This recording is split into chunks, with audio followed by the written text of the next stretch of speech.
5 years have passed since that terrible day. When they crossed the dimension, they invaded this world to destroy it. Chaos erupted in the streets of the city. People were frightened and did not understand what was happening. Some froze in fear, while others began to run away and beg for help. It seemed that there was no chance of survival. It was the end. That's how it looked. However, amid the chaos, there were brave heroes who were ready to fight back.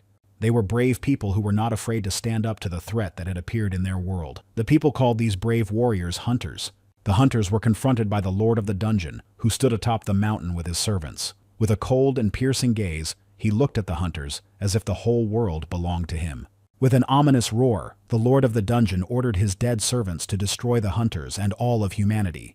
The servants of the dungeon attacked the brave warriors from all sides. Their only hope for salvation in this battle was the unique abilities that each of them possessed. Thanks to their abilities, they dealt devastating blows one after another. So powerful and incredible were they that they saved the world. The Lord of the Dungeon stood at the top and watched angrily as the hunters destroyed his dead one by one. The Lord of the Dungeon realized that he was losing the battle. Therefore, he immediately decided to join the fight against the hunters. Without doubting himself or his abilities, one of the hunters bravely entered into battle with the Lord of the Dungeon. People call him the hero of that era. The brave hunter struck blow after blow until he destroyed the Ghost King Salagas. Only after the threat was gone was the connection to the dungeon dimension severed. Late evening enveloped the city in silence. The streets were empty and quiet. Walking slowly home, the girl replayed the events of the day in her mind. Suddenly, the girl felt weak, and the thought flashed through her mind that she had drunk too much. She walked through the empty streets and remembered her colleagues. She remembered how they had raised their glasses joyfully and couldn't understand how they looked so good after each toast. It seemed to her that they were bottomless.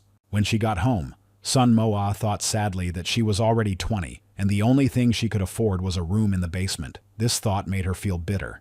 Entering her room, Sun Moa turned on the light and sighed with relief. Finally, I'm home, she thought to herself. Sun Moa had a hard day at work. She was an office worker at a civil relations agency, so when she returned home, she collapsed exhausted on her bed. In her thoughts, she returned again and again to the hunters. Her duties usually included calming the hunters down and defending them, and so it was every day. Sun Moa considered herself an ordinary girl with no particular talents or abilities, but in reality, she dreamed of becoming someone special. Setting the alarm on her phone, the girl decided to rest a little and then go to the bathroom, but fatigue pulled her into sleep, and she quickly fell asleep. Strange sounds woke Sun Moa. She woke up in a cool and creepy place with a giant creature wandering nearby. Sun Moa quickly hid behind a large rock and covered her mouth tightly with her hand so that a scream of fear would not escape. Sun Moa's body shuddered at a faint rustling sound coming from the side. Horror paralyzed her body, but an overwhelming desire to find out if the beast had left made the girl peek out. Satisfied that there was no danger, Sun Moa breathed a sigh of relief. She knew for sure that she had fallen asleep in her bed and did not understand how she had ended up in this place. Sun Moa sat sadly in this creepy place with only one question in her mind. Why was she here? But there was no answer. The girl knew for sure that she was in a dungeon. Many questions swirled in her head. Sun Moa understood that the entrance to the dungeon was expensive, so she began to recall her actions. Perhaps she had been too harsh with someone. Sun Moa didn't want to believe that another chaotic rupture had occurred, a special rupture that had been seen twice in the world, and both times ended in disaster. She understood perfectly well that there could be people with special abilities in the dungeon, but Sun Moa was an ordinary person who had been dragged there by accident. She began to imagine terrible scenes because she understood that an ordinary person without abilities, alone in the dungeon, would hardly be able to survive. She was overcome with fear and panic from the images her imagination conjured up. Sun Moa understood that she had to protect herself because she couldn't just give up so easily. There were whispers about hunters with special abilities who acted purely on intuition in battle. Their abilities were awakened unexpectedly in the heat of battle. So Sun Moa understood that she would have to face this monster in battle, but she had no idea how to win this fight. Sun Moa was sure that the predatory creature had sensed her presence, so she sat very quietly. But soon the girl breathed a sigh of relief because the monster that had frightened her so much had simply disappeared into the darkness again. Of course, Sun Moa was lonely, and her fear did not leave her. Her only desire at that moment, which seemed to last an eternity, was to be home again. The girl's gaze was drawn to the flowers growing in the meadow. She had heard many times from hunters that they could be used to make potions, and that this plant was very expensive. There were indeed many flowers, despite the fact that the monster had eaten quite a few. Sun Moa thought about how there was a whole field of money before her eyes. With all the events that had happened to Sun Moa, time flew by quite quickly. The girl was distracted from her thoughts about the plants and their value by hunger. Her stomach began to rumble loudly, which made Sun Moa nervous. She was worried that the monster might hear her stomach rumbling and come back, so Sun Moa decided it was time to leave, but she didn't know where to go. She had to make a quick decision. Since there was nowhere to go, Sun Moa decided to satisfy her hunger with the flowers growing in the meadow.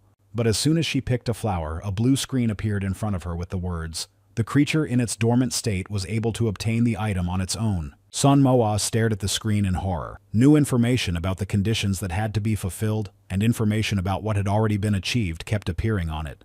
Another task appeared on the screen, which she completed. This task was the conditions for a special awakening. As soon as the task was completed, a golden glow illuminated the dungeon with its light. Sun Moa realized that her abilities had awakened. The glow penetrated every cell of the girl's body. Sun Moa immediately felt an incredible surge of strength. Her fear began to recede because now she would be able to protect herself. Tears of joy rolled down her cheeks. Sun Moa sincerely thanked God for helping her. At least this time. She rejoiced like a child because she knew she would be able to escape from the dungeon. But the feeling of happiness disappeared when Sun Moa looked at the characteristics of her abilities. As it turned out, she had no fighting skills. The bonuses were missing. The girl was unpleasantly surprised because all she could do was gather high-quality grass. That was her hidden ability. Sun Moa felt despair and disappointment because she did not understand how she could escape from the dungeon with the abilities she had received. So, after moping around for a while, Sun Moa decided to try gathering herbs and see what would happen next. Even if nothing happened, she had nothing to lose. Sun Moa gathered the herbs, and a blue screen instantly appeared in front of her. It displayed the herbs she had gathered, so all she had to do was tap the screen. So Sun Moa didn't hesitate and tapped the blue screen. She wanted to find out what would happen next as soon as possible. Sun Moa looked in surprise at her palm, where the crystal core lay. She had obtained a D-rank Avatonus core worth 50 million. With a sly smile, Sun Moa clenched her hand tightly. She understood perfectly well what a valuable treasure she had received. Sun Moa would have plenty of time to rejoice over the Avatonus core, so she decided to stop thinking about it. First, she had to survive. Without wasting another second, Sun Moa began gathering herbs. She kept thinking about everything that had happened to her in the dungeon. With regret in her heart, the girl thought about the return stone, which she was unlikely to get, as there was no hunter's shop in the dungeon. It was good that Sun Moa knew how to stop her thoughts in time and remind herself that she had to do everything possible to return home. But for now, all she could do was gather herbs. Sun Moa kept telling herself that she just had to act. If she just sat in one place, it wouldn't help her at all. As soon as Sun Moa touched the herbs she had gathered, the glow reappeared before her. She felt the energy of the glow passing through her palms. A warm wave of energy passed through her body. Sun Moa felt an incredible surge of energy and strength. After gathering a few different herbs, Sun Moa decided to check what exactly they would bring her. After combining all the herbs she had gathered, Sun Moa obtained cores of various ranks, but most of them were S-rank cores. Sun Moa doubted that her hidden ability allowed her to effectively collect only the best plants, but the facts proved that it was true. She didn't know what to do with them. Hunger was becoming more and more frequent, so Sun Moa decided to try eating a core. Sun Moa carefully examined the precious core, which was worth a fortune. She felt sorry to eat it, but her hunger was growing stronger, so she swallowed it. As soon as Sun Moa did so, the screen reappeared in front of her. It said that after she swallowed the Avatonus core, her agility had increased by 1 point. Sun Moa was shocked by this information. She decided to look into what exactly this agility meant. The fact that the agility only lasted 5 minutes upset the girl. The girl began to eat the cores one after another in the hope that she would have more time. But time did not increase, even though her agility level increased. She was sorry that the time remained unchanged, but Sun Moa sincerely believed in her strength. She knew 3 ways to get out of the dungeon. The first way was terrible: destroy the boss and then exit through the gate that would appear. The second way to escape was to use the Stone of Return. The third way was no less terrifying than the first: destroy the monster, take the magic stone from it, and then use it. But Sun Moa was not sure that the stone would fall out of the monster. Sun Moa was thinking about how best to proceed. In all that time, the hunters had destroyed only one boss, Kilagus, so she understood perfectly well that this option was not suitable. She couldn't find or make a return stone. There was only one way left: destroy the monster to get the stone so she could return home.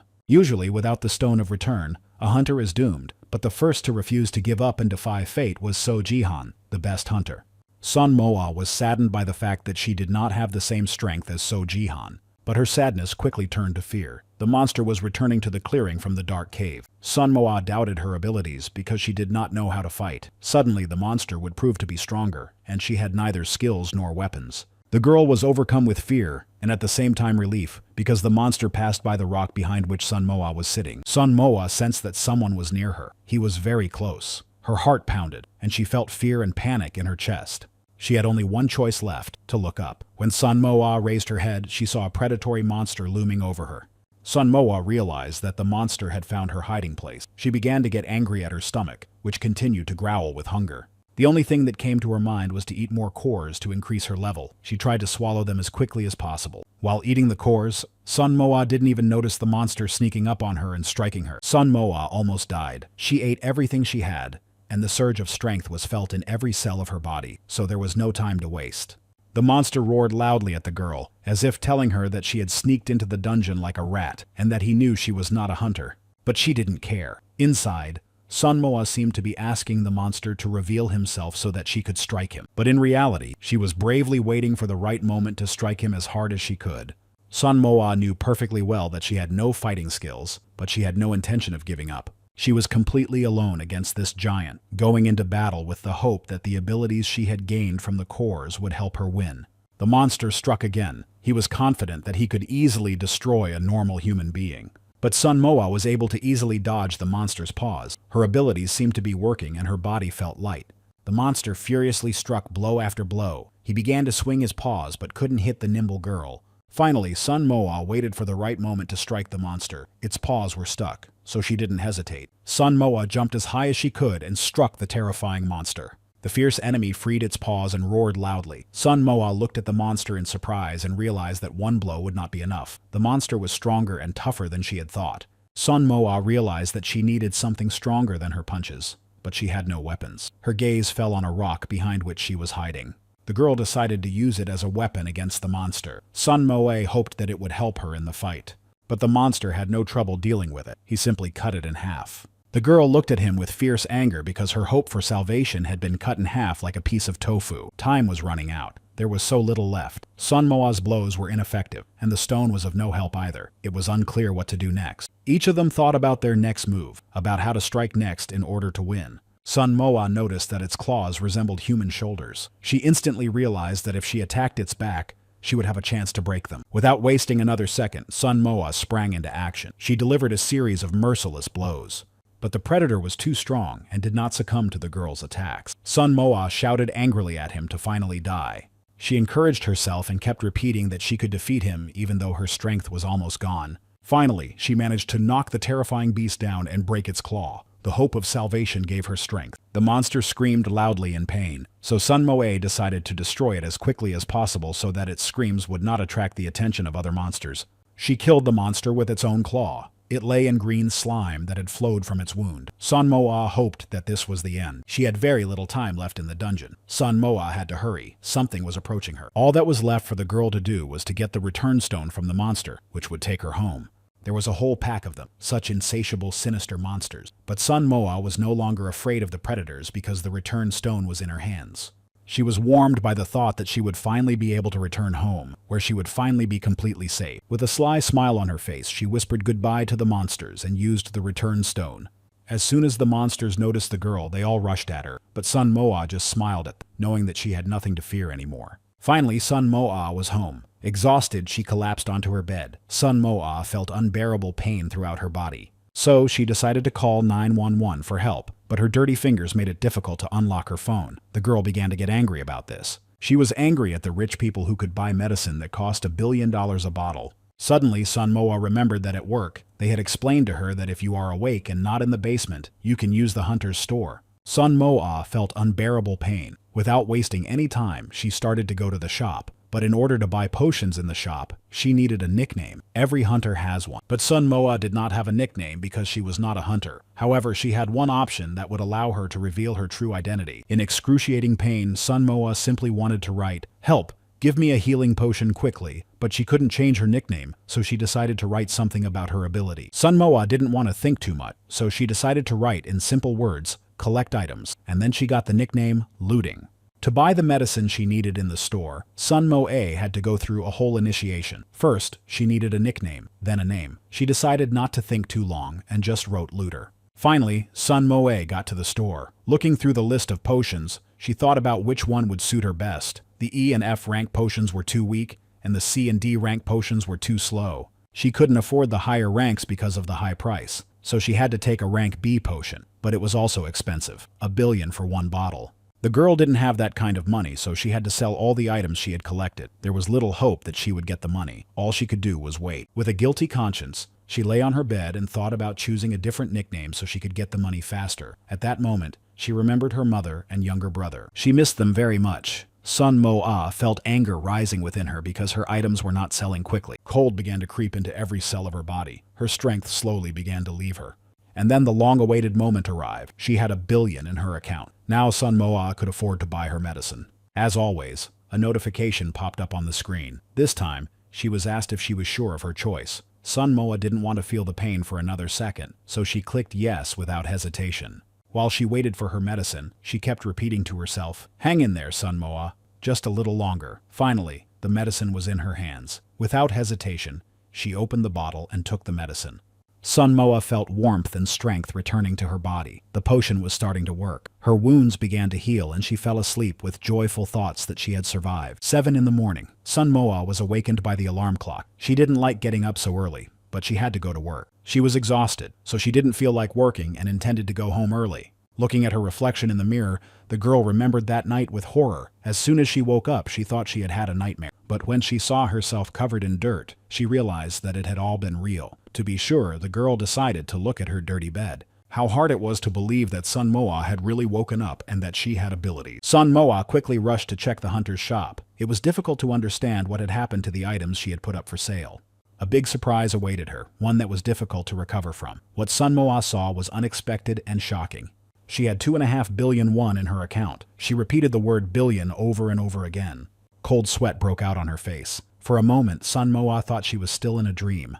The girl shouted the shocking news throughout the room that at the age of 25, she had become a billionaire. It was really hard for her to believe it. Sun Mo-ah noticed that the store allowed exchanges, so withdrawing the money would not be a problem. The girl was holding more than 2 billion won in her hands. It was possible to withdraw money in different currencies, even gold, but for starters, Sun Mo-ah chose to withdraw in won.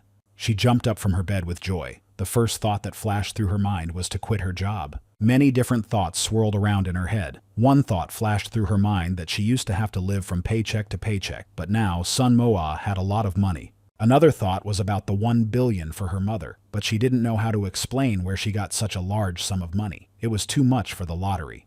A smile never left the girl's face. Now she had a chance to enjoy her life. Sun Mo-ah was so lost in her thoughts that she didn't notice when she arrived at work. She greeted her colleagues cheerfully, but her joy was short-lived. Her colleagues thought she was sick because she hadn't been at work the day before. "You look really good," remarked the second team leader Lee. "You must have been out somewhere. You didn't even tell anyone. You must be sick," said the first team leader Kim.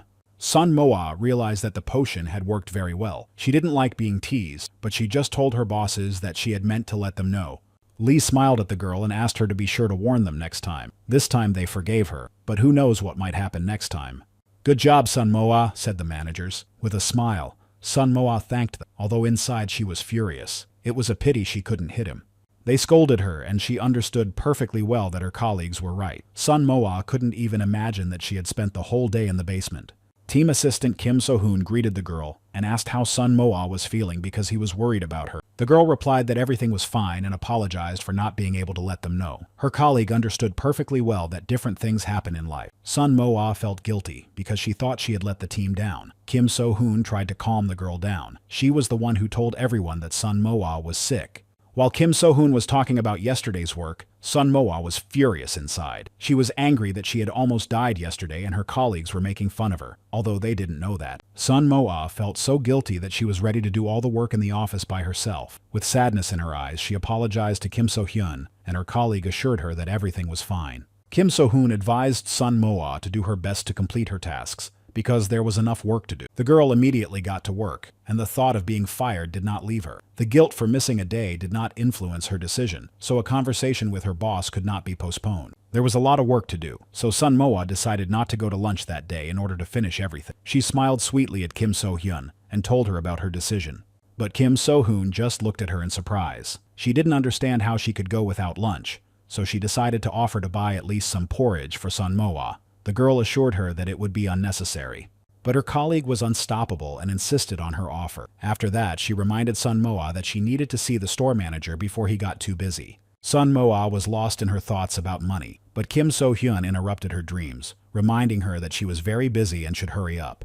A minute later, Sun Moa was standing in front of the elevator. She had always thought that Kim So-hyun was cold towards her, but as it turned out, it was the opposite. Her colleague had shown concern. Sun Moa was lost in her thoughts as she rode the elevator. She wanted to tell him that if she had woken up, she could have become a store manager. She had a boring job. Every day she had to sort through large stacks of contracts. She dreamed of a better job that wasn't so boring. She really wanted to tell someone about her abilities, but she knew that if she did, there could be problems, and people would just take advantage of her. Sun Moa was in a great mood. She walked into the store manager's office and introduced herself right away. The manager seemed rude to Sun Moa, but she continued to talk to him with a sweet smile. She placed a large stack of contracts on his desk, and he grumbled discontentedly because there was too much work for the morning. Sun Moa glared at the rude manager and replied sternly that he was the king of drama and that there was nothing difficult about his work. The young man just looked at her in surprise. Throwing the book on the table, he said only bestiaire. Sun Moa looked at him in surprise, then at the book. Was he also written in the book? He saw that Sun Moa was interested in the book, so he decided to find out if she wanted to know something. Sun Moa didn't believe that he knew anything about monsters, but she decided to ask him about the large insect with mantis legs and an ant's body. She wanted to find out as much as possible about the monster that had attacked her. As it turned out, it was the king of insects. Ranked F. Sun Moa was curious about his name, but only bosses had names. He began to tell her more about the insect. There were simple poisonous flying ones, as well as ones divided into different ranks. Suddenly, the manager stopped. Sun Moa, don't think about it. Ordinary people can't encounter them. Sun Moa looked at him reproachfully, as if she wanted to tell him with her eyes that she had destroyed one of them that night. All that was left to do was to take the basket of potions and go to her workplace. Now Sun Moa knew that she had almost been killed by a rank F insect. It would be better not to go to the dungeon anymore. Kim So-hyun greeted her cheerfully with hot food. Sun Moa was very pleased to feel cared for. But the girl didn't expect this from her colleague, so she didn't know how to react. Of course, she thanked her colleague and couldn't just accept the food, so she timidly asked for her card number. Kim So-hyun asked the girl to go to lunch, assuring her that she would send all the items herself. But Sun Moa felt very uncomfortable leaving all the work to Kim So-hyun. Sun Moa had only one choice: to go to lunch for one reason only. Kim So-hyun was impossible to convince. The food was very tasty, so she ate everything with great pleasure, down to the last crumb. Sun Moa heard someone standing behind her. She was very surprised when the general manager approached her to talk. She had no idea what the conversation would be about. The head manager of Team 2, Shin Se-yoon, apologized for interrupting her lunch, explaining that she would be leaving soon. Sun Moa felt embarrassed and uncomfortable. She thought she should be the one to apologize. Shin Se-yoon had only come over to see how she was feeling. Sun Moa assured her that she was feeling fine and apologized for not coming to work. She felt ashamed that Shin Se-yoon had worked late instead of her, and still came to work in the morning even though she was tired. Shin Se-yoon smiled and tried to calm the girl down, adding that the manager thought Sun Moa had called in sick. It was an unpleasant situation because the boss, Lee, had already told everyone that Sun Moa hadn't warned anyone. Shin Se-yoon felt uneasy, but she decided to cover for her anyway. However, Sun Moa was worried that people would start gossiping about Shin Se-yoon. She couldn't let that happen, because Shin Se-yoon cared about her, so there might not be a better opportunity to tell her about her resignation. The senior manager didn't even consider that anyone would gossip about her. She just smiled and assured her that such things happen in life. Shin Se-yoon noticed Sun Moa's worried look. Of course, how could anyone remain calm at such an important moment? It was time to talk about the dismissal, but Sun Moa needed to gather her courage for this conversation. But as soon as she spoke, a strong jolt shook the building. Panicked, they didn't understand what was happening, but the tremors felt like an earthquake. Sun Moa was so scared that she started screaming, repeating one word: earthquake. Surprised, Sun Moa looked at the manager, not understanding where she was going. Shin Se-yoon decided to see what was happening, and worried about Sun Moa, asked the girl to hide under the table. She didn't know if she should listen to the manager. Sun Moa hesitated for a moment, wondering what to do: hide under the table or run out of the building. It was difficult for her to make a decision, but just standing in one place was not an option either. Sun Moa remembered the monster she had defeated. If she could survive there, she could survive here too. Sun Moa decided to act. There was no point in just sitting and waiting, so she quickly ran toward the exit. But as soon as she stepped outside the office cafeteria, her attention was drawn to a bright blue glow. Sun Moa immediately realized that it wasn't an earthquake. The passage had opened again, but she couldn't understand why it was happening here and now. She knew she would fall into the passageway. There was no time to run away. Sun Moa didn't want to stay there for long, so she hurried to grab the return stone. It was too late. She passed through the passage into the dungeon again, without taking the return stone with her, because it was worth 5 billion. She found herself in the dungeon for the second time. It was hard to believe. Tears of despair rolled down her cheeks. Looking around, Sun Moa did not recognize the place where she was. It did not look the same as it had at night. It was different. A strange sound came from afar. Of course, Sun Moa had no idea what awaited her, so fear intensified in her eyes, and in her heart she begged for salvation. Fear overwhelmed her more and more. She did not expect help, so she decided to run away. But where could she run without attracting attention? Sun Moa hesitated for a long time, but then she remembered that the store managers were supposed to pass through the passageway. At that moment, the girl felt a glimmer of hope for salvation. They were alert hunters, so all was not lost. Sun Moa decided to look for them, but when she peeked out from behind a rock, she saw a terrible sight. The monster had destroyed him. The predator was very close. Fear and panic grew stronger. He had destroyed the boy so easily, without a fight. Was such an end awaiting her too? With the taste of victory, the monster stood over the boy. Sun Moa froze in place as if fear had bound her with chains. She hoped that the predator would not notice her. Her heart almost stopped when she felt someone grab her arm and yank her away.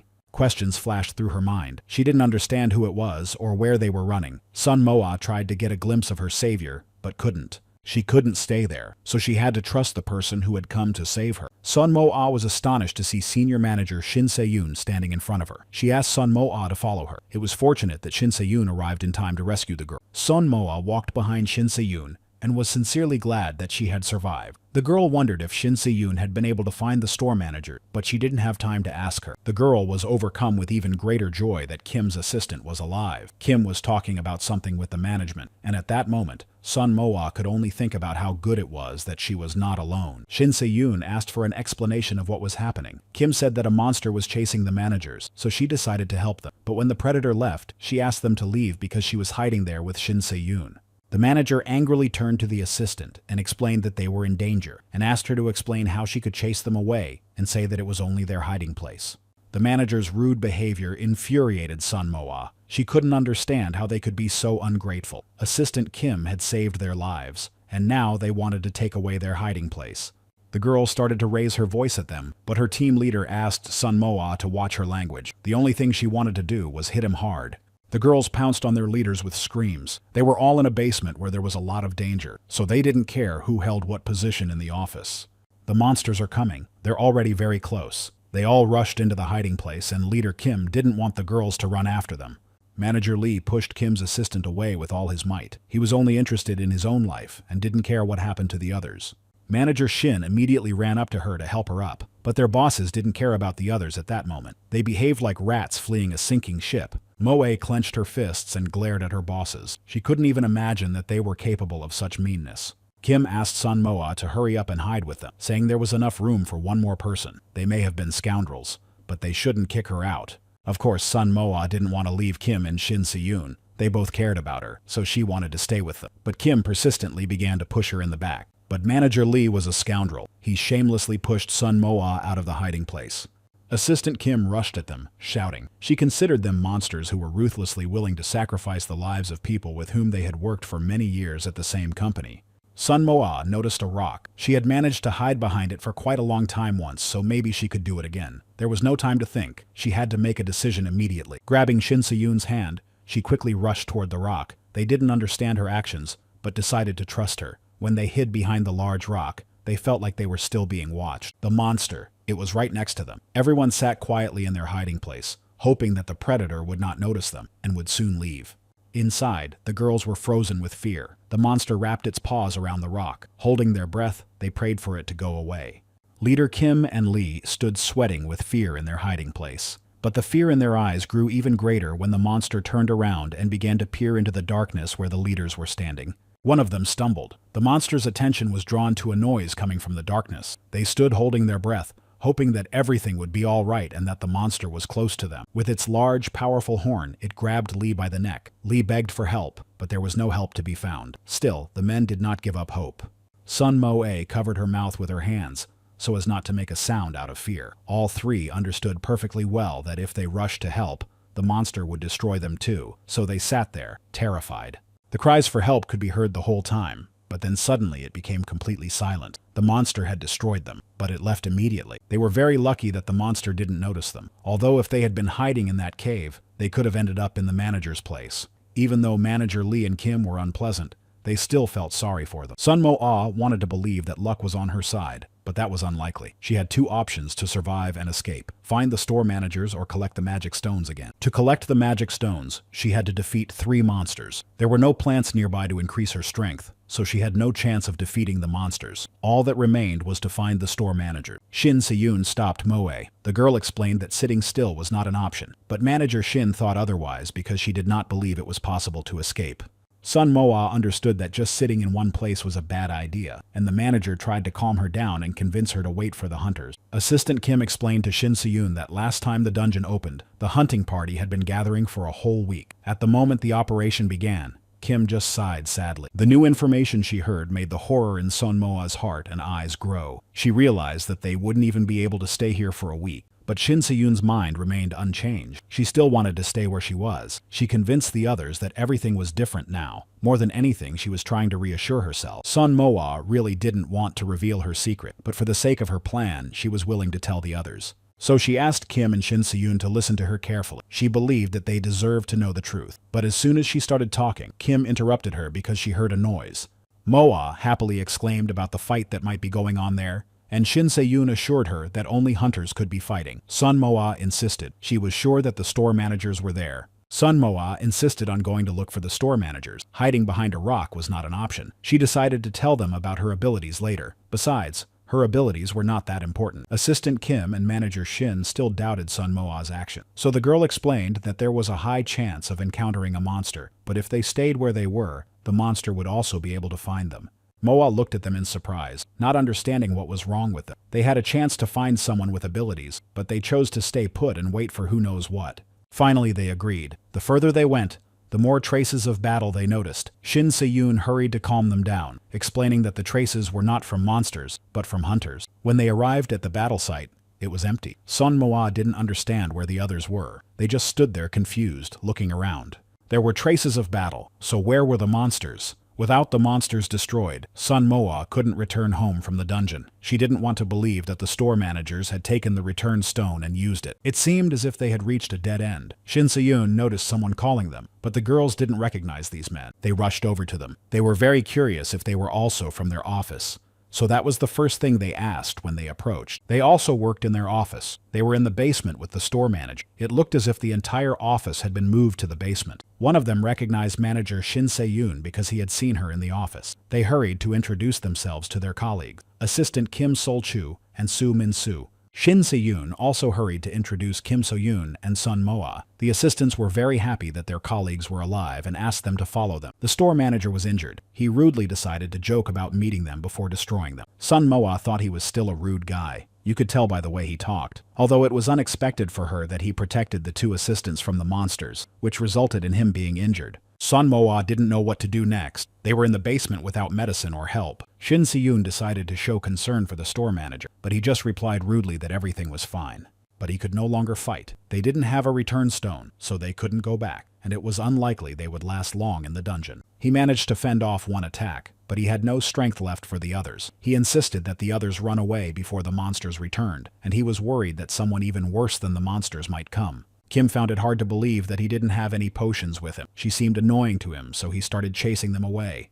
Soo Min-soo helped him up, emphasizing that they would not leave him. But the store manager asked him to leave because the monsters could track him by the smell of the liquid flowing from his wound. Without him, they had a better chance of escaping, so he angrily asked them to leave him. But his colleagues insisted that he had to go with him. The store manager didn't understand what was wrong with them. They could find another manager. Sun Mo-ah tried to explain to him that even if they left him, it wouldn't change the situation much. Without him, they also had little chance of surviving, so it was better to stick together. They managed to convince him, and he warned them that if they died, it wouldn't be his fault. With anger and pain, he looked at each of them as Sun Mo-ah hurried him along. Does this girl think that wounded people can move quickly and easily? He thought.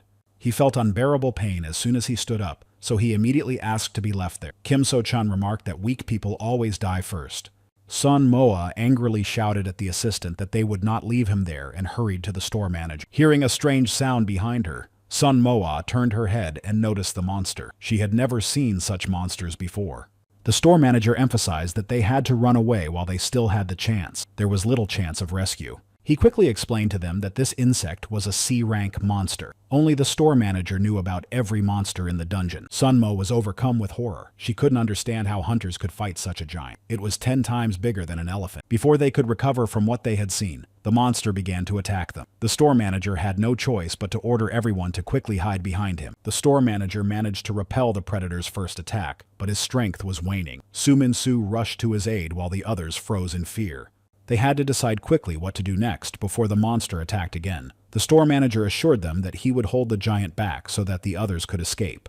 Sunmoa looked at him in surprise. She didn't want to leave him alone. The store manager didn't understand why she was looking behind her when the monster was right behind him. He knew perfectly well that he didn't have enough strength to fight, but he wanted to save his colleagues, so he asked them to run on the count of 3. The predator looked at them as if they were targets. He already considered himself the winner, so he quickly began his attack on them. Each of them was very afraid, but they decided to try to run between the predator's legs during the attack. The countdown began, and everyone prepared to run as fast as they could.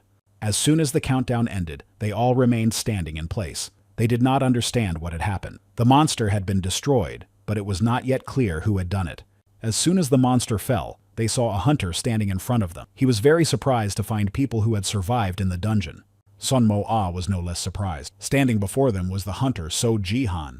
Kim emphasized to the hunter that they were only expected in a week. They breathed a sigh of relief and rejoiced that they had survived. A group of hunters was being assembled for one day. Sunmo realized that there was only one hunter there, so she hurried to explain this to the others. So Jihan noticed that Moa had a keen eye and threw Shinseyun a stone, allowing him to use it.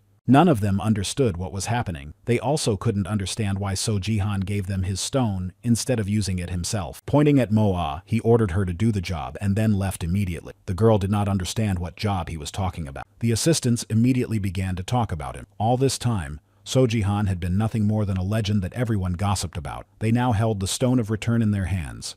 Shinseyun looked closely at the stone and noticed that it could be used many times, but something worried her. Of course, it was hard not to notice her concern, so the assistant asked her what was wrong, if there was a problem. Shinseyun said only one thing. The stone was only meant for 5 people, so only 5 could use it. Sunmo looked sadly at manager Shin. The problem was that there were 6 of them in the basement. They just looked at each other, not knowing what to do next. Su asked for the stone to be passed to him. The others didn't understand why he was asking for it. Su explained that they had to leave the basement because the store manager could die at any moment. If the others couldn't decide who would go, he would make the choice for them. Kim was overcome with rage. With ominous cries, she asked why he had to decide. Shinseyun interrupted her. She understood that Sumin was right. Shinseyun had to make a quick decision. She understood perfectly well that everyone wanted to go home. It was a difficult decision for her to make. But she threw the Stone of Return and the passage opened. Shinseyun asked the others to go through the magical portal. She was staying behind. They were surprised by this decision. Kim found it hard to believe that manager Shin had decided to stay. They didn't want to leave her in the dungeon. Shin remained calm and smiled at them, repeating that they should hurry because the passage would only be open for 5 minutes. Shinseyun herself hoped to wait for the hunters to arrive. It was hard to believe that they would leave her there alone. Before passing through the magical passage, everyone apologized and looked at her with sad eyes for the last time. It was hardest for Kim to leave her there. Shinseyun calmly asked Kim to just go. There was little time left, so Kim's assistant had to hurry. Sunmo stood in one place, deciding what to do next. She knew that manager Shin would not survive in the dungeon. Shinseyun had always taken care of them. If it weren't for manager Shin and assistant Kim, Moa would hardly have been able to get this far and hold on to her job. It was Sunmoa's turn to take care of them. She didn't want to survive at the expense of another person's life. It was a difficult decision for her to make. Sunmo was a brave person, so she decided to act because there was little time left. She just asked them to forgive her. Shinseyun and Kim didn't understand what Moa was trying to tell them, but Sunmo didn't say another word. She pushed them into the magical passageway. The last thing they saw was the girl's smile. Sunmo looked at the passage, which was about to close. She consoled herself with the thought that she had done the right thing. The girl didn't know what to do next. She began to convince herself that everything was fine. Sunmo had a plan. She always had a plan in any situation. Sunmo considered herself brave. She was just comforting herself. A minute passed, and Sunmo began to feel nervous and scared. The girl began to comfort herself with the fact that she was awake and had a little bit of energy. She didn't want to stand there waiting for monsters, so she decided to go into the cave where So Jihan had gone, although she was very afraid to go in case there were monsters there. Although she was very afraid, Sun Moa overcame her fear and entered the cave. She comforted herself with the thought that the best hunter was somewhere nearby. Sun Moa wanted to ask him to get her the return stone, so Jihan seemed cute to her, but she didn't want him to find out about her hidden ability. Sun Moa's imagination ran wild. If she showed him her ability just once, he would immediately understand her true nature. After that, he would never let her go, and would keep her close to him. Seo Jihan was the #1 hunter, so it would be useful to work with him. He would destroy monsters, and Sun Moa would collect herbs. Sun Moa's thoughts were interrupted. The left passage was blocked. Following the traces after the battle, Sun Moa realized that the hunter had gone to the right. She walked for a long time. There were no monsters on her way, so she thought that the hunter had destroyed them and immediately taken their items for himself. After walking a long way, she finally noticed some plants. Of course, such a find cheered Sun Moa up. Sun Moa decided to gather the herbs just in case, as there was little chance of meeting So Jihan. To gather the plants faster, she decided to snack on them a little. It was strange that there were none in that part of the cave, but here she found a small clearing. She needed to go further. Maybe there would be more there. Sun Moa was right. Further on, there were many more plants, so the girl decided to gather at least a little more. The girl was very surprised when she noticed a hunter in the clearing. She wondered what he was doing there, and Sun Moa's gaze was drawn to the open space. Sun Moa was happy to have found the hunter. She had done half the work. All that was left was to leave the dungeon. The girl called out to the hunter, but he paid no attention to her. Sun Moa thought he was ignoring her. She was sure he had sensed her presence. After calling out without response, Sun Moa decided to eat some grass to gather strength for her battle with the F-rank insect. She had succeeded once, so she was sure she would succeed again. As soon as she touched the plants, a glow appeared, giving her strength. Sun Moa found it difficult to breathe. She didn't understand what was happening until she was told that the pressure exerted by the Insect King was making it difficult to breathe and move. As it turned out, she had entered the room of the monster boss. Sun Moa knew very well that she would not be able to defeat him. This meant that he would destroy her. She asked So Jihan what was happening to her, but there was no answer. The hunter was preparing for battle. From the space that caught the girl's attention, the Insect King Kyrgyz appeared, a large, powerful monster. Sun Moa considered the hunter to be a weirdo. He went after the Insect King alone. It would take an entire army of hunters to destroy him. He may be brave, but he acts recklessly. So Jihan had only fought once in a team of hunters. In that battle, they defeated the first boss in history. She believed that it was only thanks to that battle that he became #1. Although he was not alone in that battle, he had a team of hunters with him. The battle began. Sun Moa was very scared. All she wanted was to escape from that place. The Insect King made terrifying sounds. Sun Moa covered her ears because the sounds were loud and unpleasant. Sun Moa received another message. It was difficult for her to read because she could barely move. The monster had used its cry to paralyze her. The girl's vision began to blur, and it became increasingly difficult to breathe. She lay in one place as if frozen. She felt as if she was about to lose consciousness. Sun Moa hoped to escape from the place where the fight was taking place. With hope in her heart, she tried again to call So Jihan, but her attempt was in vain. The hunter was focused on his opponent. They paused their fight for a few minutes. It seemed as if each of them was thinking about their next move. So Jihan lunged at the monster and struck it with all his might, but such a giant was difficult to defeat with a single blow. The monster seemed to be very angry. He was not used to anyone resisting him or refusing to worship him. The battle was in full swing. The brave and courageous So Jihan was confident of victory. At times, it seemed like it was just a game to him. There was no fear in his eyes. He looked confident, even overconfident. So Jihan struck blow after blow with such ease, as if he were playing hockey rather than fighting a terrifying monster. Sun Moa was overcome with despair. So Jihan was fast and strong, but he didn't have enough power to destroy Kyrgyz. The girl braced herself for the worst. Kyrgyz rose high above Moa and So Jihan. He was preparing to strike the hunter again. Hot tears rolled down the girl's cheeks. She didn't want the Insect King to use his new techniques against them. All Sun Moa wanted was to be home safe. A bright blue energy formed above the monster. It was one of his techniques that he was ready to use against them. Sun Moa bowed her head and covered it with her hands, waiting for the next blow from the King of Monsters. At that moment, she felt even more fear. Kyrgyz let out a piercing sound that caused a sharp pain in the ears. With this sound, he seemed to be telling the hunter that this was his last moment. The blue energy struck with a jet of light. So Jihan didn't even blink. It was hard to believe that he wasn't afraid of what was happening. The monster showed all its power with this move. Everything around them shook, and small stones began to rise into the air. There was little chance of survival. Finally, it was over. Sun Moa was happy to have survived. It was unlikely that anyone had ever survived such a blow before, as it would have destroyed everything. She was worried about So Jihan and didn't understand how they had managed to survive. so Jihan looked exhausted but ready to continue the fight. The Insect King was just as surprised as Moa. He couldn't understand how the hunter had survived such a powerful blow. He had never seen anything like it before. Sun Moa looked at Seo Jihan with admiration. It was no wonder he was called the best hunter. He must have had a special protective ability that allowed him to withstand any attack.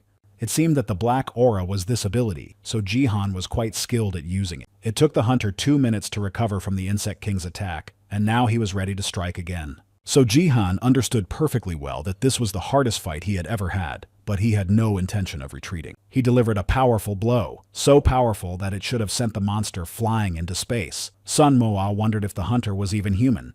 Sun Moa couldn't take her eyes off the scythe Jihan was wielding. It seemed to her that she had seen it before. This scythe resembled the weapon of Kalagis, the Lord of Spirits, the boss he had destroyed. The girl remembered that after the hunter defeated the Spirit Lord, he took his scythe. It was an amazing weapon for both defense and attack. Sun Moa regretted that she had neither such a weapon nor any special abilities. She really disliked that she could only gather plants. With another ability, she might have had a chance to escape. She had to distract herself from her thoughts, so Jihan used the inventory for some reason. Moa didn't understand what he wanted to take from there, or why. He wasn't going to give up. Gritting his teeth, he repeated to himself that nothing would stop him. He had to win this fight. He lunged at the monster again, so Jihan knew that this time he had a worthy opponent. So Moa decided not to wait any longer for it all to end, so she decided to try to escape, whispering that they should just ignore her and go about their business. But as soon as Moa started to move, the Insect King noticed her immediately. She didn't even need to turn around to look. She knew the monster was nearby. She froze in place. Sun Moa couldn't breathe from the monster's gaze. The girl blamed herself for trying to run away. She wished she hadn't moved at all, but even if she had, the monster would have found her and destroyed her anyway. That terrible sound again. The monster was preparing to attack Sun Moa. The girl comforted herself as best she could. Perhaps it was easier to accept what was happening that way. The blue energy grew stronger. No one would survive this blow. Sun Moa wanted to escape from the dungeon, but not at such a price. So Jihan came to the girl's aid and told her to run away while he fought off the monster. Sun Moa was surprised by his actions. The hunter was exhausted, but he still wanted to protect her. The girl understood that after this attack, he would be completely weakened. He didn't understand why she was standing there, so he started urging her to move. If Sun Moa stayed there, she would hardly survive. Sun Moa began to run away from that place as fast as she could, but she couldn't stop thinking about the hunter. He had risked his life for her. The Insect King was very angry. His enemy was still standing in front of him, ready to continue the fight. The monster struck again with his special move. This frightened Sun Moa very much. She wanted the predator to finally leave her alone. So Jihan stood in front of him and smiled. He jokingly told Kyrgyz that he had become too relaxed. The hunter wondered if the monster would be able to withstand the next blow. Sun Moa was curious if the hunter was okay, so she decided to stop and watch. But when she looked back, she saw that So Jihan was ready to strike. His aura grew larger. Had the hunter decided to deliver his final blow? But it was unclear whether he had enough strength left. They stared at each other. Sun Moa couldn't figure out what to expect next. The hunter went in for his final attack, but the monster didn't seem to be giving up. She was very worried about So Jihan. Horror gripped the girl. It was hard to believe what she was seeing. He couldn't defeat the monster because it looked like the monster had defeated him. Sun Moa kept telling herself that this couldn't be happening. Not with a hunter like So Jihan. He was very powerful. At least he used to be. She heard his voice. Sun Moa found it difficult to comprehend how he could have survived after that. The only thing the hunter said was about the pain he felt. The girl really wanted Kyrgyz to back off and let them go, but it was unlikely that their desires coincided. The wound inflicted on So Jihan looked fatal. The hunter's scythe began to grow larger, but she did not understand how or why. Moa had many questions, but no answers. She couldn't understand why the hunter started smiling at him when he had been wounded and should have been killed. Could he be up to something? The monster was enraged by the hunter's behavior, but it seemed that this was exactly what So Jihan had been waiting for. Sun Moa had no idea what was going on, but she didn't want to just stand there and watch anymore. She wished they would let her go home. She didn't belong there. Remorse began to torment the girl. How could she run away when he had saved her? She decided to gather many different herbs, and to do that, she had to run as far away as possible. So Jihan struck again. He was powerful despite his injuries. The Insect King became even more enraged. He began to rage. Sun Moa heard that terrible sound again, and then she was swept away by a wave of powerful blows. It was too late to gather herbs. She doubted she could help the hunter in any way. Sun Moa did not immediately understand what had happened. It was also difficult for her to understand where Jihan and Kyrgyz had gone. When she looked around, her horror and fear intensified. She did not expect to see such a scene next to her. The insect king had been destroyed. Sun Moa was glad that the hunter had succeeded, but where was Soji-han? When the girl noticed him, she rushed to his aid, although she did not know if he had survived. Moa wanted very much to save him, but she didn't know how. His wound was so deep that it was unlikely that any healing potion would help him. She felt helpless because she didn't know what to do next. Another message arrived. This time it said that the Ant King had been destroyed and his domain had been freed from his influence. So Jihan finally opened his eyes. Moa asked him to just hang in there. The gates should open soon. That meant they'd be out of the dungeon really soon.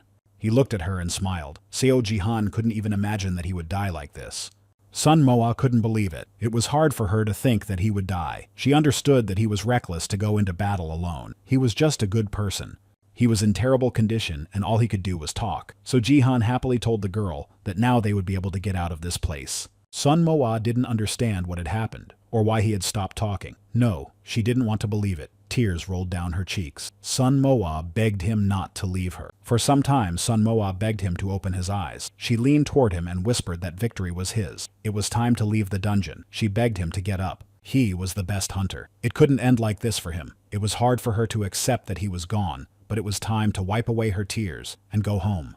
Sun Moa sat by him a little longer. She didn't want to leave him alone in the dungeon, but the passage would soon close, so it was time for her to go. She was comforted by the thought that after the death of the Ant King, the passage had opened throughout the dungeon, so those who had fallen here would be able to escape.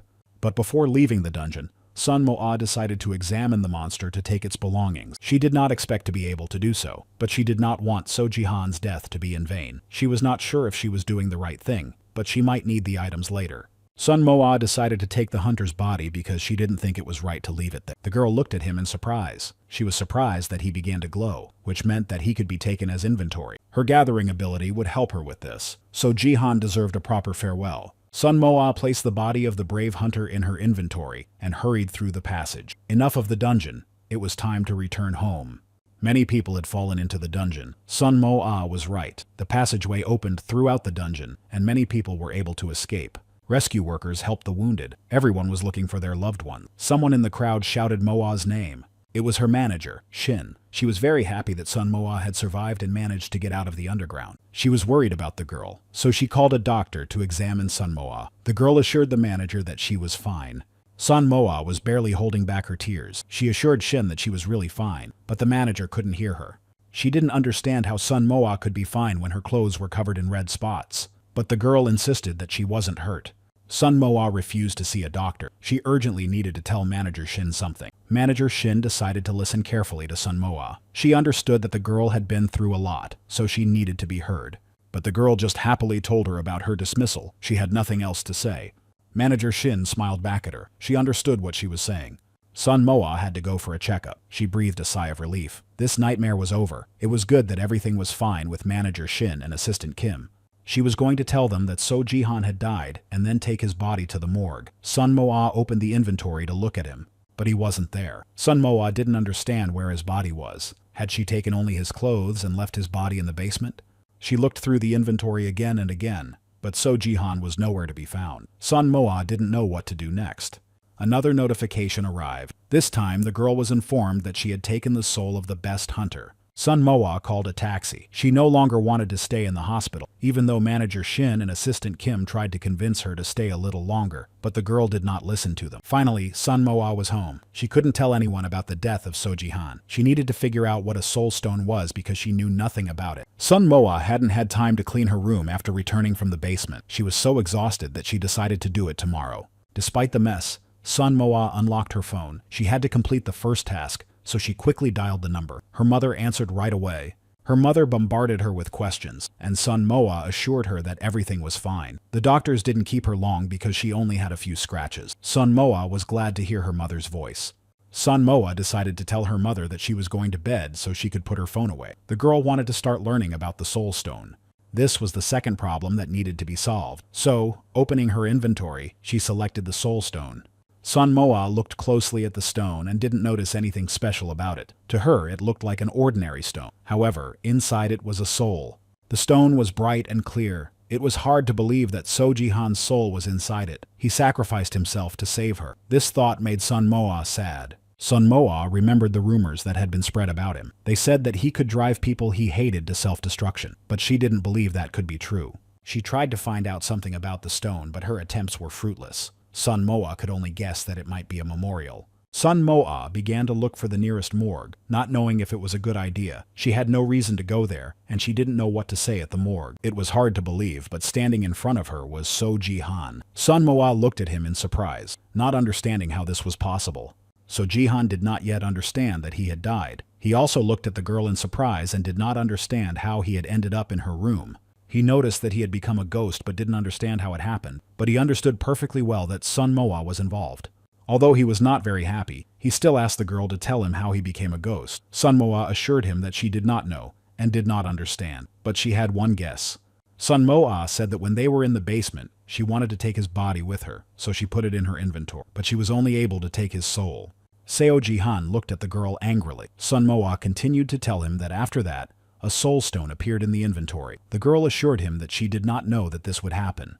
But So Jihan himself did not understand why this was happening, so he asked again about the stone and the absorption of the soul. Sun Moa said that only she could do this thanks to her hidden ability. So Jihan realized that she was awakened. She had to admit that she was indeed awakened and not a warrior. Sun Moa was reluctant to talk about it. The hunter wanted to know more about her ability, so he asked her to tell him. But Sun Moa did not feel like talking. The girl felt guilty for consuming his body, so she began to tell him how she had ended up in a special transition. She decided to tell him everything. He was a ghost, so he couldn't tell anyone about her, but she could get help from the hunter. Sun Moa told him about her ability. Sun Moa couldn't shake her guilt towards the hunter. She thought he was angry with her for consuming him. So Jihan didn't understand what she was going to do with him, so he simply asked her directly. The girl looked at him in surprise because she didn't know herself. He pounced on Moa, shouting and accusing her of wanting to use him for her own purposes, but that wasn't true. Sun Moa could simply put the body in her inventory, but she didn't know that. Sun Moa assured him that she didn't want to hurt him, and that nothing would happen to his soul. But the hunter didn't believe her. He thought the girl wanted to sell his soul on the black market. The girl sat there in shock. She couldn't even think about that. Sun Moa was a good person, so she decided to find out his family's contact information and give them the soul stone. But as it turned out, So Jihan had no family. She felt foolish. She was ashamed that she had said that. He also had no friends or fellow hunters. Sun Moa decided to lighten the mood. She cheerfully asked about the food that would be served at his funeral. The hunter was shocked by what he heard. Sun Moa just wanted to thank him in some way for saving her life, but So Jihan refused. He simply did not want to. The hunter called the girl frivolous. These words deeply hurt Sun Moa. She was just looking out for him. She offered to make a soul stone. She hoped that the hunter would be freed, but So Jihan decided not to risk it, because she could break his soul into pieces. The hunter told her that the sixth person had to wait in place until the passage opened. Then everything would be fine. Sun Moa didn't understand why he hadn't said so before. So Jihan wasn't sure he could do it. But if Sun Moa had stayed where she was, everything would have been fine. He didn't get distracted by her so he could fight the monster. Sun Moa understood that he was the strongest hunter and that they could have waited for the other hunters. She didn't understand why he was reacting so calmly to everything. So Jihan just said quietly that he had no other choice. To Sun Moa, it seemed strange because the rescue team had been assembled quickly. She began to suspect that the hunter was hiding something, but decided not to question him. Sun Moa apologized for what had happened to him, but he was surprised by what he heard. He was the one at fault, yet she was apologizing. Jihan felt uncomfortable. He apologized to the girl and explained that he was responsible for his actions. He just found it strange to see himself as a ghost. Sun Moa was angry with him. How could he be so kind? She was partly to blame, but he was taking all the responsibility upon himself. She was persistent because she wanted to find a way to send his soul to eternal peace, so she suggested that he start with the temple. He just looked at her in surprise, and Sun Moa didn't understand why he was looking at her that way. It seemed like she had said something wrong again. Sun Moa decided to make up for her mistake, so she changed the subject. She emphasized that he was much better than people said, although at first he seemed eccentric to her, but Jihan didn't understand why. Sun Moa explained that when he was wounded, he still smiled, which looked strange. So Jihan explained to her that he smiled because of his ability. Sun Moa looked at him in surprise. It was difficult to understand the ability that brought pleasure from being hurt, so Jihan hastened to explain that she had misunderstood. He explained what his ability was. During a fight, his strength increased. Thanks to his ability, he could absorb the damage inflicted on him and become stronger. During his fight with the Insect King, he was able to gather a lot of magical power for the first time and deliver a powerful blow. That's why I was able to defeat him, Jihan recalled with satisfaction.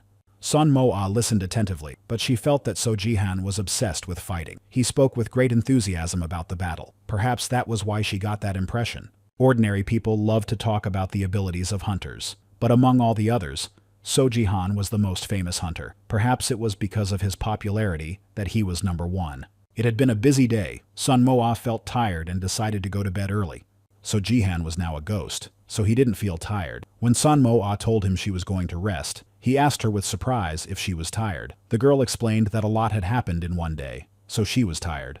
So Jihan cared about her, so he sent her to bed. Sun Moa didn't want to send him to the inventory. She was worried that he would be lonely there, so she placed a soul stone next to her. Many terrible events had happened in Sun Moa's life in recent days. Various thoughts ran through the girl's head, making it difficult for her to fall asleep.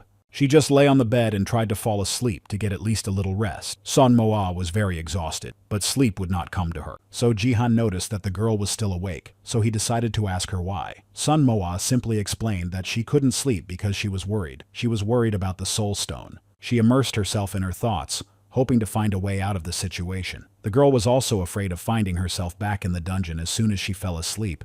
So Jihan didn't understand what the problem was and why she was so afraid if she could use the return stone if she suddenly found herself in the dungeon again. How fortunate that the hunter was nearby. He gave her a good idea about the stone, so she decided to sell her finds from the dungeon and buy herself a return stone. One stone cost 10 billion. The girl was unpleasantly surprised. How could she buy it when she didn't even have 3 billion? She hoped that the money from the things she could sell would be enough. So Jihan noticed that the girl had opened a shop and advised her not to sell the boss's things if she wanted to keep her ability a secret. He also asked her not to sell his things because he didn't want anyone to know about his destruction. Sun Moa assured him that she had no intention of selling them. She wanted to keep his things for herself. Seo Jihan just grumbled discontentedly that he didn't care. Let her do what she wants. He didn't need them anymore. Something is wrong with him, Sun Moa thought to herself. How could she have thought that everything was fine? Her thoughts were interrupted by So Jihan's question. He hurried to give the girl advice again. Sun Moa didn't know how much the things were worth, so they could be put up for auction. She hadn't used them before. Jihan explained to her that rare or high-quality items are put up for auction, so if Sun Moa wanted to make money, it would be better to sell the cores at auction. He was so kind to her. Sun Moa did not give up on her idea to help him find eternal peace. Sun Moa put all the cores she had up for sale. Sun still didn't come to her, so she continued to look through her inventory. She was surprised that Jihan had so few items. Jihan explained to the girl that it was very rare for items to drop, especially necessary ones. In this regard, he was unlucky. Now Sun Moa understood why he didn't leave a single monster behind. The items were put up for auction, so she had to wait until they were sold because it was scary to sleep without a return stone. The hunter noticed the girl's excitement and asked if she was really worried. Sun Moa was indeed a little nervous, but after the work she had done, she felt better. So Jihan began to calm her down. He explained that after the destruction of the Insect King, the dungeon next to them should not open, so she should sleep peacefully. Listening to his voice, Sun Moa calmed down. She considered him the best, and still did not understand why he went to fight the boss alone. You could see loneliness in his eyes. Sun Moa didn't understand why he looked that way. Thinking about him in his eyes, Sun Moa was able to fall asleep peacefully. She was awakened by a ringing sound. Still half asleep, Sun Moa did not immediately understand who was calling or what was ringing. It was the emergency services with important news for her. Sun Moa was told that her mother had fallen into a crack that had formed. A second passed and the girl jumped up on the bed with horror in her eyes. She listened carefully to what they were saying. As it turned out, a basement had appeared where her mother's house had stood. But at that moment, that was all Moa knew. Sun Moa found it hard to believe that her mother was in the underground passage. The voice on the phone reassured the girl, repeating that the rescue team was already in the underground passage. But the girl was no longer listening to them. She rushed to look for her mother, but Sun Moa stumbled at the door. She hit herself hard but didn't even notice. Tears welled up in her eyes. All she could think about was her mother. The only thing she wanted at that moment was for her mother to survive. Sun Moa lay in her bed, frightened. She was confused and didn't understand what was happening. It was just a dream, a terrible dream. So Jihan looked at her anxiously. She didn't expect to see him next to her, so she was even more frightened. The hunter just asked her what had scared her so much. The girl appreciated his concern and hurried to tell him that she had just had a bad dream. Sun Moa decided to make sure everything was okay and opened the news section on her phone. Sun Moa quickly scanned the notifications on her phone. She breathed a sigh of relief when she saw that her mother was fine, but Jihan didn't understand what was going on with her. When Sun Moa calmed down, she decided it was time to check how things were going at the auction. She would need the money, especially since she was now unemployed. Lately, Sun Moa had been very surprised by the events around her. The amount she saw in her account also surprised her. 30 billion. She thought it was a dream. The return stone had risen in price again. Now it cost 13 million. Sun Moa decided to buy two, one for herself and one for her mother. Sun Moa began to laugh uncontrollably. Seo Jihan looked at her in surprise, not understanding what was happening to her. Sun Moa just said that she would laugh as much as she wanted, especially after such an expensive purchase. She decided to go run some errands and asked the hunter to stay home so that no one would notice him. Seo Jihan assured her that no one else could see him except her. Sun Moa couldn't understand how he could know that no one else would see him. Jihan explained that if anyone could, the boy would have noticed him already. But Sun Moa didn't understand who he was talking about. Had he gone somewhere while she was asleep? The hunter assured her that he was bound to the stone of his soul and couldn't go anywhere. She felt uneasy. Sun Moa was puzzled, her eyebrows raised in surprise. Then who was Jihan talking about? The hunter pointed to the window. He was pointing at the weirdo who had been peeping at Sun Moa through the window at night. Sun Moa had to put her business on hold. She was angry about the weirdo who had been peeping and decided to go to the police. She angrily greeted the man sitting in the reception area. Sun Moa explained why she had come to the police. The police officer was puzzled and did not understand why the girl had not come earlier. He was just doing his job and asking Sun Moa various questions. Suddenly, she thought it was all just her imagination. The girl insisted that it wasn't. A patrol was supposed to come to her house and check everything out. Sun Moa considered the police officer to be incompetent and unable to assist her. The only thing that comforted her was the patrol that was supposed to arrive at her home. She was angry, and her anger couldn't change anything. So Sun Moa simply decided to go eat first and then go to the store.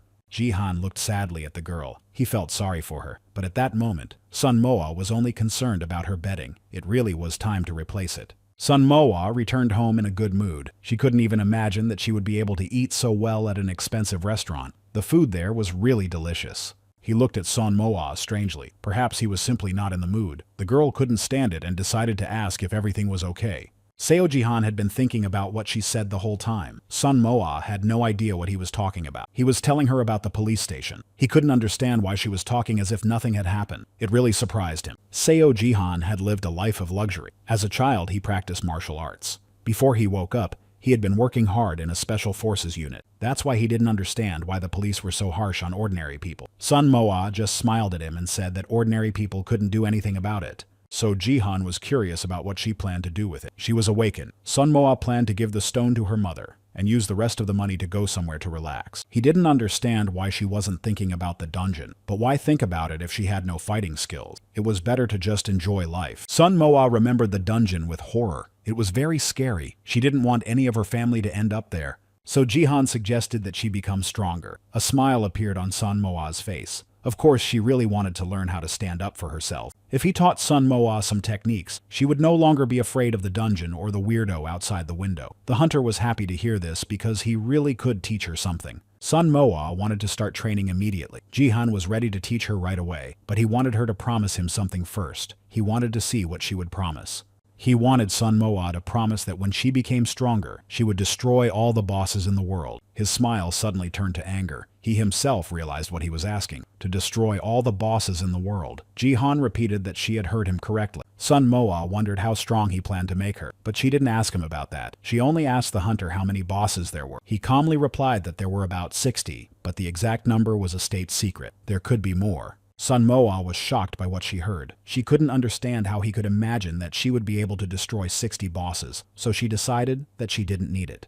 Jihan did not expect such a response from her. How could she refuse such an opportunity? Sun Moa explained her refusal by saying that she no longer wanted to return to the dungeon. No matter how strong she became fighting bosses, she had no desire to do so. Besides, a sweet life of abundance awaited her. So Jihan asked her to at least think about it. But the girl went home with heavy shopping bags. She thought it was very strange that he was insisting so much. The hunter wanted to explain that everything would change in her mind after the first boss was destroyed. But Sun Moa still did not agree. She remembered her boss when he persuaded her to work until 2 in the morning. She didn't understand why he wanted her to do this. But the more the hunter persuaded her, the more interested Sun Moa became in this venture. But she didn't understand how he wanted to make her stronger. For Sun Moa, even making a blanket was difficult, and now she had to fight the dungeon bosses. Get my ring from the inventory and just put it on. Sun Moa couldn't understand why she had to wear it, and what exactly it would change. Her eyes sparkled with happiness. Sun Moa could use Jihan's things. He didn't want them to just gather dust in his inventory. He wanted them to be used for good. She was incredibly happy, but the ring was too big. Jihan asked Sun Moa to turn the ring so she could choose her size. She was thrilled. As soon as Sun Moa put on the ring, she received a notification. It was the ring of the Apocalypse Stone Azure. Her strength increased tenfold. Sun Moa became twice as strong as a normal person, so Jihan wanted to tell her about the ring while they were still in the store. He was just worried about her. Sun Moa was surprised by how much he cared about her, so Jihan didn't want her to carry a heavy bag, so he told her about the ring. Sun Moa now realized that Jihan's strange behavior had prevented her from thinking about everything. She was afraid to go home. You can't always rely on force. She had to figure out what to do with that weirdo. What if he was still outside the window? So Jihan noticed her anxiety and decided to support her. He suggested that she book a hotel room and find another apartment. It was surprising that Sun Moa hadn't thought of that herself. But there was another option. He wanted to punish the weirdo who was watching Sun Moa. The girl was alarmed by his gaze. Sun Moa had no idea what Jihan was planning. They were just waiting for the man who had been watching her to come to her window. So Jihan just wanted her to catch him. But Sun Moa still didn't understand why she should do that, and why the hunter was so insistent that she do it. Sun Moa asked what she should do with him afterward, but Jihan didn't have time to explain. She sat quietly because the stalker was standing outside the window. Seo Jihan asked Sun Moa to pretend she woke up and was going to the door. She was very curious to see who was following her. When the door opened, she heard someone walking down the stairs. The creaking sound of the stairs grew closer. Suddenly she heard only silence. He didn't make a sound. Sun Moa thought he had just run away, but Jihan assured her that the man was just hiding. Sun Moa was ready to teach this boy a lesson and discourage him from watching her. The weirdo ran out into the alley. They quickly ran after him. He just stood in the alley as if nothing had happened. So Jihan was sure that this was the same man who had been watching Sun Moa. So Jihan shouted for Sun Moa to catch the weirdo before he got away. Sun Moa rushed toward the man in the alley. She was furious. She threw herself at him with all her might. The ring gave her not only strength, but also confidence. The man did not understand why the girl was attacking him, or what was going on. Sun Moa was surprised at how weak he was, even though it was just that she had become stronger because of the ring. Seo Jihan asked her to repeat everything he said. Sun Moa was confused by the fact that Jihan was enjoying this process. Sun Moa had no desire to repeat anything after Seo Jihan, but he was very persistent. Sun Moa sighed heavily. She agreed to do what Seo Jihan asked. Her face was contorted into a grimace. Sun Moa wanted to appear stern to the man. She began to repeat every word Jihan said. From the outside, it looked ridiculous. The actress Sun Moa was hopeless, even though she was trying really hard. At one point, So Jihan even felt ashamed of Sun Moa. He decided to give her some advice about her terrible acting, but he shouldn't have done that. Sun Moa was enraged by his remark. From now on, she wasn't playing a tough girl. She had become one, so Jihan continued to dictate what she should say. She spoke to him menacingly, and So Ji-hoon stopped her. Enough of his talk. It was time to take off his mask. Sun Moa not only had to take off his mask, but also grab him by the neck. Sun Moa continued her interrogation. She wanted to know who had sent him to follow her, but the man insisted that no one had been there except for a passerby. The atmosphere became heated. Sun Moa began to behave rudely toward him. She couldn't understand why he wasn't saying anything. Did he really not care what happened? The man was very frightened. He apologized to Sun Moa, but that wasn't enough. Sun Moa wanted confirmation of his words. The man offered to pay her, but this only made Sun Moa angrier. She wanted to hit him, but she restrained herself for now. So Jihan loved scenes like this. He watched everything that was happening with admiration, but it wasn't enough for him. So Jihan ordered Sun Moa to bring her palm to his eye. After that, he said, "If I take away your vigilance." Sun Moa was frightened and surprised at the same time. She didn't want to believe what Jihan asked her to do. But So Jihan did not back down from his plan, so he asked Sun Moa to do it again. Sun Moa saw no other way out but to agree. The man begged for mercy. He was so scared that he let out a slight sound that smelled unpleasant. So Jihan announced that it was time to finish him off. He asked Sun Moa to look at his documents. She tapped her fingers a few times and then said his name.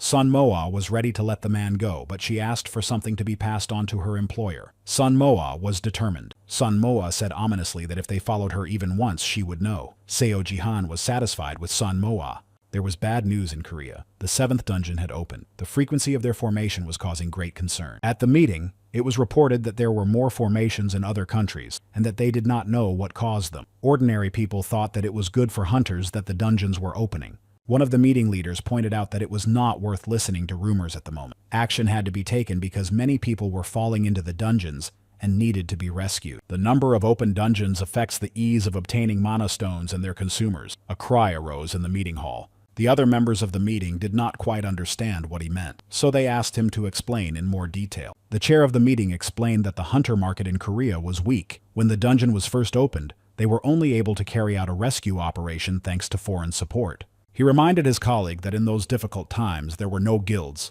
So many hunters hid their identities. Those times were a social problem. His colleague agreed with him, and now the hunter market has grown. Because of this expansion, it has become easier to deal with open dungeons. Breaking news! Someone had quietly joined the hunters. Everyone looked at each other in surprise. A hunter who called himself Luther put an S-rank Evatonis core up for sale. Sun Mo-ah did not expect this to be discovered. She felt panic and fear at this news. Sun Mo-ah had to go to a meeting with manager Shin and assistant Kim, so Jihan wanted to go with her. But Sun Mo-ah looked at him in surprise. Seo Jihan had no choice but to go with her. His soul was stuck in the stone of her soul, so he would always be by her side from now on. As soon as Shin Se-yoon and Kim crossed the threshold of the coffee shop, Sun Mo-ah greeted them cheerfully. In response, they just smiled warmly. Sun Mo-ah was glowing with happiness. It was a normal conversation between old acquaintances. The news of Shin Se-yoon and Kim's dismissal came as a surprise to Sun Mo-ah. Shin Se-yoon had made the decision to quit a long time ago, on the day she was denied a promotion. Mentions of the office made Kim and Sun Mo-ah angry. They thought it was unfair that lazy people got management positions while hardworking people got nothing. They also gossiped about Shin Se-yoon's dismissal. Manager Shin quickly changed the subject and informed Sun Mo-ah that they would be working at another company. From now on, they would be working at the White Light Guild as the leader of the 4th support group. Sun Mo-ah was extremely happy for them. The company had recently opened, so few people had heard of it. Teams were just being formed at the new company, so Shin Se-yoon and Kim asked Mo-ah to work with them. Sun Mo-ah was very surprised by this offer. In the past, she would have agreed without hesitation. But the current Sun Mo-ah declined the offer. She wanted to take a little break and sort out the new developments in her life. Shin Se-yoon and Kim were very sorry that Sun Mo-ah had refused. They wanted to work together again, but that wasn't all. During one of their conversations, Sun Mo-ah mentioned that she was living in a basement. Shin Se-yoon and Kim decided to help the girl and gave her an envelope. They asked Mo-ah not to refuse their help. Sun Mo-ah couldn't even think about such help. She was very surprised and immediately refused to accept the money. Kim asked her to take the money out of respect for them. They wanted to thank Sun Mo-ah for saving them in the basement. Sun Mo-ah was pleased that they cared about her, but now she was awake. She couldn't shake the feeling that she was taking money from people who had earned it honestly. It would probably be better to tell them everything. They had been through so much together, and they definitely shouldn't tell anyone, Sun Mo-ah thought to herself. But just as she started to speak, Jihan interrupted her. So Jihan was dissatisfied with this decision. It was better to keep quiet about the awakening. Sun Mo-ah pretended she had an urgent phone call so she could talk to Seo Jihan. She didn't understand why they couldn't tell them. She shouted his name angrily. Apologizing, he explained to her that secrets remain secrets only because no one knows about them. It was a difficult situation for Mo-ah. Seo Jihan only gave Sun Mo-ah advice. The decision was hers alone. Maybe she would feel better if she told her secret. So Jihan also explained the consequences of telling. It is illegal to hide her awakening. Sun Mo-ah was upset by the news about hiding her awakening. She needed a moment to collect her thoughts. At that moment, Sun Mo-ah felt miserable. She didn't say anything. She had to take the money. Seo Jihan didn't realize how hard it was for her to lie. Sun Mo-ah was terrible at lying. Any lie she told was immediately exposed. It was because of her fear that she wanted to tell someone the truth about her awakening. Seo Jihan immediately remembered what a bad actress Sun Mo-ah was. There was one way out of the situation. They could register as hunters officially, but Sun Mo-ah immediately rejected the offer. What guild would want to take a hunter with her abilities? Seo Jihan joked that she would have to collect herbs for the rest of her life. Sun Mo-ah didn't want that at all, so she had to lie. But Seo Jihan hastened to remind her that Luren was all over the news. The time would come when everyone would find out about her anyway. He began to calm Sun Mo-ah, but her anxiety did not subside. He should have told her what to do next. Sun Mo-ah wanted to be an ordinary hunter. Sun Mo-ah was saddened by the thought that she would have to agree to destroy all the bosses. Jihan told her that there was another way to become stronger. Jumping up from the bed with joy, Sun Mo-ah didn't understand why he had been silent earlier. For this, she needed Kyrgyz's horn. Sun Mo-ah opened her inventory and happily began searching for the horn. A minute passed before Mo-ah found Kyrgyz's horn. Without hesitation, she pressed it. So Jihan and Sun Mo-ah did not expect the horn to be so large. The huge horn lay in front of them, destroying half the room. Sun Mo-ah stood next to the horn and looked at the hole in the wall where water was gushing out like a fountain. She was confused and didn't know what to do. Sun Mo-ah hoped that at least So Jihan knew what to do, but So Jihan was also confused. He did not expect Kyrgyz's horn to be so big. Sun Moa was angry with So Jihan. How big was it supposed to be? So Seo Jihan began to show her the size of the Spirit Lord's horn. That's why he expected Kyrgyz to have one like it. Moa's abilities must have affected the horn. Sun Moa had no idea how to explain to the apartment owner why it was destroyed. She also had no idea what to do with the horn. So Jihan understood that it was impossible to sleep in the ruins, so he suggested that Sun Moa find a place to spend the night. But Sun Moa knew that they couldn't stay in the basement. So, after gathering her things, Moa went to a hotel. She was delighted with the room she would now be living in, but it seemed that Sun Moa was even more delighted with the size of the bathroom. She had never been in such an expensive room before. She looked around every corner of the room with admiration. Sun Moa's joy knew no bounds at that moment. She rejoiced in everything beautiful like a little girl. The view from the window was incredible. So Jihan was surprised by Sun Moa's behavior. She had been talking calmly with the landlord, and now she was running around like a madwoman. The room was just too beautiful. So Jihan asked her to get the horn. But Sun Moa wasn't sure it was a good idea. She didn't want to make a mess of the room, but So Jihan insisted that she get it. This time, Sun Moa didn't rush. In a second, she was holding the horn in her hands. It turned out that it wasn't as heavy as she had imagined. Sun Moa's curiosity grew. At times, she seemed to behave like So Jihan. Seo Jihan knew that this time would be harder than when he got Kalagas's horn, so he warned Sun Moa right away. Sun Moa was ready to take action, so she waited for Seo Jihan to explain what to do next. While Sun Moa waited for his answer, she decided to imagine what would happen next. Would she really start practicing her punches on mannequins? Perhaps So Jihan would start training her punches on the hot sand.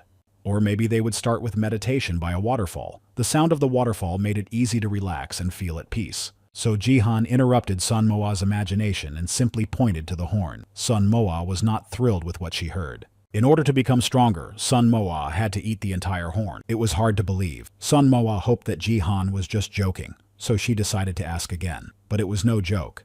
That was how Jihan had gained his powers, so if Sun Moa wanted to gain power, she had to eat the entire horn. Sun Moa looked at Jihan in confusion. If a person eats the horn of a boss, they gain their abilities. Sun Moa doubted that she could even bite off a piece. Sun Moa felt sick at the thought of eating the horn, but So Jihan was the #1 hunter, so she had to believe him. Barely making up her mind, Sun Moa bit off the first piece of the horn. As soon as she did, a message popped up. In the message, Sun Moa read what abilities she would gain. S-rank Lightning and Thunderstorm, the new abilities of Moa. Now Sun Moa was sure that Seo Jihan had told her the truth. Sun Moa was surprised that she would now have 2 abilities. So Jihan explained that she had 2 abilities because she had the entire horn. He only had part of it, so he received 1 ability. S-rank Revenge of the Deceased was an ability that So Jihan gained after eating Kalagas horn. It increases the power of damage dealt. Sun Moa and Do Jihan began to study the abilities of the Insect King. These were the abilities that the monster used in his battle with Do Jihan. But Sun Moa could not even imagine that instead of grueling training, she would be eating the monster's horn. She became curious as to how So Jihan came up with the idea of eating the horn. At first, Jihan showed the horn to the awakened manufacturer, but the manufacturer replied that the horn was not an ingredient, so Jihan was disappointed. He felt sorry for the horn going to waste in the inventory, so he tried to use it in a different way. Jihan was the only one who knew about this. Sun Moa tried to imagine So Jihan enjoying the horn, repeating to herself how delicious it was. It was hard to call the horn a delicacy. Sun Moa decided to try adding some sauce to see if it would taste a little better. The main thing was that she ate it all. Sun Moa felt heavy in her stomach and couldn't eat any more. Well, at least she ate 5% of the horn. She could eat the rest later. It was late. Seo Jihan sent Sun Moa to bed. Tomorrow they had to continue.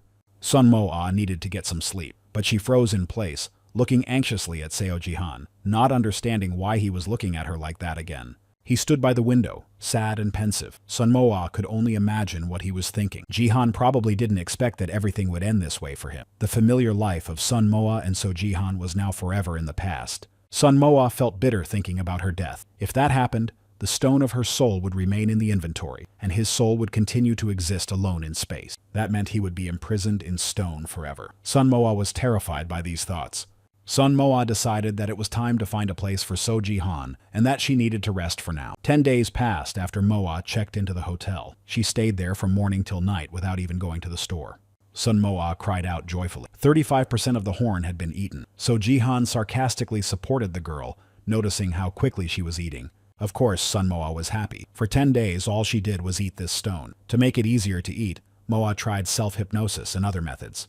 Seo Jihan decided to make Moa's life easier and offered her stewed kimchi with the horn, but it would be delivered to the hotel. However, a phone call interrupted their conversation. Sun Moa's brother called. He wanted to meet her. Sun Moa found this suspicious because her brother never called her just like that. He was definitely in trouble again. But Sun Moa's brother assured her that everything was fine and that their mother would also be there. It was all very strange. Sun Moa decided to go and find out what had happened to her brother this time. After a long time, they finally got together. Sun Moa's brother was overjoyed to see her.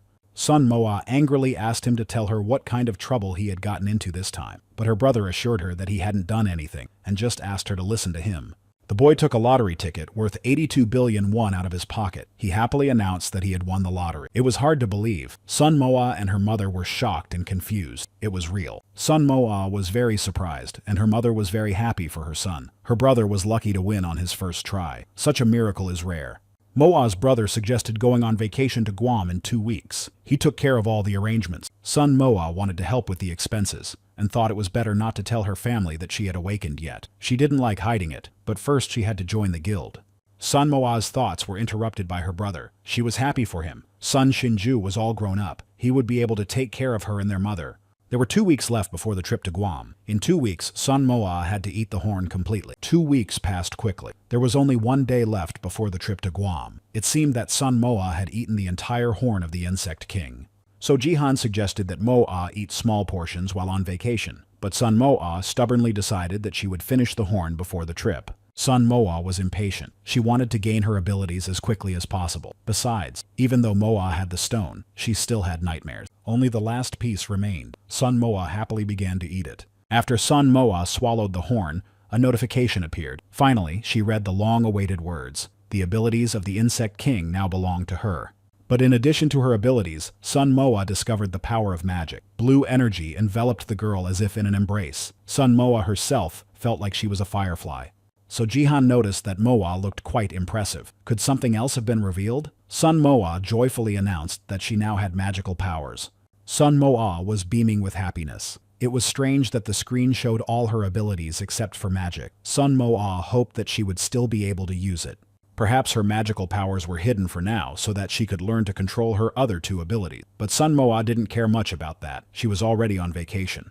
Departure day. It was time to hurry so as not to be late. Emotions overwhelmed Sun Moa. Very soon she would be basking on a warm beach with a cocktail in her hand. Sun Shinju was delighted with every little thing like a 3-year-old child. It was his first vacation in Guam. So Jihan immediately showed them where passport control was. Sun Moa liked that he was helping her and taking care of her. Sun Moa immediately showed her brother and mother where they needed to go next, but the free cocktails on the plane had an effect on Moa's brother.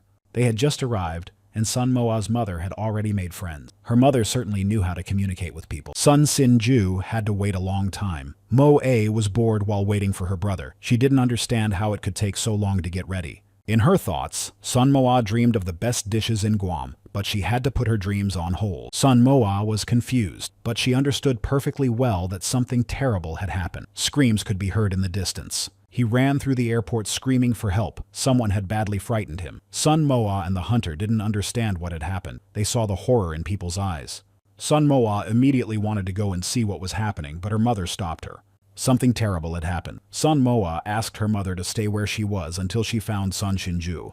But her mother immediately refused. Sun Moa assured her that everything would be fine, even though she wasn't sure. She was very worried about her brother. Sun Moa did not have time to go look for him. A blue light burst into the airport building. The building began to collapse from the explosion that followed the blue light. Sun Moa could barely hear anything. She was confused and frightened. There were screams and panic all around her. People were running in all directions. Jihan called Moa again and again until she responded to his call. He asked her to get up as quickly as possible. So Jihan hurried to tell her that the basement was opening. When it opened, the explosion could happen again, very soon. Sun Moa found it hard to believe that the underground passage was opening again, so Jihan asked her to get up carefully and run out of the building. It would collapse very soon. They had to run. Sun Moa found it difficult to stand up. Something was preventing her from doing so. Sun Moa turned her head to see what was wrong. Her mother was lying on top of her and wasn't moving. She was very worried about her mother. Sun Moa tried to revive her, but she couldn't. So Jihan reminded her again of the danger and asked her to run to the exit while he was still free.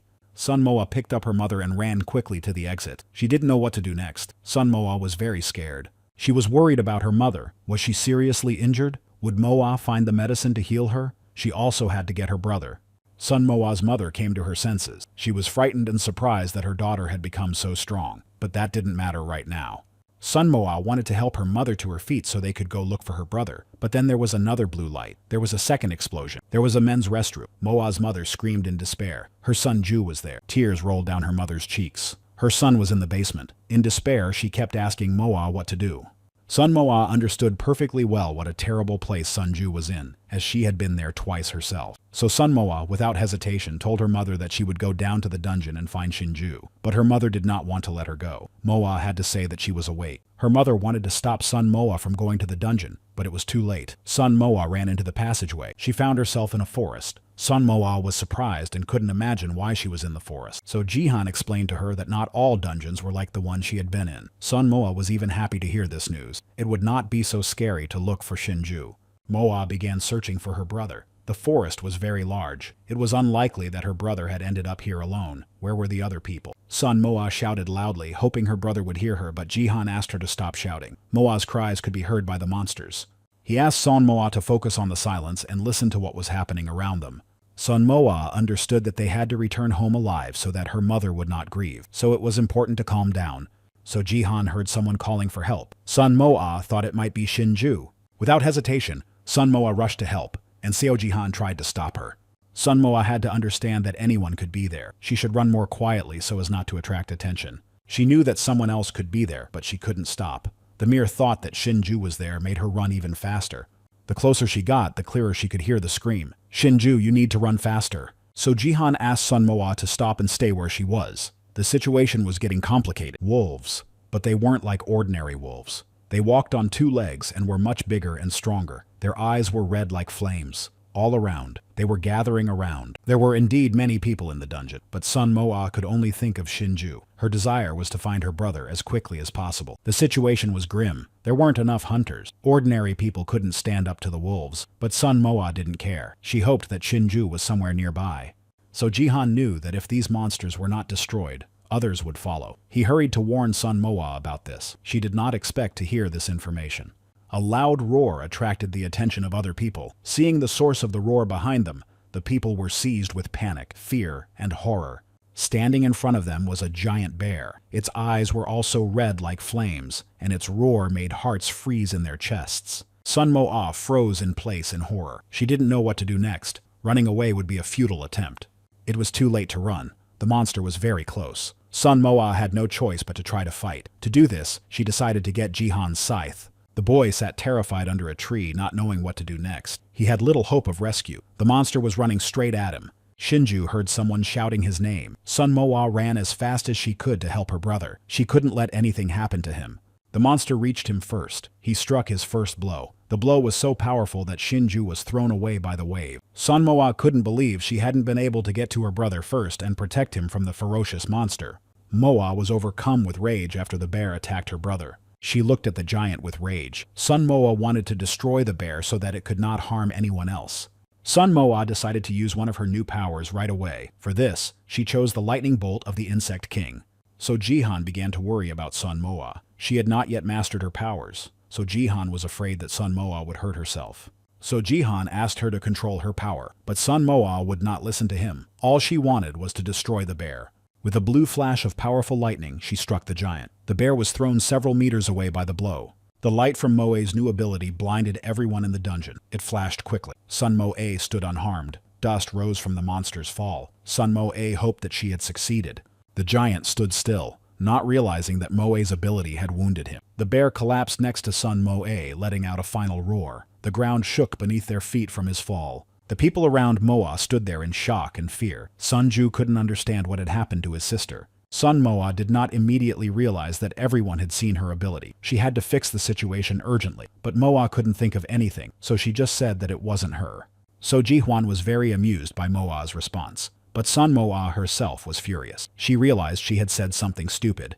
People continued to look at Sun Moa in surprise. It was really difficult to explain what had just happened. Sun Moa was angry, so she decided to go collect the bear's items so she wouldn't use her abilities against people. She couldn't do that. So Jihan continued to laugh and joke with Sun Moa. It was good that she had tested her abilities on the bear. Sun Moa managed to obtain a B-rank stone. The power of this stone could help everyone return home. It was time to return home. Sun Moa called the people to her. No one understood what was happening, but everyone thanked Moa for saving them. Sun Moa opened a magical passage and asked everyone to go through it. Sun Ju approached his sister to enter the magical passage together, but Sun Moa decided to stay in the forest. Sun Moa picked up her brother and carried him to the passage. Shinju couldn't understand when his sister had become so strong. Finally, she asked him to calm their mother down, so Jihan did not expect Moa to decide to stay.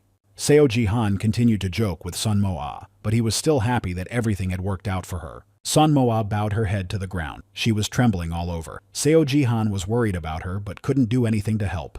She was worried about her brother, who had almost been killed by a bear, about her mother, and about herself. Sun Moa wanted to calm down so that her mother wouldn't see her in such a state. So Jihan tried to hug Sun Moa. He wanted to calm her down and just be there for her. Although Sun Moa couldn't feel his touch, she could feel the warmth, but she didn't understand how that was possible. Sun Moa found it difficult to breathe, so she decided to stop hugging him. So Jihan felt uncomfortable. He didn't understand why he had hugged Moa. Sun Moa lost a lot of strength in her fight with the bear. Only now did she understand why Jihan had asked her to control her strength before using her ability. The wolves began to gather around them again, so Seo Jihan insisted that it was time to get out of the dungeon. But Sun Moa didn't want to leave. She still had some strength left, so she decided to try using another ability. So Jihan was worried about Sun Moa, but the girl was determined. Moa assured Jihan that everything would be fine. The return stone was always at hand.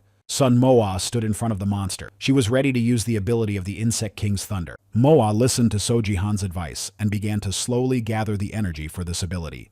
Having gathered enough thunder energy, Sun Moa released it on her enemy. Blue flames engulfed the ferocious bear. Dust rose again around them. Sun Moa rejoiced at the destruction of another monster, so Jihan was worried about Moa's well-being. Sun Moa did not feel very well, but to reassure So Jihan, she replied that she felt fine, so Jihan could see that this was not the case. Sun Moa did not take care of herself at all. Instead of resting, she decided to quickly gather her belongings, so Jihan tried to convince her that she could do that later. But Sun Moa didn't listen to him. The items were F rank. Sun Moa wondered if monsters could increase their ranks, so she asked Jihan. Every dungeon has a boss, so Sun Moa and So Jihan became curious about where it was.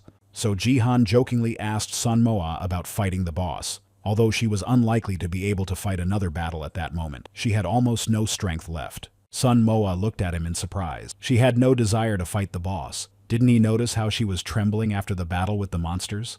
In general, Sun Moa believed that she had simply been lucky in her fight with the bear. Seo Jihan didn't understand how she could have been so lucky. So Moa hurried to explain. If the bear had started pounding the ground with its fists, she would hardly have been able to stand her ground. There was little chance of victory.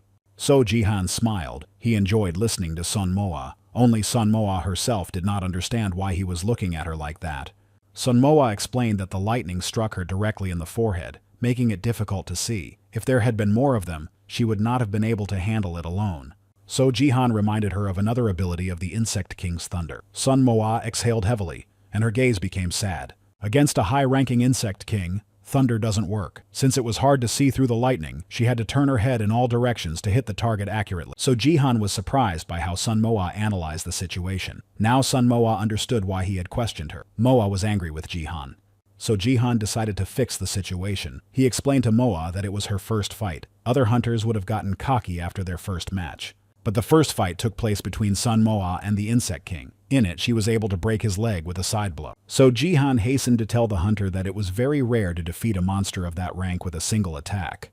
Sun Moa was upset. It was great to have a combination of powers, but after using them twice, she was left without any strength. Jihan knew only one hunter who could use powerful abilities of pinpoint and massive damage. Yuan Dam, a rank 3 hunter.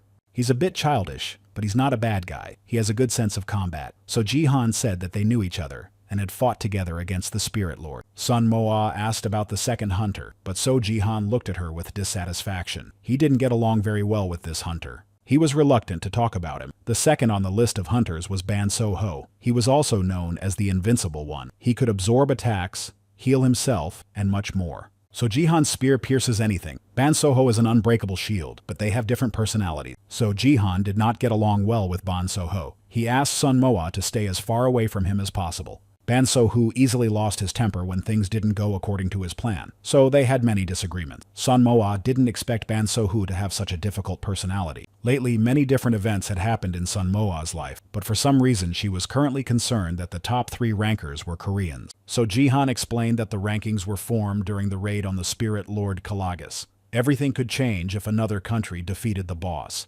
Wandering through the forest, Sun Moa noticed some trees. They produced a substance used in medicinal potion. Incidentally, the wood from these trees was quite expensive. Sun Moa could already see a large pile of money in front of her. She decided to gather some wood. In addition to wood, Sun Moa gathered a lot of Garuda leaves, so Jihan decided to remind Sun Moa of the time. When she returned to the destroyed airport, Sun Moa's angry mother rushed at her. She began to scold Moa like a little girl. They waited for her for several hours. People began to say that the passage was closed. Sunju said that his sister should be coming out very soon. Sun Moa decided not to say why she was late. She was just worried about her daughter. Sun Moa apologized to her mother and assured her that everything was fine. Their mother was just happy that her children were all right. Sun Moa was proud of herself for saving them. A woman approached them. She knew that Sun Moa was a hunter. It was Christelle Lee. She was the leader of the team responsible for eliminating the consequences of the underground passages. Sun Moa shook Christelle Lee's hand and introduced herself. At that moment, she felt like a child. Crystal Lee wanted to thank Sun Moa for saving the people in the dungeon. Sun Moa was embarrassed. In gratitude, Sun Moa was given a place to stay. It was a state guest house. Sun Moa was in a state of mild shock. It was a hotel. Christelle Lee was very kind. She not only drove them from the airport to the hotel, but also showed them to their room. After they entered the hotel room, Christelle Lee immediately decided to ask Sun Moa about the rare stone in the ring. Sun Moa modestly replied that she had done what she had to do. The government had to return the rare stone to Sun Moa. After that, Moa would be given a short tour. Sun Moa just wanted to relax, but Shinji wouldn't let her. All Sun Moa could think about was resting. There was a large pile of boxes in the hotel room. Sun Moa did not understand where these boxes came from. As it turned out, they were gifts from the people Moa had saved. The news was on TV. They were only talking about Sun Moa's heroic deed. The reporter decided to interview those who had survived. The man couldn't hold back his tears as he recalled the horror of the basement. He told them about the giant bear and Sun Moa. At the end, he noted that Moa was very modest. Sun Moa didn't want anyone to know about her, but after the basement incident, everyone found out about her. The news did not forget to mention the dungeon in Korea. Sun Moa visited that dungeon with Jihan. She managed to escape unharmed. The Guam government banned reporters from interviewing Sun Moa. Sun Moa herself was shocked by what was happening around her, so Jihan hurried to show Sun Moa the news and comments below it. Sun Moa was under a lot of stress and shock. She read the comments and couldn't believe that this was really happening. So Jihan couldn't help but ask if Sun Moa was okay. Sun Moa remembered Kim and Shin Se-yoon. Her first public appearance was a success. Shinju left the store with large bags. Once again, he was not charged. He assumed that he had also saved the store owner, Sun Moa. Of course, Shinju and his mother were very proud of Sun Moa. The people in Guam were kind to them, and it was uncomfortable for them to constantly take things for free. Shinju told his mother with great enthusiasm about Sun Moa's fight with the bear, but Sun Moa didn't hit him. Their mother was worried about her daughter, but she was still proud of her. Sunju was very fond of his sister and believed that Sun Moa deserved only the best. Sun Moa asked him to stop praising her. She said it was enough to sit there and that they should go for a walk while the weather was still nice. Sunju wondered if she didn't like being praised. So Jihan watched them the whole time. He was happy that Sun Moa had a family because he had never known a mother's love. Sun Moa noticed that the news about her in Guam quickly disappeared from the screens. Jihan explained to her that the Guam authorities probably didn't like the fact that a foreign hunter had become a hero in their country. But Sun Moa was well rewarded, so it would have been wrong to complain. For Moa herself, the best reward was the B-rank stone. She also liked the wisdom bracelet made of moonstone. It gave her 20 times more magical power. The bracelet turned out to be more powerful than the ring. So Jihan remembered Moa's word. He warned that the ring only doubles the base power. In Sun Moa it was small, so the result was not very noticeable. Sun Moa gazed enchantedly at her bracelet. With such powerful strength, the dungeon no longer seemed so scary. While Sun Moa was admiring her bracelet, she fell behind her mother and brother. They asked her to catch up, so they had to wait a little. Her mother was so proud of Sun Moa that she constantly watched the news about her. That was also the case when they returned from their walk.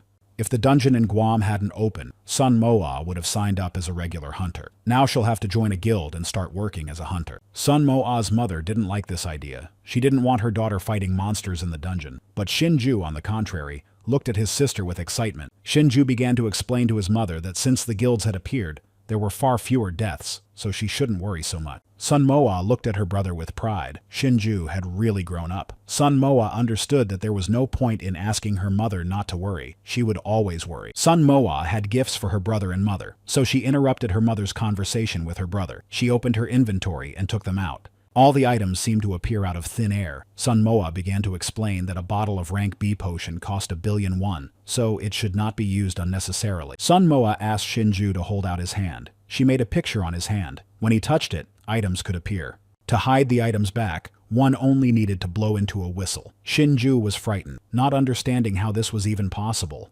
It was hard for Shinju to comprehend that he was holding 1,000,000,000 won in his hand. Sun Moa could now afford such large sums of money. Shinju thought his sister was really cool, and Sun Moa was starting to annoy him. It seemed that Shinju was becoming jealous of his sister. Once again, Sun Moa decided not to go to dinner with her mother and brother. This made her mother very sad, but she understood that Moa needed rest. In fact, Sun Moa no longer needed a rest. Her strength had been completely restored. It was just difficult to explain to them that Sun Moa was constantly being asked to go somewhere by a ghost obsessed with fighting. After the news was released, many of Sun Moa's acquaintances began to write to her. Everyone was curious to know more details, but So Jihan didn't like it.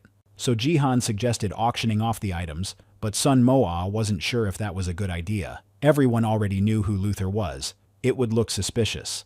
No one should find out. Moreover, there were brokerage companies at the market. Sun Moa became curious about So Jihan's nickname. After So Jihan left the Spirit Lord's dungeon, items from the hunter with the nickname Knife began to be sold at the market.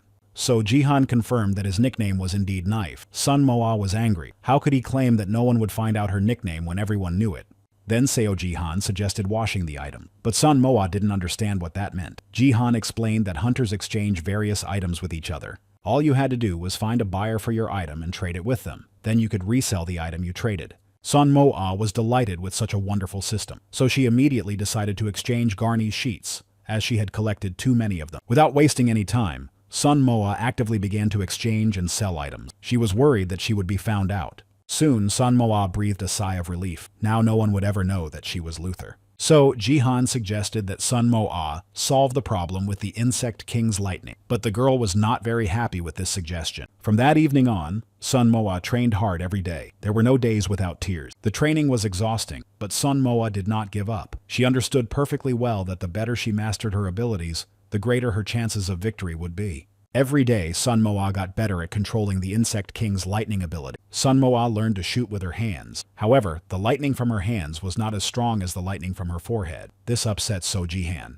But Sun Moa explained to him that it was much easier to shoot lightning from her hands and aim as well. She didn't have to gather energy, so she could use her ability right away. Jihan advised the girl to hide her true power as long as she could and develop the power that she could show in public. Sun Moa understood that he wanted to make her stronger to fight the bosses, but she wanted to rest a little. The rest was over quickly. It was time to fly home. The airport was crowded. The dispatcher announced the boarding of flights. But Sun Moa stood still. Jihan didn't understand what was going on. Moa was afraid to go through the large crowd. Sun Moa was worried that people would pounce on her with questions as soon as she entered the airport. So Jihan advised her to use the teleportation scroll if she was afraid to go inside. How could Sun Moa not have thought of using it herself? She quickly went to find a place where there were no people to use the scroll. So Jihan wondered if Sun Moa had chosen a guild to join, but in fact, Sun Moa hadn't decided yet. There were only 3 well-known guilds. The largest guild in Korea was the Daehan Guild. It was the first to be founded and was run by the reputable Daehan Corporation. The second guild was Sky. It was led by Bang So-ho, the second hunter on the list. It was known for its security and cautious attacks. But Bang So-ho did not like So Jihan. He was not suitable. The third guild is Dark Sky. Their leader, Yuan Dam, is the third hunter on the list of the best. There is another guild called White Light. However, Sun Moa was unable to find any information about this guild. Sun Moa decided to join any guild except Sky. As it turned out, Seo Jihan had also been in this guild before, during the attack on the Spirit Lord. So Jihan explained his departure from the guild by saying that he had disagreed with Bang So-ho. Conflicts between guilds also happened. Sun Moa found it hard to believe that he had really left the guild and had not joined any other guild. Because of this, he could not participate in dungeon battle. That was exactly how it was. That is why So Jihan had to act in secret. Seo Jihan knocked out the hunter guards several times, but others noticed, and it became more difficult for him to make his way to the dungeon. Once, he was caught right in front of the boss. Now Sun Mo-ah understood why he was in such a hurry in the dungeon. He was afraid that he would be captured in front of the main room. The rescue team was assembled so quickly only because of Seo Jihan. He was chasing after the great power that Sun Mo-ah had gained without having a single ability. It turns out that he wants to defeat all the bosses just to see how strong Sun Mo-ah has become. Sun Mo-ah's thoughts were interrupted by a representative of the Sky Guild. He asked her to come with him. Sun Mo-ah looked at him in surprise. She had no idea what to make of this. So Jihan advised her to just keep going where she was going.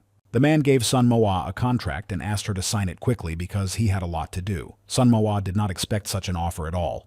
He began to rush Sun Mo-ah, saying that she would never get such a good offer again. But Sun Mo-ah didn't like that she had to give them half of the items. Sun Mo-ah decided to think about the offer and said she would contact them later. But that only made the man angry. He was probably just not used to a hunter not agreeing to his offer. Pretending to be a businesslike man, he called Sun Mo-ah short-sighted. Sun Mo-ah didn't like that at all. Not only was he forcing her to make a quick decision, but he was also calling her narrow-minded. Finally, he just asked Sun Mo-ah to contact him when she had thought everything through. Sun Mo-ah thought he was arrogant and conceited. She didn't understand how people like him could even walk on this earth. Usually, when a new hunter is offered to join a guild, they happily sign the contract right away. Sun Mo-ah was different. She didn't like arrogant people. So Jihan was surprised by her response. Sun Mo-ah was pleased that she had provoked such a bold individual. Sun Mo-ah didn't understand what had happened or why Jihan had reacted so sharply. He asked Sun Mo-ah not to take it to heart and not to think about it. He couldn't even imagine that Sun Mo-ah disliked such people so much. Seo Jihan was impressed that Sun Mo-ah was annoyed by rudeness. Sun Mo-ah did not want to continue the conversation, but So Jihan continued the conversation. There are many people like that in the world, so it's better to learn to ignore them or talk to them rudely as well. Sun Mo-ah didn't want to be rude or arrogant to anyone. Didn't Jihan understand that they were still human beings? Besides, politeness helped keep a distance. Sun Mo-ah asked Jihan not to cross the line and maintain good business relations. Seo Jihan asked her not to be polite to him. Sun Mo-ah agreed, but calling him Seo Jihan was too formal. So Sun Mo-ah decided to call him brother, but that wasn't what So Jihan meant. He explained that he didn't want Sun Mo-ah to call him brother, so he asked her to call him So Jihan or just Jihan. Sun Mo-ah didn't understand why Jihan blushed, even though her cheeks were as red as tomatoes. Their awkward moment was interrupted by a phone call. It was manager Shin Se-yoon. She was upset about the rudeness of someone from the Heaven Guild. Sun Mo-ah was very angry. Were all the people in the guild so rude? They pretended to be nice people. Shin Se-yoon was worried about Moe, so she wanted to recommend a good shaman who could protect her from evil influences. Sun Mo-ah remembered how she asked Shin Se-yoon about resting the spirit. Mo-ah was happy to hear from manager Shin and promised to visit the shaman. Shin Se-yoon congratulated Sun Mo-ah on waking up, and they agreed to go out for lunch together. Sun Mo-ah couldn't believe that Shin's manager didn't offer her to join the White Light Guild. Jihan explained that there can be many disadvantages to small guilds. It was because of these disadvantages that she did not recommend it. But Sun Mo-ah was a stubborn person, so she decided to join the White Light Guild. So Jihan was surprised by her decision, but Sun Mo-ah believed she had made the right choice. She didn't even have any doubts. But Seo Jihan always supported Sun Mo-ah in everything, so this time he decided to support her as well. Sun Mo-ah immediately called Shin Se-yoon and told her that she wanted to join their guild, but Shin's manager explained that many hunters were leaving White Light. The guild might close soon, but Sun Mo-ah was unstoppable. Even if it closed, she would still join White Light. Sun Mo-ah and Jihan were puzzled by how small the guild's location was. Jihan modestly pointed this out. Shin Se-yoon was happy to meet Sun Mo-ah, but Shin, the manager, was in no hurry to talk about Mo-ah joining the guild. Sun Mo-ah tried to start the conversation herself, but Shin Se-yoon knew Mo-ah's character very well and wanted to know the reasons for her choice. Sun Mo-ah was embarrassed by this question, so she quickly changed the subject. Now it was just a casual conversation, not a business one. Kim entered the room. She did not expect to see Mo-ah in the office, so she was very surprised to see her. As soon as Kim found out why Mo-ah had come to them, she also tried to dissuade her. Assistant Kim, like manager Shin, couldn't understand why Sun Mo-ah had decided to join their guild. Kim's assistant urgently asked Shin Se-yoon to step aside with her. She informed him that they had not been given permission to clean up, so another hunter had left the White Light Guild. This issue could be resolved later, so they returned to Mo-ah. They had no replacement hunter, so Kim smiled and asked Mo-ah again about joining the guild.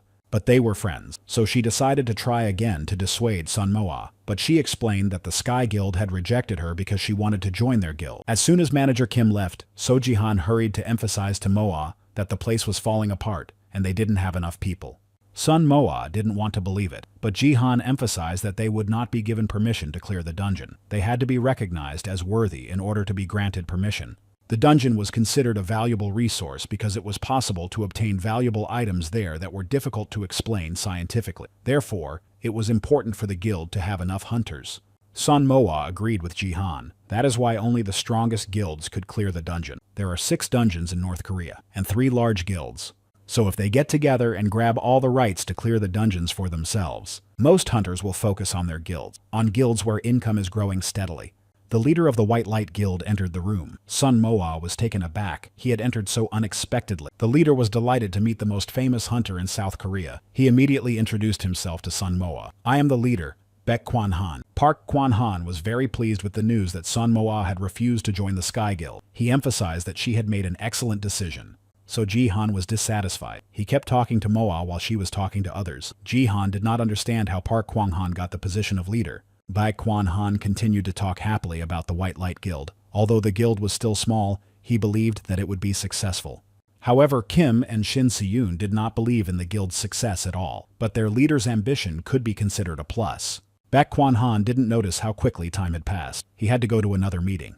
Now Sun Moa understood why she didn't like Kim's assistant. Sun Moa wished him a good day and said goodbye. Kim was furious. Again, Park Kwan-han and his success. They had been working in the guild for a year and had never been given permission to clear the dungeon. Shin Se-yoon calmed Kim down, saying that it was time to sign the contract. Manager Shin asked him to read the contract carefully before signing it. There weren't enough hunters to put on Sun Moa's team, so Shin Se-yoon asked Moa to think about it again. Sun Moa slowly began to read the contract. In the White Light Guild, there were no restrictions on giving away half of the items, and she didn't have to give anything away. She liked the terms. Sun Moa happily exclaimed that she agreed to all the terms of the contract. The sooner Moa joined the guild, the sooner the media would leave her alone. Shin Se-yoon handed the pen to Sun Moa and assured her that she could rest easy about the reporters. For some unknown reason, they were avoiding their guild. Moa's eyes lit up. If the media was avoiding them, then it was definitely worth signing the contract. Shin Se-yoon couldn't even imagine that their meeting would turn out like this. She thanked Sun Moa for choosing their guild. All 3 of them hoped that their collaboration would be long-term. A new morning. Sun Moa finally managed to rest after returning from Guam. The beds in the hotel were very comfortable, so Moa was infinitely glad that she had moved to the hotel. So Jihan didn't understand where they were going. Sun Moa was in no hurry to tell him. Sun Moa didn't understand why. Why isn't anyone talking about her in the news? As soon as Moa joined the White Light Guild, she gave an interview and there were 10 reporters there, but no one mentioned it. The girl was angry at the reporters' silence about her joining the guild, so Jihan couldn't understand why Sun Moa was reacting this way. She herself wanted to disappear from view. So Jihan was surprised by the place they had come to. He found it hard to believe that Sun Moa had brought him to this place. Shaman. He couldn't believe that Sun Moa hadn't given up on the idea of putting his soul to rest. The shaman immediately told Moa about the problem with her husband. Sun Moa looked at her in surprise. How could she know about this? She also said that despite being such a handsome young man, he had died without ever going on a date, so Jihan denied her words. The shaman also saw that Sun Moa did not want him to leave her, so she advised her to just live with him. When the time came, everything would work out. The shaman simply did not want to let Moa go empty-handed, so she offered to predict her future. Scattering rice on the table, the shaman began to look at it intently. A few minutes passed before she told Sun Moa that a thorny path awaited her. Sun Moa was frightened. The shaman continued. She said that Sun Moa had chosen this path herself. Although Moa would not be able to escape it, everything would end well. Now Moa could go home in peace. The shaman could not see anything else. Before leaving, Sun Moa noticed a voodoo doll. The shaman offered to sell it to her if she wanted it. Although Sun Moa had no idea why she would want a voodoo doll, except maybe as a souvenir. At night, Sun Moa was awakened by a noise. She called out to Jihan, but he did not respond. Behind her, Sun Moa heard a noise, but there was no one there. Frightened, Sun Moa said that if it was a ghost, it should just go away, but if it was a person, it could stay. A voodoo doll approached her and asked her not to be afraid. It was Jihan. It was really hard to believe. Sun Moa couldn't understand how this was possible, so Jihan had only one explanation. He had somehow possessed the doll. So Jihan was impressed. This doll must really be magical because Jihan had never been able to possess objects before. Sun Moa didn't understand where the soul stone had gone. It looked as if the doll had swallowed it. Sun Moa also couldn't understand what had happened in the room. It looked as if they were living in a barn. So Jihan didn't like Sun Moa's reaction. He got angry at her. No matter how she reacted, the room still had to be cleaned up. So Seo Jihan sent Sun Moa to bed and assured her that he would clean everything up himself. Now that he had a body, he could do it. But Sun Moa knew that he would be cleaning until morning, so she decided to help. So Jihan didn't want to inconvenience Sun Moa. Sun Moa angrily handed him the sticky tape and went to bed. Everything could wait until tomorrow so she could sleep soundly and rest. Seo Jihan couldn't understand how he had ended up in this situation. When she woke up in the morning, Sun Moa noticed that the Soul Stone was still there and realized that she had turned off the TV. So Jihan looked at her in surprise. Then he entered the doll and said that he had turned it on. Sun Moa realized that it was not a dream.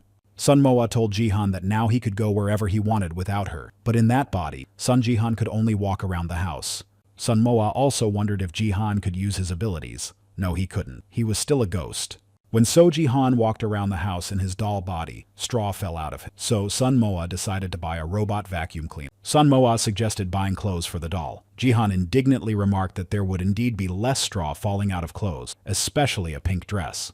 They needed to register as hunters, so Sun Moa hurried to the civic center. The guild did not deal with this because it did not have access to clear the dungeons. Sun Moa decided to leave So Jihan at home, but Jihan wanted to go with her instead of sitting at home in front of the TV. He had to get out of the doll to go to the center with Moa. Moa told the center manager that she wanted to register. For this, she needed a passport. She also had to put her fingers on a scanner to scan her fingerprints. 30 minutes and Moa will have her hunter's license. At first, the manager just looked at the girl in surprise, but then she shouted Sun Moa's name throughout the office. Sun Moa herself did not understand where she knew her from. Other employees of the center began to look at her with admiration. Sun Moa became an idol to many people thanks to her rescue in the Guam basement. People started asking Sun Moa for autographs. No one recognized her on the street because her face had not been shown. So, in the office, she was only recognized by her passport. Sun Moa had to pay a fine of 100 million won for not registering immediately after waking up. It was hard to believe that it was 100 million. Seeing Sun Moa's reaction, the manager realized that she had just woken up, but the fine still had to be paid. The registration went faster than Sun Moa expected. She felt bitter about having to pay the fine.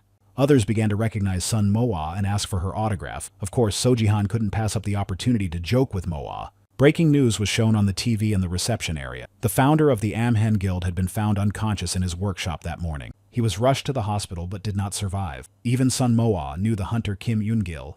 He was one of the few important manufacturers of consumables. He became famous and joined the Amhen Guild. It's hard to believe that he's gone. After an investigation, it was determined that Kim Yoon-gil had been attacked. Even more shocking was the identity of the perpetrator. The police reported that Kim Yoon-gil was the #1 hunter on So Jihan's list. The police issued a warrant for the arrest of the dangerous criminal, So Jihan. Jihan just sighed sadly. It couldn't have been him. A riot broke out in the community center. People began to discuss So Jihan. They said that he had an evil look in his eyes and wasn't a good person. It was to be expected from him. He even liked to mess with innocent girls. So Jihan didn't like hearing this. Someone had tried hard to frame him. Sun Moa also didn't like to hear this. She knew what Jihan was really like. Moa stood up for Jihan. She told them about the incident in the dungeon where So Jihan saved her life. Despite his aggressive appearance, he was not like an assassin at all. After Sun Moa's story, the people calmed down. They trusted the girl. Sun Moa couldn't lie. Once again, people's attention turned to Sun Moa. They had seen her on the news. They were pleased that Sun Moa was with them. Everyone began to ask Sun Moa to show her lightning ability, but Seo Jihan warned the girl not to show it in this place. Sun Moa couldn't stop thinking about the news she had heard at the community center. So Jihan asked her not to worry about it. It was just some jerk who had done something bad. Sun Moa realized that she had hurt So Jihan with her words. She explained that she didn't mean to. So Sun Moa became curious if Jihan knew the jerk who pretended to be him, but So Jihan had no idea who it could be. So Jihan was constantly accused of various unpleasant situations. Previously, the Sky Guild dealt with this, but now they have no business with such situations. The rumors spread about Sun Moa prevented her from living peacefully. Apparently, the #1 hunter had simply gotten used to gossip. If it came to destruction, it was clearly done by Ban So-ho. Sun Moa was surprised that the leader of heaven could turn out to be such a scoundrel. Assassin. So Jihan had never been exposed before. It seemed that Ban So-ho had some kind of grudge against Jihan. Perhaps it was because he had left the Heaven Guild. Sun Moa was overly curious about everything. She noticed that Ban So-ho and So Jihan used to be close friends. So what happened between them? Not many people knew this story. Previously, dungeons were opened once every 6 months. Then they started opening once a month. Ban So-ho forbade the destruction of Jihan's bosses. After the victory at Kellage's, a new dungeon opened with a delay. The speed at which new dungeons opened depended on the number of dungeons already open. If the cycle is not fast, it will be difficult to predict where the new dungeon will open. Defense hunters are very security conscious, so they don't like stability being disrupted. It turns out that Ban Soho wants to take control of the dungeons that appear once a month. Sun Mo-ah understood why he did it, but it was hard to accept. Sun Mo-ah was disappointed in the hunter industry. It would have been possible to fight back once and close the dungeon forever. Ban Soho used to be different. Jihan liked working with him in the dungeon. He may be distrustful, but he is a good fighter. There was no logic in his actions. He wants to control the dungeon and allows thousands of people to die every month. And even if So Jihan was close to him, would Ban Soho really betray him? Something is clearly wrong here. Sun Mo-ah decided to go to Amhin Hospital. Seo Jihan was surprised that Sun Mo-ah wanted to go to the hospital by herself. Sun Mo-ah didn't believe that Jihan was really arranging everything, so she decided to find out who the scoundrel was who was setting So Jihan up. But So Jihan didn't want that, so he asked Sun Mo-ah not to worry about it. He was a ghost, so what did it matter? But Sun Mo-ah couldn't be stopped, so Jihan was lonely. Mo-ah was his only friend. She just wanted to help her friend deal with the situation. Seo Jihan was worried about Sun Mo-ah, so he really didn't want her to go. What if she ran into the scoundrel who had been caught on camera? Of course, Sun Mo-ah was confident that she could stand up for herself. She was strong now. Still, Jihan couldn't calm down and was worried about her. He knew how much she hated fighting. So Sun Mo-ah tried to calm Jihan down. She assured him that she would just take a look. Maybe she would find out something about the person who wanted to frame So Jihan.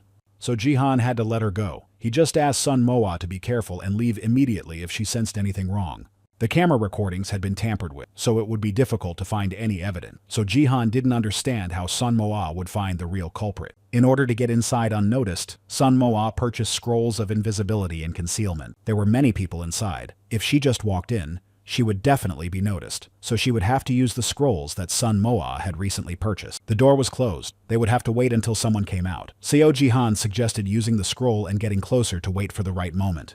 Sun Mo-ah opened her inventory and took out the invisibility scroll and the concealment scroll, and also took several bottles of mana potions. Jihan began to speak uncertainly. Sun Mo-ah looked at Jihan curiously, not understanding what was going on. Mo-ah was curious about what Jihan wanted to say. He simply said thank you. They definitely became best friends. Sun Mo-ah started joking with Jihan, so he asked her to pretend she hadn't heard anything. Instead of the hospital, they arrived at the morgue. They had to wait a while to get inside. Sun Mo-ah noticed that the door was opening, so she quickly ran towards it. Sun Mo-ah hoped that Kim Yoon-gil was still in the building. If not, she had no idea where to look for him. Hearing a strange noise, Sun Mo-ah froze in place. Someone was walking toward the room where she was. Two men entered the room. Their conversation seemed strange to Sun Mo-ah. A member of the guild had been killed, and the leader had done nothing about it. As it turned out, no one had seen the guild leader for a long time. It was strange where he could have gone. One of the men was preoccupied with the destruction of Kim Yoon-gil.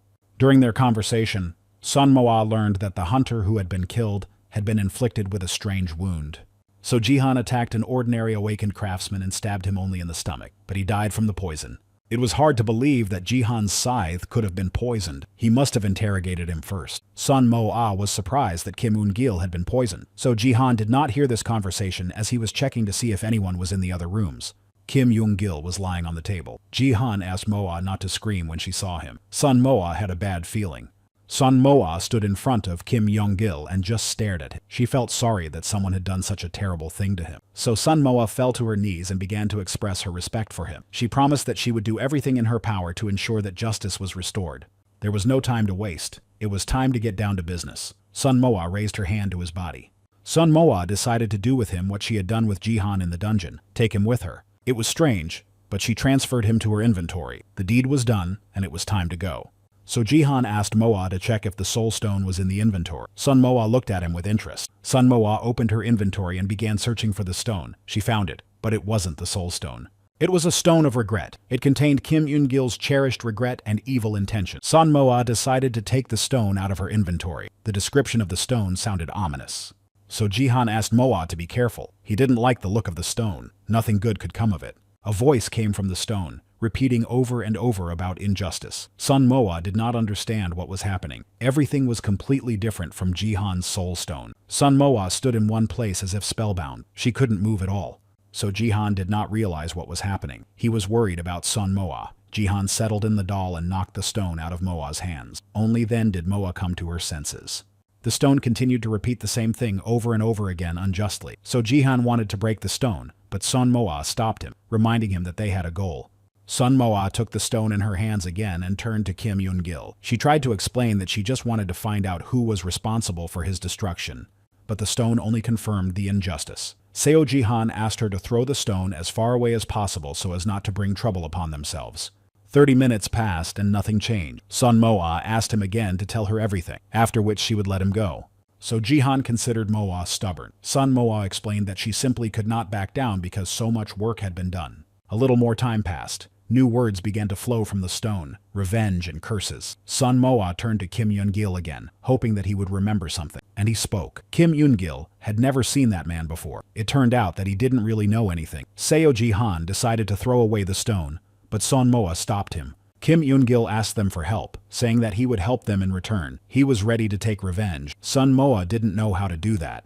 A window appeared in front of Sun Moa with a message. After she fulfilled Kim Yoon-gil's request for revenge, she would receive his memories, the Stone of Return, and the potion. So Ji-han insisted that Moa agree. She would be able to obtain A-rank skills. Sun Moa listened to Ji-han and clicked to agree. All that remained was to fulfill his wish. What were those tremors? Was there another earthquake? Ji-han noticed that the tremors were caused by the Stone of Revenge. They began to flee the building. Sun Moa couldn't understand what was wrong with the stone. A strange sound rang out behind Ji-han and Sun Moa. The shockwave from the explosion knocked Sun Moa away. So Ji-han looked anxiously at Sun Moa. She didn't come to for a long time. He called her name over and over again until her eyes finally opened. Finally, she came to. So Ji-han began to ask Moa how she was feeling and if she was okay. Sun Moa couldn't understand what was happening. Ji-han told her that she had been unconscious for 2 days. Sun Moa didn't expect this to happen. Ji-han thought Moa had died. Sun Moa looked at Seo Ji-han in surprise. Then she began to assure him that she was fine, just exhausted and almost out of strength. That's why Sun Moa collapsed on the bed, exhausted. It was better to rest and recover. Had no one been looking for her during those days? There were even packages piling up at the door. Sun Moa asked about the Stone of Regret. She wondered if Ji-han had suddenly gotten rid of it. Had she forgotten that the stone had flown into her body and caused her to lose consciousness? But Sun Moa didn't want that, so she screamed at the top of her lungs. So Ji-han advised her to check the status window to see if the contract with Kim Yoon-gil had been successfully concluded. Sun Moa was not convinced and decided to check anyway. The contract had been concluded. As it turned out later, So Ji-han also participated in quests when he had no money at all. Sun Moa had no idea how to complete the task if no one explained it to her. Seo Ji-han told her that it was about revenge, so she should pay attention to that. Before getting down to business, Sun Moa decided it would be better to rest and recharge her batteries. Sun Moa opened her phone. Indeed, there were no missed calls or messages. There was no news about Kim Yoon-gil's body going missing. Sun Moa remembered how she had used the scrolls. She thought that even using them, she would be caught, but everything had turned out well. Moa's thoughts were interrupted by a strange sound. It turned out to be Ji-han, who was barely carrying a bowl to the bed. So Ji-han stirred soup for Moa. She hadn't eaten anything all day. Sun Moa was moved to tears. She was very touched that Ji-han cared so much about her. 7 days had passed since the stone hit Sun Moa's body. Sun Moa kept rereading the contract to understand what she had to do. But So Ji-han insisted that Moa get more rest. If she didn't complete the quest, she wouldn't have to pay the penalty. But Sun Moa was stubborn. So Ji-han was convinced that Sun Moa's safety was paramount. She had many abilities, so there was no need to dwell on it. Sun Moa opened the first package, which contained clothes for a doll. Seo Ji-han was impressed. Sun Moa received a message on her phone.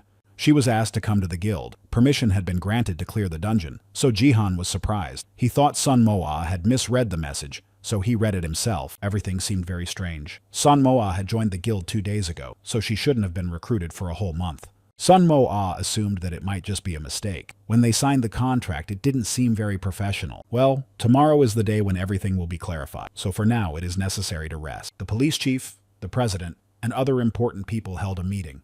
The meeting was held because of Kim Yoon-gil's disappearance. There was no need for anyone to be nervous. They decided to start the meeting with correspondence.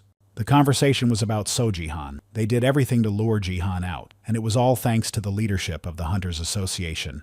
They did not forget to mention the arrest warrant for Ji-han. Their plan was to destroy the hunter. They were asked to keep quiet. We didn't gather there to talk about Ji-han. They gathered to talk about going down into the dungeon. The leader of the White Light Guild assured everyone that everything was fine. Everyone was preparing to descend into the dungeon and suspected nothing. The leader of White Light was promised a place in the Daehan Guild. The main thing was that he did not fail his task. Other people were only going to suffer because of the hunt for So Jihan. Everything would end as soon as Jihan took the bait. The leader of the Daehan Guild was assured that everything would be fine, so there was no need to worry. They couldn't stand hunters who only knew how to swing their fists, so they wanted to teach them a lesson. Therefore, permission to wipe them out was necessary. They decided to destroy all the guilds. All that remained was to force Sojihan to destroy the small hunter. This news spread around the world. After that, small guilds were no longer allowed into the dungeon. Only large guilds would be allowed in the dungeon, so Jihan would become a key player in this plan. It was a brilliant plan. The people envied the powerful hunters and disliked them. It turned out that Bang Soho was connected to the head of the Sky Guild, so he could have found out something and sent a spy. But everyone was assured that this was unlikely. They didn't get along with each other. They recognized Sun Moa in the news. The thought that Sun Moa might die in the dungeon made the plan seem even better. They joyfully drank to their plan, which they thought was brilliant. All they wanted was to conquer the whole world. 2 days passed. Sun Moa carefully prepared for her descent into the dungeon. Sun Moa decided not to tell her mother anything, so she called her brother. He just asked her to be careful and come home safely. Sun Moa was still surprised that no one had mentioned Kim Yoon-gil's disappearance. Her thoughts were interrupted by a voice asking if Sun Moa was going with them. It was a hunter named Ban So-jin. Moa didn't expect anyone to sneak up on her so quietly, so she screamed. Bang Soji pointed to where the group was. Something was off with the other hunters. Soji Han wanted Moa to leave. 1 day earlier, Sun Moa arrived at the meeting at the White Light Guild. Moa couldn't stop thinking about the sudden permission to go down into the dungeon. It was really strange. At the entrance to the office, Sun Moa ran into manager Shin. They chatted for about 5 minutes. Each was curious about how the other was doing. But Sun Moa wanted to know more about going down into the dungeon. Everything had happened so fast. Shin Se-yoon said that permission had only been granted yesterday. This information surprised Moa greatly. Manager Shin linked this haste to the destruction of Kim Yoon-gil, so Shin Se-yoon began to whisper. The main forces were sent to search for So Ji-hwan. Since there were few raid groups in the dungeon, hunters from the White Light Guild were sent. They couldn't refuse. It was the first permission to descend in a whole year. The best hunters had left, so those who remained would have to go, and the weak hunters remained. Sun Moa assured Shin Se-yoon that everything would be fine. She had enough strength for the fight. Only So Ji-han didn't understand when Moa had become so confident. Everyone must have gathered by now, so it was time to go to the meeting. So Ji-han was sure that Moa was actually worried mainly because of the strange people, but what could he do? There were many such people. Sun Moa had barely entered the room when she was reprimanded for being late. Moa just looked surprised. Standing in front of her was the leader, melee fighter Bak Daemon. Melee fighter Ban So-jin. It was unexpected for Sun Moa that she would be going down into the dungeon with them. Also going with them were the defensive hunter No Miari and the support hunter No He-man. Bak Daemon noticed that Sun Moa was very thin, so Jihan was offended by the hunter's words. He wanted to hit him at least once. Sun Moa decided to just joke in response. "I'm so skinny, I'm counting on your protection." Bak Daemon did not understand her joke, so he just said that he hoped she had fighting skills. He had heard about Sun Moa from his uncle, so she could count on him.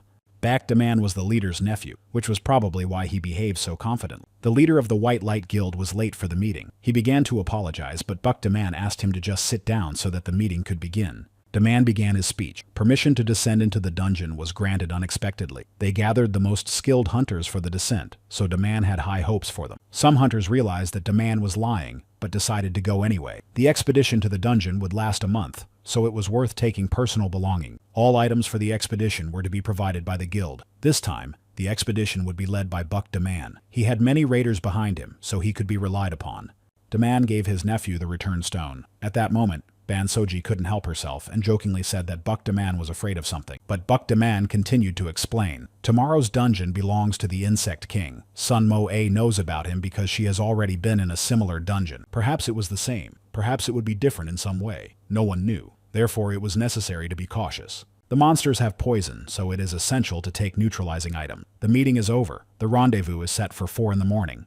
Ban So-jin and Sun Moa left the office together. Moa was nervous about tomorrow. Ban So-jin, on the other hand, was carefree. Ban So-jin had only been in the dungeon twice by accident. She had gone down to the dungeon many times on her own. Sun Moa didn't understand what was going on, or why her gaze had become angry. Ban So-jin clearly didn't care for Bak Daemon. The dislike was mutual. Sun Moa looked at each of them and wondered about such a team. The two couldn't stand each other. Hunter No Mire seemed to be depressed. But the cherry on top was Hunter No He-man. He had been drinking all night. He could barely stand up. You could smell him from a mile away. Sun Moa began to regret dismissing Shin Se-yoon's words. She could have turned back, but Moa had already arrived, so she had to go with the rest.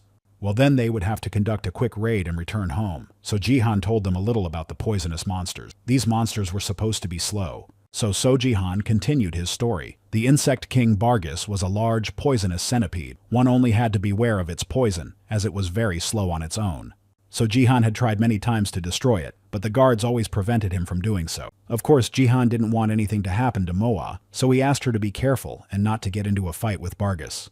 Son Moa was surprised to hear this from Jihan, because when they first met, he wanted Moa to destroy all the bosses.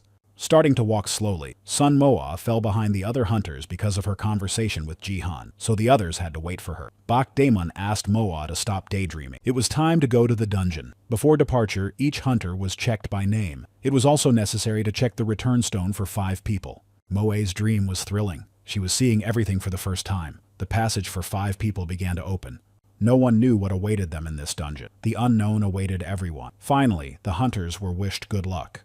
It was difficult to move in this dungeon, so Jihan explained to Son Moa that this place restrained magical power. Jihan showed Moa the pillars. He explained that they were what held back the magical power, so that no one could enter the dungeon. The control center used a special stone to open a portal in this place. It seemed that security in this dungeon was good. Jihan disagreed. The portal could be used when the manager opened it. All they had to do was disable the manager.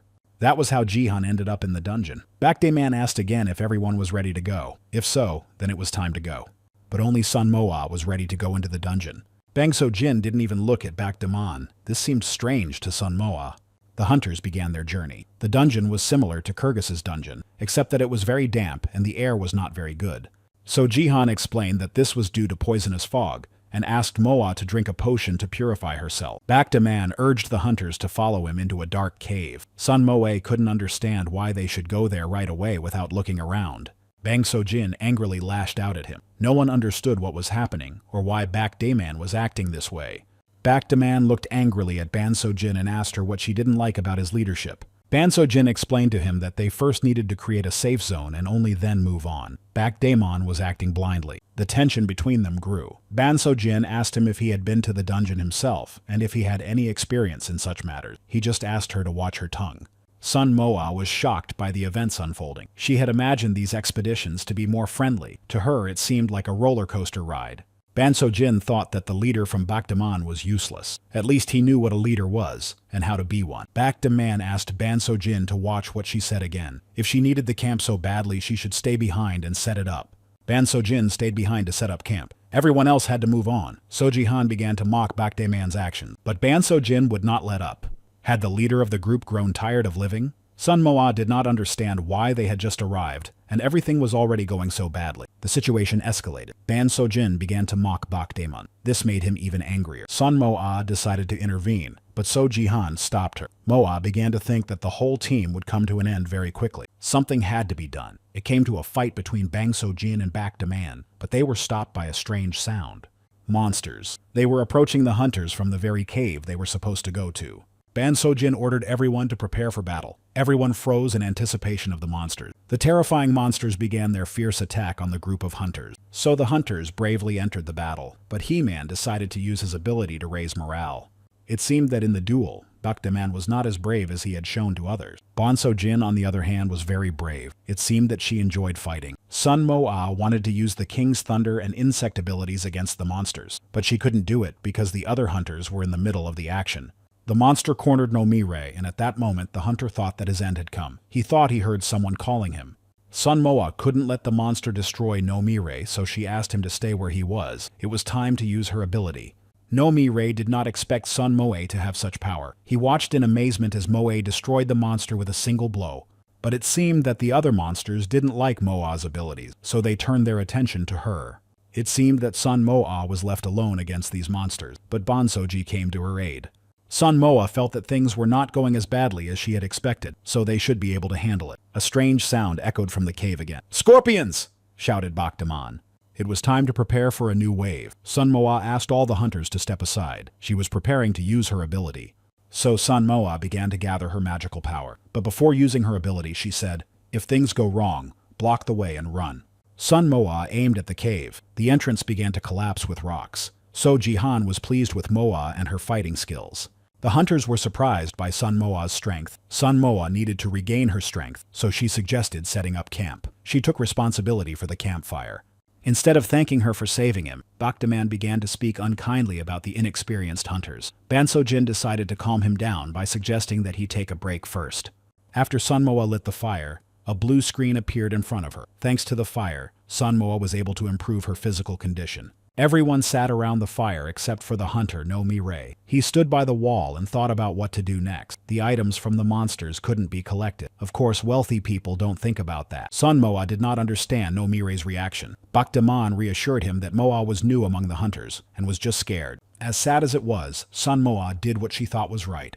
Bang So-jin defended Sun Moa. They had just been saved and they were still unhappy. Bakuman and Bang So-jin started arguing again. No He-Man, sitting with a bottle in his hand, asked the hunters to stop arguing. Instead, Bakuman asked him to stop drinking. No He-Man lashed out at No Mirei after hearing about the raid. He didn't like being looked down on. He wasn't going to drink much. Bakuman asked them to stop shouting and told No Mirei to give the bottle back to No He-Man. He just wanted him to sit quietly. Now Sun Moa realized that No Mirei wanted the items because of his card debt. Moa's thoughts were interrupted by a question about her personal life. Of course, Sun Moa was angered by this question. They were in a basement, not at a corporate party with an intolerable boss. That's why Sun Moa decided not to answer. Instead, she emphasized that everyone had already rested and it was time to move on. Bakuman didn't like that. Was Moa ignoring him too? But where should they go now? Sun Moa blocked the only passage in the dungeon. The monsters survived. Sun Moa suggested using their abilities to break through. The others gave Sun Moa this opportunity and decided to prepare for battle themselves. Sun Moa began to clear the passage, reassuring herself that if something went wrong, she could use the return stone and escape. As soon as Sun Moa cleared the stones, the monsters immediately pounced on the hunters. Now all that remained was to wait and see how far the hunters could get. The brave hunters managed to repel this attack as well. Now all that remained was to rest and regain their strength. Sun Moa noticed that something was wrong with Bakuman, but he assured her that everything was fine, emphasizing that Sun Moa was lucky to be a long-range hunter. Items could be collected from this battle, but No Mirei envied the crafter hunters. They knew how to make goods and sell them, so they had enough money. Bakuman did not consider them hunters, even though they earned well. The exception for him was a hunter with the nickname Luther, who everyone had been talking about recently. No Mirei asked in surprise. Bakuman was surprised that he had not heard of the hunter who had put an S-rank potion up for sale. He had no idea what effect this potion had. Sun Moa, who overheard their conversation, was just as surprised as they were. The potion she had put up for sale had caused quite a stir.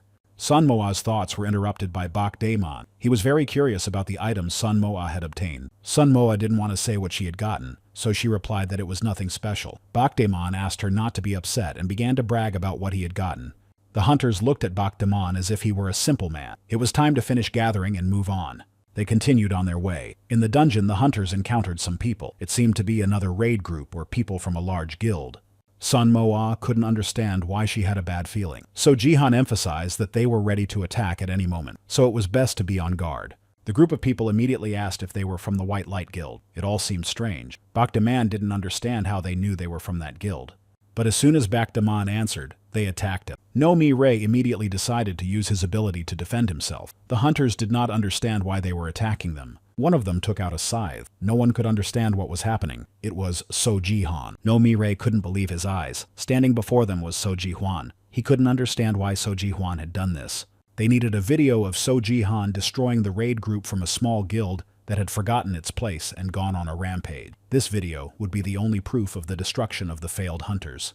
Due to his carelessness, the boy let the hunters know that he was not So-ji-han. All they wanted from the hunters was a scream. They had to scream as loud as they could. They had to play the role of victims of So-ji-han.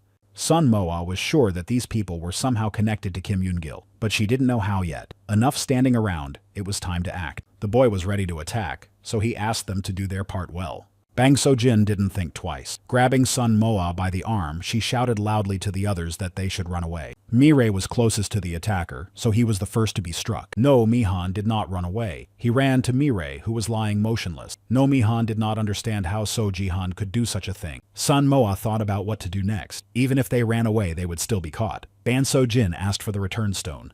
So Jihan showed her return stone. They had to use it. It was unlikely that they would be able to help Bakdaman. It was too late for No Mihan and No Mirei to help. Bang So-jin found it strange that Sun Mo-ah had a return stone, but there was no time to explain anything. They were not destined to pass through the passage. Using force against them, they were caught. Everyone found it strange that a female hunter who had never been to the dungeon had a return stone for several people. They were caught, so there was no way to use the stone. Ban So-jin was sharp-tongued, so she couldn't keep quiet. Meanwhile, Sun Mo-ah was thinking about how to free themselves from the plants that were holding them tightly. The boy who had been pretending to be Jihan recognized Sun Mo-ah, the hunter who had saved the people in Guam. His mood lifted. Now the small guilds would definitely stop allowing people into the dungeon. He was glad that So-jihan would be considered the criminal behind this terrible event. Somewhere, someone must have done something bad to Jihan if they wanted to frame him so badly. Sun Mo-ah looked with hatred at the boy who was enjoying the thought of revenge on Jihan. He was surprised by Mo-ah's gaze, but even more surprising than her gaze was that Sun Mo-ah had begun to use her ability. The boy did not understand how she did it. The ability was similar to a smoke bomb. Don't even try, he emphasized to Mo-ah. The only problem was that it wasn't Sun Mo-ah. A group of people heard a whisper that said only one word: injustice. The boy couldn't understand what was happening. The voice kept repeating, unfair. Only Sun Mo-ah and So-jihan understood what was happening. It was the regret of the hunter Kim Yeon-gil. Sun Mo-ah realized that it was he who had killed Kim Yeon-gil. It was he who had to avenge the hunter. It was hard for the boy to believe that he had been attacked by the hunter who had been destroyed. He couldn't understand how such a thing was even possible. Ban So-jin watched everything together with Mo-ah and Jihan, but she couldn't understand what Sun Mo-ah had done. Kim Yeon-gil repeated his threats of revenge over and over again. The boy begged Kim Yeon-gil not to touch him and not to come near him. The darkness grew thicker. Several minutes passed before the darkness began to dissipate. Bang So-jin still did not understand what had happened. He destroyed them. Sun Mo-ah saw such a horrific scene for the first time. Fear would remain on their faces forever. The quest was complete. Sun Mo-ah received her reward, although she had done nothing to earn it. One scoundrel survived. Sun Mo-ah saw a camera in his hands. He had to be caught immediately. The camera in his hands was proof, so Jihan got in her way. They didn't know what abilities he had, although he didn't seem strong to Sun Mo-ah. They began to argue. Jihan was sure that without the Stone of Return he would die in the dungeon. Sun Mo-ah was sure otherwise. Sun Mo-ah remembered that Ban So-ji was standing next to her. Mo-ah felt ashamed, but Ban So-ji just smiled and asked her to continue talking to her imaginary friend. Ban So-jin became curious whether Sun Mo-ah had performed a smoke trick. She had to admit that she had. They had to go look for the hunter Bakdaman, but they didn't have to look for him. The hunter found them himself. He explained that he couldn't do it right away. Bakdaman asked where the guys who attacked them were. Sun Mo-ah explained that 2 had died, and the 3rd had managed to escape. He wanted to find the boy and avenge the deaths of No He-man and No Mirei. Sun Mo-ah insisted that it would be better to go for reinforcements. Bakdaman replied that if Moe did not want to go, she should stay where she was, and he would not give her the return stone. However, Sun Moe did not need it, as she had her own. Ban So-jin interrupted their conversation. She was very curious why Bakdaman had run away alone with the return stone, but he, as always, pretended that he was not guilty of anything. Bakdaman's actions were very suspicious, so the hunters did not trust him. Ban So-jin continued talking. It was very strange how Bakdaman dodged sharply during the first attack. It seemed as if he had been expecting it. From the trajectory of the scythe swing, you shouldn't have survived, and it seemed as if it had been deliberately aimed so as not to hit Bakdaman. He was confused. It seemed as if those people had studied them and knew that the stone was returned to the leader. Bakdaman noted that everyone knew that the stone was usually kept by the leader. If they knew who had the stone, why didn't they attack Bakdaman? Sun Mo-ah wanted to intervene, but Jihan asked her not to. Bakdaman decided to end the conversation himself and reminded everyone about the boy who needed to be caught. But Bang So-jin had other plans. She wanted to use her abilities against Bakdaman. Sun Mo-ah asked her to stop. Bakdaman also decided to fight if Ban So-jin refused to back down. Sun Mo-ah and Ban So-jin fell to the ground. Thanks to his abilities, Bakdaman tied up the hunters. Moe, as always, had no idea what was going on. In a good mood, Bakdaman began to reveal information that the hunters were not supposed to know. He was supposed to bring them to the dungeon for good shots, but the boys had been killed, so now it didn't matter. The job had to be finished, so Bakdaman attacked the girls. How long had he dreamed of destroying Ban So-jin? Ban So-jin was glad that she had been right about Bakdaman. Sun Mo-ah didn't understand why Ban So-jin was so calm. So Ban So-jin was tied up, but thanks to her abilities, she was able to continue fighting. She struck a blow that sent Bakdaman flying several meters away. There was even a dent left in the ground. Bakdaman did not expect such a turn of events. He began to rage. Ban So-jin was delighted because she finally had a chance to fight the man she couldn't stand. It seems that Baek-man isn't the only one with secrets. Ban So-jin only wanted to hit him a few times and then apologize if Baek-man continued to justify himself. But he did something completely different. But what happened, happened. It was time to end it. Ban So-jin clenched her fist tightly. Baek-man felt his body tense up. It seemed that Sun Moa was simply in the wrong place at the wrong time. She tried to free herself. Baek-man used his second ability, which telekinesis couldn't work against. It wasn't going to be easy now. Ban So-jin had no close combat skills, but she still preferred to strike physically. Baek-man thought she was crazy, but Ban So-jin really did look strange. She told Baek-man that if he could withstand 100 blows, she would not destroy him. Baek-man got tired of listening to her, so he just lunged at Ban So-jin. But Ban So-jin just smiled and jokingly said that those were his last words, then struck him. Baek-man fell to the ground. He began to get even angrier. Neither his abilities nor his weapons helped Baek-man. He didn't have time to recover from the first blow before Ban So-jin struck again. So Jihan finally realized that it was only thanks to telekinesis that Ban So-jin could strike so hard. So he asked Moa to look in the inventory, but how could she with her hands tied? After Ban So-jin finished with Baek-man, she turned to Moa. She didn't want to destroy her, but the secret had to remain a secret. Ban So-jin's behavior angered Jihan, and he could do nothing but ask Moa to run away, but she couldn't because she was still tied up. Sun Moa was very frightened. Was this really how she was going to end up? Ban So-jin just asked her to understand. Ban So-jin decided not to delay and to do everything quickly. So Jihan was in pain watching Sun Moa being hurt. He wanted to help, but he didn't know how. Sun Moa remembered that she could use the Insect King's lightning with her forehead, so she hurried to use this ability. This was unexpected for Ban So-jin. She couldn't understand how Sun Moa could use her ability. After gathering enough magical power, Sun Moa delivered a powerful blow. Although it worked, she was unable to get rid of the rope. Sun Moa hoped that she had defeated Ban So-jin. Unfortunately, this was not the case. Ban So-jin did not even have a scratch. Sun Moa used all her mana on that blow. But Ban So-jin was in no hurry to touch her. She was curious about Sun Moa's abilities. Ban So-jin asked Moa to tell her, but Jihan forbade her to do so. However, Sun Moa had no intention of doing so herself, but Ban So-jin was waiting for an answer. Sun Moa decided to stall for time so that her mana could recover at least a little. But Ban So-jin decided not to destroy Sun Moa. She noticed that Moa was not the type to reveal other people's secrets. Sun Moa certainly did not expect to hear this. Ban So-jin simply decided not to take any chances, so she warned Sun Moa that if she told anyone, Ban So-jin would find her and destroy her. Sun Moa didn't know if Ban So-jin was being sincere or not, but it was better not to test her. The main thing was that Moa was free from her bonds. By the way, Ban So-jin emphasized that before destroying Baek-man, she had to take the stone, so she hoped that Sun Moa had another one. Sun Moa handed her the stone. She gave it to her not out of kindness, but because Ban So-jin scared her. Therefore, Sun Moa asked Ban So-jin to go first. Sun Moa herself wanted to find the boy with the camera. Instead, Ban So-jin kindly offered to help, but Sun Moa refused. She wanted to be alone as soon as possible. Ban So-jin hurried through the blue passage. She really wanted to meet the guild leader. As soon as Ban So-jin left, Sun Moa immediately breathed a sigh of relief. Finally, she was alone, so Jihan began to calm her down solicitously.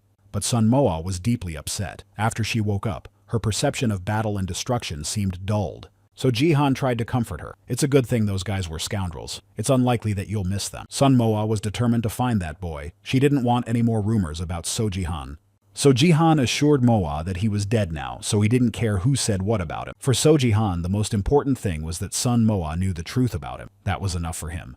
Sun Moa was sad to hear this, but Jihan assured her that everything was really fine. It was better to get out of the dungeon. But Sun Moa was in no hurry to do so. She wanted to go to No Mirei and No He-Man. Suddenly, they had survived and needed help. Jihan didn't like Sun Moa's idea at all, but he wasn't happy and showed her the way. Sun Moa recognized the place where they had met those guys, but what she saw before her was truly shocking. Their bodies were wrapped in cocoons by giant spiders. If they survived, they would hardly last long in those cocoons.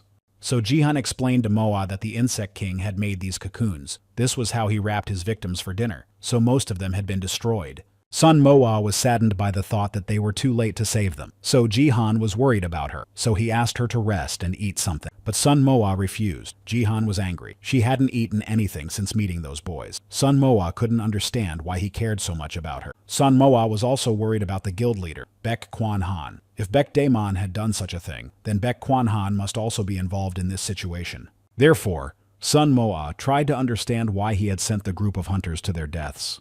Baek Kwan Heon himself said that he left the Sky Guild after the conflict. He must have a bad relationship with the large guild. It was not for nothing that they ignored Sun Moa's interview where she mentioned the White Light Guild. It turns out that he is involved in this.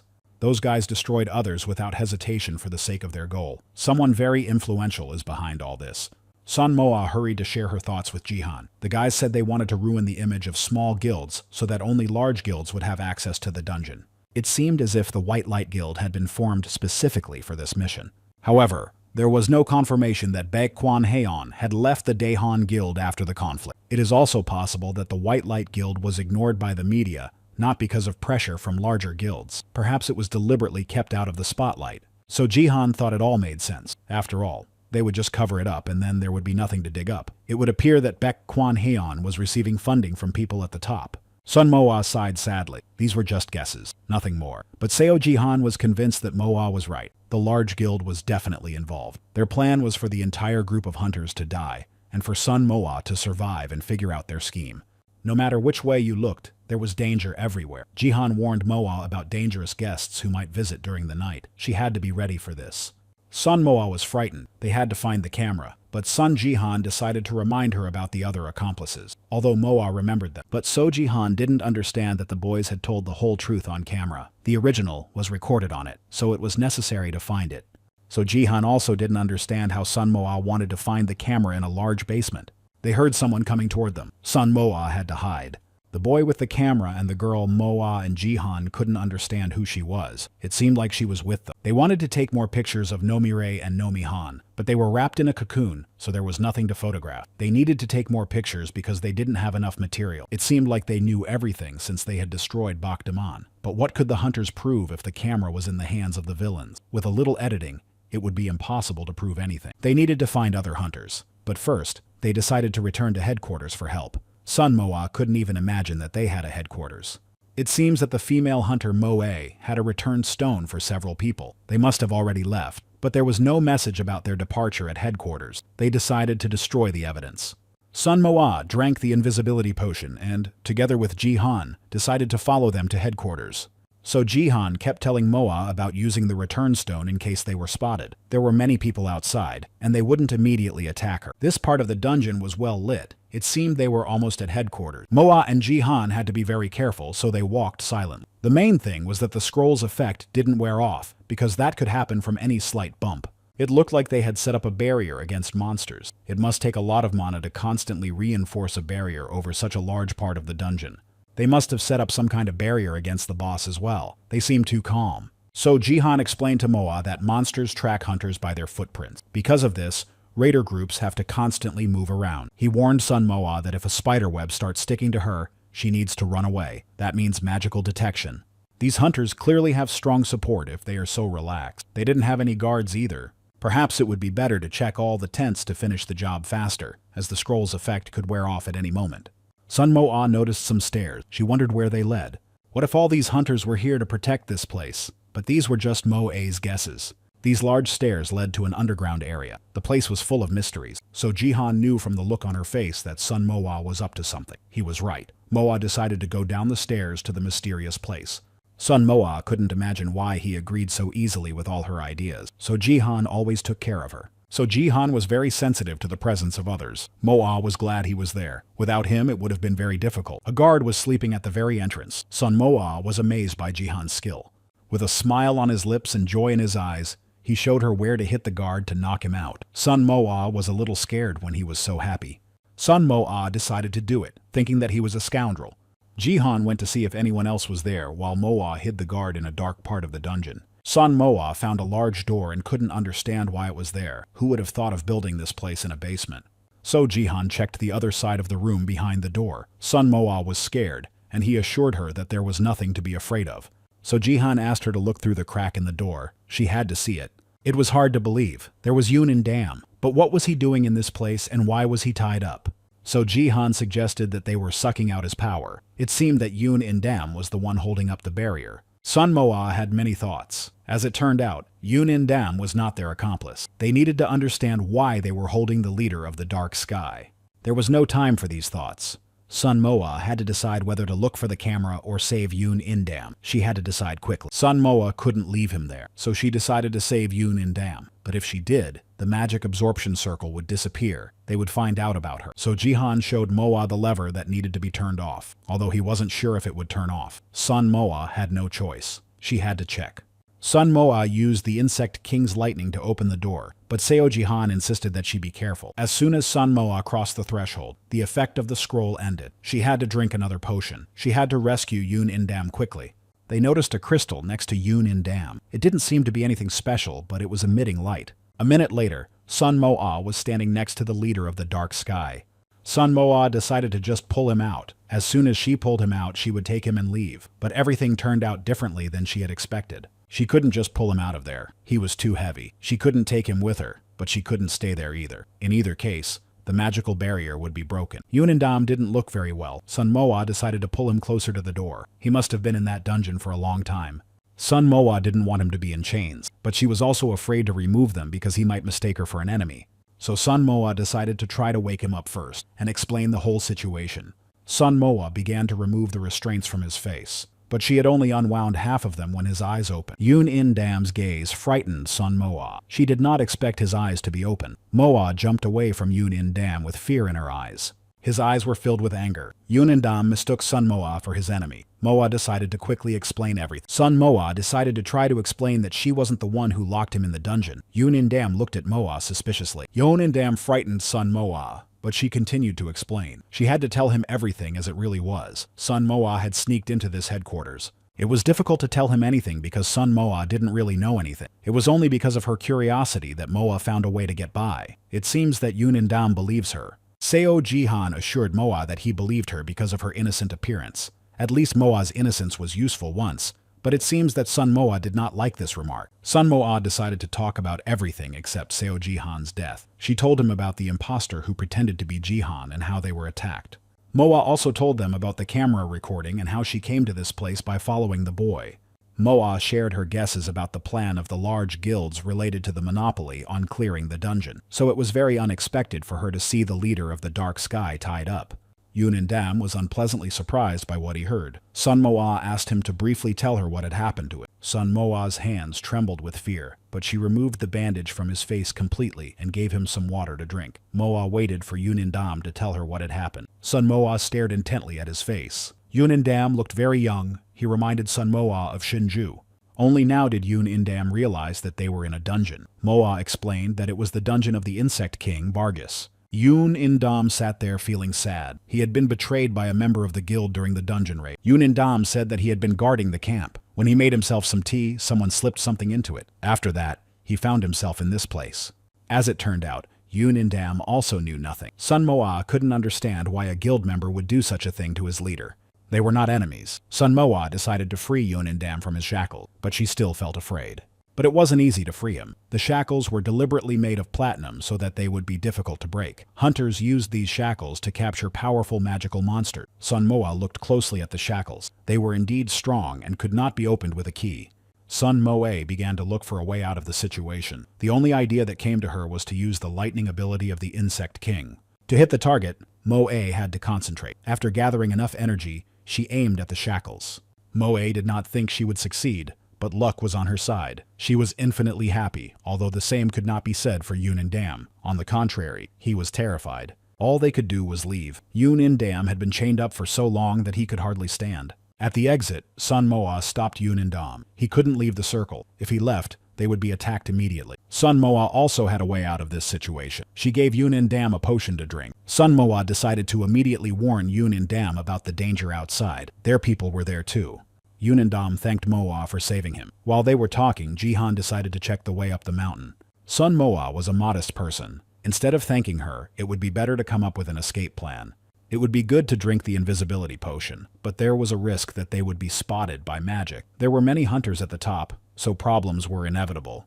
But it seemed that Yoon In-dam had an escape plan. For this, he needed Sun Moa to be able to lie. But Moa was not good at lying at all. Sun Moa took his hand, but Moa didn't understand why she was doing this. Inside, Moa felt anxious. Yoon In-dam decided to use his ability. The only thing he asked Moa was to hold on tight. A blue light blinded Sun Moa. A minute later, they were above the ground. They were hanging in the air. Sun Moa felt fear and did not understand what was happening. The hunters panicked. They ran from side to side and shouted that they were being attacked. One of the hunters noticed them above and immediately shouted to Yunindam to flee. They needed to catch him again urgently. Yunindam noticed the hunters from his guild. Rage filled his mind. He began to call out each of them by name. Sun Moa was shocked. He knew their names, so they really were hunters from the Dark Sky Guild. But she was even more shocked by what happened next. Yunindam used his power against them. Blue energy enveloped the hunters. Everyone screamed in terror and begged for mercy. Sun Moa watched everything that was happening and began to think that Yunindam was a monster. Jihan didn't like that they were staying in this place for so long. The hunters stood still in the blue light. It seemed as if they were frozen.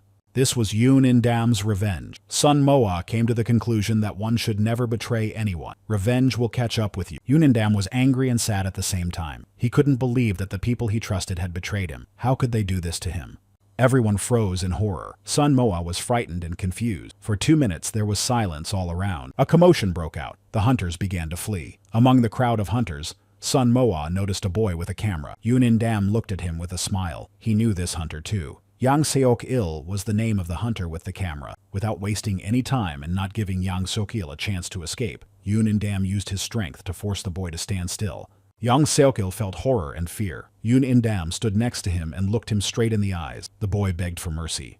But Yunindam did not understand why he should do this. Why should he show mercy to the man who had poisoned him? Yang Seok-il began to explain that he did not want to do this. He had been threatened and forced to do so. Yunindam did not care. All Yunindam wanted from the hunter was the camera. Yang Seok-il took it out of his pocket. Yang Seok-il felt intense fear.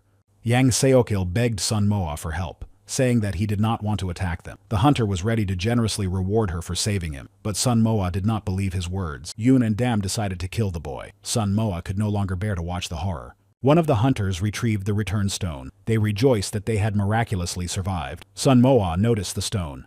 Deciding not to delay, she immediately told Yunindam about the return stone.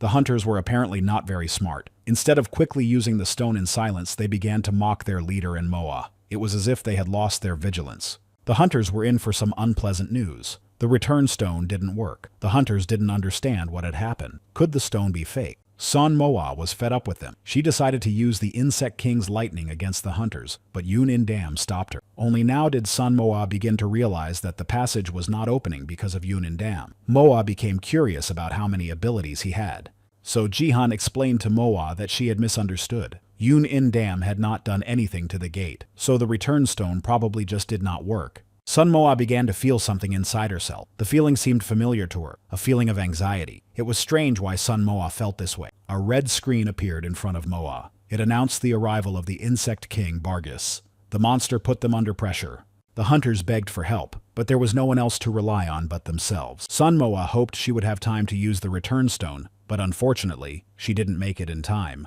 It was because of the boss's appearance that the hunters did not demand to use their return stone. Only now did Sun Moa understand why the news had been constantly reporting on the disappearance of the entire raid group. So Jihan asked Sun Moa to prepare for the fight. Moa looked at the monster angrily. It was quite large.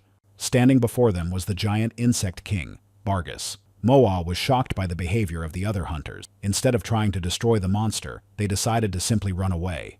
But they couldn't get very far. Bargus immediately caught and destroyed them. Sun Moa was terrified by what she saw. Yunindam began to worry about her. Sun Moa looked at Yunindam with horror. It was difficult to see anything good in this situation. Bargus was only weak in So Jihan's stories. Sun Moa had a plan. If things went really badly, So Jihan's belongings would come in handy. But So Jihan asked her not to take his braid. He advised her to drink the antidote. Yunindam asked for some too. But Sun Moa just looked at him in surprise. Was he really serious about the braid? Sun Moa was well aware that hunters with magical abilities were weak in a single attack. If Yunindam was killed, what would they do next? Moa's thoughts were interrupted by Yunindam. The monster began to use its poison against them. Yunindam asked Moa to quickly take his hand so that he could lift them up. Yunindam began to calm Moa, who was seriously frightened. He assured Moa that he could defeat Bargus. However, Sun Moa did not understand why they could not just escape and use the return stone. All she needed was So Jihan's soul stone. Yunindam sighed sadly and heavily, saying that they would not go anywhere. He would try to defeat the boss. Sun Moa had nothing more to say. She felt like a hamster caught in a fight between two lions. The chances of escape were slim. So Sun Moa opened her inventory and began to take out various potions. Yoon Indam was slightly shocked by Moa's action. Yoon Indam also decided to share with Sun Moa. He gave her a scroll that increased magical damage. It lasted for 5 minutes, so it was better to use it before using her ability. Sun Moa felt joy. Yoon Indam recognized her as a combat hunter. It was time to start the duel. Sun Moa's mistake angered the monster. Bargus pounced on her. So Jihan advised to wait for now. Let Yoon Indam fight. To begin with, Yoon Indam decided to try to rid the monster of its poison. Sun Moa was thrilled. Yoon Indam froze the monster's poison. Bargus's poison had been analyzed. Therefore, it was clear how to fight him. Yoon Indam was absolutely confident of his victory. Sun Moa had no choice but to trust him. Without wasting a moment, Yoon Indam began to attack Bargus quickly. Sun Moa began to feel that she would never cease to be amazed by what was happening around her. Yoon Indam created ice balls with a wave of his hand. Yoon Indam aimed right at the monster. The hunter struck the monster blow after blow. Bargus's armor was not strong enough, so Yoon Indam easily broke it. It was time to finish off the monster. But it seemed that Bargus had decided not to give up so easily. Sun Moa looked in horror at the monster climbing to the top. Who is this monster? A 40-legged creature? Or who is it? Flashed through Sun Moa's mind. Sun Moa began to panic. In a minute, the monster was on top of them. Sun Moa was not one to give up easily, so she began to think about what to do next. Yoon Indam, on the other hand, was relaxed. For him, this fight was like a game. Just as the monster stopped in its tracks, the hunter struck. He struck again and again, each time hitting the monster. Sun Moa was impressed by this fight. At this rate, Yoon Indam would defeat the boss quite quickly. Bargus fell to the ground. He lay motionless. Sun Moa did not understand why nothing was coming out of his wound. It looked quite strange. Yoon Indam suggested that perhaps nothing was coming out because of the freezing. But Seo Jihan suggested a completely different possibility. Seo Jihan remembered Kyrgyz, who had 2 abilities, so he believed that Bargus had another ability. Sun Moa told Yoon Indam about this guess. Bargus began to move, so Yoon Indam decided not to take any chances and aimed at the monster again. No matter how many times they hit the boss, they couldn't destroy him. The hunters couldn't understand why. The monster should have already died. Sun Moa asked Yoon Indam to calm down and gave him more potion. Moa tried to figure out what the monster's second ability could be. A strange sound reached the hunter. They did not understand what was happening to the monster. They had to quickly decide what to do next. Sun Moa couldn't believe her eyes. The insect king Bargus had turned from a 40-legged creature into a bumblebee. This was his second form. Bargus seemed to be enraged. The monster let out a furious roar as it looked at the hunters. The hunters clearly did not expect such a turn of events. There were 2 options. The first was to surrender and allow themselves to be destroyed. The second was to continue the fight. Bargus rose up to destroy the hunters, but Moa and Yoon Indam were not ready for this. Yoon Indam lowered himself to the ground along with Moa. Although Yoon Indam was an experienced hunter, he had never seen anything like this before. Sun Moa now understood why she had had a bad feeling. After the transformation, the Insect King became more agile and faster. Now it was better for them to be on the ground than in the air. Bargus began to emit a poisonous mist again. The monster had to be destroyed, but neither Moa, Yoon Indam, nor Jihan knew how. The monster began to attack. It released a large amount of poison on the hunters. Thanks to his abilities, Yoon Indam was able to repel the monster's attack. He made a shield to protect himself and Sun Moa. Sun Moa froze in fear. She felt helpless in this battle. Yoon Indam didn't think twice. He immediately began attacking Bargus. After its transformation, the monster became fast and easily dodged the ice ball. Yoon Indam didn't stop for a second. He attacked the Insect King again and again, but Sun Moa knew that this wasn't enough to win. To destroy the monster, something else had to be used against it. Sun Moa hoped that the Insect King's lightning ability would help her. To strengthen her ability, Sun Moa drank a potion that restored magical power. She asked Yoon Indam to continue attacking the monster. Without wasting any time, Sun Moa began to attack Bargus with her ability. But as soon as she hit him, the poison began to spread around them. The poison spread more and more, but the hunters couldn't stop. To destroy the monster, they had to attack without stopping. But their attacks were too weak. The monster was difficult to destroy, so Sun Moa decided to deliver a more powerful blow. She asked Yoon Indam to step back. Gathering enough energy, Sun Moa delivered a powerful blow, but it did not produce the desired result. Her strength was not enough. Sun Moa's blow only left scratches on the monster. Yoon Indam hoped that Sun Moa had other options. If they continued in this vein, the fight would drag on for a long time. Yoon Indam's hopes were not in vain. Sun Moa did indeed have another idea. Yoon Indam looked at Sun Moa in surprise. He couldn't understand where Moa was getting so many ideas. Sun Moa asked Yunin Dam to try to slow down the Insect King with his absolute cold ability. It was worth a try. Yunin Dam slowed down the monster and doubted that it would be enough. Sun Moa assured him that it would be fine. While Sun Moa and Yunin Dam were talking, Bargus began to attack them. Until the hunters destroy the monster, they must be careful. So Jihan watched Moa and Yunin Dam talking sweetly to each other. He didn't seem to like it, and it made him angry. The giant began to attack again. At the beginning of the battle, it seemed that the hunters would quickly deal with him, but now it didn't seem so. Thanks to his ability, Yunin Dam made a shield. He asked Sun Moa to stay behind him. The attack was quite strong, and all they could do was hope that the hunter would hold out. Yunin Dam asked Sun Moa to stay close to it. Sun Moa had no idea what he was up to. Thanks to his ability, Yunin Dam froze everything in front of him. Both hunters had high hopes that this time the monster would die. Even this powerful move did not defeat Bargus. The monster still had enough strength to continue the fight. It seemed that not only the hunters were thinking about their next move, but the Insect King was also thinking about how to proceed. Sun Moa and Yunin Dam tried many different options, but none of them were successful. Therefore, Sun Moa decided to try to distract the monster so that Yunin Dam could restrict Bargus's movement with an icy wind. Sun Moa was ready to attack the monster, but to do that, Yunin Dam had to catch the king of insects with his icy wind, so Sun Moa simply waited for her cue.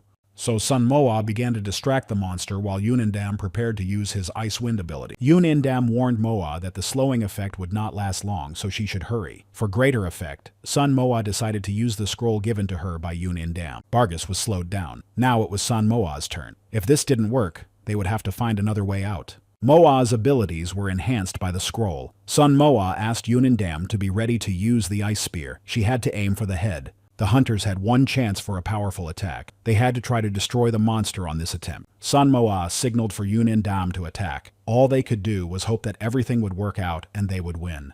This blow was indeed very powerful. The monster was thrown several meters away from the hunters. When Bargus fell, a cloud of dust rose around him. Sun Moa aimed from the forehead, so she had to close her eyes. She was curious to see if she could hit the monster. All three hunters were very surprised by Moa's ability. No one expected such a result. She pierced it right through. Sun Moa herself had hoped to at least pierce the armor, but this result exceeded all expectations. Jihan asked Moa to drink a potion so she wouldn't lose consciousness. The hunters received a notification on the blue screen about the destruction of the Insect King Bargus. The passage was open. It was time to return home. Sun Moa felt ill. Yunin Dam decided to cheer her up, assuring her that she had done well. Sun Moa herself denied all of the hunters' words. In her opinion, it was only thanks to the scroll that she was able to deliver such a blow. Seo Jihan was worried about Moa's well-being. Sun Moa drank too much potion in such a short time, so she became addicted to it. Its effect became less favorable. Something had to be done with Bargus's body, so Jihan did not understand why Moa was standing still and not gathering items. Sun Moa was not opposed to leaving, but she thought it would be unfair to Yunin Dam. They had participated in the duel together. Moa's thoughts were interrupted by Yunin Dam himself. He didn't understand why Moa wasn't collecting items if she had destroyed the monster. Sun Moa is very modest. She began to insist that without Yunin Dam, she would not have been able to defeat Bargus, but he just replied that if it weren't for her, they would still be draining his mana. It seems that So Jihan didn't like that Moa and Yunin Dam found common ground. The hunter asked Moa to hurry while the passage was still open. Sun Moa felt guilty and thought it was wrong to take everything for herself. Only So Jihan was happy with the big catch. Yunin Dam emphasized that it was time to go. He wondered where Moa would go after they got out of the dungeon. Sun Moa was in no hurry to go through this passage because it could be controlled by the dungeon control office. Perhaps not the entire office was in on the conspiracy, but there were people there who were. The team outside that the scoundrels were talking about could be the office security team. Yunin Dam began to think about how they could escape from the dungeon unnoticed. The entrance to the dungeon was blocked on all sides. Sun Moa suggested going out into the passageway at the last moment. Perhaps then they would be able to get to a place connected to the dungeon. Yunin Dam told Moa that if they waited for the dungeon to disappear, they would disappear with it. Did Moa really want to disappear without a trace? Sun Moa refused to let them disappear, so Jihan jokingly said that she was acting cool, as usual. So Sun Moa calmed Yunin Dam and asked him to be ready to enter the passage. Moa would let him know when it was time. Yunin Dam had no choice but to trust Sun Moa. Jihan watched with curiosity to see what Moa wanted to take from the inventory. Sun Moa took out a blanket. Yunin Dam looked at her in surprise. Moa wanted to cover her face so that people on the street wouldn't recognize her. They couldn't miss the moment when they could leave the dungeon, so the hunters began to prepare to leave. As soon as Sun Moa gave the signal that it was time to go, the hunters rushed into the passageway. Everything worked out. Sun Moa was overjoyed that her plan to escape the dungeon had succeeded. Yoon In-dam was pleasantly surprised. It seemed that Jihan also did not expect it to work. He watched Sun Moa in shock as she took out the teleportation scroll. Sun Moa took Yoon In-dam by the arm. The hunter had no idea what was going on or what Sun Moa was up to again. Only Moa herself knew. So Sun Moa hurried to tear up the scroll. She didn't rush to share her actions with Yoon In-dam. It seemed that a new surprise awaited it. The desert. Sun Moa decided to take them to the desert she had seen in the brochure. A light was visible in the distance. It looked like there were people there. It was unlikely that the news had reported so quickly about what had happened in the dungeon, but it was worth checking. Sun Moa was shocked by the latest events. Ban So-jin was arrested and accused of killing the hunters who had been sent to clean up the dungeon. There was no news yet about the closure of the dungeon. Sun Moa was uncomfortable with the fact that her photo from last year was being passed off as if it had been taken yesterday. Things were really bad. Someone had tried very hard to hide the disappearance of Yoon In-dam. It was as if everyone had forgotten about him, although the people noticed that he was nowhere to be found. The worst thing was that all of Yoon In-dam's allies could take the side of these scoundrels, or they could simply be destroyed. Sun Moa looked at him in surprise. That's called eliminated now. The hunter explained that he doesn't destroy people. He just felt uncomfortable with those who betrayed him. Sun Moa assured Yoon In-dam that everything was fine and that she understood perfectly. It was just the first time she had seen something like this. Everything was complicated. They could have taken several hunters in for questioning, but everything turned out as it was supposed to. Sun Moa regretted that no one had reported Yoon In-dam's disappearance. Yoon In-dam decided to change the subject, so he asked Moa about her plans for the near future. The White Light Guild didn't really bother Moa. What she was really worried about was her family. Moa wanted to be sure that they were all right. Yoon In-dam asked her to just be careful. No one knew what the scoundrels were planning if Moa survived. Such thoughts upset and disturbed Sun Moa. The hunter began to reassure Moa. He didn't mean that they would be destroyed. It was just that the villains might be waiting for Sun Moa near her house, or threaten her family. How fortunate that they had a camera. It was their evidence. But if they gave the camera to the media, they could edit it to suit their own agenda. First, they needed to watch the camera footage themselves. Yoon In-dam saw Seo Jihan in the video. He didn't understand why Jihan was doing that. Sun Moa hurried to say that it wasn't Seo Jihan. Sun Moa asked Yoon In-dam to take a closer look at the braid. The guy in the photo had a dark green poisonous braid. Seo Jihan's braid was red with a dark element. Yoon In-dam looked closely. They were indeed different people. It was a pity that it was difficult to hear their voices through the masks. The screen went dark. Yoon In-dam found this strange and hurried to ask Sun Moa what it was. Could it be Ban So-jin's ability? Another awkward situation. Sun Moa couldn't tell Kim Yoon-gil about the Stone of Regret. The best option was to change the subject. So Sun Moa decided to tell him that Kim Yoon-gil had killed the boy who had pretended to be Seo Jihan. This news shocked Yoon In-dam. It was very unexpected. Yoon In-dam thought that Kim Yoon-gil was involved in his kidnapping. They were from the same guild. As it turned out, Kim Yoon-gil was a villain. Other people tried to harm him because of him. Sun Moa realized that she had thought too highly of him. Now Yoon In-dam knew what was going on. The scoundrels had simply chosen someone who could frame Seo Jihan as a criminal. Kim Yoon-gil was perfect for the job. Kim Yoon-gil was an important figure in the hunting market. This news greatly pleased Yoon In-gil. Everything pointed to Seo Jihan also being their target. Yoon In-dam asked Sun Moa about Seo Jihan's whereabouts. She replied that she did not know where Jihan was. Yoon In-dam found it strange that Jihan had not yet appeared. Knowing his character, he should have been boiling with rage at being framed. Yoon In-dam was worried about Jihan and hoped that he was all right. Sun Moa noticed that the hunter called Jihan his brother, so she asked if they were close. Yoon In-dam decided to tell about his first meeting with Jihan during the raid on Kalagas. He was a young hunter, so he asked Seo Jihan a lot of questions about everything. He became curious about who Sun Moa was to Seo Jihan. He thought that Moa was Seo Jihan's girlfriend. Moa and Jihan were very surprised by this guess. Sun Moa knew a lot about Seo Jihan. The only way to find out about his braid was to fight him. That's why she thought they were a couple. It seemed that Sun Moa was in an awkward position. Seo Jihan asked her to tell Moa that he had saved her in the Insect King's dungeon, so Moa did just that. It seems that Yoon In-dam believed Sun Moa's words, or maybe he just pretended to believe her. Yoon In-dam was calm about Seo Jihan. He could take care of himself. Seo Jihan was the strongest hunter Yoon In-dam knew. He could destroy the boss and clear the dungeon by himself. So Jihan was very pleased to hear all these words from Yoon In-dam. An Sun Mo was not happy because Jihan was next to them. But Yoon In-dam couldn't understand why they had to do all this. That he and Jihan were worthy opponents. There was no reason to destroy them because they were useful to the world. Although Seo Jihan was on his own, he was able to work very well in a team. Sun Moa also did not understand any of this, so Jihan and Yoon In-dam could have simply joined forces. Sun Moa had a new idea. The villains could have deliberately set So Jihan up so that he would be completely alone, with nowhere to go and no one to turn to. Yunin Dam distracted Sun Moa from this thought. He said that he and Seo Jihan were similar in some way. What exactly was this similarity? They both agreed to defeat the bosses, and they both had strong abilities that allowed them to win. Sun Moa was surprised. Strong abilities. She had just helped Yunin Dam defeat a boss, but that didn't matter right now. Sun Moa was lost in thought again. If these scoundrels were against destroying the bosses, then there could only be one person behind it. It could be So Jihan's former friend, the leader of the Sky Guild, Ban Soho. This guess was quite logical. So Jihan and Bang Soho had quarreled over differences concerning the dungeon. Bang Soho wanted to keep them for the future, but So Jihan wanted to conquer the dungeon. Would Bang Soho destroy a group of hunters from a small guild and kidnap the leader of the Dark Sky Guild for his own goals? But would he frame an old friend to make him the culprit of all the crimes committed? If so, then he is pure evil.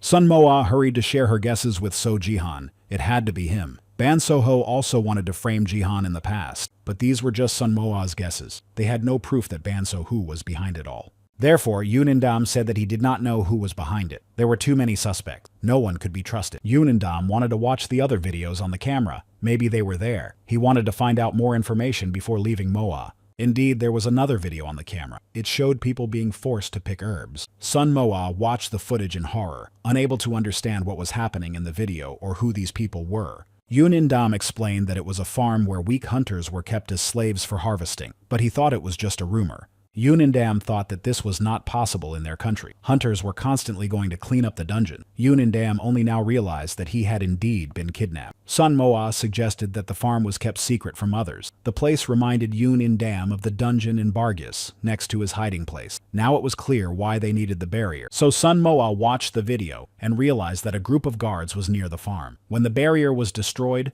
those people could escape through the passage. These videos would definitely come in handy. Sun Moa wanted to tell everyone everything, but right now they weren't in a position to tell the world the truth. So Yunindam decided to return to the Dark Sky Guild so he could contact the other leaders. But before leaving, he asked Sun Moa to take something. Yunindam explained that they needed it to communicate with each other. Regular phones could be easily tapped. Sun Moa looked at him intrigued. Yunindam just smiled, saying that he was eating green and Moa was eating pink. The blue screen appeared again. It said that Sun Moa had received a communication device, which looked like a cookie or a waffle. Yunindam explained that when Moa needed to contact him, she should just eat the pink one. Sun Moa did not expect him to care so much about her. It was very sweet of him. Sun Moa had 2 Bargis horns, so she decided to share one with Yunindam. Sun Moa explained that he might need the Bargis horn. Neither Yunindam nor So Jihan expected such a gesture from Moa. Yunindam thanked Moa for her generosity, but Sun Moa emphasized that they had defeated Bargis together. Yunindam was ready to leave the desert. He took out the scroll and began to open the passage for himself. Finally, Yunindam returned to Sun Moa and smiled, telling her that she was not a good liar. Sun Moa decided to ask So Jihan if they had figured them out when she said she didn't know Jihan, but Jihan himself was more interested in why Moa had given him the horn. The next day, the rankings were announced. Sun Moa was worried. If her name appeared in the rankings, everyone would find out that she was still alive. So Jihan assured Sun Moa that everything would be fine. Her name would not appear. Sun Moa did not understand why Jihan was so confident. But So Jihan explained that the top 10 hunters were included in the rankings. Sun Moa was ranked 149th. It was unlikely that a new hunter would surpass the others so quickly. Besides, Yunindam also participated in the competition, so it was unlikely that Sun Moa would earn many points. So Jihan advised Sun Moa to get some fresh air. Sun Moa did not expect to end up in Mongolia because she was thinking about Africa. But Sun Moa did not plan to stay in Mongolia for long, but she did not know where to go next. Sun Moa was worried about her brother, so she decided to just check on him. After taking the invisibility potion, Sun Moa watched Shinju. At that moment, he was talking to his mother on the phone. His mother was worried about Sun Moa, but Shinju reassured her by changing the subject. Shinju responded to comments written about his sister, so Jihan noticed that Moa had the best brother. He protects her. Shinju was doing pretty well, but what would happen to Sun Moa's mother when she found out about everything? So Jihan sensed that someone was approaching them. Judging by their appearance, these guys were definitely from a gang of thugs. Sun Moa began to worry about Shinju. Could they have come for him? So Jihan asked Moa not to panic and just watch them. Something didn't seem right. They didn't seem interested in Shinju. The observant. So Jihan noticed that the invisibility potion was wearing off. They had to do something, and fast. Dream. It was just a dream. Jihan hoped that Moa would feel better after sleeping, but he was wrong. So, Jihan wanted to cheer up Sun Moa. So Jihan had an idea how to do this. So he asked Sun Moa to go with him to a certain place. Sun Moa opened the passage. As soon as she entered, she found herself in a hunting shop. A strange man asked the girl if she needed money or goods. Sun Moa clearly did not expect to find herself in this place. She looked at Seo Jihan angrily. Was this really his good idea? There was no other way out but to be bold, so Jihan told Moa that she could buy a communication device here, but first she had to show him her yugua. Sun Moa had no choice but to do what Seo Jihan asked, so she took out her ID card and placed it on the table in front of the man. As soon as Sun Moa did this, a blue screen appeared in front of her again with a notification that the communication effect had been activated. Sun Moa began to understand the shopkeeper in Korean. He asked Moa about selling items, but Sun Moa looked at him angrily and said in a serious tone that she needed the voice of a star from listening to the phone. There was only one person left in the store. Sun Moa was shocked. She didn't think it would work. He put the celebrity voice in front of Moa. Sun Moa expected to see something unusual, but it looked like a normal phone. The salesman started talking about payment. Sun Moa tried to look serious, so Jihan asked her to give him one F-rank stone if she had it. Sun Moa gave the stone to the salesman. She was happy that she would now be able to call her family. Now they wouldn't be able to listen in on her calls. Sun Moa didn't understand why they weren't leaving the store. Seo Jihan wanted Sun Moa to ask the salesman to give them a place where they could be alone. The salesman took out a map and pointed to a house by the lake. He explained that Moa could get water from the lake and that the house had a generator. It wouldn't hurt to clean up a bit either. It was 300 kilometers from the city. There were no noisy neighbors there either. It was the perfect place to be alone. The house looked nice in the photo. Sun Moa agreed to take it, so she paid for the house again with F-rank stones. Sun Moa was surprised by the seller's kindness, but she pretended to be bold, and bold people are not kind. It was time to leave the hunting shop. Of course, Sun Moa knew she had no other choice, but she didn't expect to see an abandoned house in front of her. She looked at the house in horror. Sun Moa just wanted to return to Las Vegas to a hotel with normal conditions. So Jihan reminded Moa that she could do whatever she wanted if she wasn't afraid of being recognized. They couldn't pitch a tent either. There were many wild animals in the forest. They had to go inside the house. Upon entering the house, Sun Moa saw that it looked better inside. There was too much dust in the house. Sun Moa realized that it would take her all day to clean the house. There was no other option, but before cleaning she needed to rest well. Upon entering the room, Sun Moa's gaze was drawn to the view from the window. It was incredibly beautiful. So Jihan asked Sun Moa not to worry too much, that he was there with her. Sun Moa was starting to like the house a little. To Sun Moa, it sounded rather strange. Jihan was a ghost. It was unlikely that he could help her in any way. So Jihan asked Moa to get a doll. The girl couldn't understand why he needed a doll in such a big house. After moving into the doll, So Jihan began to sing to Sun Moa to help her fall asleep. So Jihan's actions began to frighten Sun Moa. After all, he was inside a voodoo doll. The house was cool, so Jihan's singing reminded Moa of a dark magic ritual. The rustling of the straw used to make the doll was creepy. Sun Moa found it difficult to fall asleep in the abandoned house. The thought that her hotel room might have been tricked out of her kept her awake. The scoundrels came to Shinju's house, which meant they had definitely sent someone to Sun Moa's house. Surely someone was still there, waiting for Sun Moa to return. So Jihan asked Moa not to think about it for now and insisted that she rest. A new morning. While Sun Moa was still asleep, Jihan looked out the window and watched the crows catching fish in the lake. It was the first conversation in a long time that did not start with monsters and dungeons. Sun Moa suggested that Jihan go fishing, but Jihan reminded her that they needed to clean the house. They had a lot of work to do. They had to get the generator out of the basement, dust everything, and do many other chores. While Sun Moa slept at night, Jihan decided to look around the house. In the morning, there was straw scattered all over the house with a voodoo doll. Now they had to pick up the straw. Sun Moa looked at the mess with dissatisfaction. Sun Moa looked at Seo Jihan with a sweet look. She wanted to ask him for a favor. Seo Jihan always helped Moa with pleasure, and her strange look bothered him. But Sun Moa simply asked him to help clean the house. Seo Jihan gladly agreed. Together, they began to busily and quickly clean room after room. Moa and Jihan finished quickly. It didn't even take the whole day. Now they could take a shower and go shopping. But there was something more important to do. Seo Jihan couldn't figure out what Sun Moa was talking about. Should he read the news or clean the other half of the house? It seemed that So Jihan didn't remember the quest Kim Yoon-gil had given Sun Moa. Sun Moa still hadn't received her reward. So it was time to get it. An amazing reward from the A-rank consumables crafter was waiting for Sun Moa. Seo Jihan also wanted to see this reward. Sun Moa had been putting it off for a long time. She could have gotten it in the dungeon. In the dungeon, Sun Moa decided not to risk it. lest she bring more trouble upon herself. The time had come to receive her reward. There were new restrictions on the use of her new abilities. Sun Moa could only use herbs that she had gathered herself. So Jihan didn't understand what was bothering Sun Moa. It didn't matter what items she used. Sun Moa activated Kim Yonggil's memories. Something was approaching Sun Moa and Jihan. They stood as if spellbound, waiting for further events. These were Kim Yonggil's memories. The look in his eyes began to disturb Sun Moa. To access the memories, she needed select herbs, not trash. So Jihan felt the urge to strike this cloud of memories. Sun Moa hoped that as long as she had the herbs, the memories could be restored. But they repeated about the select herbs again. Therefore, Sun Moa decided not to waste time and began to take various herbs and items from her inventory. Sun Moa only got some of the contents of her inventory. There was no need to take everything. It might not fit in the room. Sun Moa ordered the dark cloud to make a potion of strength from the core and something useful from the rest. But the cloud only became indignant. The dark cloud set to work and kept repeating how unfair it was. It seemed as if Sun Moa had a factory. Sun Moa began to feel that life was getting better, how good it felt after a hot bath. So Jihan prepared dinner while Moa was in the bathroom. He took care of her as always.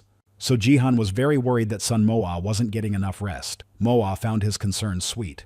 Sun Moa was worried that Jihan had burned his hands again, but he reassured her, saying that he had gotten used to the doll and had learned to do everything carefully. So Jihan's food was really delicious, and another delicacy awaited Sun Moa, Bargus's horn.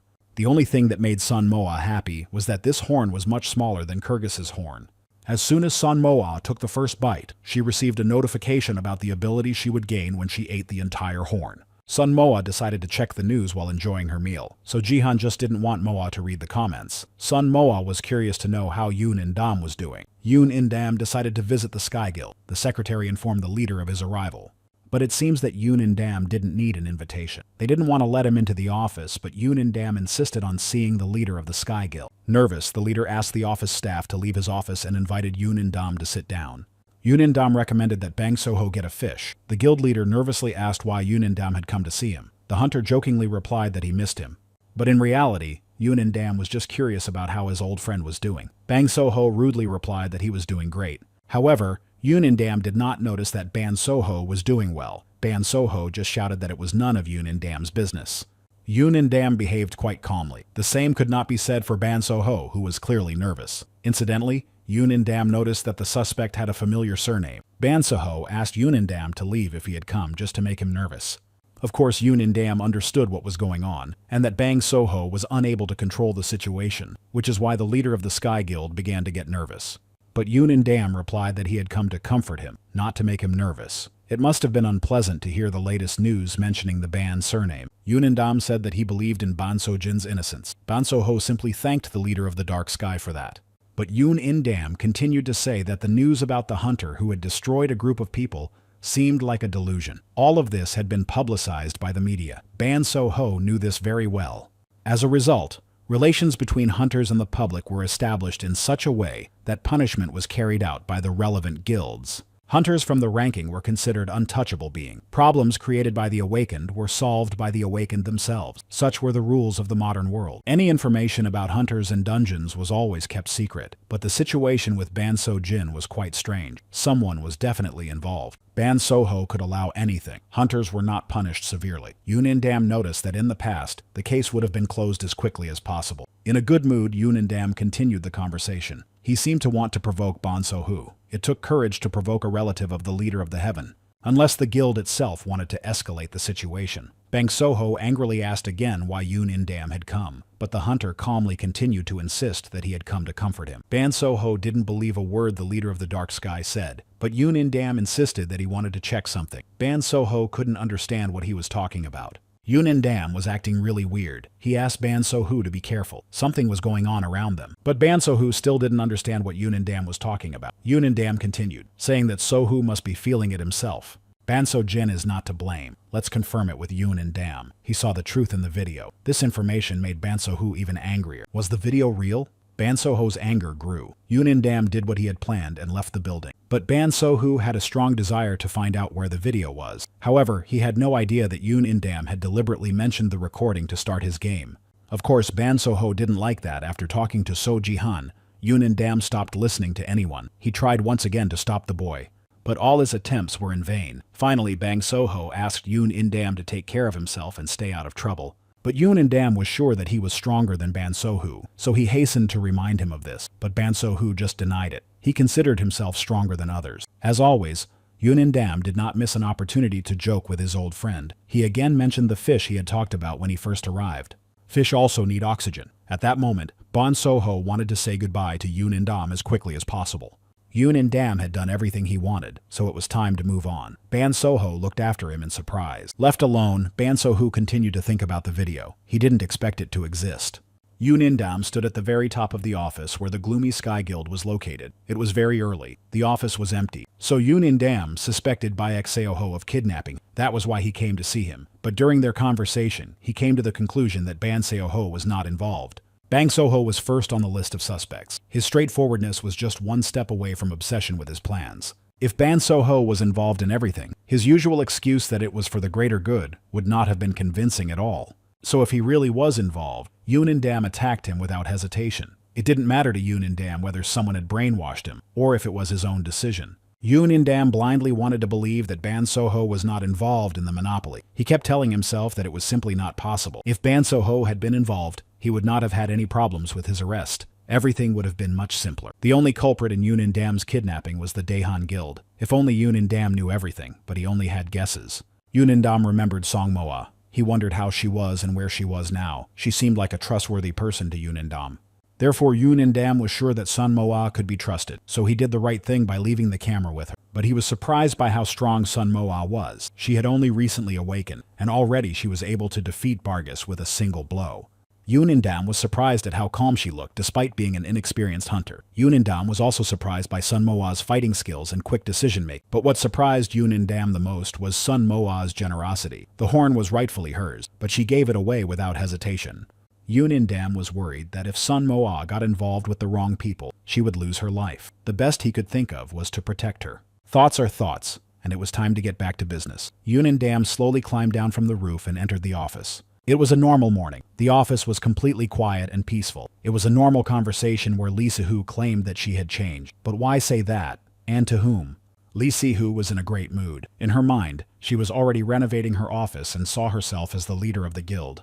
Yoon Dam crept up behind her and whispered in her ear that he liked the current leader better. Lee Si-hoo looked at him in fear. Lee Si-hoo didn't understand what he was doing in the office and started calling him by his first name. Yoon Dam couldn't understand when she stopped calling him boss. Only Lee Si-hoo felt uncomfortable at that moment. She thought of calling for help, so her hand reached for the phone. Yoon Dam made it clear that she shouldn't do that. He asked Lee Si-hoo for a favor. Yoon Dam also asked Lee Si-hoo to take him to her friends. Lee Si-hoo decided to pretend she didn't understand what he was talking about. Yoon Dam had to scare Lee Si-hoo to get her to agree, so he started freezing her hand. This trick really worked. Lee Si-hoo agreed to take him away. It was a sunny day. Sun Moa continued to eat Bargus's horn and occasionally glanced at the news, but there was no new news.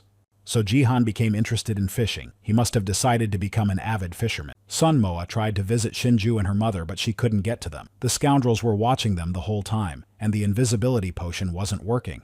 This made Sun Moa very upset. Did they really think that Sun Moa wouldn't find out about them?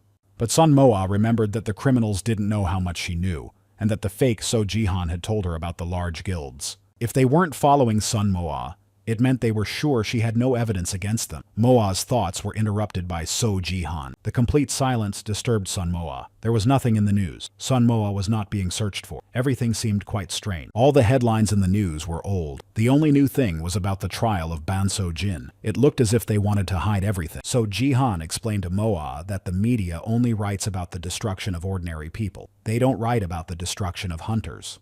Sun Moa couldn't understand why the news reported Kim Yeon-gil's death, so Jihan explained that it was because he was a famous manufacturer. In most cases, they tried not to let ordinary people know about hunters. It was easier to control the media that way. Indeed, even the media did not need a scandal. Sun Moa was very saddened by everything that was happening. She simply decided to remain silent and continue eating the horn. So Jihan continued fishing. The main thing was that the fish didn't drag him underwater like last time. Sun Moa ate only half of the horn and already felt sick, so Jihan asked her not to force herself to eat it and to eat the rest later. But Sun Moa wanted to gain the ability as quickly as possible, so she continued to eat the horn even though she was feeling sick. Thanks to her new ability, Sun Moa will be able to change her appearance. This will give her the opportunity to see her family. Sun Moa looked at So Jihan with concern. She couldn't remember if she had told Yoon Indam that he had to eat the horn to gain the ability.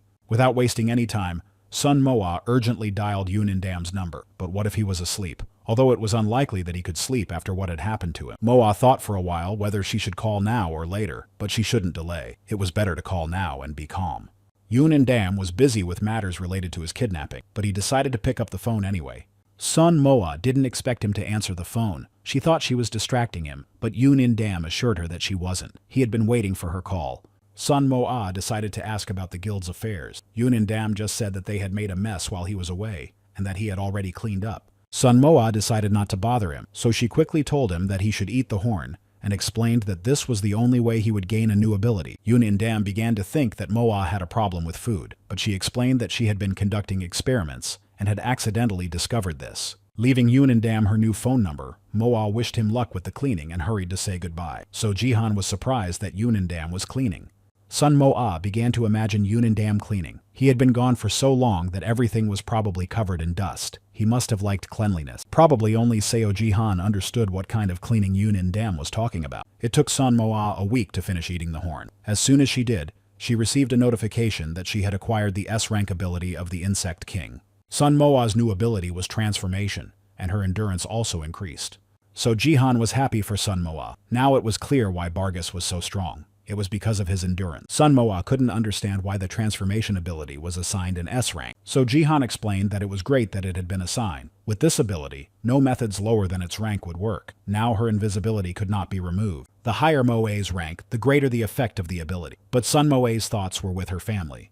A dark cloud plunged into the potion making. Now Sun Moa had many potions of various ranks, so Jihan did not understand where the bottles of A-rank potions were, because Kim Yoon-gil had A-rank abilities. Sun Moa explained that there had been many attempts to make them, but to no avail. But So Jihan explained that even one bottle of A-rank potion was very rare and therefore expensive. He only had 4. So Sun Moa was very lucky to have even a few bottles. So Jihan began to ask Moa to drink at least 1 bottle of the potion. But Sun Moa refused because the potion was rare. However, So Jihan did not give up and asked again and again. Sun Moa realized that she had offended Jihan, so she agreed to drink just once. After Moa drank the potion, a message appeared on the screen. Sun Moa had to choose how she wanted to use the potion that increased her strength. So Jihan couldn't understand why Moa was hesitating. Sun Moa was asked to choose whether she wanted to use the potion temporarily or permanently. So Jihan was shocked. He didn't understand what there was to think about. Sun Moa, on the other hand, didn't understand Jihan's reaction. It seemed that So Jihan thought life was unfair. Sun Moa thought long and hard and decided to choose a permanent increase in strength. Moa's strength only increased by 5 points, which made her sad. So Jihan was angry. She had gone from being an ordinary gatherer to a powerful hunter, so she decided to continue drinking the potion. Sun Moa began drinking potions one after another. Her strength grew, but because Sun Moa drank too many potions in a short time, she was poisoned. The poisoning would last 24 hours. Jihan suggested trying out Moa's new ability. So Sun Moa began to think about who to transform into. For some unknown reason, she decided to try to transform into Yoon Indam. Sun Moa constantly thought about the hunter, but she was unable to transform into it. So Jihan advised Moa to simply not think about anything. Sun Moa had a strange feeling after she transformed. When she opened her eyes, the first thing she saw was the surprised face of So Jihan. Finally, Sun Moa managed to transform, but not into Yoon Indam. She turned into Bargus. Sun Moa began to panic, and So Jihan tried to calm her down. He asked Moa to try to accept her face. But Sun Moa had no idea how to do that. Seo Jihan asked her to just calm down. Only when she was calm was Moa able to become herself.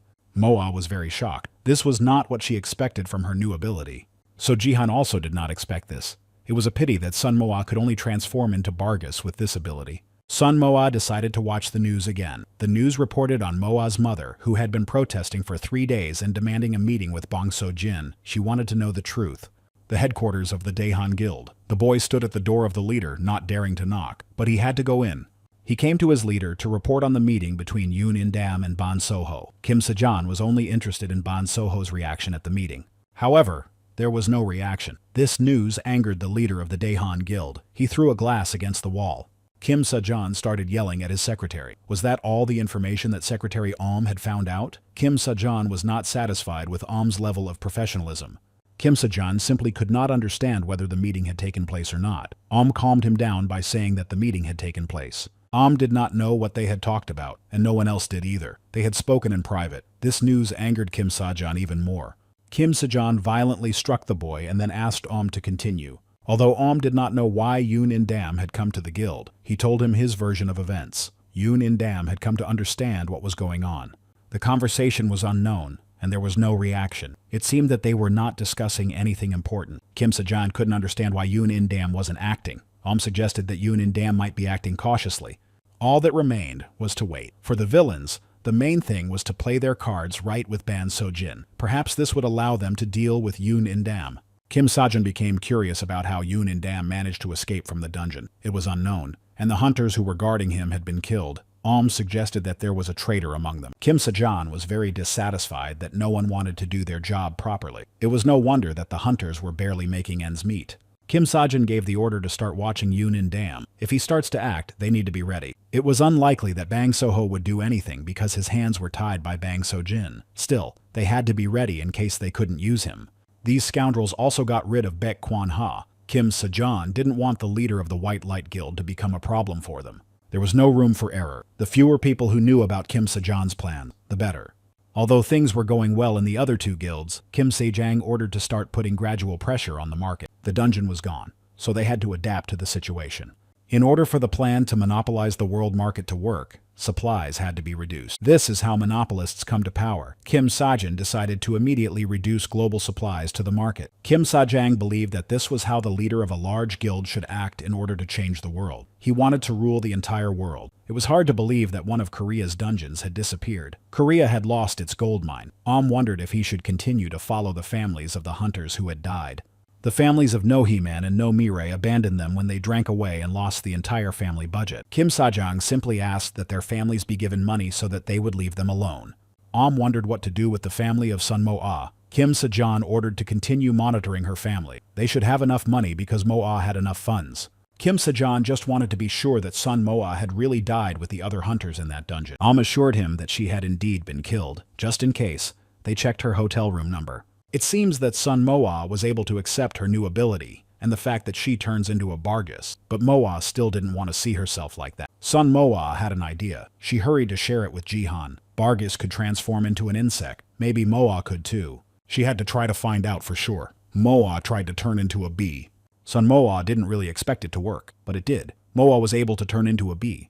Sometimes Sun Mo-ah surprised Jihan with her ideas. This time she wanted to become a giant bee, just to kidnap her mother in Shinju. But Mo-ah couldn't become bigger because of limitations, so Sun Mo-ah decided to try the opposite and become smaller. Sun Mo-ah tried to become smaller. This time she succeeded. She became the size of a normal bee. In her small form, Mo-ah could not fly. She decided to become herself again, but something unpleasant happened when Mo-ah turned back into a human. Her clothes remained on the ground. Wrapped in a blanket, Sun Mo-ah and Jihan began to think about what insect Sun Mo-ah could transform into, so as not to attract attention. Mo-ah and Jihan shouted one word in unison, "Flee!" A flea would definitely not attract attention. So, without hesitation, Sun Mo-ah took the form of a flea and went among the people. Mo-ah liked that she could jump quickly and high. The stone of her soul took on the size of a flea. Sun Mo-ah came to the square where her mother had been standing with a poster for 3 days. She wanted to find her mother as soon as possible. It was good that So Jihan was with her. He helped her do that. Sun Mo-ah noticed 2 men approaching her mother. It seemed that they would not leave her alone. Mo-ah's mother did not have permission from the head of the administration, so she had no right to stand there with a poster. Sun Mo-ah wanted to stand up for her mother, but Jihan stopped her. Mo-ah's mother just wanted to know the truth about her daughter's death, but they weren't interested. One of them wanted to drag her out of the square, and she resisted until she fell to the ground. She didn't care what these men said. They couldn't understand a mother who had lost her child. Mo-ah's mother was lucky that there were laws in the country, so they left her alone. Her thoughts were only of Sun Mo-ah. Her heart filled with even more pain every time she remembered her. Today, she decided to go home. Sun Mo-ah wrote a note for her mother. She wanted to slip it into her pocket. It was a pity that insects couldn't talk. Moe's mother was standing at the side of the road hailing a taxi. Sun Moe didn't know how to give her the note, so she decided to follow her mother. Sun Mo-ah was sad that she could only turn into an insect. The only thing she liked about this ability was that no one could see her. So Jihan and Sun Mo-ah noticed a camera in front of the house, so her family was really being watched all the time. Sun Moa's mother looked sad and depressed. Sunju couldn't understand why their mother had gone to the square without him. Sitting on her mother's shoulders, Sun Moa began to tell Shinju that those scoundrels had pushed her, but it was useless for Moa to speak. No one could hear her. Even if they had heard, they would not have understood. Sun Moa accidentally noticed that the scoundrels inside the house had also set up cameras. How could she now tell her mother and brother that she was okay? Shinju told his mother that she wasn't eating anything. Moa would have been upset, but her mother only had tears in her eyes when she heard her daughter's name. Their mother did not want to believe that Moa was gone. To believe it, she needed to hear the truth from Ban Sojin. It was painful for Sun Moa to see her mother suffer. Only a week had passed since Sun Moa's death had been announced. Of course, it was unbearable for Sun Moa to watch her mother's torment. A note wouldn't help her. It would be better to talk to her in person and figure out what to do about the cameras in the house. Moa's mother and Shinju stopped sleeping normally. She was exhausted, so it was better for her to rest. Shinju took care of his mother as best he could. Although there were no blind spots in the apartment, Sun Moa was still looking for a way out of the situation. She had to talk to her mother and calm her down. Part of the plan was to ruin the video quality, so Jihan still couldn't understand how she thought she would get away if the cameras weren't turned off. The video quality was poor because it was unclear what was happening under the blanket. Seo Jihan couldn't understand how Moa was able to come up with a solution so quickly. Moa's mother didn't understand what was happening or where she was. Moa's clothes were lying in the yard. Sun Moa completely forgot that she had left her there. Her mother was surprised and confused at the same time. In the grass, she noticed Moa in the body of a flea. She was shocked and confused. To Moa's mother, it looked like a dream. Sun Moa and Jihan looked at her mother in surprise. It seemed that Moa understood her mother's intuition. Moa's mother began to cry bitterly, clutching her daughter's clothes. She thought that Moa had died in that place and that her daughter's spirit had come to her in the body of a flea. Sun Moa could no longer bear to see her mother's suffering, so she immediately returned to her normal self. Her mother did not expect to see Moa in front of her. Sun Moa's mother still did not understand how this was possible. But instead of a warm embrace, her mother began to beat Sun Moa. She had not warned her that she had survived. Sun Moa begged her to listen to her. Sun Moa had little time and had to quickly tell the truth about what had happened in the basement. Moa's mother wanted to stay with her daughter in the abandoned house. But Sun Moa explained to her that if they disappeared, they would be searched for all over the world. No one knew what measures the scoundrels would take. They could take someone hostage. Sun Moa calmed her mother down and promised to sort everything out as quickly as possible. In case of danger, her mother could use the items in her palm and move to Moa. But her mother asked Sun Moa to be careful and to get in touch more often. Sun Moa gave her mother a phone that could not be tapped. Sun Moa gave her mother some Youngwoo and explained that she should eat it when she wanted to call. Moa's mother calmed down. She was happy to see her daughter alive. Finally, Moa asked her mother not to forget about safety and not to act suspiciously. Sun Moa hugged her mother one last time and promised to return alive. Moa did not want to let her go, but she had to. Upon returning home, Moa's mother immediately decided to call Moa. At night, Sun Moa woke up in terror, so Jihan saw the fear in her eyes and decided to find out what had happened. Several days passed since Moa had seen her mother. She heard someone calling her. Seo Jihan assured her that she was imagining things because there was no one else there. But Sun Moa continued to insist that she heard a noise. Yoon Indam was in contact with Sun Moa, but Sun Moa couldn't understand why he was calling her. A sudden call in the middle of the night began to worry Sun Moa. Yoon Indam explained that he began to worry about Moa because she did not answer the call. Sun Moa quickly checked her phone. There were indeed missed calls, but it was still unclear why Yoon Indam had called so late. The reason for the late call was that Yoon Indam wanted Sun Moa to teleport to it. To help Moa get to the right place, Yoon Indam sent her a photo. He was near the waters between Tokto and Ulin Island. A new dungeon had appeared at that location. So Jihan quickly explained to Moa that the dungeon used to open once every 6 months. Then the interval shortened to once a month.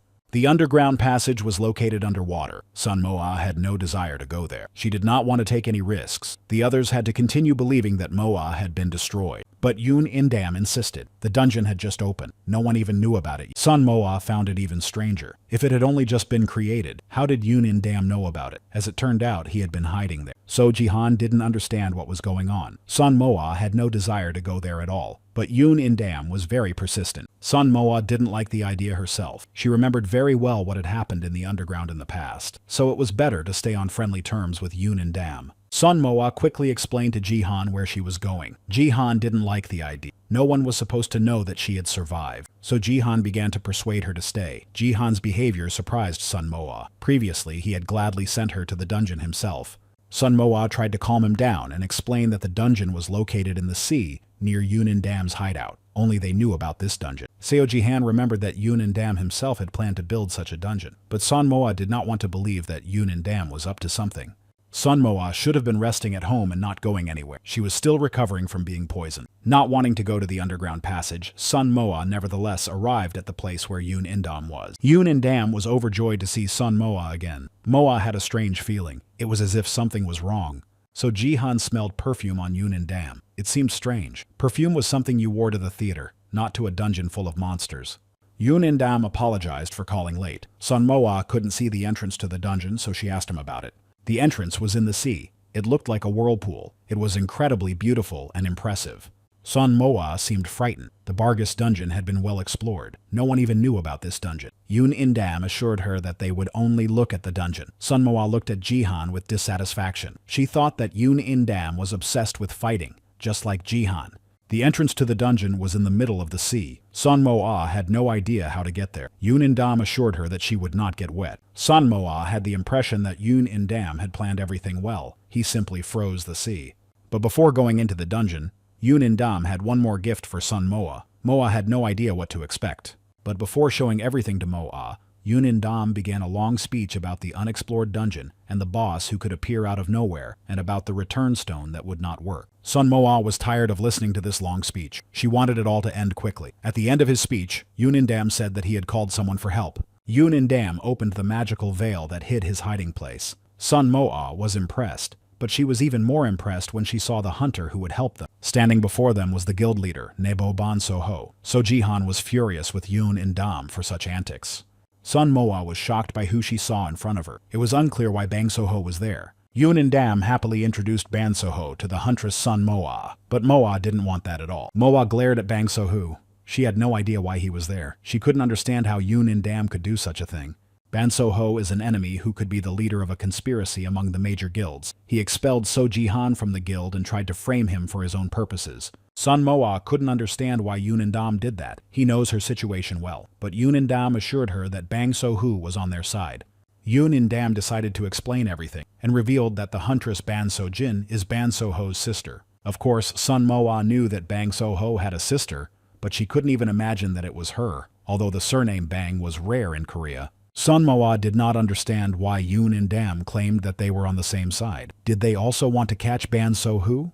But Sun Moa was not convinced by his story. Yun Indam became nervous. He insisted that he would not harm her because she had saved him. Yun Indam also hurried to tell Sun Moa that the Dark Sky Guild no longer existed. It had been disbanded. Each piece of news shocked Sun Moa more and more, but Yun Indam continued to speak. He was wanted. Ban Soho was being watched and could be attacked at any moment, so there was no reason to frame Bang Soho. Yun Indam happily announced that he was out of work. Sun Moa was so caught up in the story that she congratulated Yun Indam. Bang Soho was also dissatisfied with everything that was happening. Therefore, he wanted to get everything done as quickly as possible, so he had neither the time nor the desire to make friends. Sun Moa was not thrilled with everything that was happening, so Jihan assured Moa that Ban Soho was not the type of person who would take advantage of others' weaknesses. Yun Indam couldn't stop talking. He told Ban Soho about the video evidence that was in Sun Moa's possession. Moa looked at Yun Indam in confusion. The hunter continued to insist that Ban Soho had no choice but to accept everything and obey Sun Moa. Yun Indam talked about various things for a long time and finally said everything he wanted to say. It was time to go to the dungeon. In a few minutes, Yun Indam's ability froze the entire sea, so the hunters could calmly enter the passage. Ban Soho suggested that Sun Moa take his hand. Moa was very surprised by this gesture, and it looked cute. Holding hands, the hunters bravely crouched down and entered the passage to the dungeon. Although Sun Moa was actually scared. From a distance, it looked to Sun Moa as if the whirlpool was sucking in water, but it turned out that it was just moving the water in a circle. It looked amazing. Finally, they found themselves in a new dungeon. It was quite sunny in this dungeon. Right at the entrance to the dungeon, the hunters noticed a strange fortress. Yun Indam saw a fortress being built in a dungeon for the first time, so Jihan was just as surprised as the others. He had been in many dungeons, but he had never seen anything like this before. They had to start exploring the dungeon somewhere. Sun Moa suggested they check out the fortress itself. Ban Soho continued to hold Sun Moa's hand tightly. Yun Indam and Moa did not understand why he was clutching her hand, but Ban Soho simply did not trust Sun Moa. They continued to look at Ban So-hoo in surprise. The hunter only grabbed the girl's hand even tighter. He suspected that she might have done something to So-ji-han. Bang So-ho pointed to the ring with the apocalyptic stone Asura that belonged to So-ji-han. Sun Moa turned pale. Bang So-ho recognized the ring. Something had to be done, so Moa simply said that Azur's ring was not the only one in the world. But Ban So-ho did not stop suspecting her. The Azur ring was very rare. Yoon Dam did not like Ban So-ho's behavior, so he asked him to let Moa go. Ban So-ho began to insist that Moa had deceived Yoon Dam and arranged for his rescue. But Yoon Dam believed in Sun Moa's innocence. He would have definitely noticed if someone was trying to deceive him. Ban So-ho was used to thinking that he was always right and couldn't admit that he could also be wrong. Wasn't it enough for him that he sacrificed Seo Ji-han? If Bang So-ho had listened to Seo Ji-han in the basement that day, Ji-han would not have left the guild. But Bang So-ho just told Yoon Dam to shut up, saying that he knew nothing. But Yoon Dam insisted that he knew a lot. He also knew that instead of destroying the bosses, the Daehan Guild had decided to support the Heaven Guild. Yoon Dam also knew that Bang So-ho had obeyed because the elders of the Bang family had told him to do so. But Bang So-ho denied everything. Yoon Dam considered him a coward who did not want to admit the truth. Bang So-ho became angry and started yelling at Yoon Dam. If he had listened to Seo Ji-han and closed all the dungeons, a new dungeon might have appeared. Then it would have been unknown how many hunters would have survived without the support of the large guilds. So Ji-han watched everything that was happening. He was sure he had made the right choice. At that time, Ban So-ho promised that he would leave only one dungeon and close the rest. But over time, nothing changed. There were still 5 dungeons. Instead, the large guilds decided to destroy everyone who stood in their way of dominating the market. In 2014, Yoon Dam decided to tell Ban So-ho the truth that he had become the leader of the Dark Sky Guild, only because So Ji-han had asked him to. Yoon Dam also said that Seo Ji-han was worried about Bang So-ho, so he asked him for help. But the help was needed outside the guild, not inside. There was only one thing Ji-han did not expect, that Ban So-ho would side with the villains and tarnish his name. So Ji-han felt uncomfortable with the situation. Yoon Dam assured Ban So-ho that he was the only one who had been deceived. Yoon Dam also decided to ask Song Moa about the Azur ring. Song Moa admitted that the ring really belonged to Ji-han. Sun Moa began to worry. How could she get out of this situation now? Seo Ji-han asked her to tell them the truth. But Sun Moa was unsure whether she should speak up. She didn't know how they would react. But So Ji-han assured her that everything would be fine. They looked scary, but they could be trusted. So Moa had no reason to worry. If So Ji-han himself was ready for Moa to tell the truth, then she had to speak up. Moa raised her hand and said that it was a farewell gift. Sun Moa told them about the dungeon where So Ji-han fought his last battle, in which he was seriously wounded and did not survive. Yoon Dam found it hard to believe. It was even harder to believe that Bang So-ho also knew nothing. No matter how despicable Bang So-ho was considered to be, hot tears rolled down his cheeks at this news. These tears were shocking to others. Yoon Dam had no idea that Bang So-ho could cry. Ban So-ho didn't want to believe that Seo Ji-han was gone, so he decided to ask Sun Moa if she was sure. Sun Moa was saddened by having to tell him about Seo Ji-han's death. She was sure because she was with him at the time. Ban So-ho felt sadness and anger at the same time. He had asked Seo Ji-han many times not to go into the dungeon alone. Seo Ji-han asked Moa for a favor. He asked to let Ban So-ho touch the soul stone so that they could talk. Sun Moa agreed to fulfill his request. She told the hunters that she could help them see Seo Ji-han. Yoon Dam was very surprised. They couldn't understand how this was possible. Sun Moa tried to explain that Seo Ji-han was right there with them. Yoon Dam was surprised by her naivety. He assured Moa that So Ji-han would remain in their hearts forever. But Moa explained that he was standing right next to them. Sun Moa approached Bang So-ho and took his hand. Bang So-ho didn't like being touched without permission. But after Sun Moa gave him the soul stone, Ban So-ho saw Seo Ji-han in front of him. He looked at him and couldn't believe it was true. Ban So-ho looked at him in surprise. Seo Ji-han explained that his finger was on the stone of his soul, which was why Ban So-ho could see him. Yoon Dam couldn't resist and decided to also put his finger on the soul stone to see Seo Ji-han. It was hard to believe that it was really him. Yoon Dam was very curious to find out from So Ji-han himself what had really happened. Of course, So Ji-han explained that he had died in a duel with the boss. He didn't want them to see him at all. Ban So-ho didn't believe that this had happened. So Ji-han asked his brothers to help Sun Moa. He explained that she was a good person and told them how she took care of him. But Ban So-ho had his own plans for So Ji-han's soul stone. He began to take the stone from Sun Moa. Bang So-ho began to insist that he would help Ji-han. He wanted to make a sword or a shield out of it. His gaze was frightening. So Ji-han asked Bang So-ho to calm down.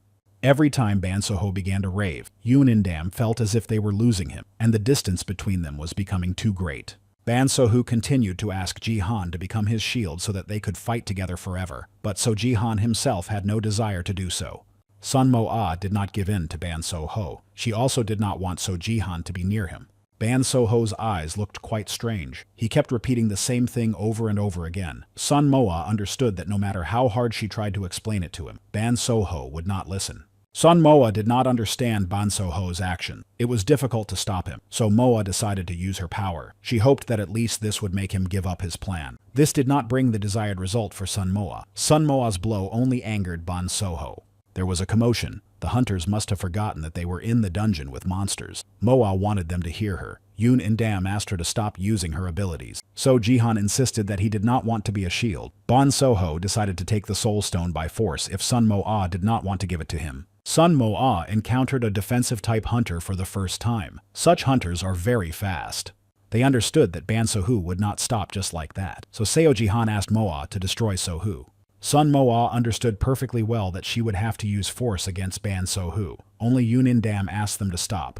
Ban So-ho and Sun Mo-ah had to stop their fight only because Elphinus, the ruler of the humans, was approaching them. The hunters prepared for battle. But Ban So-hoo still did not miss the opportunity to warn Sun Mo-ah that they would continue their fight later. The hunters stood waiting for their boss, but he did not appear. The pressure effect also no longer worked. Everything looked quite strange and suspicious. So Ji-han suggested that the boss might be invisible, so he asked Sun Mo-ah to be careful and attentive. Yoon-in-dam wanted to use his abilities to reveal the boss's hiding place, but he didn't have to. Ban So-ho noticed someone approaching them. People were approaching them. It was strange to see them in this dungeon.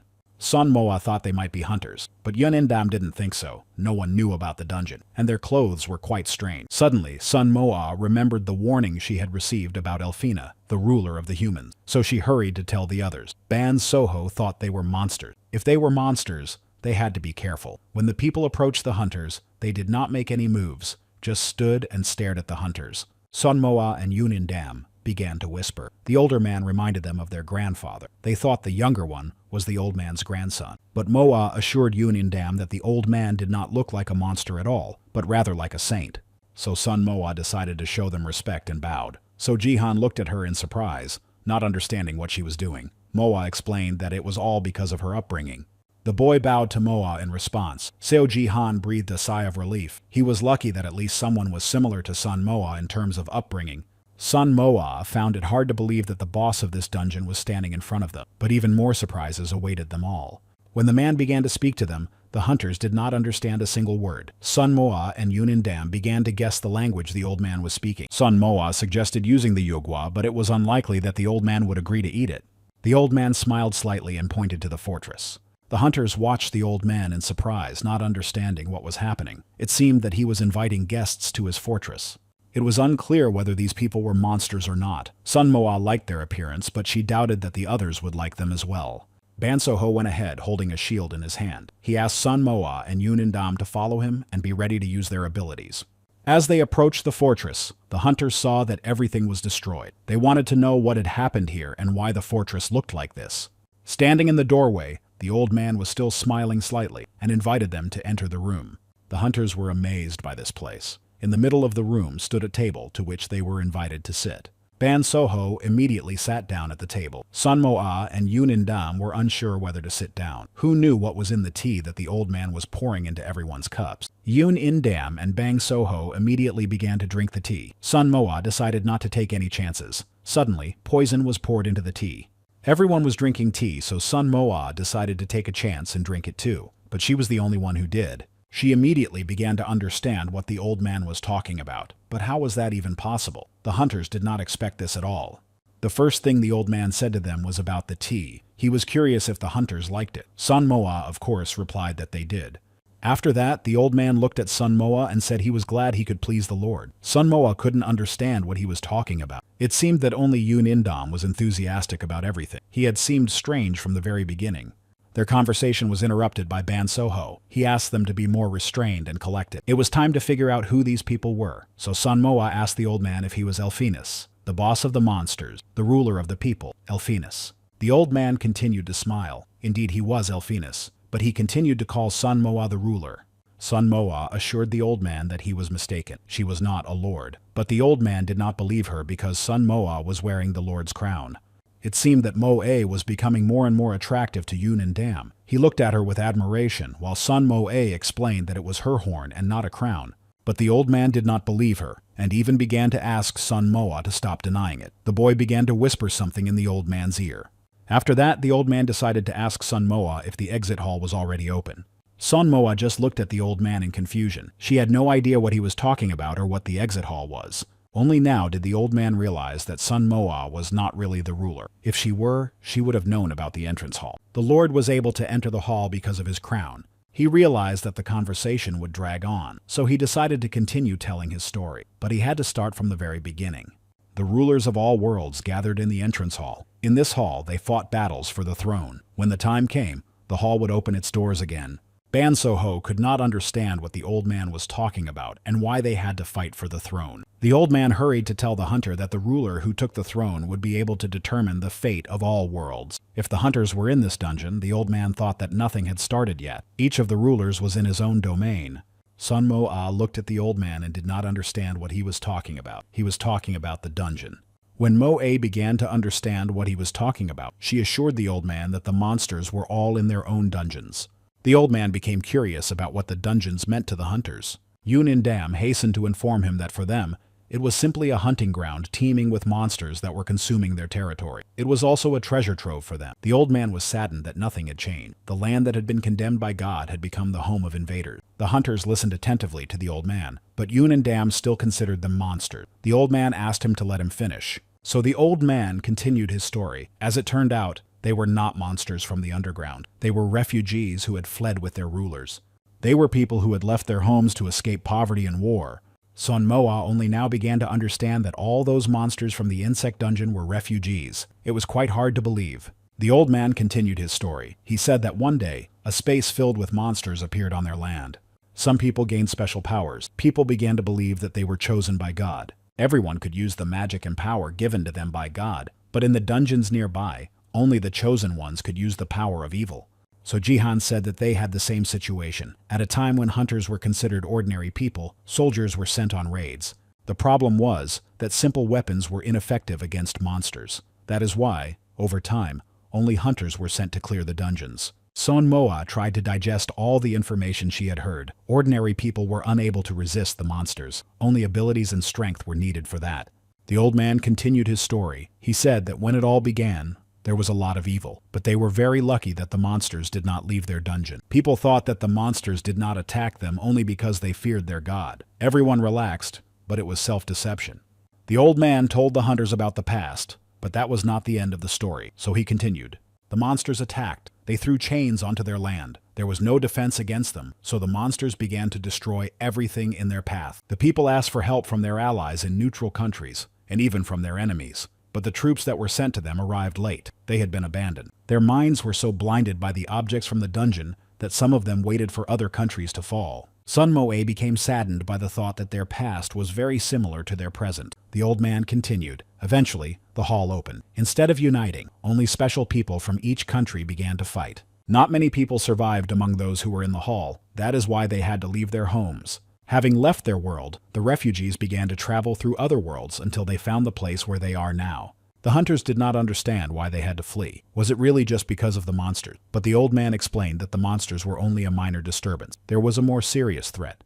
This evil came after the entrance hall, a monster that devours everything, starting with the soul of the world. Sunmo thought that the entrance hall was just a rite of passage for those who were allowed to enter. The old man did not stop talking. What the hunters called the system, they considered God's mercy. In reality, it looked like an act of mercy for poor little creatures. Of course, the old man told everything perfectly, but Ban Soho wanted to know as soon as possible what kind of monster he was talking about. The old man spoke of a universal monster that devoured worlds and souls, of a shining black jaw that appeared in the sky. He spoke of things that were difficult to believe. After listening to everything, Moe began to imagine a meteorite flying toward the earth to destroy the dinosaurs. That was exactly how it looked to Moe. The refugees fled through the black jaw into the underground, which became their new home.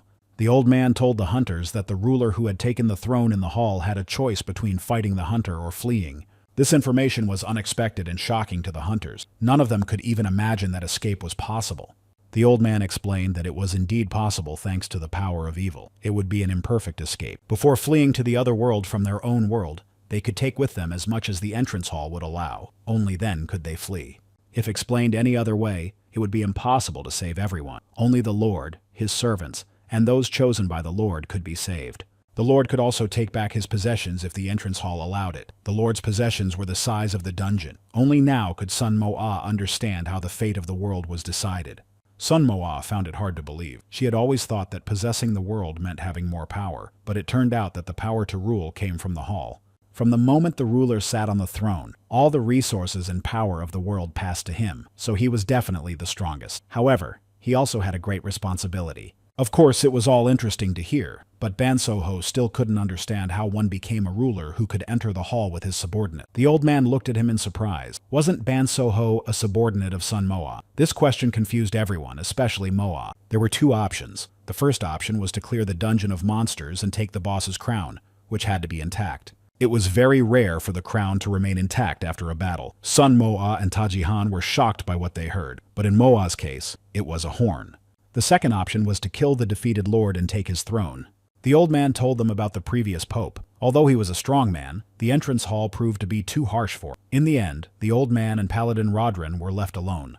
There was no point in running away, and the paladin was young, so the old man had to take the throne to save the young man's life. The hunters did not understand why the old man told them this story. The old man explained that their world had been destroyed, and there was no one left who remembered their past. The old man did not understand why they should possess what they had destroyed. In fact, they no longer had any desire to fight. He simply did not want to allow this tragedy to happen again. Sun Mo'a was saddened by this information, but what the old man said next was unexpected. He knew why they had come to his dungeon. He understood that they needed the dungeon, so he asked the Lord to spare Rodman, after which the old man would simply give them ownership of the dungeon. In addition, they would become loyal servants of the Lord. The old man took off his crown to give it to Sun Mo'a. This was unexpected, so Sun Mo'a froze in shock. Everything was unexpected and incomprehensible. So Sun Mo'a began to refuse the crown, but the old man insisted. So Jihan asked Mo'a to find out what would happen to her if she took the crown. He was worried that Sun Mo'a would not be able to leave the dungeon. That is exactly what Sun Mo'a did, but the old man assured her that nothing like that would happen. If she didn't believe him, then she should take the crown in a duel. Elphinus asked Sun Mo'a to accept the crown only for the sake of young Rodrin. He assured her that they were ready to submit to her. Sun Mo'a felt sorry for the old man, so she simply agreed to take the crown from him. Elphinus was very grateful to Mo'a. But Sun Mo'a just smiled sincerely at the old man. For some reason, she had the impression that he could be trusted. Well, Sun Mo'a was used to eating what she got from her ruler. So, without wasting any time, she decided to do just that. The old man didn't understand what she was doing. He thought Mo'a was hungry, so he simply asked her about it. As it turned out, the crown did not need to be eaten. This information greatly surprised Mo'a and Jihan. The old man explained that the defeated lord had to eat the crown, but the one who gave it up voluntarily did not have to eat it. Sun Mo'a was pleased only by Jihan's reaction. Elphinus placed the crown on Sun Mo'a's head, after which she received a message saying that he wanted to become her servant. Of course, Mo'a accepted the offer. Next came a message that, in addition to a servant, she had gained Elphinus' abilities. These were the S-rank abilities of a saint and a sanctuary barrier. From now on, this dungeon belonged to Sun Mo'a. She could create an unlimited number of gates to her own dungeon from anywhere in the world. Elphinus and Rodrin bowed to the new ruler of the dungeon. Sun Mo'a's intuition had not failed her. The old man could be trusted. Elphinus decided to offer to take Sun Mo'a to her treasury, but Mo'a was more interested in the entrance hall. When it opened, monsters burst out of the dungeon. Sun Mo'a hoped that this could be avoided, but Elphinus assured her that it could not. The monster would surely appear as it was bound to the domain of evil, i.e., the dungeon. Accepting the defeated lord, the entrance hall steals some of his power. The hall follows in his footsteps. The hunters couldn't understand how the old man knew all this. Elphinus explained that a refugee had told him everything. Yoon and Dam hoped that if they closed all the dungeons, the monster would not be able to come. But the old man said that this would not work, as they had tried it once before. If the dungeon was opened even once, the monster would follow the trail. There were 60 dungeons, and they opened once a month. The process was unstoppable. There was not enough time. The monster was approaching. The old man hoped that they had enough lords, but there was only one lord, Sun Mo'a. Yoon and Dam did not miss the opportunity to reproach Ban So-ho. Thanks to him, there were no more rulers left to clean up the dungeons. From everything he heard, the old man got the impression that the lords would soon leave their dungeons and start looking for allies, or, conversely, attack others. The hunters had to remember that the lords of the dungeons had defeated them at least once in the entrance hall. They could recognize them by their thunder and were quite intelligent. They had to hurry as there was little time left. The old man became very curious about who So Jihan was. They were surprised and did not understand how the old man could see Jihan. Sun Moa immediately decided to find out if he really could see So Jihan, but it turned out that he couldn't see him. He could only sense him. Elphinus speculated that the ghost cared deeply for Sun Moa, but So Jihan himself assured him that the old man was mistaken. Sun Moa explained to the old man that So Jihan had once saved her life. She decided to show him the Soul Stone. Elphinus explained that it was a type of magic stone. Moreover, it was unspoiled. This stone had never been exposed to the power of a monster. When mixed with the power of a monster, the soul is destroyed and becomes a magic stone. But before that, it exists in the form of a soul stone. The old man explained that such a stone could be used to make weapons, but Elphinus decided to leave them in peace. Sun Mo didn't even imagine that this was possible. The old man also explained that it was indeed possible. After the energy dissipates, the soul passes into a state of non-existence. But Sun Moa was saddened by the possibility. She did not want to believe that she would never see So Jihan again, so she decided to ask him if he wanted to go to eternal rest. Sun Moa smiled at So Jihan and said how wonderful it would be if he went to eternal rest. Their conversation was interrupted by Elphinus. He thought that this stone must be very important to her because it was very powerful. Sun Moa did not understand what Elphinus was talking about. The old man explained that Moa could make So Jihan her servant. They did not understand what the old man was talking about. Would making So Jihan a servant bring him back to life? So Jihan asked Moa to ask Elphinus about it. In order for So Jihan to have a physical body, he needed to accept a high-ranking stone. That form would not last long. The more stones he accepted, the longer the form would last. But there was one thing. The creature would become the Lord's servant and belong to him forever. Sun Moa doubted whether it was worth doing. Would Jihan want such a life for himself? But So Jihan wanted so badly to feel alive again that he asked Moa to do it. It seemed that Moa did not want this, but So Jihan did not mind becoming her servant. But Sun Moa wanted to think it through, so she asked So Jihan not to be foolish. On the other hand, there wasn't enough time. To her, it looked like a contract for a slave. So Jihan assured Moa that she had nothing to worry about. He was sure that this was what he wanted. To Yoon Dam, this seemed strange. He believed that So Jihan would choose eternal peace. Yoon Dam decided to give him his A-rank stone. A rank was good, of course, but S rank would have been better. So Sun Moa got her stone. All she had to do now was touch the magic stone to the soul stone. All that remained for So Jihan to do was to agree to become Sun Moa's servant, which he did. So Jihan absorbed the energy of the magic stone. Now he could have a physical body for 48 hours. The materialization would last 60 seconds, recharge in 6 hours. The procedure was complete. Sun Moa was worried about So Jihan, so she hurried to ask how he was feeling. So Jihan began to see the system windows and inventory again. It felt like he was really alive, but how was he materialized? So Jihan tried to materialize. A minute later, he was standing in front of everyone, not as a ghost but as a human being. The hunters were overjoyed to see Jihan again. It felt a little strange for So Jihan to be in his body again. The first thing So Jihan did was walk up to Sun Moa and give her a big hug.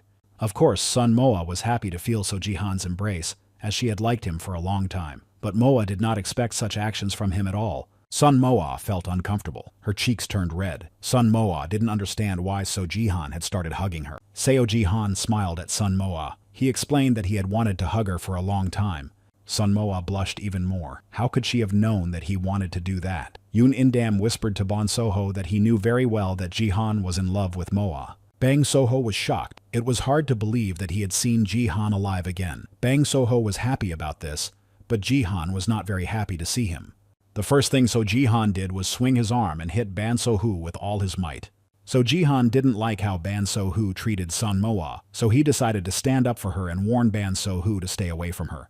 Sun Moa watched Seo Jihan. She was surprised that he remained so calm after hugging her, so she decided that it was just a friendly hug. Still, Sun Moa thought that he liked her. Surely Seo Jihan's handsome face could easily confuse anyone. Seo Jihan noticed that Sun Moa's cheeks were blushing again. Sun Moa explained that she blushed because she was surprised by Seo Jihan's actions, but she was glad that Seo Jihan didn't notice anything, because it would have been awkward. Seo Jihan just smiled sweetly and asked Sun Moa to get used to it because he would be doing it often now. But Sun Moa just looked at Seo Jihan in surprise and didn't understand what he was saying. In fact, Sun Moa thought that Jihan was joking with her, so she decided to change the subject. She became curious to know if there had been any changes in So Jihan. When So Jihan was a ghost, He was tied to the soul stone and could only move 3 meters away. After materializing, he no longer felt attached. He needed to test how far he could go on his own. Jihan also informed her about access to the screen and inventory. It was a pity that Jihan could only materialize for 1 minute every 6 hours. He asked what new abilities Sun Moa had gained. The barrier of the shrine prevented others from approaching. The dignity of the saint attracts people. Yunindam was glad that Bang Soho moved. Ban Soho didn't even have a scratch from the blow. Yunindam asked him to thank Jihan for hitting him lightly. But instead of gratitude, Ban Soho wanted what Yunindam had promised to give him if Soho helped with the raid. If Indam didn't give it to him, Soho would take Elphinus. Yunindam began to explain that Elphina was on their side because she was Song Moa's subordinate, but Ban Sohu wanted the promised reward. Sun Moa was confused that Yunindam called her sister again. Yunindam explained to Ban Soho that he had done little to help, and had even attacked a member of the group. This response only angered Ban Soho. He was ready to strike. Yunindam did not understand what had happened to his friend. He only asked Ban Soho for help. Sun Moa asked Yunindam to explain what was going on. It turned out that Yunindam had promised to help get Ban So-jin released if Ban Soho helped them. But Sun Moa couldn't understand what exactly Yunindam had promised to do. Ban Soho explained that Indam had promised to hand over the video. Sun Moa was angry with Yunindam. It was hard to understand how he could do such a thing. Yunindam was the same age as Shinju, so Moa decided to be less harsh. Yunindam apologized to Moa and explained that the video would not expose her and would not harm her family. To make up for his mistake and change the subject, Yunindam decided to reveal who their real enemy was. Sun Moa shared her guesses. She suspected the Daehan Guild and the Dungeon Control Center, but there might have been someone else involved. Yunindam said that the Daily Hunter and legal circles, plus support from abroad, were also likely to be involved. Sun Moa was saddened that she would not be able to send her family abroad safely because it was also dangerous there. The old man interrupted their conversation and suggested that Sun Moa send her family to her dungeon, but Moa herself did not like this idea very much. Hunters could come there at any moment. Elphinus reassured Sun Moa, if she sealed the dungeon with the barrier ability of the shrine, then only the Lord could enter with permission. Yunindam emphasized that it was time for them to leave because other hunters would soon arrive. He asked Sun Moa to cast the barrier quickly, but promises must be kept. Ban Soho reminded Yunindam again about the video, but he didn't have the video because it belonged to Sun Moa. Ban Soho looked at Sun Moa with an angry look. She responded with a look of her own and told him that she couldn't give him the video. Sun Moa understood perfectly well that Ban Soho wanted to show it to others through the media, but there was no guarantee that everything would work out. Sun Moa wanted to protect Jihan. Ban Soho couldn't approach Sun Moa anymore, so he simply asked her to give him the video so he could leave the basement. Sun Moa emphasized that the media was on the side of the Daehan Guild. Even if everything went well and they published the video, there was no guarantee that the scoundrels wouldn't destroy Ban So-jin. Ban So-hu couldn't understand where Sun Moa got such ideas, so Sun Moa explained that they were in the same group when they were in the dungeon, but she decided not to mention that Ban So-jin had tried to kill her. Sun Moa tried to convince Ban So-hu that it was too early to publish the video. It was the only evidence that could convince humanity, so it was too early to use the video. But to finally stop Ban So-hu from asking for the video, Sun Moa promised to help him get his sister out of prison. But Ban So-ho couldn't understand why Sun Moa decided to help him. Moa simply couldn't allow an innocent person to be punished. Ban So-ho was very surprised that his sister had finally been able to make friends with someone. There was only one problem. Ban So-ho didn't know where Ban So-jin was being held. He checked all the prisons, but his sister was nowhere to be found.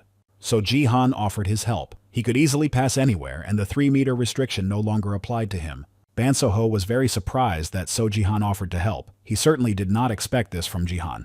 Their plans were excellent, of course, and they had to decide which plan to start with. There was little time left. The other hunters could arrive at any moment.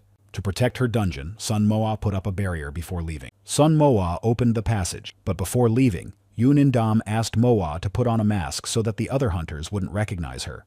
The hunters returned from the dungeon at night. They had a lot of work to do, and it wouldn't hurt to rest first. In order to rise from the deep sea to the surface, the hunters joined hands again so that Yunindam could easily lift them up. Bang Soho decided to go first. He had been away for a long time and didn't want anyone to notice. So Ban Soho took out a teleportation scroll, but it didn't work. The hunters didn't understand what was happening, so they had to hurry to the surface. When they reached the surface, the hunters noticed the ships. There were quite a lot of them. It seemed that other hunters were approaching the dungeon. Yunindam counted over 200 ships. Yunindam noticed a field that prevented teleportation. Now it was clear why the scroll didn't work. It seemed that they were being watched. Yunindam suggested that they reach the island first. They would decide what to do next on the island. Sun Moa did not understand why they were waiting here instead of entering the dungeon. Ban Soho explained that it was better for them because they would have come out of the dungeon on their own anyway. Yoon Indam felt guilty for getting them into this mess, but Sun Moa assured Indam that he was not to blame. Yoon Indam simply could not have known that this would happen. Due to the barrier created by the other hunters, they couldn't escape. No one knew what to do next. Yoon Indam suggested that they should destroy the ships to break the barrier. They had no other choice. So, joining forces, the hunters began to attack the ships. It seemed that it would not be so easy to defeat them. The hunters and magicians on the ships engaged in battle. They also prepared to strike. Yoon Indam realized that their attack was too weak. If they continued, they would not win. So Yoon Indam decided to try to freeze their ships and the hunters and magicians as well. Sun Moa was delighted with Yoon Indam's ability. She really hoped that after he froze the villains, they would be able to escape. Thanks to the magicians on the ship, they easily repelled Yoon Indam's attack. The hunters did not expect this at all. It was difficult to comprehend what was happening. Yoon Indam was angry, probably not used to someone easily repelling his blows. Ban Soho asked him to calm down. Yoon Indam could have remained calm if the ships had not been near them. Sun Moa was overcome with despair. If the ships had repelled such a powerful blow so easily, the battle with them could drag on for a long time. Bang Soho hurried to use his shield to protect them because they were being attacked from another side.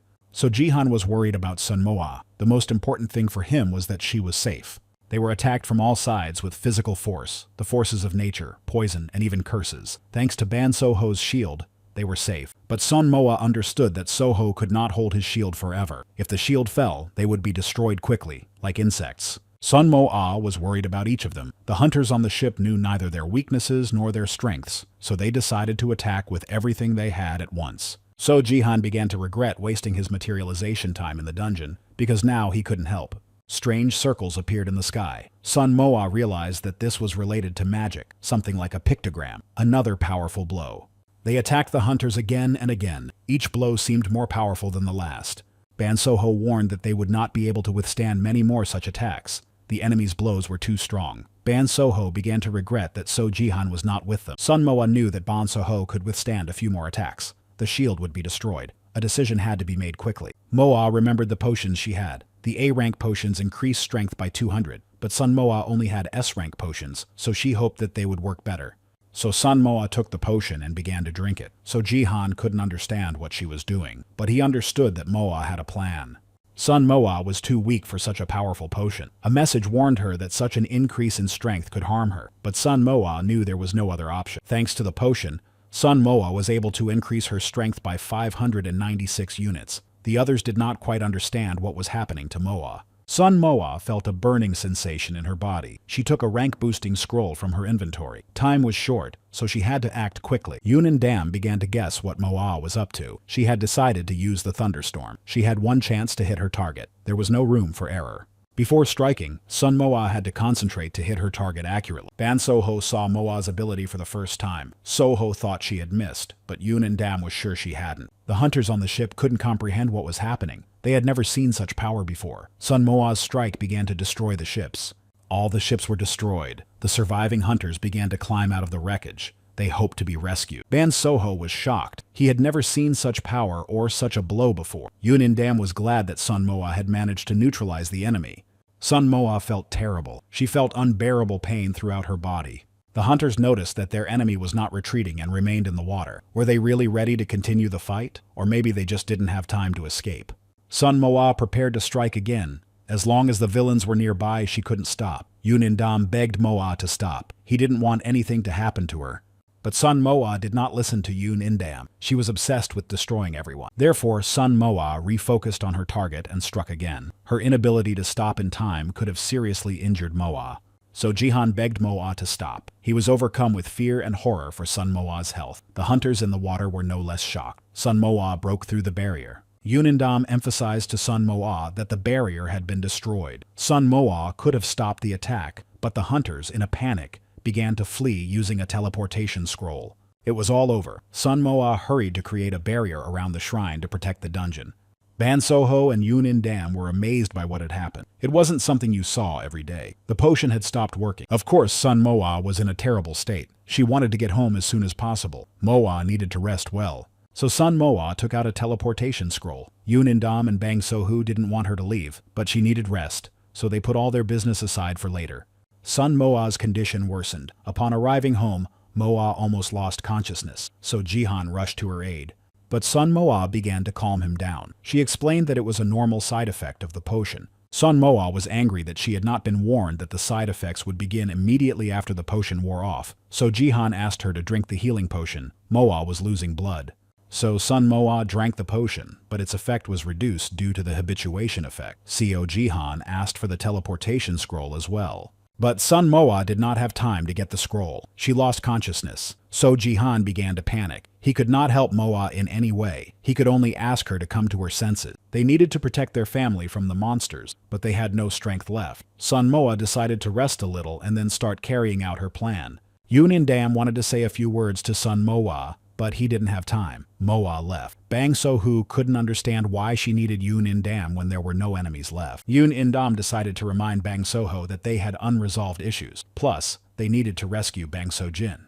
Yoon In-dam also reminded him that it was thanks to him that Ban So-hoo had survived when he had quarreled with Son Moa in the dungeon.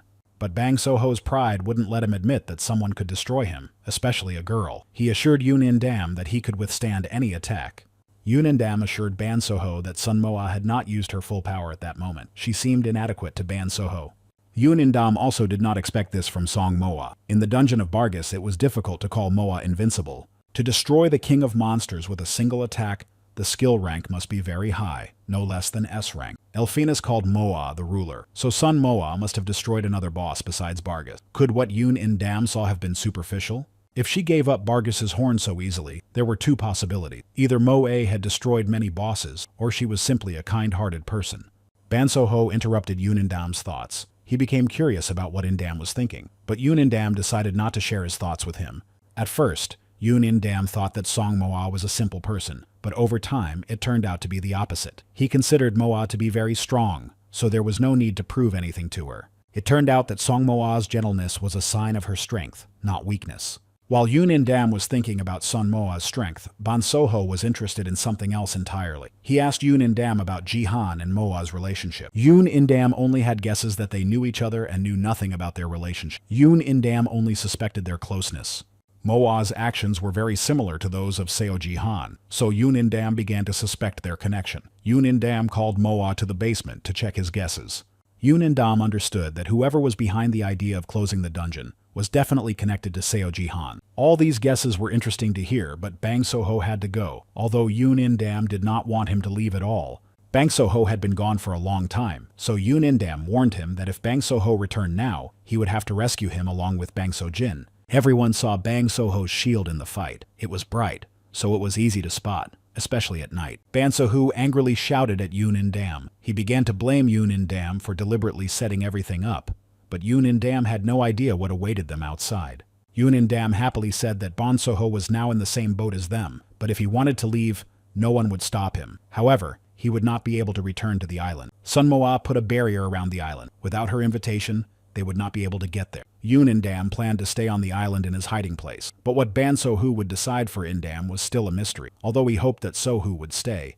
Yoon In-dam's hopes were justified. Ban So-ho also decided to stay on the island, at least to regain his strength. The leader of the Daihan Guild was hastily informed that the group of hunters had been defeated. They had failed their mission. He couldn't understand how they had failed when they had magicians with them. Anger overwhelmed the leader instantly. It was hard to believe that 300 of the best hunters who had destroyed 3 powerful guilds could not defeat a single Yoon In-dam. The leader asked for details. Kim Sejong thought that Yoon In-dam was a great power. He was able to break through the barrier and use the teleportation scroll. The secretary told him what had really happened. At first, their people had fled the island. Kim Sejong had not expected to hear such news. Reported that there were 2 other hunters on the island besides Yoon In-dam. That was why Yoon In-dam was able to survive and defeat 300 hunters. Therefore, Kim Sejong demanded to know who those hunters were. Said that one of them was the leader of the Sky Guild, Ban So-ho. But Kim Sejong understood that Ban So-ho could not show his great power. He only had defensive ability. The identity of the 3rd hunter is unknown. But Kim Sejong did not understand how the hunters could not recognize him. Explained that the 3rd hunter had hidden his face. Kim Sejong couldn't figure out why the hunter would hide his face if there were 3 of them. Yoon In-dam was not stupid. On the contrary, he was too cruel. Even the best hunters could not withstand Yoon In-dam's torture and gave up information. Although Yoon In-dam was a strong hunter, it was still not enough to destroy the bosses on his own. Kim Sa-jan thought that the third hunter could be Seo Ji-han. Could they have decided to fight together again, as they had done before? But was not sure it was So Ji-han. Ji-han's abilities were in close combat, and this hunter used abilities that affected the entire area, so Ji-han did not have that kind of power. However, Kim Sa-jan insisted that it was So Ji-han. He must have somehow managed to enhance his ability. Kim Sa-jan guessed that Yoon In-dam's hideout was on the island, and that he was the one who informed the other hunters about the discovery of the dungeon, so he asked to send the hunters back to the island. He also asked to contact Bang Soho again. If Soho had decided to betray them, then they would have to destroy everyone in one fell swoop. Kim Sa-jan did not want to believe that Ban Soho would betray them. However, all it took was mistrust for a crack to appear. The scoundrels were still looking for Luther. Kim Sa-jan wanted Luther to join their Daehan guild, so they had to be careful not to scare him. Kim Sa-jan was very interested in the hunter who had recently awakened. As a new hunter, he could sell S-rank items. He held a potion in his hands that no one was supposed to know about. The time would come when it would become Kim Sa-jan's trump card. Kim Sa-jan hoped that with the help of this potion, the whole world would worship him. So Ji-han sat next to Sun Moa in the courtyard for 6 hours. As soon as he had the opportunity to materialize again, he did so immediately. Ji-han carried Moa into the house. It was time to wake up. Sun Moa woke up. Finally, so Ji-han could relax. Ji-han looked at Sun Moa with concern. She had been lying on the cold ground for a long time, so Ji-han was worried about her health. Sun Moa began to remember what had really happened. After she remembered everything, she understood why her whole body ached. Sun Moa slept for 9 hours. For So Ji-han, those 9 hours seemed like an eternity. So Ji-han took good care of Sun Moa. Although Moa wanted to get out of bed, she couldn't. Her body was still exhausted. But before continuing to rest, Sun Moa decided to check the news in case something had happened. However, there was nothing new on the news. She could rest peacefully. But how could she rest peacefully when she had so many plans? Sun Moa wanted to call Yoon In-dam, but Seo Ji-han stopped her. Seo Ji-han didn't understand Moa's behavior. She was in a terrible state and was about to do something. It seemed as if Sun Moa was deliberately trying to provoke Ji-han. But it wasn't intentional. Sun Moa promised that she wouldn't do anything until she had rested. Seo Ji-han couldn't understand why Moa didn't care about her own health. Sun Moa's conscience was tormenting her. She had left the island so quickly that she hadn't even said goodbye to the hunters, so she decided to at least write a message to Yoon In-dam. In fact, Sun Moa wanted to talk to her mother and Shinju, but decided it would be better to do so after she had rested. Moa wanted to take them to the dungeon as soon as possible. Because of the terrifying monster that could devour everything, Sun Moa no longer cared who was behind the attack on the raid group in the dungeon, although she already had a guess who it might be. Until recently, people considered disruptions when opening the dungeon to be the only threat. They thought that if they didn't go down there, there was no threat. However, a little more time would pass, and this stereotype would be destroyed. But Sun Mo was still most concerned about the monster. If they didn't deal with it urgently, it would destroy the entire land. The Daehan Guild wouldn't care that everything around them was being destroyed. Therefore, information needed to be spread urgently so that everyone could prepare. And if possible, all the dungeons would have to be closed, even those in Korea. But to close the dungeons, strong hunters were needed, so it was necessary to start with rescuing Ban So-jin. If Ban So-jin is not rescued, Ban So-ho will refuse to help her with the dungeons and the monster. Ban So-ho was not only a member of the Ban family, but also a man who had influence in the political and business arenas. A man like Ban So-ho must be on the same side as Moa. But first, Sun Moa and Ban So-ho had to stop fighting all the time. That way they could work together. Sun Moa heard a scream in the kitchen and decided to check what had happened. Seo Ji-han had burned himself again. He was making great sacrifices for Moa. Seo Ji-han didn't like Moa seeing him like that, so she quietly returned to her room to wait for Ji-han to prepare dinner. Sun Moa understood that it was difficult to do anything in the doll's body, so she wanted to help Seo Ji-han, but he wouldn't let her. Ji-han wanted Moa to just rest, so Ji-han decided to feed Sun Moa. This made Moa feel uncomfortable and embarrassed. Somehow it was all too much, but Ji-han didn't care. Sun Moa really liked the food Ji-han prepared. While he was feeding Sun Moa, she decided to talk in more detail about materialization. So Ji-han hurried to tell Moa that he could now materialize not for a minute, but for a whole 15 minutes. It was wonderful. The only thing Sun Moa didn't like was constantly recharging the soul stone with energy. Moa wanted Ji-han to be able to materialize for at least an hour. Sun Moa reminded Ji-han that they should save Ban So-jin first. Only then should they take on the underground ruling center. So Ji-han wanted to do everything himself. So Ji-han informed Moa that the shape of her horn had changed. He decided to bring a mirror so that Sun Moa could see her new form. Sun Moa thought that the shape looked like deer antlers, so Jihan noticed that Moa was upset for some reason. The bosses in the dungeon had horns similar to Sun Moa's, but Moa had several of them. Sun Moa became curious about what would happen to her horns after they disappeared. The hunter who ate them would gain all of her abilities. But So Jihan didn't like hearing about it, so he asked Sun Moa not to talk about it anymore. He even forbade her to think about it. But Sun Moa didn't understand what was going on with So Jihan. She was just curious, but he was reacting so seriously. Sun Moa decided to just apologize to him. Seo Jihan understood that she was just curious, and after last night, he didn't want to think about her dying. When Moa started feeling sick, he felt helpless because he couldn't do anything to help her. All he could do was sit there and watch her suffer. For the first time in his life, So Jihan was so scared. He had never even been afraid of his own death. If Sun Moa hadn't tried to convince Jihan that she would be okay, he still wouldn't have wanted to see her in such a terrible state. So Seo Jihan decided to protect Sun Moa so that she wouldn't suffer anymore. Sun Moa didn't know how to respond to his words. She didn't understand what was happening to So Jihan. Was this how he showed his affection?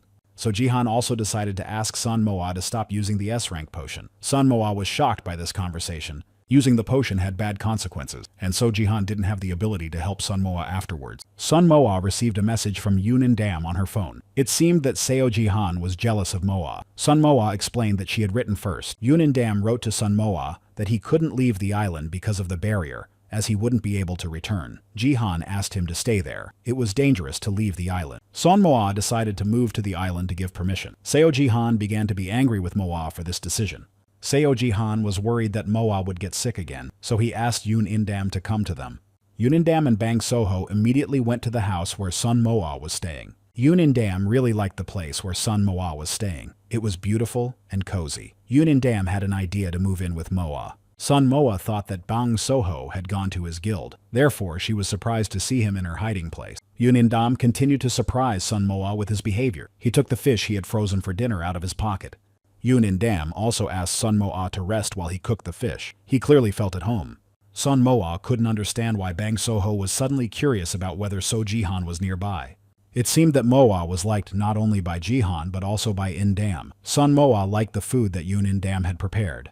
So Jihan was jealous of Sun Moa and Indam. He even refused to materialize and have dinner with them. Bang Sohu decided to get down to business. Everything had to be planned well. But first, they needed permission to enter the island. It seemed that the situation between Moa and Soho was heating up again. Sun Moa said that if she hadn't been rushed, she would have given permission to pass the barrier herself. It didn't take long to get permission. All Sun Moa had to do was snap her fingers. They now had permission. Sun Moa was more interested in why Bang Soho was in this house and not at the Sky Guild. Was it really to talk about saving Bang Soji? But Yun Indam didn't even let Ban Sohu say a word. He said that Sohu had exposed himself with his power. Now he was also in danger. Ban Sohu asked Yun Indam to stop talking nonsense and decide when they would start rescuing Ban Sojin.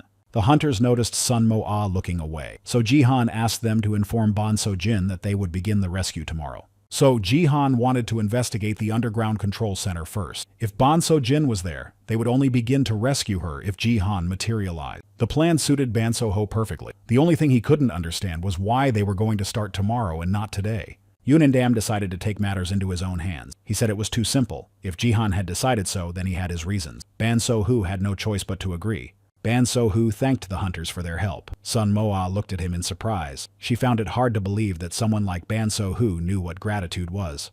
So Jihan asked Yun Indam and Ban Soho to leave. Yun Indam found this request rude. The next morning, Jihan was still worried about Sun Moa, but Moa assured him that she was fine and that nothing would happen to her. It seemed that So Jihan cared too much about Sun Moa. Sun Moa did not go on the assignment so that Jihan would be calmer.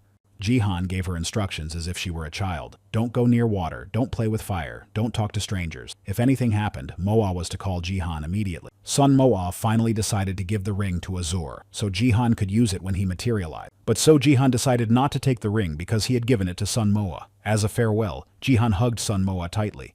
So Jihan and Sun Moa took so long to say goodbye that Ban Soho and Yun Indam lost patience. The hunters began to rush Jihan. As soon as they left, Sun Moa became sad. It seems that Sun Moa has not yet realized that she has started to like Jihan. The hunters watched the dungeon control center from the roof of a neighboring building. It was time to start searching for Bang Sojin. Sun Moa had gotten used to Jihan always being around. Without him, she felt sad and lonely. To distract herself from thinking about Jihan, Sun Moa focused on the next steps of her plan. They had to deal with the entrance hall, and Sun Moa couldn't do it. So first they had to rescue Ban Sojin and then tackle the hall. They would also have to close the dungeon. So before the monsters started coming out, they had to close the dungeon and then tackle the entrance hall. Sun Moa had a strong desire to save as many people as possible, but to do that, we need to spread the information so that people can prepare. But how to spread information that is hard to believe? It is unlikely that everyone will take seriously the fact that a giant monster wants to devour the entire planet. Sun Moa went to the store to buy more potions, but they were too expensive. Moa didn't understand why the prices had become so high and why there were almost no potions left. If this continues, the hunters will not be able to fight the monsters. There were almost no medicines left, and it is difficult to participate in a fight with serious wounds. Sun Moa had no desire to show off at the hunter's market, and if she put even a little medicine on sale, the market price would fall. So Moa decided to take a risk. Sun Moa spent some time putting potions of various ranks up for sale. As soon as she finished, the prices did indeed drop sharply. Previously, there had not been a significant shortage of potions. Sun Moa had the impression that someone was deliberately buying up potions in bulk. Time passed quickly, but Sun Moa didn't notice. The boys would be home soon. Sun Moa quickly ran to the kitchen to prepare dinner before the hunters returned. Sun Moa was cooking lunch in the kitchen. Suddenly, she heard a noise. What she saw surprised her greatly. The hunters returned home. So Jihan was happy to see Sun Moa. Jihan was carrying someone on his shoulder.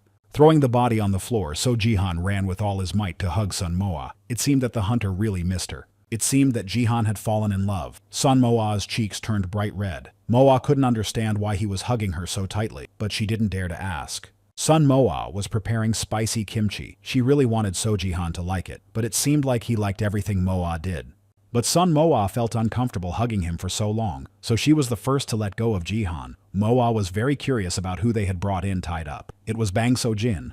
Sun Moa wanted to know more details about how they managed to find her and take her away. To begin with, So Jihan turned into a ghost again and inspected the entire building. After examining all the rooms, So Jihan decided to go downstairs. When he went down, he noticed a prison. So Jihan had never seen anything like this before. He couldn't even imagine that such a place could exist beneath the underground control center. Sun Moa believed that hunters who committed crimes had to keep prisons for the awakened. The fact that Bang Sojin was being held in the control center seemed suspicious. Yoon In-dam found it strange that Bang Sojin did not react to them at all. She must have heard them, but there was no response. In-dam thought that her ears had also been blocked. Ban Sojin was bound by chains. Sun Moa thought the chains resembled those that bound Yoon In-dam.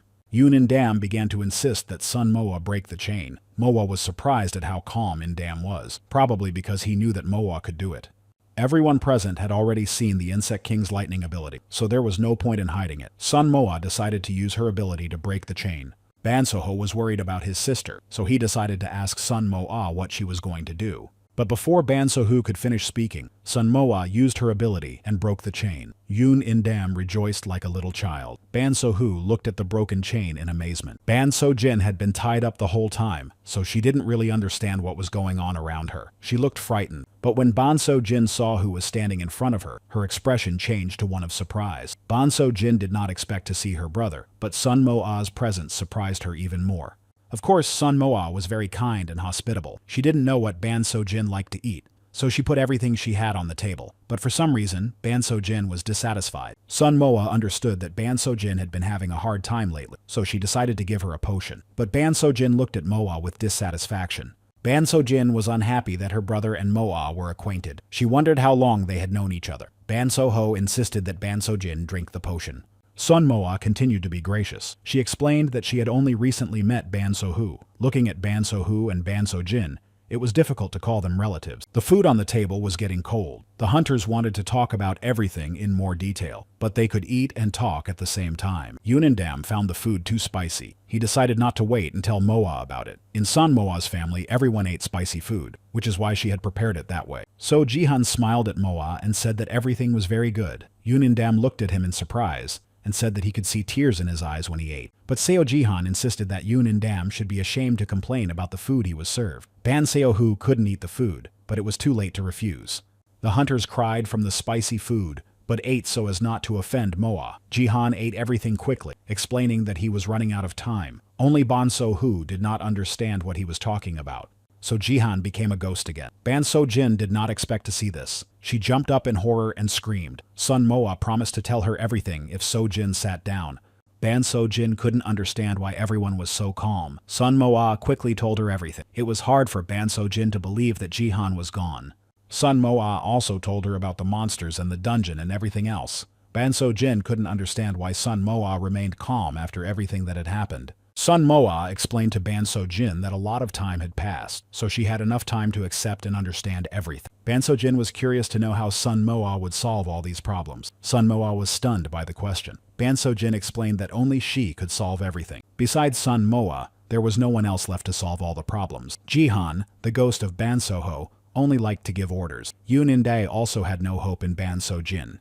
So Ban So-jin continued to insist that if Moa did not have anyone in mind who could solve everything, it was up to Sun Moa to do everything. But Sun Moa herself did not agree with her. If something went wrong, all responsibility for what happened would fall on Moa's shoulders. Destruction would happen in any case. It would be impossible to avoid. Ban So-jin remained calm because she saw no point in being afraid until something happened. Ban So-jin paid no attention to what the others were saying. She decided to help them avert disaster. Sun Moa did not expect such a decision from Ban So-jin.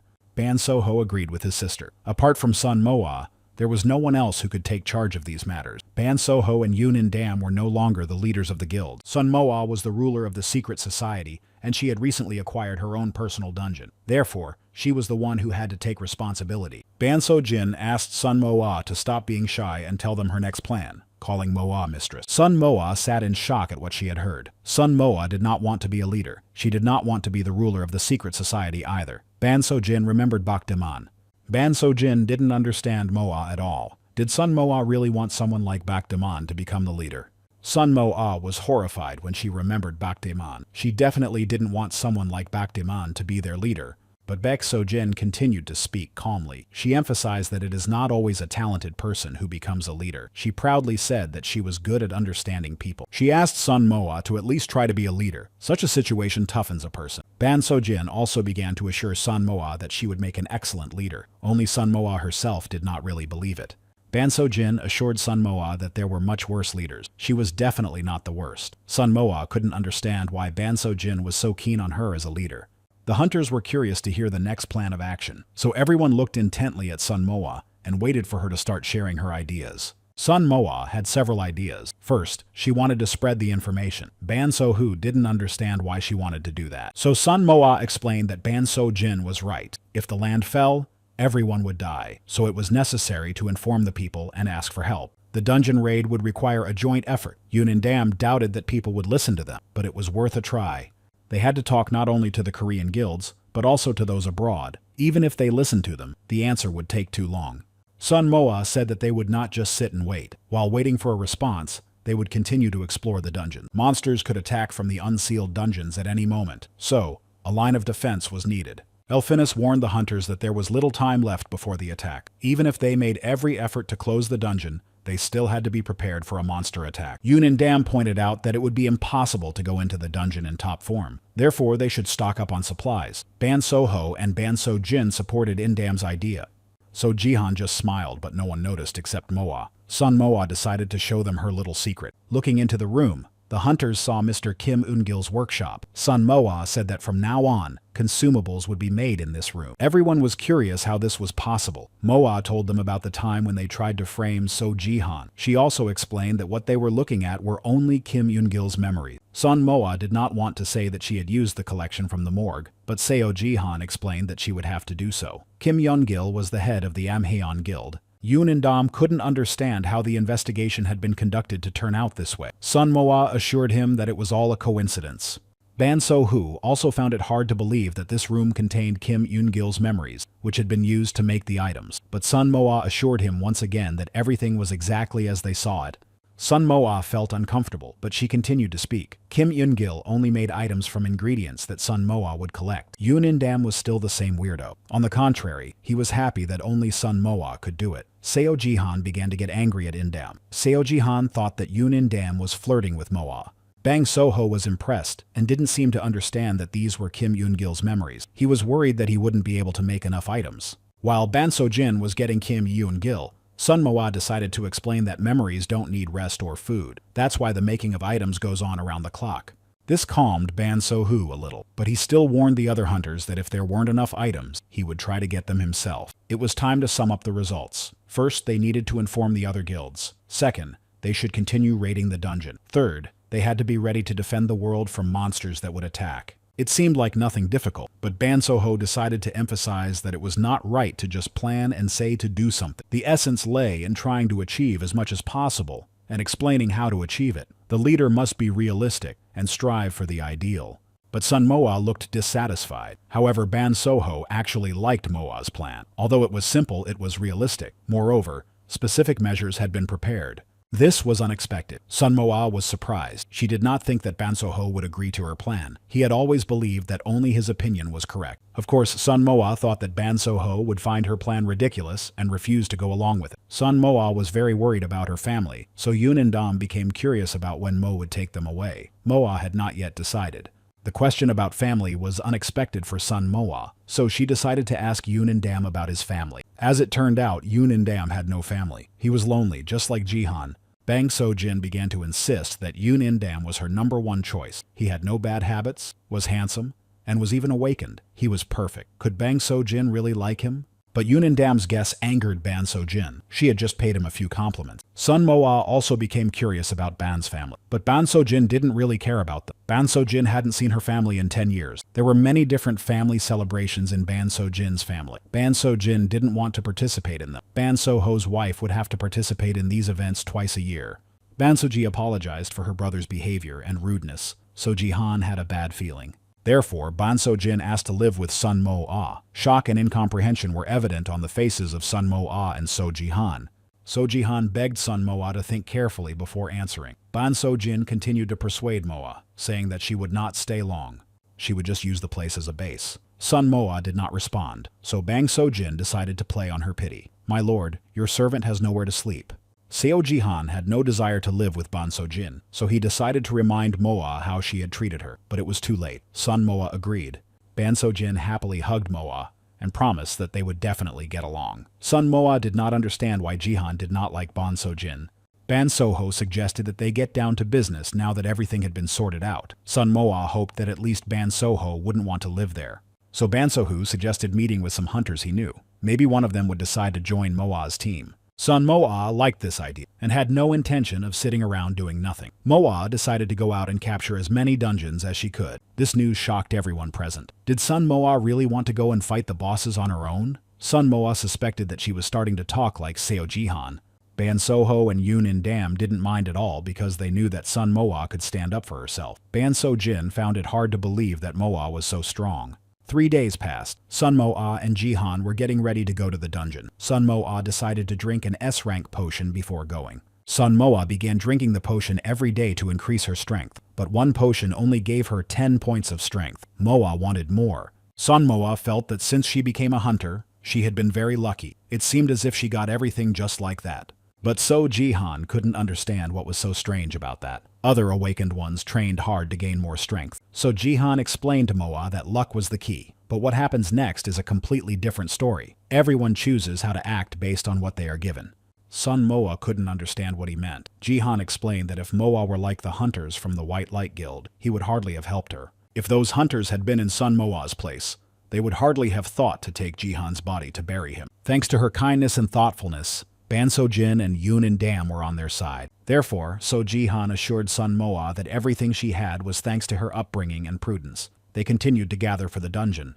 So Jihan decided to warn Sun Moa that they would go to the dungeon with the Insect King. For Sun Moa, this would be nothing new, as they mostly only went to places like that. In their country, this was supposed to be the last dungeon with the Insect Lord Churgus. This trip to the dungeon was not supposed to be difficult, because Moa had already survived all the tricky attacks. With each time, the time of So Jihan's materialization increased. Now he could stay in the body for 6 hours and recharge in the same way after 6 hours. Sun Moa noticed how upset So Jihan was, so she decided to cheer him up. She believed that the time would come when Jihan would be able to remain in his body for several days in a row.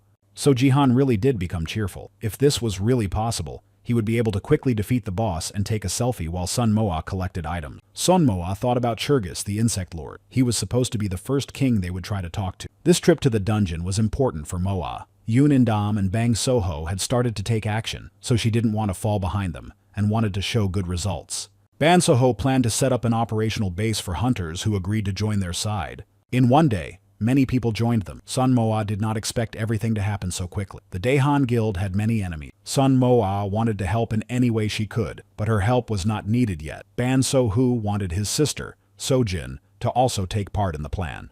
But Ban So-Jin herself did not want to get involved. The hunters were surprised that several days had passed since they had kidnapped So-Jin, but there was no news about her. So Jihan was ready to fight. He told Sun Moa how he would act during the fight, but Sun Moa decided to remind him that they would try to talk first. But So Jihan was sure that it would be a waste of time. But Sun Moa remembered Elfina. They had managed to come to an agreement with her. She and Elfina were of the same kind. In the dungeon where Sun Moa and So Jihan were going, the boss was an insect. It was unlikely that they could be on the same side.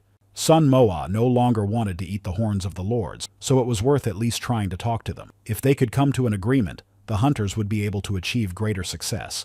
If they could convince the insect lord to become a servant, the crown would immediately go to Sun Moa, and no one would have to be destroyed. It was time to go to the dungeon. Sun Moa doubted that they would be able to convince the insect king, but there was hope. Sun Moa and Jihan first arrived at the dungeon control center. Sun Moa transformed into an insect much faster, and now she could speak. Of course, So Jihan was delighted with Moa's ability to transform. No one would be able to figure out this method of infiltration. Only Yoon In-dam could guess, as he had seen Bargis's ability. So Jihan was also curious if Yoon In-dam had figured out that there were two horns. He advised him not to tell anyone else about the transformation.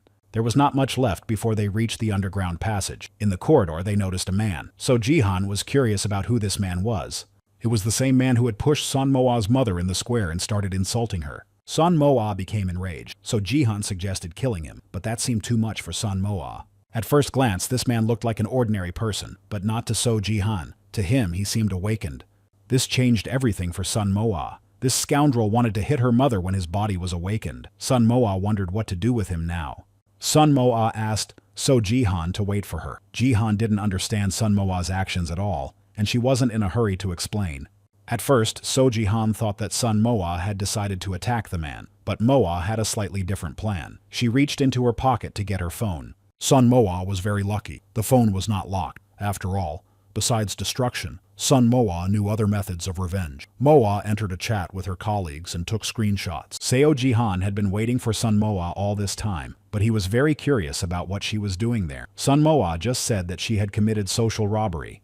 But So Jihan still didn't understand what that meant. Sun Moa explained that she had taken screenshots of messages where the manager was being slandered and sent them to her husband's manager. Jihan looked at her with a confused look. Was that all? Of course, Sun Moa wanted to hit her husband, but why would she do that when the whole team would beat him up tomorrow? The portal was to their right, so it was time to head there. A few minutes later, Sun Moa and So Jihan were standing in Churgis's dungeon. So Jihan knew that they would easily find their way into the dungeon, but he didn't expect it to be so easy. Of course, it was easy for them to pass through, but it was very difficult to see anything. Sun Moa decided to stay in the flea's body at least until they had explored the dungeon.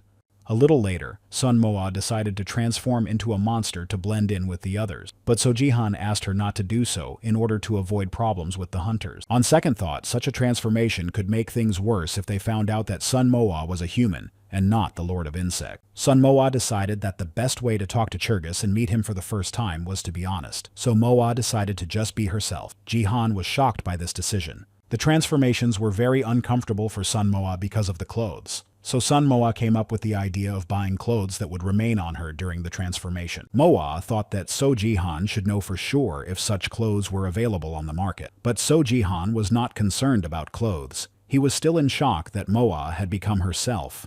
He was embarrassed every time Sun Moa got fully dressed after her transformation, so he decided to ask her to take an invisibility potion during those moments. Of course, Sun Moa promised that she would do so next time. They had to move on if they wanted to find the insect. Sun Moa noticed that So Jihan was uncomfortable. It seemed that Moa simply hadn't noticed how she had gotten used to Jihan always being around. She had also felt uncomfortable before. So Jihan stopped Sun Moa. He sensed that something was ahead, and it didn't look like hunters. It seemed that the first challenger had arrived. Perhaps the monster had simply sensed them. The hunters prepared for battle. So Jihan was ready to attack. He assured Sun Moa that she wouldn't have time to blink before he destroyed the monster. It seemed that Jihan missed fighting. The monster looked surprised. It seemed as if he was just passing by on his way to do his business when they decided to attack him. So Jihan threw the Jungwoo straight into the monster's mouth with all his might so that Sun Moa could talk to it. The monster clearly didn't understand what was going on. Sun Moa first checked if the monster understood her, and then, either out of surprise or perhaps because she was nervous, she simply greeted him and offered to be friends. But the monster was clearly unhappy and still didn't understand what the hunters wanted from him. Sun Moa decided to try to explain the purpose of their visit. The monster started calling her names. He called Moa an insect, but he was an insect himself, so it seemed like he was insulting his own kind. So Jihan had only one desire: to hit the monster. Sun Moa explained to So Jihan that she had once heard cats being compared to humans, so perhaps it was the same with insects, or maybe this monster was just saying hello. While Sun Moa was flying in the clouds of her thoughts, the monster decided to strike Moa. So Jihan stopped the monster's blow with one hand. Sun Moa was clearly lucky that Jihan was nearby. With enough strength, So Jihan broke off the monster's paw and destroyed it. Sun Moa was shocked by what she saw. She did not understand who So Jihan was and why he had such a thirst for combat. It seemed that the monster was not in the mood for negotiation. It immediately began to attack them. Moa was even more shocked by how calm Jihan remained. Only Sun Moa hoped that he just wanted to say hello, but So Jihan was sure that wasn't the case. He immediately began to respond. The monster clearly had no good intention. Sun Moa felt sad. She didn't feel like eating another horn, so she convinced herself and Jihan that it was just normal communication. So Jihan listened to Sun Moa and wondered where such thoughts came from. Sun Moa convinced him that the monster had mistaken them for relatives when he called them insects. Another monster was approaching them. Sun Moa wanted to try talking again, but to do that, they had to get rid of the first monster. So Jihan prepared to throw the yugwa right at the target. Sun Moa stood behind him, hoping for better communication with this monster than with the first one. The monster was shocked. It looked at the hunters and did not understand what was happening or what the hunters wanted from it. This time, Sun Moa was more composed. She greeted the monster and called it a beetle friend. Then she added, "Insect." This made the monster very angry. He wanted to destroy them. Sun Moa realized that being called an insect was an insult to them. The monster began to viciously insult the hunters. Destroying them was all the monster wanted. Sun Moa began to explain that they had started the insults, but the angry monster didn't seem to care. So Jihan decided to ask Moa if she would try to continue the conversation or if they should destroy the monster. Sun Moa felt that nothing would work, but it was worth a try. So Jihan's mood improved significantly because now the monster could be destroyed. Perhaps that was the only thing So Jihan loved to do. Sun Moa didn't like destroying anyone. She wanted there to be as few casualties as possible, but if there was no other option, then the monsters had to be destroyed. Still, if they didn't have to destroy the monsters and their king, they wouldn't have to eat the horn. Sun Moa really didn't like the process of eating the horn. So Jihan decided to explain that the monsters were hostile towards them, only because many people were entering the dungeon. Sun Moa was ready to give up on the negotiations. So Jihan noticed how upset Sun Moa was. He decided to cheer her up and said that it was too early to give up because they hadn't talked to Churges yet. Did So Jihan really believe that they had a chance to convince Churges? But whatever the case, it was worth a try. Sun Moa wanted to turn into an insect, but So Jihan convinced her that it would be offensive to Churges. He believed it would be better to torture him so that the monster would pay attention to every word. So Jihan was very excited. It would be better to call Churges and start negotiations. Sun Moa was very surprised. She didn't understand how you could call your boss without a cell phone. It seemed that Sun Moa had forgotten that she was next to So Jihan. He was like a walking encyclopedia. He knew quite a lot about monsters and dungeons. Without wasting any time, So Jihan began swinging his scythe and destroying the dungeon walls. Sun Moa was shocked by this method of summoning the boss. But So Jihan explained that this was the only way to make him appear. He thought it was a great idea. But Sun Moa disagreed with him. It wasn't a great idea because Jihan was simply destroying Churges' house. Sun Moa understood perfectly well that she couldn't stop So Jihan. She simply decided to accept it and expand the dungeon in case of a battle. When So Jihan finished destroying the walls of the dungeon, he noticed that Sun Moa had joined him. She began to destroy it with him. There was clearly some chemistry between them, and they both decided to hide their feelings. Sun Moa felt that she had been having trouble breathing lately, so she decided to ask So Jihan how he was feeling. So Jihan decided that it was hard to breathe because of his constant anxiety about the monster that was about to attack, and also because of the entrance hall. Sun Moa suggested that they try to close all the dungeons as quickly as possible. That way, less harm would be done to other people. After this release, Sun Moa felt much better, so Jihan asked her to be ready. The monster could appear at any moment. The insect king Churges did not keep them waiting long. In a few minutes, he was next to the hunters. Sun Moa reminded the monster of the queen of ants, but ants were also insects. The pressure effect ceased to work. So Jihan asked Sun Moa to stay behind so that he could try to talk to the boss. Sun Moa decided to use the sanctuary barrier. Although it was said that the insect king Churgis was the weakest boss in Korea, the control center constantly guarded the dungeon for one reason only. They were worried that So Jihan would clear the dungeon alone. So Jihan told them more about Churgis before they set off for the dungeon. Churgis had two abilities. The first was deception, and the second was accursed paralysis. Deception was a high-ranking ability, so resistance was unlikely to work. The most important thing to understand about this ability was that everything was an illusion, and what you saw was not real. With the cursed paralysis, everything was just as simple. If Churgis didn't hit you, the paralysis wouldn't happen. Sun Moa watched everything that was happening. She felt like she was at a show about a dungeon raid, sitting in the front row. So Jihan swung his scythe at Churgis, the king of insects. Sun Moa couldn't understand why Jihan did that. Finally, So Jihan wounded Churgis. Sun Moa was surprised by what So Jihan had done. It seemed to Moa that So Jihan had completely forgotten why they had come to the dungeon.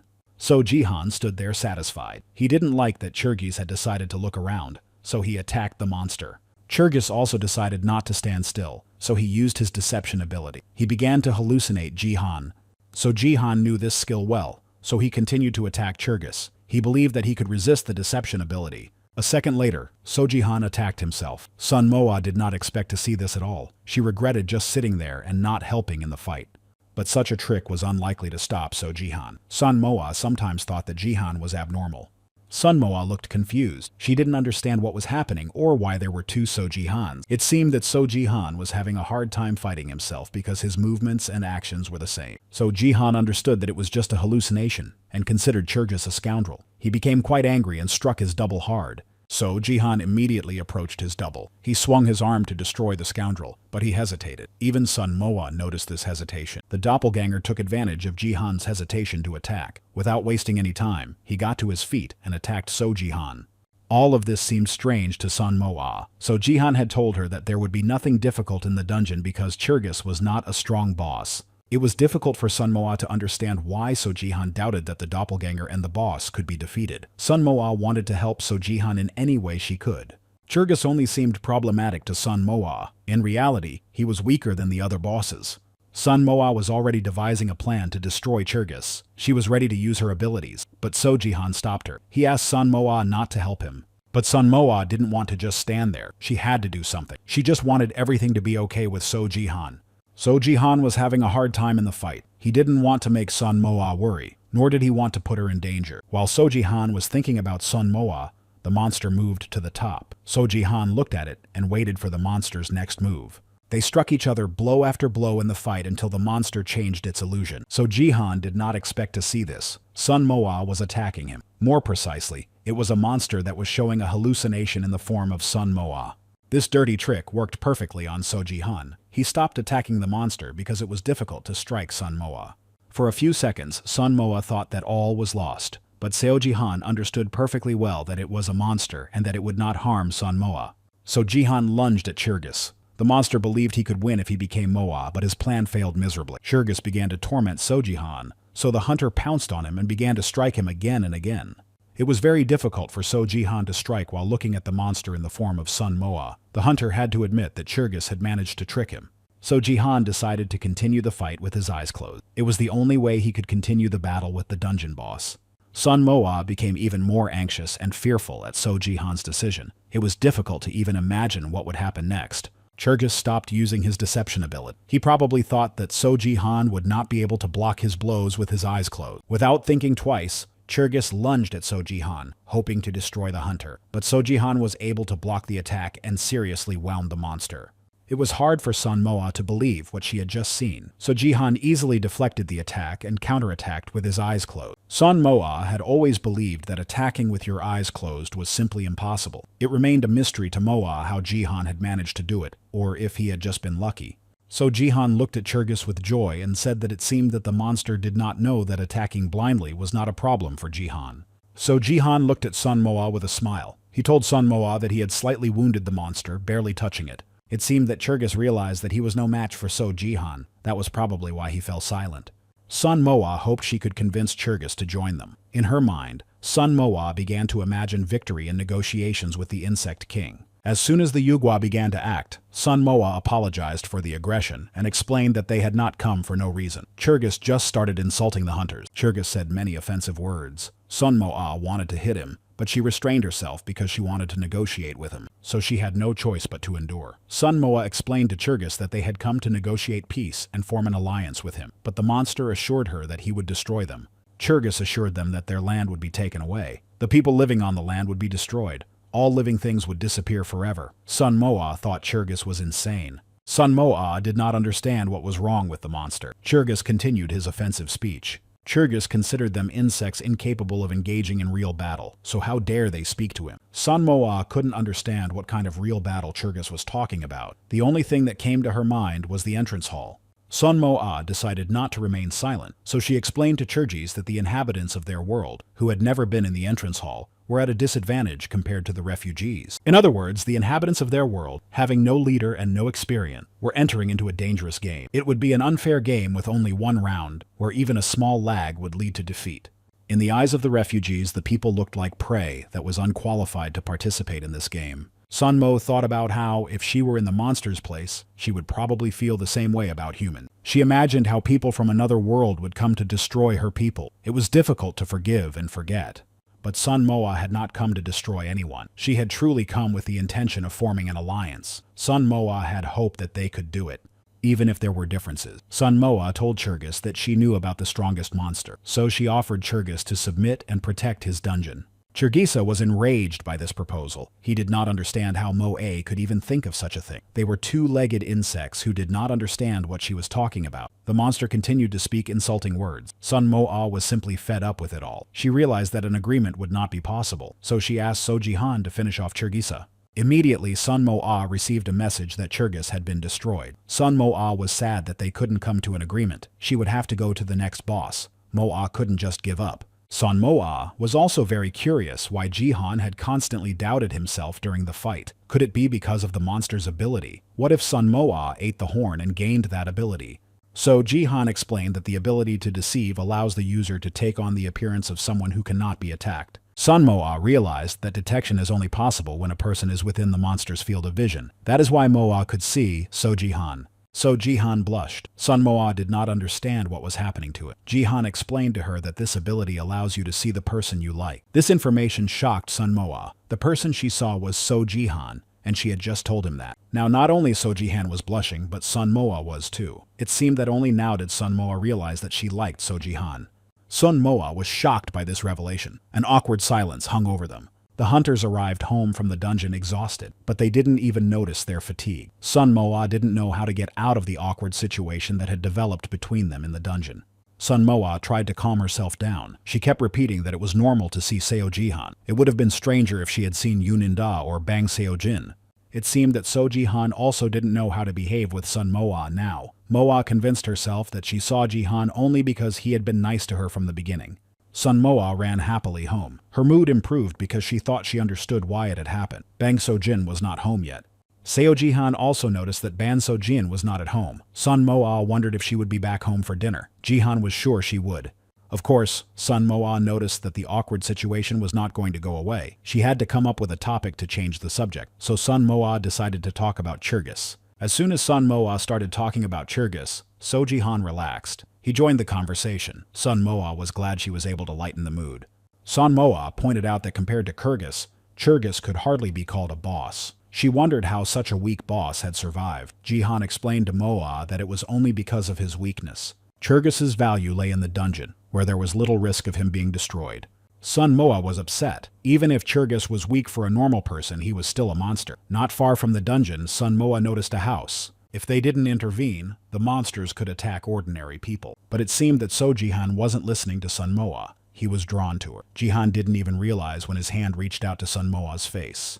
Sun Moa looked at Jihan in surprise. It seemed that the awkward moment had returned. They went their separate ways. This time, So Jihan changed the subject. He decided to ask Sun Moa what she had managed to get. She decided to give the stone she had obtained to Jihan. So Jihan decided it would be better to go and prepare dinner. Sun Moa decided to sell some more potions to distract herself. While Sun Moa was selling potions, Kim Sa-jan couldn't understand why the prices of potions weren't going up. He decided to find out if his secretary was doing his job.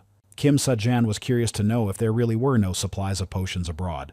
Said he was sure there were no supplies and that there was one problem. The problem was an anonymous person who was selling potions of various ranks regardless of price. Kim Sajan couldn't figure out who was doing this. The only person who could make such potion samples had long been destroyed. Guild leader Daehan was furious that his plan was falling apart. How could he capture the market now? A guild employee knocked on the door and reported that Churgis's dungeon had been closed. Sunmoa had no desire to eat the horn. She held it in her hands, trying to bring herself to do it, but she couldn't bring herself to eat it. So Jihan encouraged Sunmoa as usual. He wondered how long it would take Moa to eat Churgis' horn. Sunmoa was sure she could do it in 4 days. Sunmoa didn't like eating horns. She was sure that if she talked to Churgis, they would definitely form an alliance. So Jihan hoped that they would destroy the bosses with small horns. But Sunmoa disagreed. They would not destroy the bosses. It was worth continuing negotiations. It would be great if they had at least one more dungeon.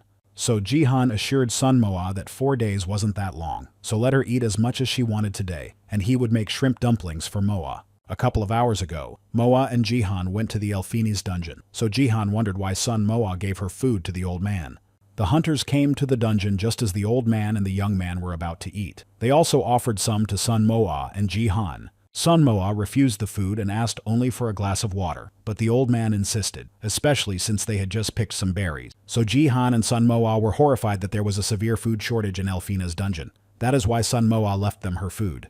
So Jihan was very upset that Sunmoa gave them the side dish he had prepared, although Sunmoa asked him if he minded before giving it to them. But So Jihan was still upset. He had tried hard to prepare a delicious side dish for Sunmoa. Next time, Seo Jihan promised to cook crab and sauce. Sunmoa looked at him angrily. He knew how to cook, but she only got to eat the horns. Sunmoa was surprised that he knew how to cook so well. So Jihan had been poor before he became a hunter. It was cheaper to cook for himself. So Jihan had a keen sense of taste, so he could easily match the taste of something he had tried before. It was incredible. So Jihan could have been very successful as a chef, but So Jihan insisted that it was just his keen senses. That was why So Jihan didn't like being around people. He could smell them very well. Now Sunmoa understood how Seo Jihan was the first to sense everything. She realized she needed to be more cautious because Seo Jihan could take physical form. Sunmoa decided to offer to increase his personal space so that Seo Jihan would not feel stressed. But Jihan assured Moa that there was no need to do so. He was perfectly fine, especially when he was with Moa. Sunmoa didn't understand why Seo Jihan was saying that, but Jihan didn't rush to explain. Sunmoa blushed again. Moa began to feel like she was losing her mind, but she had to pull herself together. It would be better to eat the horn and go rest. So Jihan sat there the whole time, looking lovingly at Sunmoa. After taking a bite of the horn, Sunmoa received a notification informing her of the abilities she would gain when she ate the entire horn. There was a limit on abilities in the system. Sunmoa was upset. If she had known about this limit, she would have given the horn to Seo Jihan. When Sunmoa consumed the horn, her powers would increase. This was important to So Jihan, who believed that Sunmoa was already doing too much for him. Sunmoa had 5 abilities, so in the future, the limit on other available abilities would have to be taken into account in order to obtain them. But Sunmoa did not want to lose her lightning and thunder ability. They were very important to her. Sunmoa also could not do without transformation. Thanks to this ability, she could enter the dungeon unnoticed. Only the sanctuary barrier and the dignity of a saint remained. Moa also could not give up the sanctuary barrier because that was how Sunmoa protected the dungeon of Elfinus. So, Sunmoa decided to give up the ability of saintly dignity, although this ability easily won others over, even the rulers of the dungeon. So Jihan believed that the ability of a saint's dignity was the least necessary ability among others. He was sure that Sunmoa was easily liked by others even without this ability. Sunmoa felt that So Jihan had been acting strangely lately, although perhaps it was just her imagination. Bang So-jin collapsed on the sofa, exhausted, and spoke angrily about her brother. So Jin did not understand how Soho could exhaust a person so much. Sunmoa thought that they had finished building the base. They had indeed finished building. Ban So-ho constantly asked for minor things like moving a table or a cabinet. Ban So-jin simply ran away from the base to avoid doing this. Ban So-ho and Yunin Dam also arrived at Sunmoa's house. Yunin Dam was very happy to finally see Sunmoa. Sunmoa did not expect to see them at her house today. Moa thought they had come to take Ban So-jin away. But Yunin Dam said that they had come to visit Moa, and also to tell her about their communication with the Dihan Guild. Sunmoa and Seo Jihan did not expect this at all. It was shocking news for them. Yunin Dam and Bang Soho even received a reply from the Daehan Guild. Bang Soho showed Sunmoa a message in which he told Kim Sajan that although they had disagreements, they should talk about cooperation. But Kim Sajan said that he would only talk to Bang Soho if he surrendered himself, and then Kim would consider his proposal. Tai did not forget to remind Kim who his sister was. Ban So-jin burst into loud laughter. Sun Moa decided to ask if Ban So-ho had any other sisters. Kim Se-jan did not know that Ban So-jin had been rescued. Let them not know about the kidnapping. It was their trump card. For now, they had to put all their business aside and enjoy the wonderful evening. While So-jihan carried a heavy cup of coffee for Sun Moa, she chatted amiably with Yoon In-dam. It turned out that Yoon In-dam was bored with his assignment with Bang So-ho. He liked Sun Moa better. Sun Moa was surprised by what she heard. Yoon In-dam found out that Sun Moa had managed to pass through the dungeon control center unnoticed. So Yoon In-dam was curious to hear how Sun Moa managed to close Churgis's dungeon. Sun Moa didn't quite understand what Yoon In-dam was interested in. She thought he wanted to hear how she managed to defeat Churgis. But in fact, Yoon In-dam was interested in how Sun Moa managed to enter the dungeon unnoticed. Sun Moa found it difficult to understand how Yoon In-dam knew so much. While Sun Moa looked at Yoon In-dam in surprise, he continued talking about how the media had banned such topics, and how Jihan's ratings had risen significantly, so people would be interested. At that moment, Jihan wondered if Yoon In-dam would guess that Moa had two horns, not one, and that Sun Moa had simply shared one of her two horns with him. Sun Moa did not know how to explain how she had entered the dungeon unnoticed. She guessed that she might be asked about it, and it would be difficult to explain. Sometimes it seemed that Yoon In-dam was too curious about everything. His gaze was drawn to a voodoo doll. Bang So-ho was also curious to know what kind of doll it was. Ban So-jin was amused by the doll's behavior when it got angry. Sun Moa felt uncomfortable at that moment. She couldn't even think that she would have to explain about the doll. Sun Moa felt uncomfortable that she hadn't immediately told the hunters that the doll was So-jihan. Shock and surprise appeared on the hunters' faces. Ban So-jin had no idea that Jihan was inside the doll. Every night she saw the doll cleaning the house, but she thought it was just an object from the basement. That's why Ban So-jin was surprised every time she saw the doll, but she couldn't imagine that So-jihan was inside it. Sun Moa decided to apologize for not telling her earlier. So-jihan didn't like how Ban So-jin grabbed Moa's cheek. He grabbed a fork and started waving it around. Moa and So-jin just looked at the doll in surprise. Sun Moa decided to explain that So-jihan had begun to possess the doll before he had the opportunity to materialize. Now he only possesses it when he doesn't want to waste his ability. Ban So-ho noticed that So-jihan had been inhabiting the doll for a long time because it looked worn out. Sun Moa decided to buy a new doll eventually. Yoon In-dam decided to remind Sun Moa of his question. He really wanted to hear how she managed to get into the dungeon, but So-jihan didn't seem to like that. So Jihan began to get angry. It seemed that Yoon In-dam noticed this, so he decided not to ask about the trip to the dungeon anymore. Ban So-ho wanted to go on raids with Moa and So-jihan, explaining that he liked doing it, so he asked to go with them next time. Sun Moa continued to address everyone formally, but Yoon In-dam didn't like it. He got the impression that Sun Moa was constantly trying to keep her distance from him. Yoon In-dam was the same age as Shinju, which may have been why Moa could talk to him openly, but there were some things he shouldn't know. So-jihan didn't really like Moa's relationship with In-dam. Sun Moa decided not to upset Yoon In-dam anymore, so she agreed to address him informally. Yoon In-dam was infinitely happy. He considered Sun Moa to be the older sister he had always dreamed of. Yoon In-dam was an orphan, so he lacked a family. Yoon In-dam was at an age when he should have been playing computer games, but instead, he had been killing monsters in dungeons since he was a teenager, and his own guild had betrayed him. Sun Moa was saddened by what she heard. It seemed to her that living such a life, Yoon In-dam must have been very lonely. It must have been hard to go through all that, so from now on she decided to be kinder to Yoon In-dam. Yoon In-dam insisted that Sun Moa try to call him just In-dam at least once. Smiling, he continued to wait. So Jihan began to get angry at Yoon In-dam for his behavior. The hunter thought that In-dam was going too far. But Sun Moa stopped the angry So-jihan with her hand and said Yoon-dae with a sweet smile. Sun Moa asked if she could continue to call him that. Yoon In-dam blushed slightly. This was exactly what he had wanted all along. It was as if So-jihan's whole world had just collapsed. Jihan couldn't understand why everything was happening this way. He didn't understand why he was still So-jihan. Sun Moa looked at So-jihan in confusion and apologized. He asked her to just call him Jihan. He also asked her to be less polite to him. But Sun Moa did not agree. It was too much for her. The situations of In-dae and So-jihan were different. So-jihan was older than Sun Moa. This conversation greatly amused Yoon In-dae. He explained to So-jihan that he was almost 30 and that Sun Moa had called him an old man. Sun Moa felt confused. She didn't want to offend anyone, but it seemed that Moa had offended So-jihan.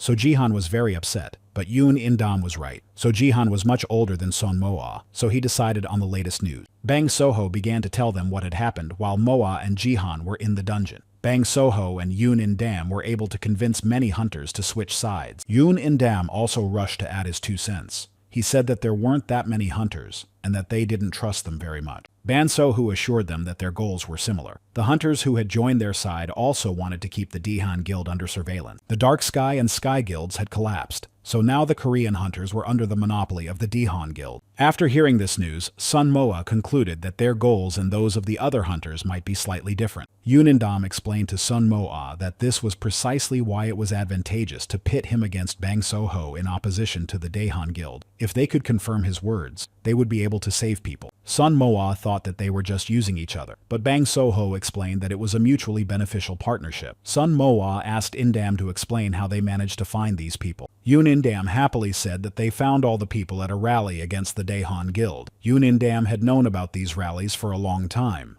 Yunindam had many acquaintances. Indam assured Moa that everything would be fine. These people were needed in case they failed to close all the dungeons. Sun Moa was saddened by the mention of the failure of negotiations with Churgis, while So-hu and Indam were preparing a backup plan. Ban So-jin noticed Sun Moa's sadness. She wondered what had upset her and why she looked so uncertain. Ban So-jin also tried to explain to Sun Moa that she didn't need to worry about everything and do everything herself. She had help in the form of Indam and So-hu. Yunindam also decided to cheer up Sun Moa. She not only went on raids in the dungeon but also gathered ingredients for potions every day. Ban So-jin continued to reassure Sun Moa. So-jin explained that they would always help her because if something happened to her, So Jihan would not be pleased. Ban So-jin constantly wondered how Sun Moa managed to gather so many ingredients. But for Sun Moa, it didn't seem strange. She did it during her lazy walks through the dungeon. Sun Moa's conscience tormented her, but she couldn't tell anyone about her hidden ability, so she said that she didn't make unilateral sacrifices. Therefore, Sun Moa said that she was not a good enough person. Bang So-jin was shocked and surprised by what she heard. But Sun Moa explained that when she was working, she was ready to fight and throw things. All she did was argue with the neighboring team. An even greater shock overwhelmed So-jin. It was hard for Ban So-jin to believe that Sun Moa was really that kind of person. But what could she do? Sun Moa considered herself to be just that. Ban So-jin didn't like people like that, so she found it strange that she wanted to follow Sun Moa's advice. Yunindam decided to send the information abroad. As soon as he received a reply, he would tell them everything. For now, Indam just wanted to continue eating his cake. Only Yunindam noticed that Sun Moa hadn't eaten the strawberries on the cake. She probably just didn't like them. But Sun Moa always left strawberries for last. It was a shock for So Jihan to hear that Sun Moa actually liked strawberries. He probably didn't know much about her yet. So Seo Jihan fiercely grabbed a fork and began poking strawberries out of all the pieces of cake. He was clearly jealous of Sun Moa and Yunindam. So Jihan looked sweetly at Sun Moa. He held the strawberries up to her so she could eat them. Sun Moa asked So Jihan to finally calm down. The next morning, Sun Moa was getting ready to go to the next dungeon. Seo Jihan didn't expect this. Jihan hoped that Sun Moa would rest, as she had been gathering ingredients late into the night. He thought it would be better for Moa to gather her strength before going to the dungeon. Sun Moa got the schedule for the dungeon management post. It was almost time for the shift change, so she had to act. Of course, Sun Moa was glad that So Jihan had taken the documents when he rescued Ban So-jin. But So Jihan just took everything that was there. It was Moa who sorted through all the documents and found the schedule. Sun Moa was an office worker, so she could sort through documents with her eyes closed. Seo Jihan loved going to the dungeon and fighting, but he didn't want to put Sun Moa in danger. This time, they had to go to the dungeon of Gurgis, the lord of the demon dragon. There was lava in the dungeon, so they couldn't go without fire-resistant potions. So Jihan decided to make sure that Sun Moa had taken them. Sun Moa had enough of this potion in her rank, so Jihan wanted Moa to rest a little longer. But Sun Moa insisted that they had to go right now. So, without wasting any time, Sun Moa used her ability to transform. So Jihan did not expect such a turn of events from Sun Moa. Sun Moa dragged Seo Jihan away against his will. She explained to Seo Jihan that they had to act quickly because they didn't know how much time they had left. It was indeed too hot in Gurgis's dungeon. There was quite a lot of lava. Sun Moa thought there was even too much. Sun Moa felt intense fear. She felt that if she took one wrong step, she would simply roast like a chicken. So Jihan decided to remind her about the fire-resistant potion. It seemed that Sun Moa had forgotten about it out of fear. Seo Jihan decided to explain that the potion was suitable for walking around, but not for fighting, so Sun Moa had to be careful. Sun Moa couldn't understand why So Jihan didn't drink the potion if he had materialized. So Jihan's body was slightly different from normal. In this body, So Jihan felt no fatigue, no cold, no heat, no other physical sensations at all. He liked it and felt good. Sun Moa was glad that So Jihan was doing well. So Jihan himself was sure that it was all thanks to Sun Moa. In this dungeon, everything seemed strange to Sun Moa. There were no closed or open rooms. The boss must have been in the volcano. Gergis must have been asleep. He was the laziest boss of them all. He wasn't very active, so Jihan was sure that it would be easy to defeat him. Sun Moa decided to remind him that they had come to talk and negotiate an alliance, so no fighting. So Jihan asked Sun Moa to be quieter. It seemed that they were the only hunters in this dungeon. Sun Moa wanted to go around the raid group from the other side, but so Jihan explained that there might be several raid groups here, so they would have to go through here. Sun Moa began to worry that the dungeon might close while the raid groups were inside, although each raid group should have a return stone. So Jihan asked Sun Moa to stay close and follow him. Moa was worried about Jihan. He would have to fight alone if they couldn't come to an agreement. Sun Moa began to assure him that she would help Jihan if things got really tough. But So Jihan explained to Moa that after he absorbed the Churgis stone, his powers had increased. When he was alive, So Jihan was weaker than he was now. If he absorbed the Churgis stone completely, he would become even stronger. In that case, it would be better for Gergis to agree to an alliance with them. If he refuses, Jihan will have to destroy him. Sun Moa looked enchanted as she gazed at Gergis, the lord of the demon dragon. Gergis was asleep, so Sun Moa asked So Jihan to come back later. Moa didn't want to wake the monster. Sun Moa remembered how they met Churgis. They destroyed his home, insulted his monsters, and destroyed him completely. So Jihan just looked at Sun Moa in surprise. He realized that Moa still regretted what had happened. Then So Jihan asked Sun Moa to be patient and wait a little longer. Soon, this boss would also fall at their feet. He added that Moa was his master. This time, not only Sun Moa's cheeks turned red, but her ears did too. Sun Moa thought So Jihan was vulgar because of his jokes. Unlike Sun Moa, So Jihan didn't want to wait for Gergis to wake up. They didn't come to waste their time, so Jihan decided to wake the monster up. It seemed that Gergis woke up in a bad mood, but So Jihan didn't care. He wasn't easily scared. So Jihan looked at Gergis and smiled. Jihan wanted to show the monster that they had come with good intention. They had come only to talk. Gergis quickly swallowed the yugwa. Sun Moa was surprised that So Jihan didn't have to put in much effort. The most important thing was for Sun Moa to remain calm. Sun Moa looked at Gergis and smiled. She greeted the monster sweetly. First, Sun Moa decided to apologize for coming to his dungeon, then asked about the alliance. Gergis looked at Sun Moa in surprise and decided to ask if he had heard correctly about the alliance. Sun Moa informed him that the entrance hall would soon be open. Sun Moa informed the monster that the hall was not the main threat. The real threat was the one they called the Predator. Circumstances had led to them becoming common enemies, so it would be better if they joined forces to fight the Predator. At first, Sun Moa thought she had succeeded, but in fact Gergis was just thinking about her words and then shouted loudly about the discussion. Sun Moa did not understand why he was shouting about. The dungeon was illuminated by a bright light. Gergis began to rage at Sun Moa's proposal. The monster's lungs began to glow. Gergis's radiance lit up the dungeon. Sun Moa just stared at him, not understanding anything. Gergis shot a flame toward Sun Moa, so Jihan rushed toward her, picked her up, and quickly jumped aside. But Gergis began to shout furiously that there would be no discussion. He was the king of this dungeon, and they were just hunters, unwanted guests in this dungeon. For a moment, Sun Moa thought that negotiations were pointless. Another problematic monster stood in their way. The monster slightly touched Moa's arm. So Jihan began to get angry that the monster had touched Sun Moa. So Jihan was ready to do anything for her. But Sun Moa calmed him down. Such a wound would heal quickly with a healing potion. Sun Moa looked admiringly at So Jihan as he glared at Gergis. So Jihan's expression changed. All he wanted to do was destroy the monster. Sun Moa realized that everything had gone wrong again. She looked at him in horror. Sun Moa showed So Jihan the healing potion and how to take it. The wound healed quite quickly. But that didn't convince So Jihan. Jihan asked Sun Moa to put up a barrier and not to go beyond its limits. So Jihan himself intended to destroy the monster.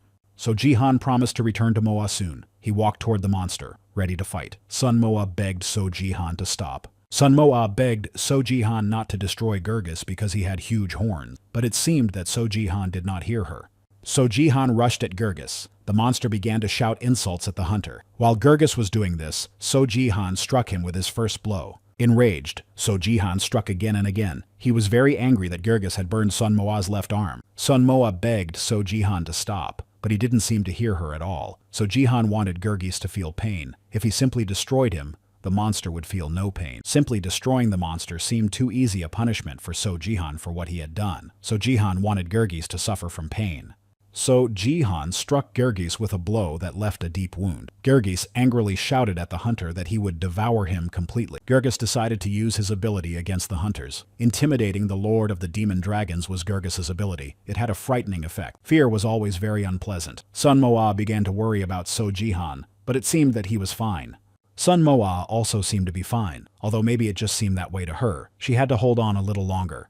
So Jihan was able to overcome Gergis's ability. The only thing that really worried the hunter was Sun Moa, so Jihan decided that it was time to end the fight. Gergis really didn't like how insulting So Jihan was. It made him very angry. The monster shouted threateningly that Jihan would pay for every word. So Jihan did not take any of Gergis's words seriously. Too late. The monster lunged at So Jihan and delivered another blow. The fear had completely disappeared. Sun Moa was shocked by what was happening. A lone hunt. Sun Moa couldn't believe such movements and attacks were possible. Gergis was seriously angry. He flew high above So Jihan to attack. All Gergis wanted was to finally destroy the hunter. But So Jihan had other plans. He wanted to inflict more pain on the monster. That's why he wasn't in a hurry to destroy it. So Jihan decided to provoke the monster by saying that it was not as strong as Gergis and not as fast as Churgis, the observant. So Jihan believed that all the monster was capable of was breathing fire slowly and thought that it was completely useless. Agreeing to talk was the best option for the monster. Such insulting words greatly angered the monster. He wanted to end it quickly, so he lunged at the hunter. It seemed that this was exactly what So Jihan wanted. The Dragon Lord did not like being called slow, but So Jihan easily repelled his attack. Gergis assured So Jihan that he had a surprise gift for him. Sun Moa begged the monster to reconsider, but it seemed that her pleas were in vain. The Lord of the Dungeon called his monster minions for help. This was the surprise that Gergis had promised. Sun Moa didn't like this at all, so she decided to help So Jihan and stop standing on the sideline. Monsters attacked from all sides, but this did not scare the hunters. They were confident in their abilities and in each other. The Lord of the Dungeon looked at So Jihan in surprise. The hunter seemed quite strange to him. Gergis attacked again, but Jihan was able to repel this attack as well.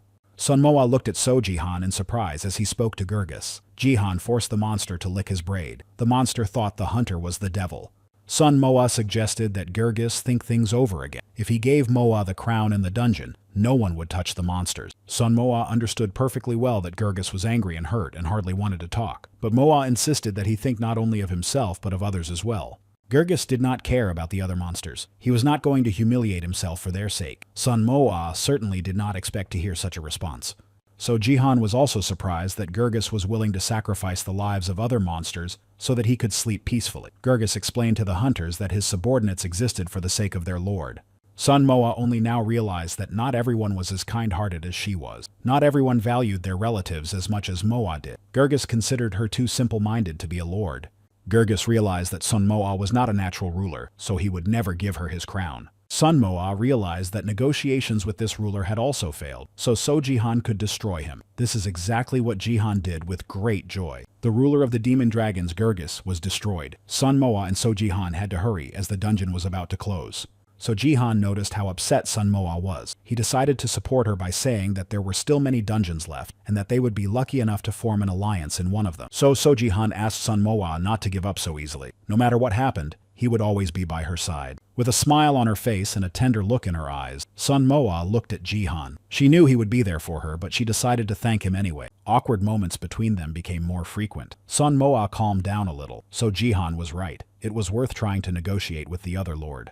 Gergis simply did not want to make contact. Sun Moa thought that this lord had a good appetite. He constantly threatened to chew them up. Moa wanted to share the addresses of restaurants with him. So Jihan hoped that Sun Moa was joking, but Moa insisted that she was serious. So Jihan looked at her in confusion, but Sun Moa was really just joking. The hunters returned to the house they were renting. They hadn't even crossed the threshold when they heard a noise. It was a funny sight. Sun Moa and Jihan stood there and watched in amazement as Sun Moa's mother asked every aunt about her daughter. Sun Moa had asked her mother to come only to give permission to enter and leave the dungeon. So Sun Moa explained that the process of transferring permission was quick, but that you had to be next to the person you were giving permission to. But Sun Moa's mother was more concerned about the ant she had accidentally squashed. Her mother really hoped that this ant was not Moa's friend. Sun Moa's mother saw Jihan for the first time, so she was curious about who he was and why he was with her daughter.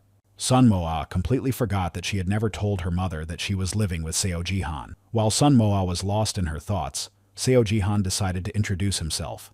Moa's mother smiled sweetly at Seo Jihan. She was also happy to meet him. Then Moa's mother asked her daughter to step aside so they could talk without anyone else around. Moa felt a slight sense of fear. Son Moa felt panic and fear. She had to quickly think of a way to explain Seo Jihan to her mother.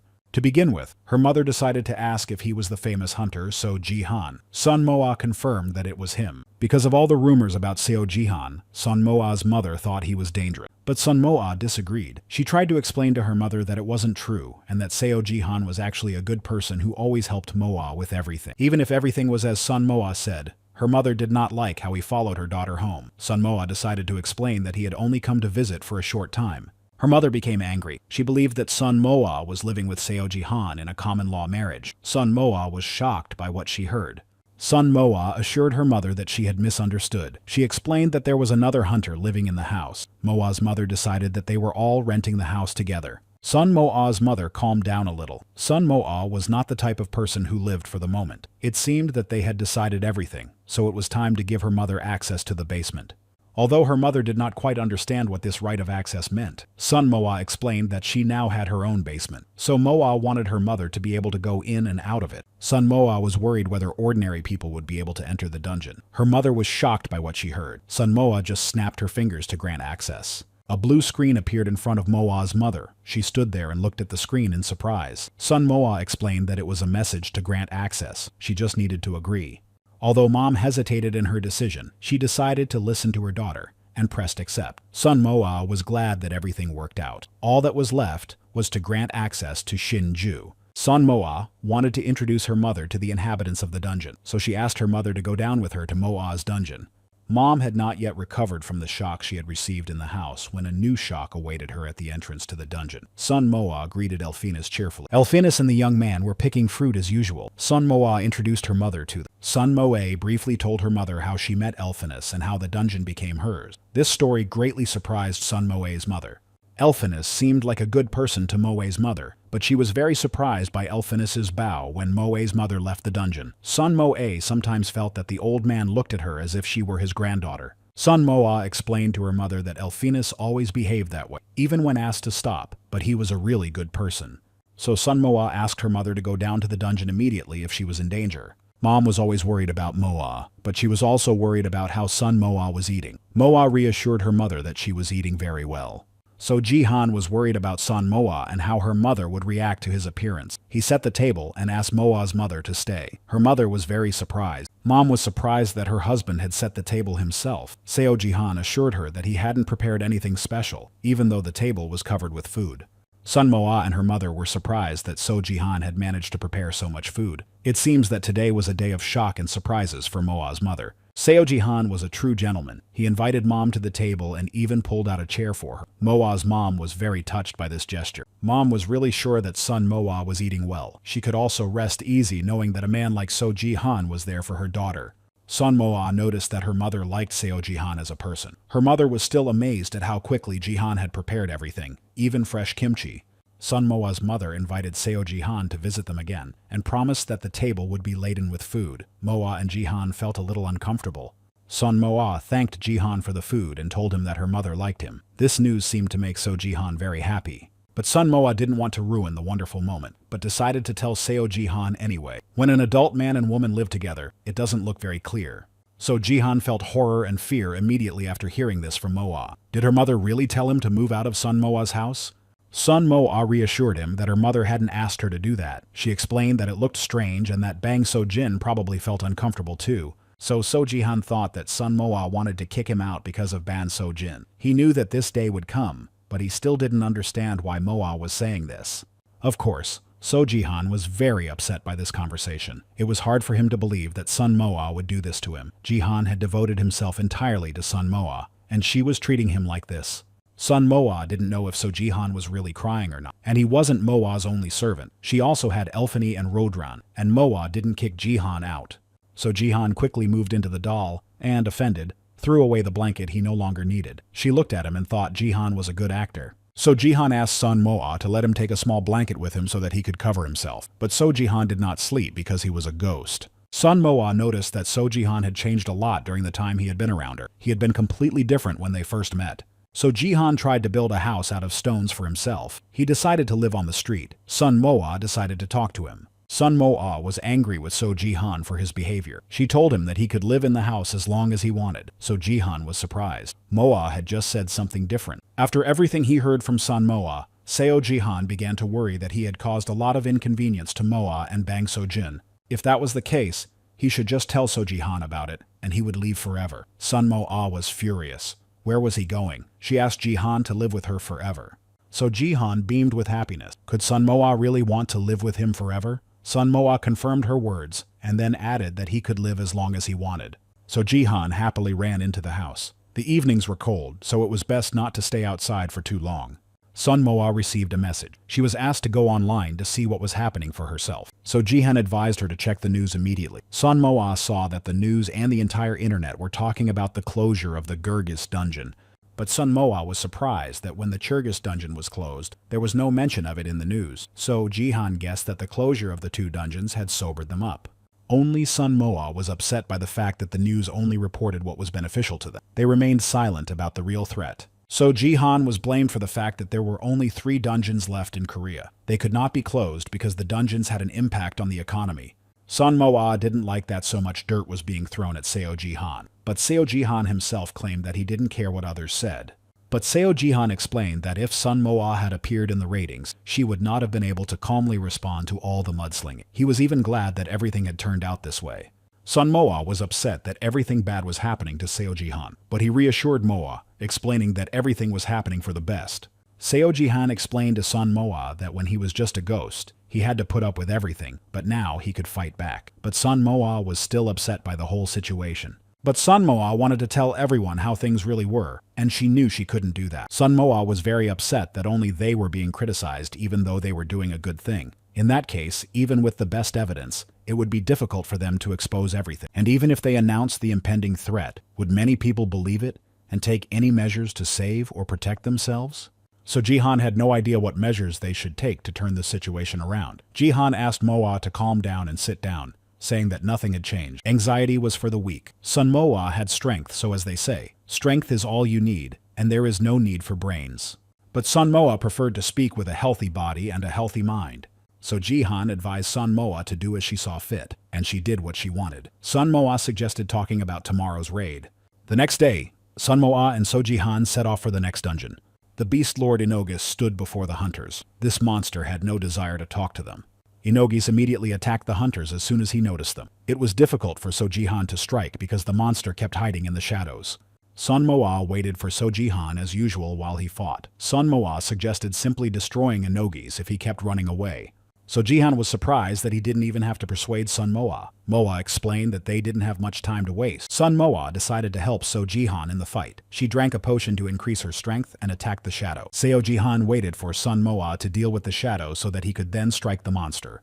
After the blow, So Jihan fed the monster some yugwa. Sun Moa began negotiations with Inogis. She decided to explain why they had come to the dungeon. Churgis just growled menacingly at them. Sun Moa sadly told So Jihan that it was time to finish off the monster. It was impossible to negotiate with someone who didn't understand you. The next day, Sun Moa and So Jihan returned to the dungeon control center. Sun Moa reported that she was exhausted. The security at the control center was becoming tighter and more serious. The number of horns that needed to be eaten was also increasing. Of course, Sun Moa was very upset by the failures they had suffered in the dungeons. This sadness exhausted Sun Moa even more. Maybe she was just doing something wrong.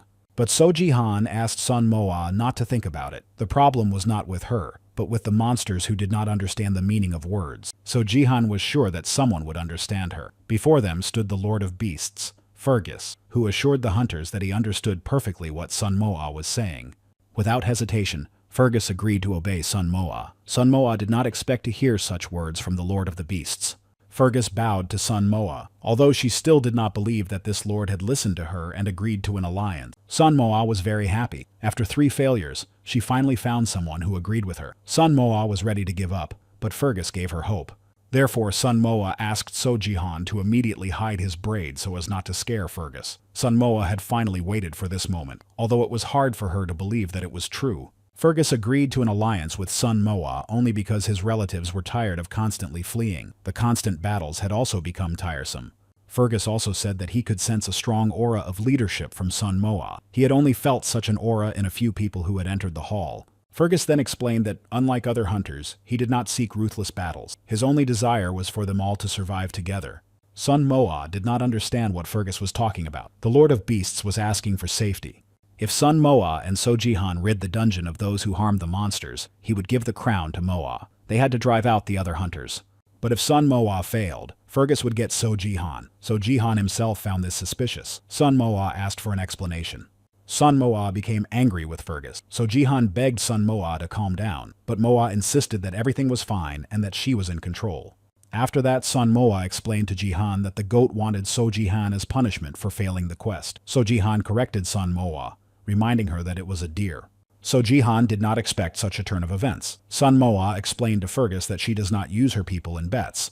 Fergus also explained to Sun Moa that he couldn't blindly trust her either, so he needed some kind of guarantee in case Sun Moa changed her mind. Moa asked him to simply change the penalty to other condition. Sun Moa explained to Fergus that if the quest went ahead, she would also be responsible for its failure. Was Sun Moa really willing to become Fergus's servant? Of course, Sun Moa could have destroyed him at any moment, but if Fergus needed trust, then Moa decided to put her crown on the line. So Sun Moa took the horn of the demon dragon Lord Gurgis and asked him to make it the penalty. Fergus was surprised by the size of the horn and agreed to change the terms of the punishment. Sun Moa asked Fergus to grant her the right to see the place of the battle and access to the dungeon. Sun Moa and Jihan had to complete the task within a day.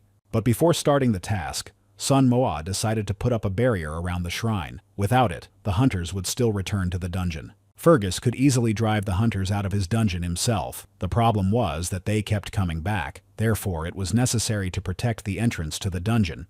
Sun Moa explained that Fergus had arranged a test to make sure that the lord who asked him to become his servant was competent. So Jihan believed that Fergus had nothing to lose in any case. Either he would escape or receive a reward for the fine. Sun Moa realized that the goat was just waiting for her to fail the quest, and she was sure that would not happen. So Jihan corrected Sun Moa again, saying that the monster was not a goat, but a deer. The hunters did not expect to see other people in the dungeon. They had no idea who had come through the portal. Therefore, the hunters immediately began to prepare for battle. They asked the two strangers to take off their masks and show their faces. Sun Moa began to set up a barrier to protect the dungeon. The hunters were surprised by Sun Moa's abilities, so they decided to be cautious. The hunters decided to attack Sun Moa and Jihan, but the barrier protected them. It was time for Sun Moa and Jihan to go and clear the dungeon of other hunters. The hunters who were at the entrance decided to call the magicians for help. Now they could safely continue with the quest, but first they needed to find out how many groups of hunters were inside the dungeon. There were about 20 groups in the dungeon. Moa and Jihan would have to run around the entire dungeon. Sun Moa noticed So Jihan's strange behavior, so Jihan picked up Sun Moa to move faster through the dungeon. However, Sun Moa did not want this at all. So Jihan did not understand Sun Moa's reaction at all. The hunters had to hurry because their time was running out, so Jihan happily hurried with Sun Moa to the first group of hunters. He believed that they would catch up thanks to the invisibility scroll, but Sun Moa had a different idea. Hunter Kim Gap-soo was 32 years old. He was an ordinary attack-type hunter. They were ordinary hunters who couldn't afford to pay the guild dues, let alone get into the ranking. They didn't even have enough money for potions. It was worth getting a side job. Their conversation was interrupted by a noise coming from the bushes. Sun Moa decided to scare the hunters. The hunters became curious about who she was, but Sun Moa told them that it wasn't the best time to get acquainted and that they should run away. So the hunters couldn't understand why she was in such a hurry and why they had to leave. They kept asking Sun Moa to explain everything to them, but Sun Moa was in no hurry to explain anything to them. She only asked them to hurry, promising that she would explain everything when they left the dungeon.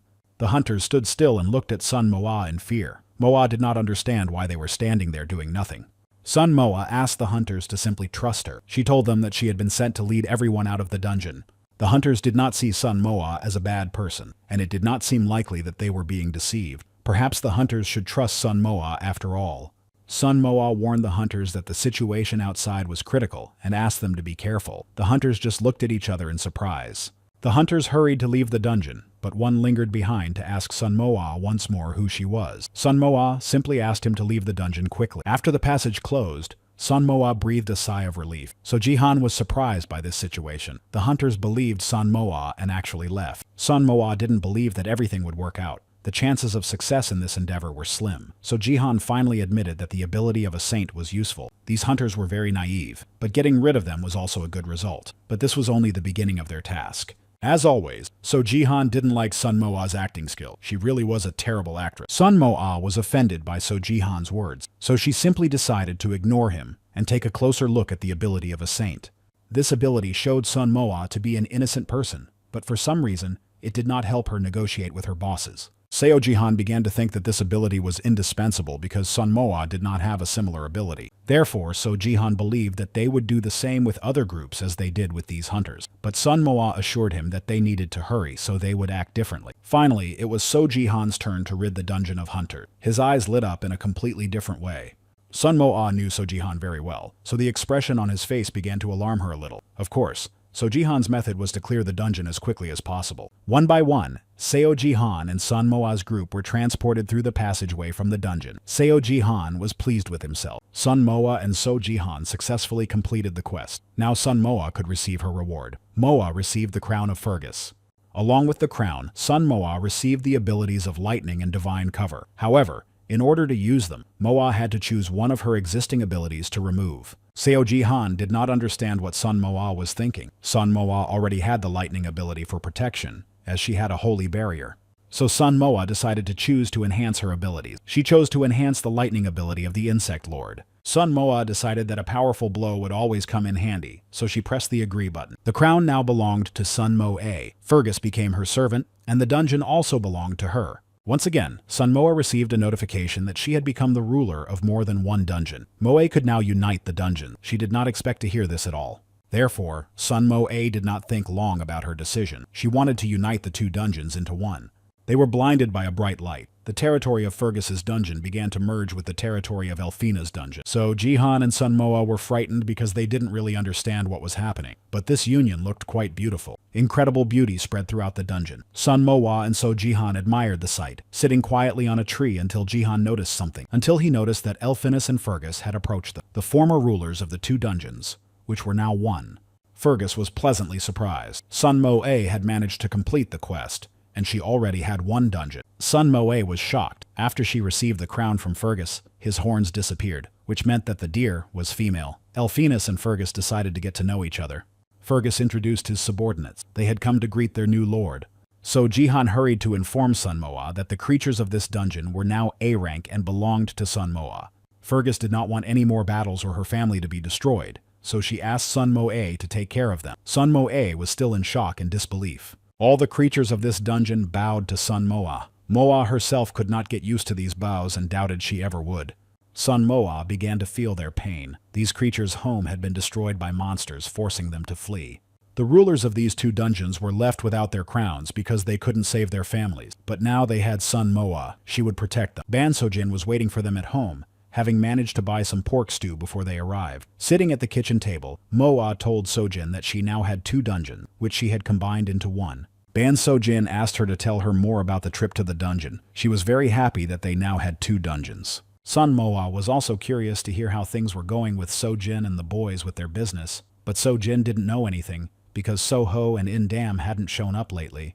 In the evening, the hunters decided to watch the news together. The news began to report on the distribution of propaganda messages. The reporter was near Nefgis's underground lair. She began to claim that the messages distributed by the propagandists said that the monsters could break out. If that happened, they would destroy all life on Earth, so the dungeon had to be closed immediately. Sun Moa and So Jihan were shocked by the news. But what surprised everyone the most was that this news was spread by Ban Soho, the former leader of the Sky Guild. It was because of this news that reporters were standing near the open passage to the dungeon. After taking measurements, they did not notice anything suspicious. On the one hand, the reporters did not understand why Ban Soho would spread this news.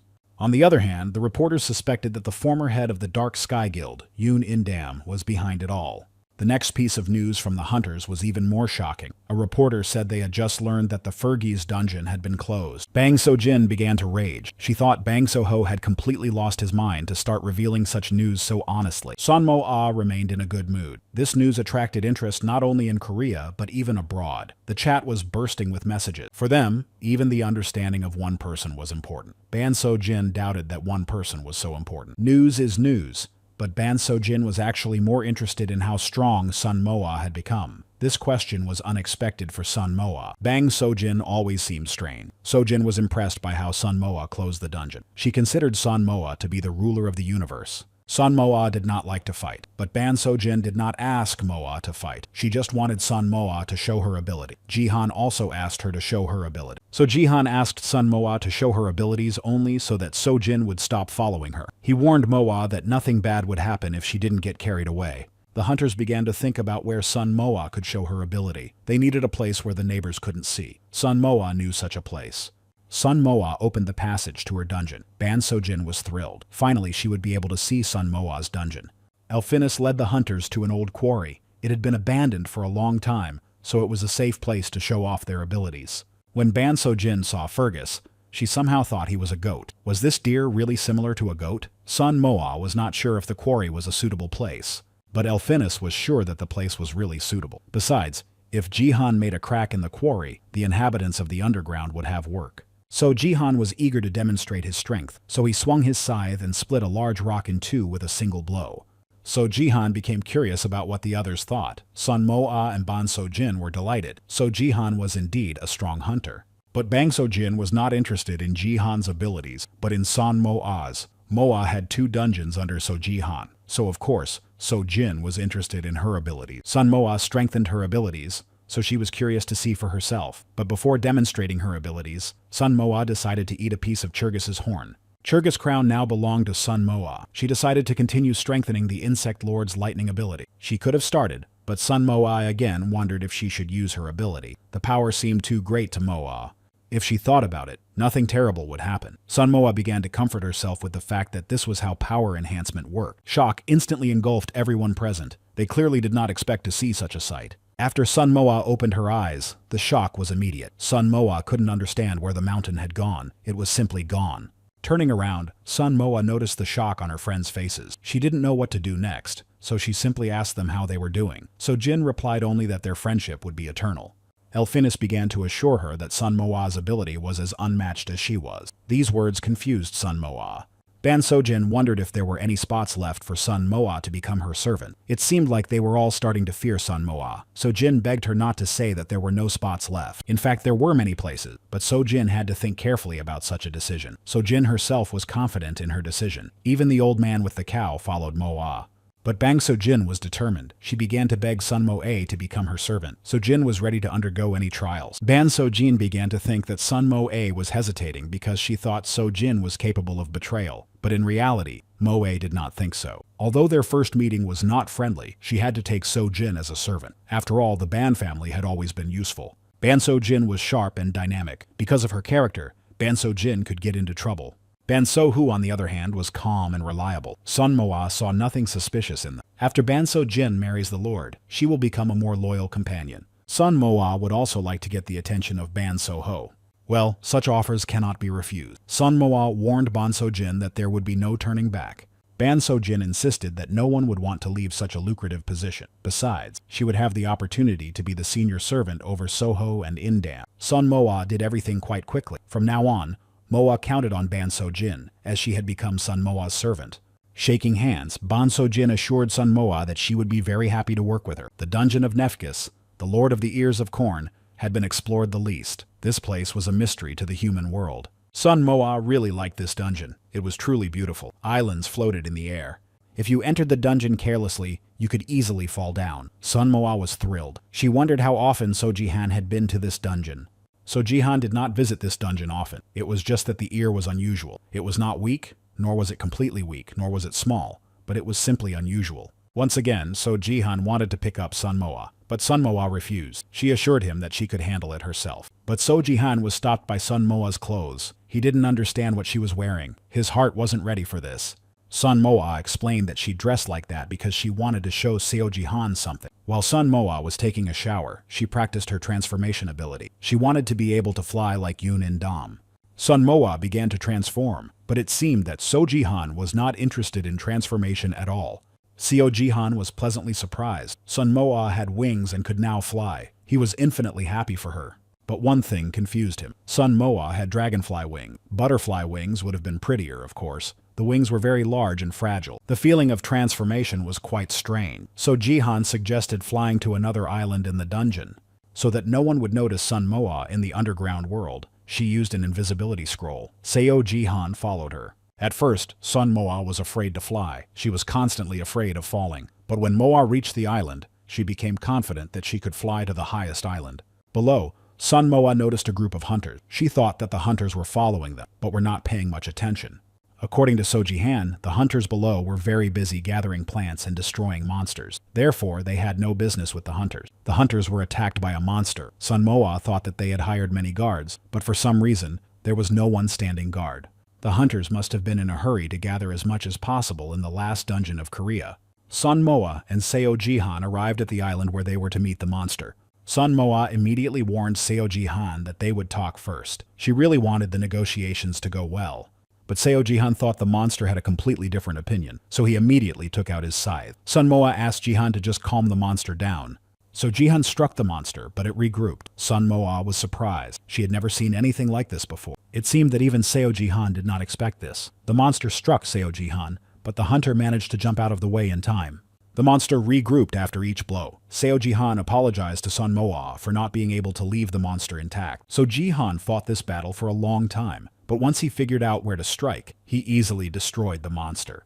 Sun Moa was very upset. The monster had been destroyed. This was not the result she had expected. So Jihan apologized again. If he hadn't used his ability, the monster would have continued to regenerate. Moa assured Jihan that everything was fine. He was more important than the monster. These words troubled So Jihan. Sun Moa insisted that they leave the dungeon quickly before the other monsters arrived. Sun Moa was very curious to know what abilities Nefgis had. So Jihan explained that Nefgis was only unusual because of his appearance. Nefgis was the only lord who did not demonstrate his ability. All that was known was that only attribute attacks worked on him. Sun Moa was very curious about the appearance of the lord of the dungeon. The hunters were almost there.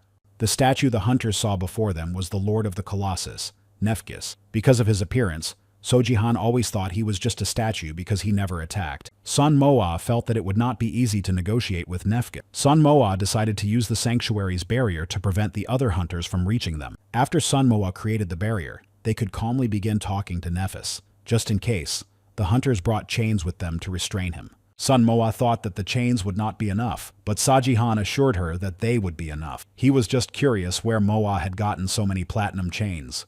The chains were provided by Endam. It was time to get down to business. Nefgis seemed strong, so Moe had doubts about whether it was worth getting involved with him at all. As always, so Jihan was confident in himself and his abilities. Jihan asked Sun Moa to protect him with a barrier while he caught the Lord of the Ear. So Jihan stood next to Nefgis. It seemed to him that Nefgis would not move from the spot, but Nefgis immediately opened his eyes. They stared at each other for a while. After a few minutes, Nefgis began to get to his feet.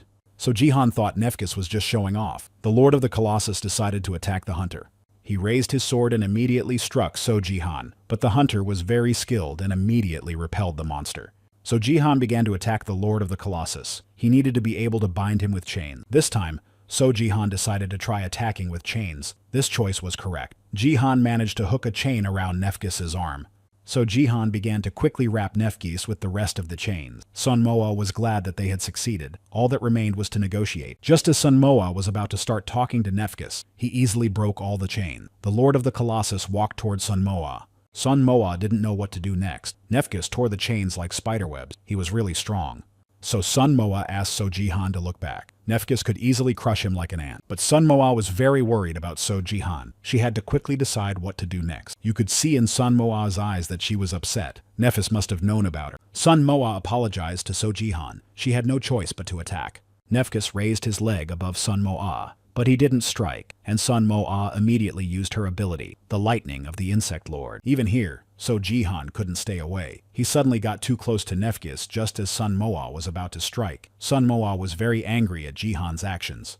But So Jihan was worried about the rankers' ratings. If Sun Moa destroyed Nefgis, he would rise in the rankings. But for Sun Moa, it was more important that So Jihan was okay. So Jihan apologized for his action. He just couldn't control himself. He promised Sun Moa that he would make up for his mistake. So Jihan just wanted to calm down the angry woman standing in front of him. But at that moment, he had to control himself so as not to embarrass his master.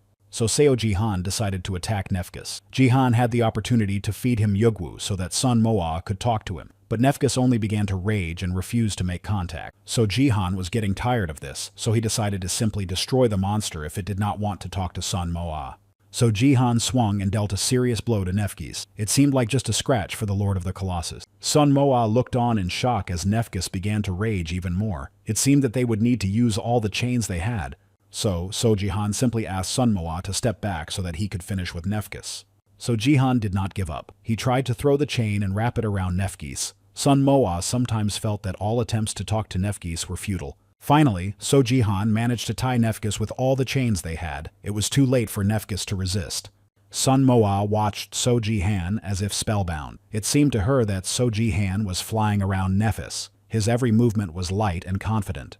So Jihan climbed onto Nefkis' shoulder and delivered a powerful blow that knocked the Lord of the Colossus to the ground. As soon as Nefkis fell to the ground, So Jihan happily announced that he was ready to talk. Sun Moa began to praise So Jihan. Her mood improved greatly. In order to start the conversation, So Jihan only had to feed Nefkis some yogwa. So Jihan was unsure if he would be able to feed Nefkis because the Lord of the Ear's lips were also made of stone. Sun Moa decided to at least try. It seemed that Nefkis did not want to eat at all. He tormented So Jihan so much that the hunter decided to simply destroy Nefkis. Sun Moa asked So Jihan to calm down. She had a plan B that So Jihan didn't even know about. Moa also wanted to try.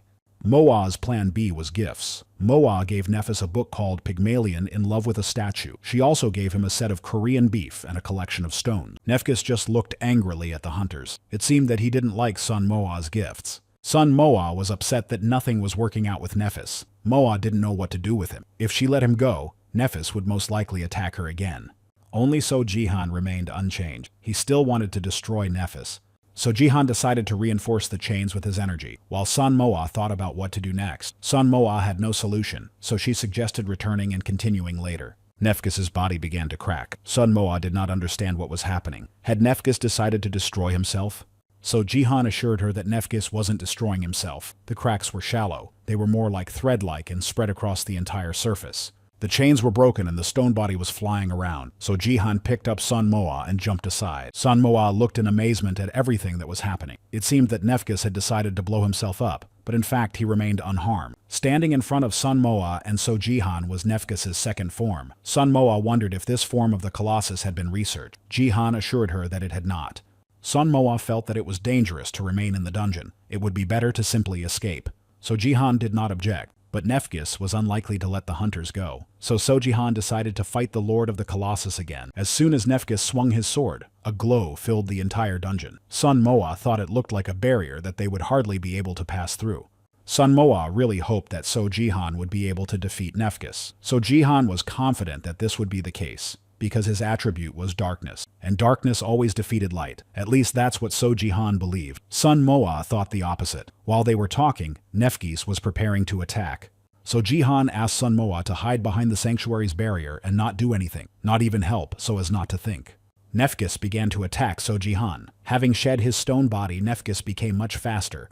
Nefkis and So Jihan struck each other blow after blow, but there was too little time to waste.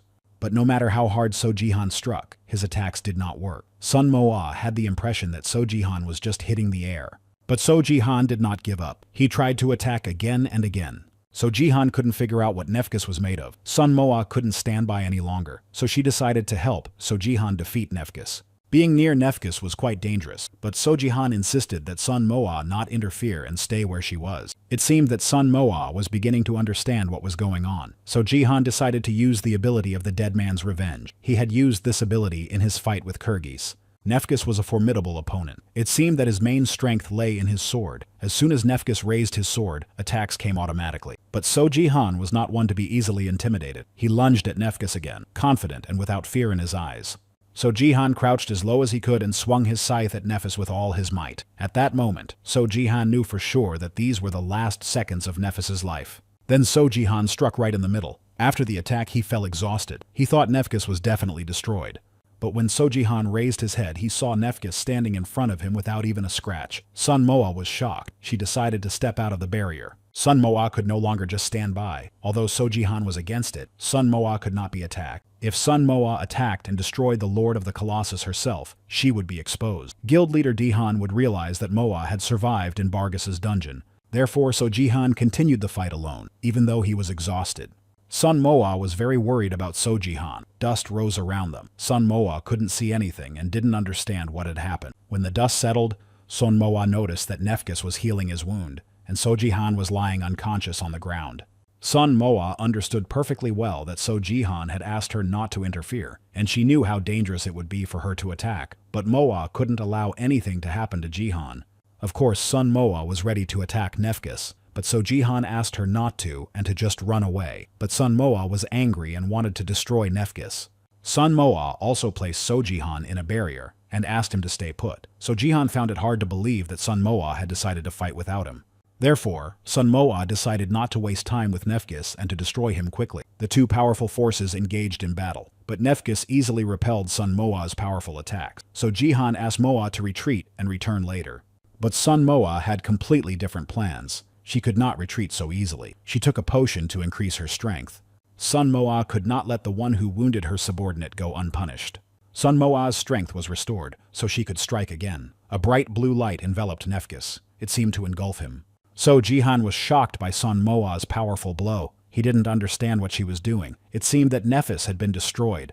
But it only seemed that way. Nefkis began to recover again. Sun Moa understood the miracle that this was not the end. Nefkis would not give up so easily. Sun Moa was about to drink more potion, but she didn't have time. Seo Jihan shouted loudly for Sun Moa to look behind her. Nefkis was standing behind her. It seemed that he had the ability to move around. But Sun Moa quickly searched her mind for a power she could use. It was too late for thunder because Nefkis was nearby, so maybe lightning. But Sun Moa didn't understand what was happening. Nefkis lowered his weapon. But why? Had he decided to stop the fight? Neither Sun Moa nor Sojihan understood Nefkis's actions. They just watched the Colossus Lord's actions and were ready to fight again.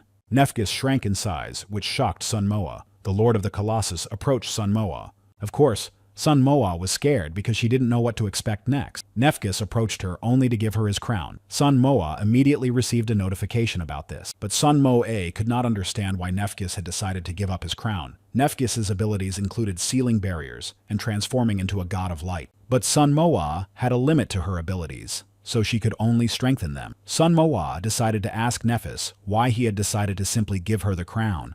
So Jihan explained to Sun Moa that she could sense the feelings of her subordinates. Perhaps Nefkis had hidden motives, but Sun Moa did not sense anything like that. So Nefkis called the hunters to follow him. He probably just wanted to show them something, but the hunters had no idea what awaited them there. Nefkis led Sun Moa and Sojihan to the door, but only the Lord of the Colossus knew what was behind it. They had to go down to find out. The place was quite deep. Sun Moa was worried about Sojihan's well-being. So Jihan hastened to reassure Sun Moa that he was fine. Although he had a physical body, no harm could come to him because he was a ghost. Sun Moa noticed that Sojihan's body had begun to heal itself, and not only his body but his clothes as well. Sun Moa was very curious to see where the Lord of the Colossus was leading them. This place must have been very important to him. Sun Moa believed that the heart of the island was in that room. They arrived. The place was amazing and looked mystical. Nefkis led the hunters to the clock, but it was still unclear why he had brought them there and what to do next. It was an artifact that allowed one to glimpse into their future once. Nefkis opened it. Sun Moa received a message in which she had to either agree or refuse. Sun Moa couldn't understand what the future held. Should she agree to look or not? It was a difficult choice. Nefkis waited for Sun Moa's decision. Sun Moa somehow thought that if she looked into the future, the Lord of the Colossus would talk to her afterwards. Sun Moa made her decision and agreed to look into the future. A window with a message also opened for Sojihan, so he decided to look into the future with Moa. A bright light shone, and Sun Moa appeared in the hotel in the form of a ghost. She had lived in this hotel with Sojihan. Sun Moa looked at herself. She saw herself looking sad on the sofa. Sun Moa didn't understand where Seo Jihan had gone and why she was crying. But Sun Moa couldn't understand why she was sitting alone in the dark and crying. Had they won in the hall and returned to the hotel? Then why was she sitting alone? Time was up. Sun Moa stood in shock next to Seo Jihan. Jihan thought that Moa had seen how she had been destroyed during the match. So Sun Moa explained that she hadn't seen anything like that. All she saw was herself in the hotel. Seo Jihan smiled only at Moa. but Sun Moa was curious about what Seo Jihan had seen. But he didn't want to tell Sun Moa. He only said that the time would come, and he would tell her. But his vision was related to Moa. Sun Moa said she guessed why Nefgis gave up his crown. Seo Jihan decided to joke that Nefgis had looked into the future and saw Sun Moa there. Nefgis led the hunters to the stone structures of the heads, but it was unclear why they had come there. The hunters looked in surprise at the structures, which began to move. They must be the subordinates of the Lord of the Colossus, and Nefgis had brought them to meet them. Nefgis extended his hand to Sun Moa. Moa looked at him in surprise. She did not understand what Nefgis wanted. Did he want to shake hands, take her somewhere, or perhaps he wanted something? It was a smithy. To make something in it, they needed an object. The hunters were shocked. Since that was the case, Sun Moa decided to quickly give them an object. So Jihan asked Sun Moa to get everything from the inventory that could be used to make something. Nefgis waved his hand as if the statues had come to life. It was very interesting to watch how the items were made. So Jihan's guess about how to make the items was correct after all. It was incredible. It was like magic doing something amazing. Boots and a sword appeared in front of Sun Moa and Jihan. All the items that the statues made in the smithy were of the A rank. However, there was no jewelry because Sun Moa did not have any mana stone. Of course, so Jihan really liked everything that had been made. Sun Moa was happy that she finally had a weapon too. So, Jihan looked at Sun Moa in surprise. Was she really going to carry that around with her? Sun Moa didn't understand why Jihan was reacting that way. If he wanted it, she would give it to him. But So Jihan didn't need these things. He wanted Sun Moa to make something from the S-rank boss items that were gathering dust in his inventory. Sun Moa didn't expect to hear that. Sun Moa was surprised by this request but agreed. The blacksmith made clothes for a hunter. So Jihan was delighted with the items. All of them were made from Kyrgyz items and had protective qualities. The boots protected against falls, and the armor was impervious to A-rank hits and below. Thanks to the jewelry, Sun Moa could choose which attribute she wanted to increase. When So Jihan received the Azure ring, he chose strength. Of course, Sun Moa really liked the effects that the clothes provided, but they didn't really suit her. She had all of this thanks to her ability. While they were examining the clothes, the blacksmith had finished making Enogis's set. The white leather tunic created a protective layer of self-defense. The boots allowed him to jump short distances. So Jihan assured her that the most important part of Enogis's outfit was the bracelet. It was a circle of inevitability. It gave him a better chance of hitting a single target with a long-range attack. This meant that if Sun Moa wore the circle, she would hit her target with lightning. The main disadvantage of lightning is its low accuracy. The circle would help to correct this. Without wasting any time, Sun Moa decided to try on Enogis's set. It fit her perfect. So Jihan explained to Moa that the items take on the shape of their owner when worn.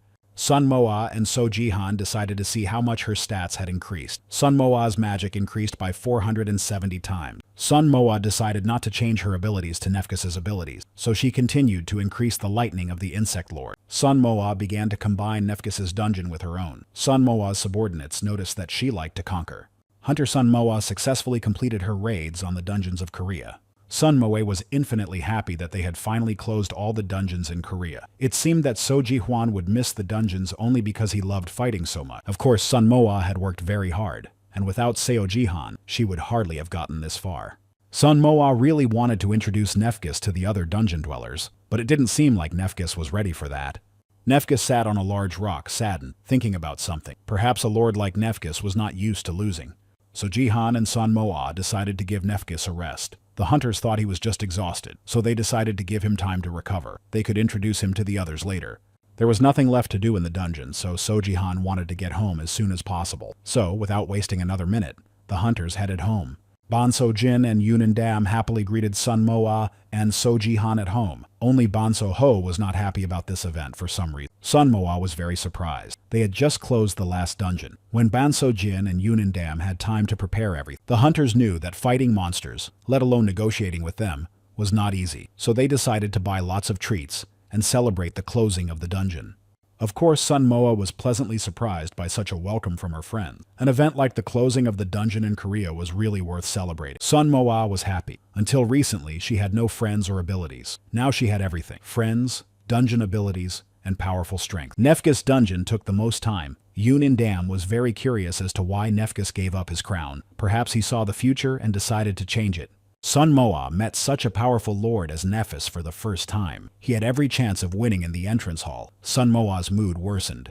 So Jin was always in a great mood. She believed that Nefgis gave the crown to Sun Moa only because he saw in Moa a strong ruler, and that she was capable of something more. But Sun Moa believed that it was too early to relax. At any moment, a new dungeon could appear, just like the Elfini's dungeon had. Indam asked Moa to relax, at least for today.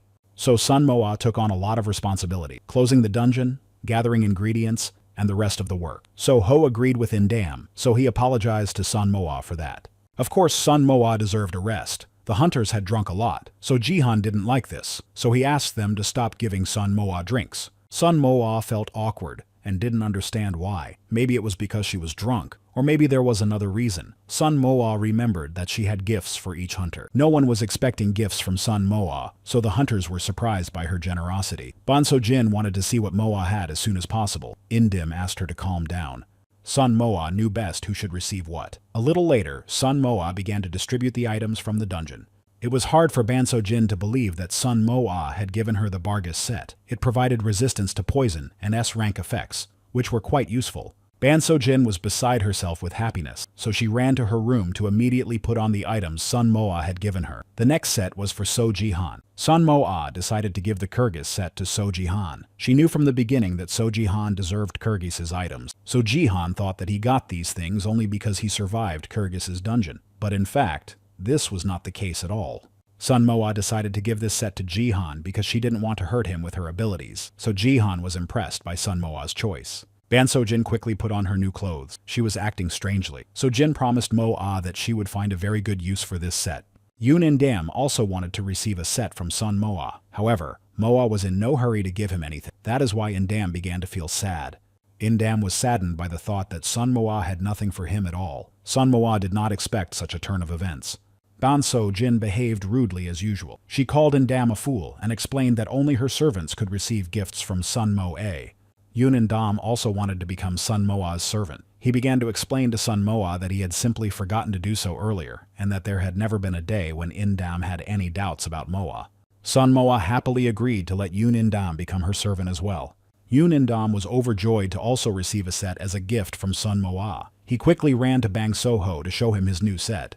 For some reason, Bang Soho immediately decided that Sun Moa had decided to offer him to become her servant as well. But Sun Moa had completely different questions for Soho. Sun Moa also had a set for Bang Soho. He looked at Sun Moa in confusion, not understanding why she had decided to give him one as well. In fact, Sun Moa had decided this from the beginning. Bang Soho wanted to remain neutral, but to do so, he needed power. Besides, Moa wanted to ask him for something. Sun Moa finally decided how to use the video effectively. Bang Soho promised to do whatever Sun Moa asked him to do. All the hunters quickly changed into their outfits. The new clothes suited everyone very well.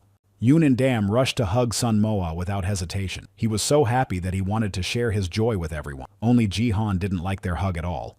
Although So Jihan was in the body of a small doll, he still lunged at Yoon Indam. It seemed that Jihan was very jealous of Sun Moa and the others. While So Jihan and Yoon Indam were fighting, Bang So Jin brought 2 cakes from the kitchen. It was time to continue their gathering. Sun Moa sat in the yard and basked in the sun. Finally, Sun Moa could rest. Ban So Jin had just returned home. Yoon Indam was cleaning the kitchen. Ban Soho decided to test the effect of his S-rank ability on the environment in the lake. He was not affected by the pressure of the water temperature in space. Sun Moa believed that space would be the next place for Soho's experiments. Someone like him could do it easily. Sun Moa didn't like that others were trying to do something while she wasn't. So Jihan looked at Sun Moa in surprise. All the dungeons had been closed, but Moa couldn't sit still until now. Were there still dungeons in Korea? Of course, there were no more dungeons in Korea. It seemed that Sun Moa simply didn't know what to do until the predator appeared.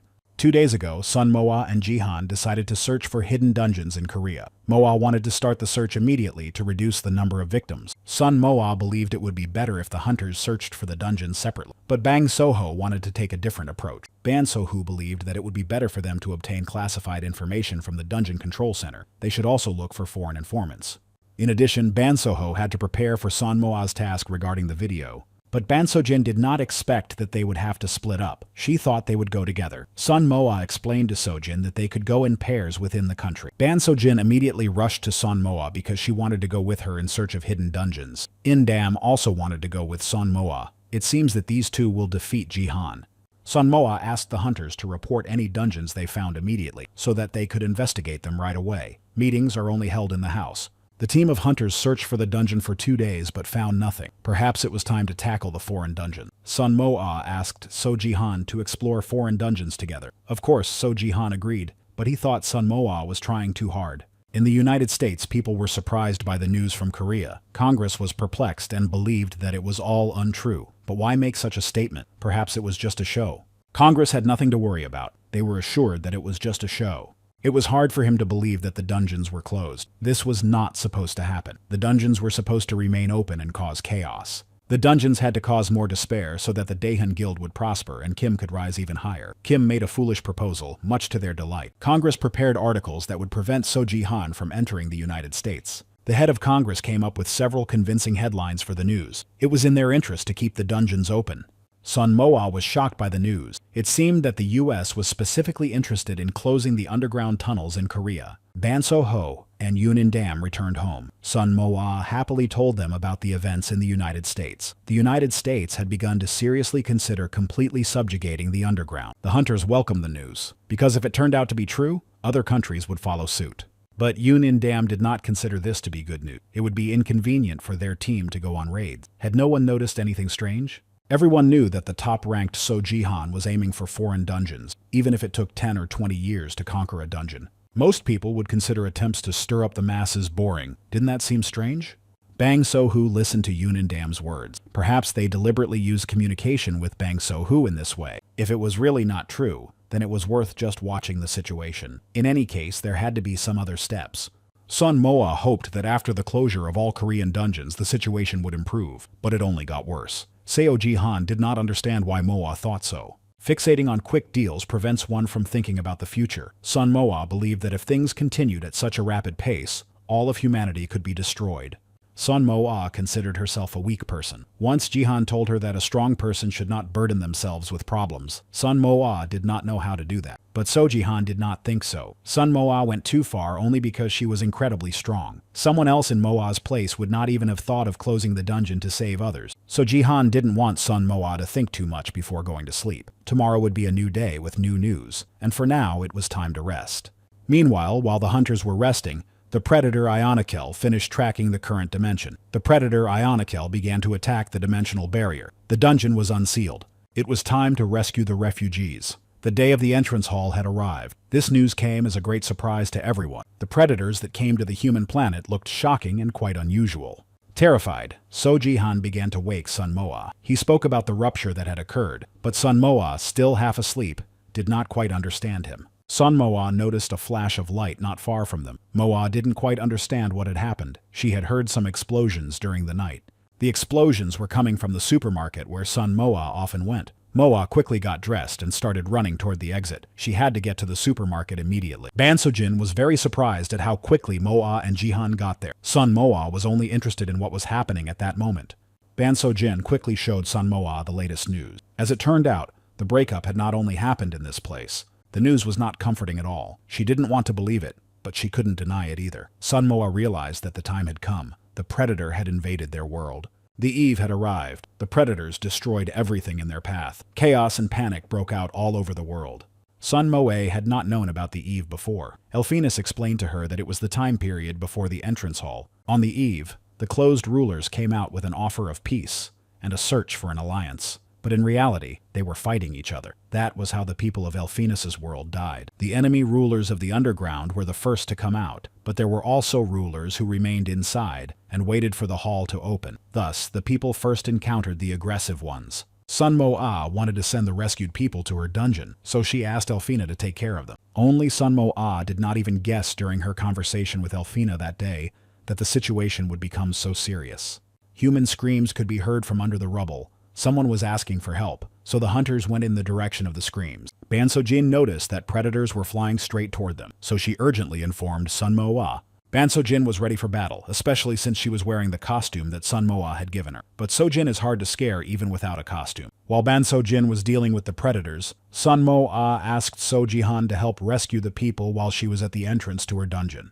As always, So Jihan was worried about Sun Moa, but after seeing Ban So-jin's strange behavior in the fight, he calmed down. So Jihan began to quickly bring people to the entrance of the dungeon. Sun Moa was surprised at how quickly So Jihan was bringing people. At this rate, they had a chance to save everyone. The predators were approaching. Bang So-jin asked So-jihan for help. Jihan asked So-jin to help the people, but So-jin reacted gloomily to this request.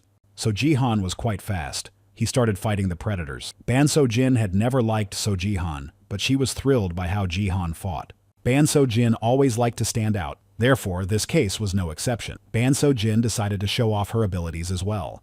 There were too many predators, so Sun Moa decided to find the dungeon and seal it, although she didn't know where it was. Moa asked Jihan to help her. The military also tried to destroy them, but their attempts were futile. Even rockets couldn't destroy the monsters. There were many monsters. They were coming from a city where many people lived. But the chaos was not limited to Korea. Dungeons also opened near New York and Washington. It was completely unclear what to do next. The Lord of the Beasts, Pheagus, appeared before the military. The military had no choice but to flee. The military did not expect to be saved. Pheagus wanted to launch an attack, but a blue light threw him aside. The military was shocked by what they saw. And then Sun Moa arrived just in time. Her appearance had a powerful effect, but the others were surprised that she was the ruler of the people. Sun Moa decided to go down to the people and ask if they were all right. Everyone was surprised that the ruler of the people was a human being. Indam called Sun Moa and asked her to come to Washington. Sun Moa was surprised by this request and did not understand why she was needed there. Yoon Indam explained that two bosses had attacked him and Ban Soho. They couldn't handle it on their own, so they needed help. They had already contacted So-jihan. Yoon Indam sent Sun Moa his location. They were in Bangladesh. Sun Moa set off to help. Sun Moa was surprised at how quickly Seo-jihan arrived, but he was a Korean citizen. Seo-jihan reassured Sun Moa. Ban So-jin had almost finished rescuing them. Ban So-jin would come to the hunter's aid as soon as he finished rescuing the people. Indam showed Sun Moa the bosses who were below. So-ho went downstairs to protect the people, but his strength was running out. Sun Moa suggested splitting into two teams since there were two bosses. She immediately began to attack. It was so unexpected that Indam was frightened by Moa's ability. Sun Moa destroyed the monsters with a single blow. Ban Soho was impressed by Sun Moa's blow. To say that it was incredible would be an understatement. Yoon Indam wondered if Sun Moa had closed the dungeon using the same method. Sun Moa explained that in the dungeons, she tried to talk to the bosses first. Yoon Indam did not understand why she had attacked immediately. Now there was no time for negotiations. Sun Moa was not as much of a pacifist as others thought. Indam still couldn't get over what he had just seen. Sun Moa went down to collect items, urging Indam to go with her. So-jihan noticed that Sun Moa looked tired and wanted her to rest, but Sun Moa herself did not want to rest at all. Hunters fought battle after battle all over the world. Their goal was to save as many people as possible. Sun Moa was exhausted, but it was difficult to stop her from destroying monsters. She just wanted to save as many people as possible. The chaos was reported in the news. Two students were talking about it. One of them was sure that there was nothing to worry about. The boy was sure that the monsters were dangerous to those living in houses. He lived in a high-rise building. The boy's conversation frightened one of the women working in a fast food cafe. It was hard to believe that the world had come to this. It was time to get back to work. The woman apologized to her customers. Her husband reassured her, saying that nothing terrible had happened. Assistant Kim and manager Shin were working at the cafe. When they heard the name So-jihan, they remembered Sun Moa. They owed her a lot. Shin Se-yoon wanted to visit Sun Moa's mother, but she didn't know how to look her in the eye. Moa's mother was already having a hard time. She had to stop Sun Moa and prevent her from joining the White Light Guild. Sun Moa always wanted to help people. They just hoped that Sun Moa was happy. Kim decided to calm Shin down. Shin's manager was not to blame. An alarm sounded. People were told that it wasn't a drill. No one could understand what was happening. All citizens were asked to go to the underground passages. People began to panic. It was a real alarm. They had to prepare for an attack. Monsters also appeared in Seoul. Shock and panic gripped the people on the streets of Seoul. Monsters began to descend through a portal that had formed in the sky. Shin Se-yoon began calling people to the van with food, but it was unlikely that the van could save them from the monsters. There was a chance of escape while the monsters were still descending to the ground, so Kim began throwing everything out of the van to make room for as many people as possible. Shin Se-yoon wanted to take people to the nearest bomb shelter in the subway, if only they could make it before the monsters started attacking. As soon as the van started moving, a monster began chasing it. The people in the van believed they could escape the monster, and that the hunters would definitely save them. After a long battle, Sun Moa was very exhausted. She needed time to rest and regain her strength. Yoon Indam decided to check on Moa. Indam wanted Sun Moa to rest a little longer, but Sun Moa decided to go outside to destroy the monsters. Bang Soho also returned. Bang So-jin was still resting. The hunters had been fighting monsters for more than a day without rest. The situation was not improving. The number of dead was difficult to estimate. Sun Moa was saddened by the news. They fought the monsters and saved people without rest. but it did not yield any significant results.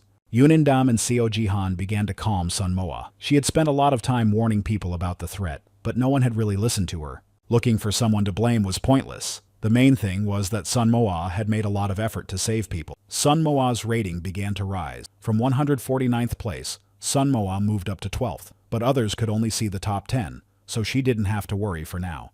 But Sun Moa couldn't relax yet. Bon Soho gave Moa the newspaper to read. The newspaper wrote about Sun Moa, the ruler who destroyed monsters and saved humanity.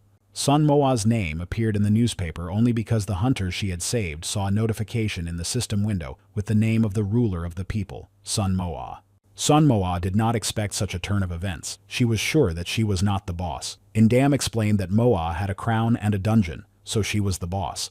Ban Soho assured her that he could deal with the newspaper, but not with the rumors. This meant only one thing. The Daehan Guild already knew that Sun Moa had survived in Bargas's dungeon. The room where the hunters were located was filled with bright yellow light. The hunters did not understand what was happening, so they were ready to fight back. A passageway opened in the room, through which a crowd of people passed. Among these people were Sun Moa's mother and brother. Sun Moa rushed to help her mother. A wounded man leaned on her mother's shoulder. Moa's mother told her that hell was breaking loose in Korea. A crowd of monsters attacked everything around them. Houses, parks, streets. Everything was in flames. The monsters destroyed everything living and non-living. Shin Se-yoon tried to drive away quickly, but the monster still managed to catch up with them. The monster clung to the van, which was completely packed with people. The monster began to make its way inside the van, from which everything had been thrown out to make room for people, so there was nothing to fight the monster with, and it was not worth touching the monster either. Suddenly, someone attacked the monster and fought it off. At first, the people in the van didn't understand what had happened. After recovering from the shock, they saw a man with a sword in his hands. It was a hunter. He asked Shin Se-yoon to step on the gas while he fought off the monsters. Bang Soho knew this hunter. Thanks to the potion Soho gave him,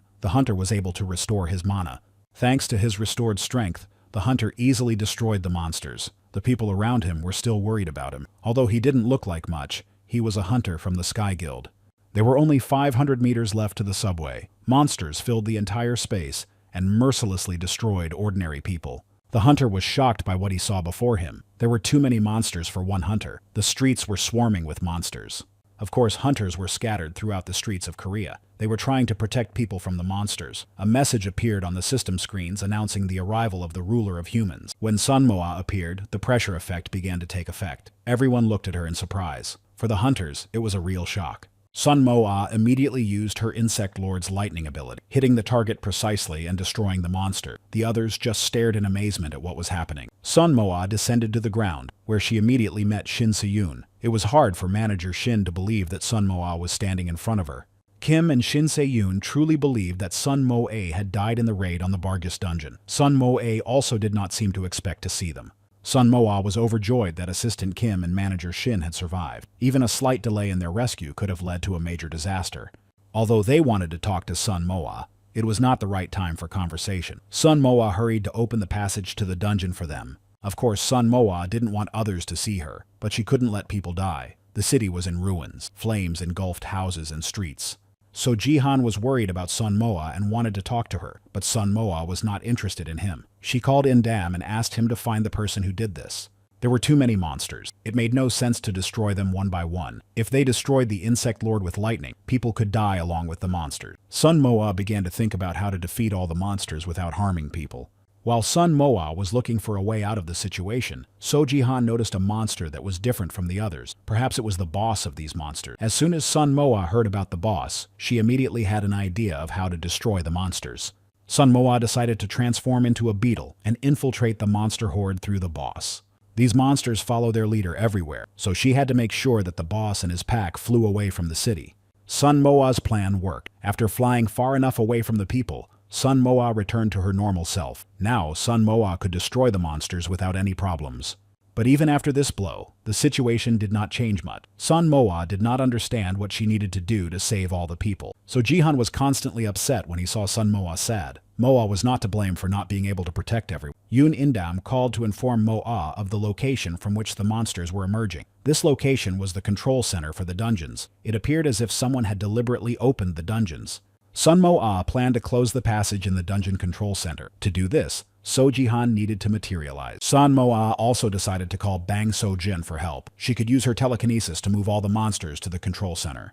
But Sun Moa decided to do something else. Ban So-jin had to use her telekinesis to move the monsters to Moa so that she could destroy them all at once with lightning. So-jin was shocked by what she heard. So-jin decided that Sun Moa had completely given up, but she still proceeded to carry out Moa's request. Sun Moa understood perfectly well how much her lightning ability exhausted her, but for the sake of saving more people, Sun Moa was willing to take the risk.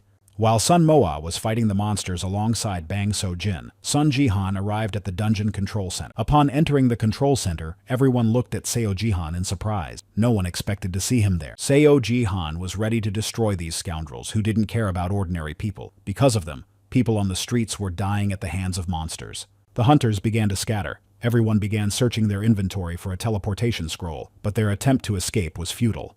So Jihan was faster than all of them. Therefore, he saw no other way out but to destroy the scoundrels who had sown chaos. Only one hunter remained, begging So Jihan for mercy. The hunter explained that he was only following orders and knew a lot of useful information. The next dungeon was to be opened on the roof of the control center building. So Jihan may not have wanted to do this, and he was saddened by these events, but he destroyed the hunter anyway. So Jihan noticed that he was dirty. Before meeting with Sun Moa, he wanted to clean his clothes, but first he had to close the dungeon. The hunters who opened the passage looked at So Jihan in surprise. They did not understand how he got there or what the hunters below were doing that allowed Jihan to pass.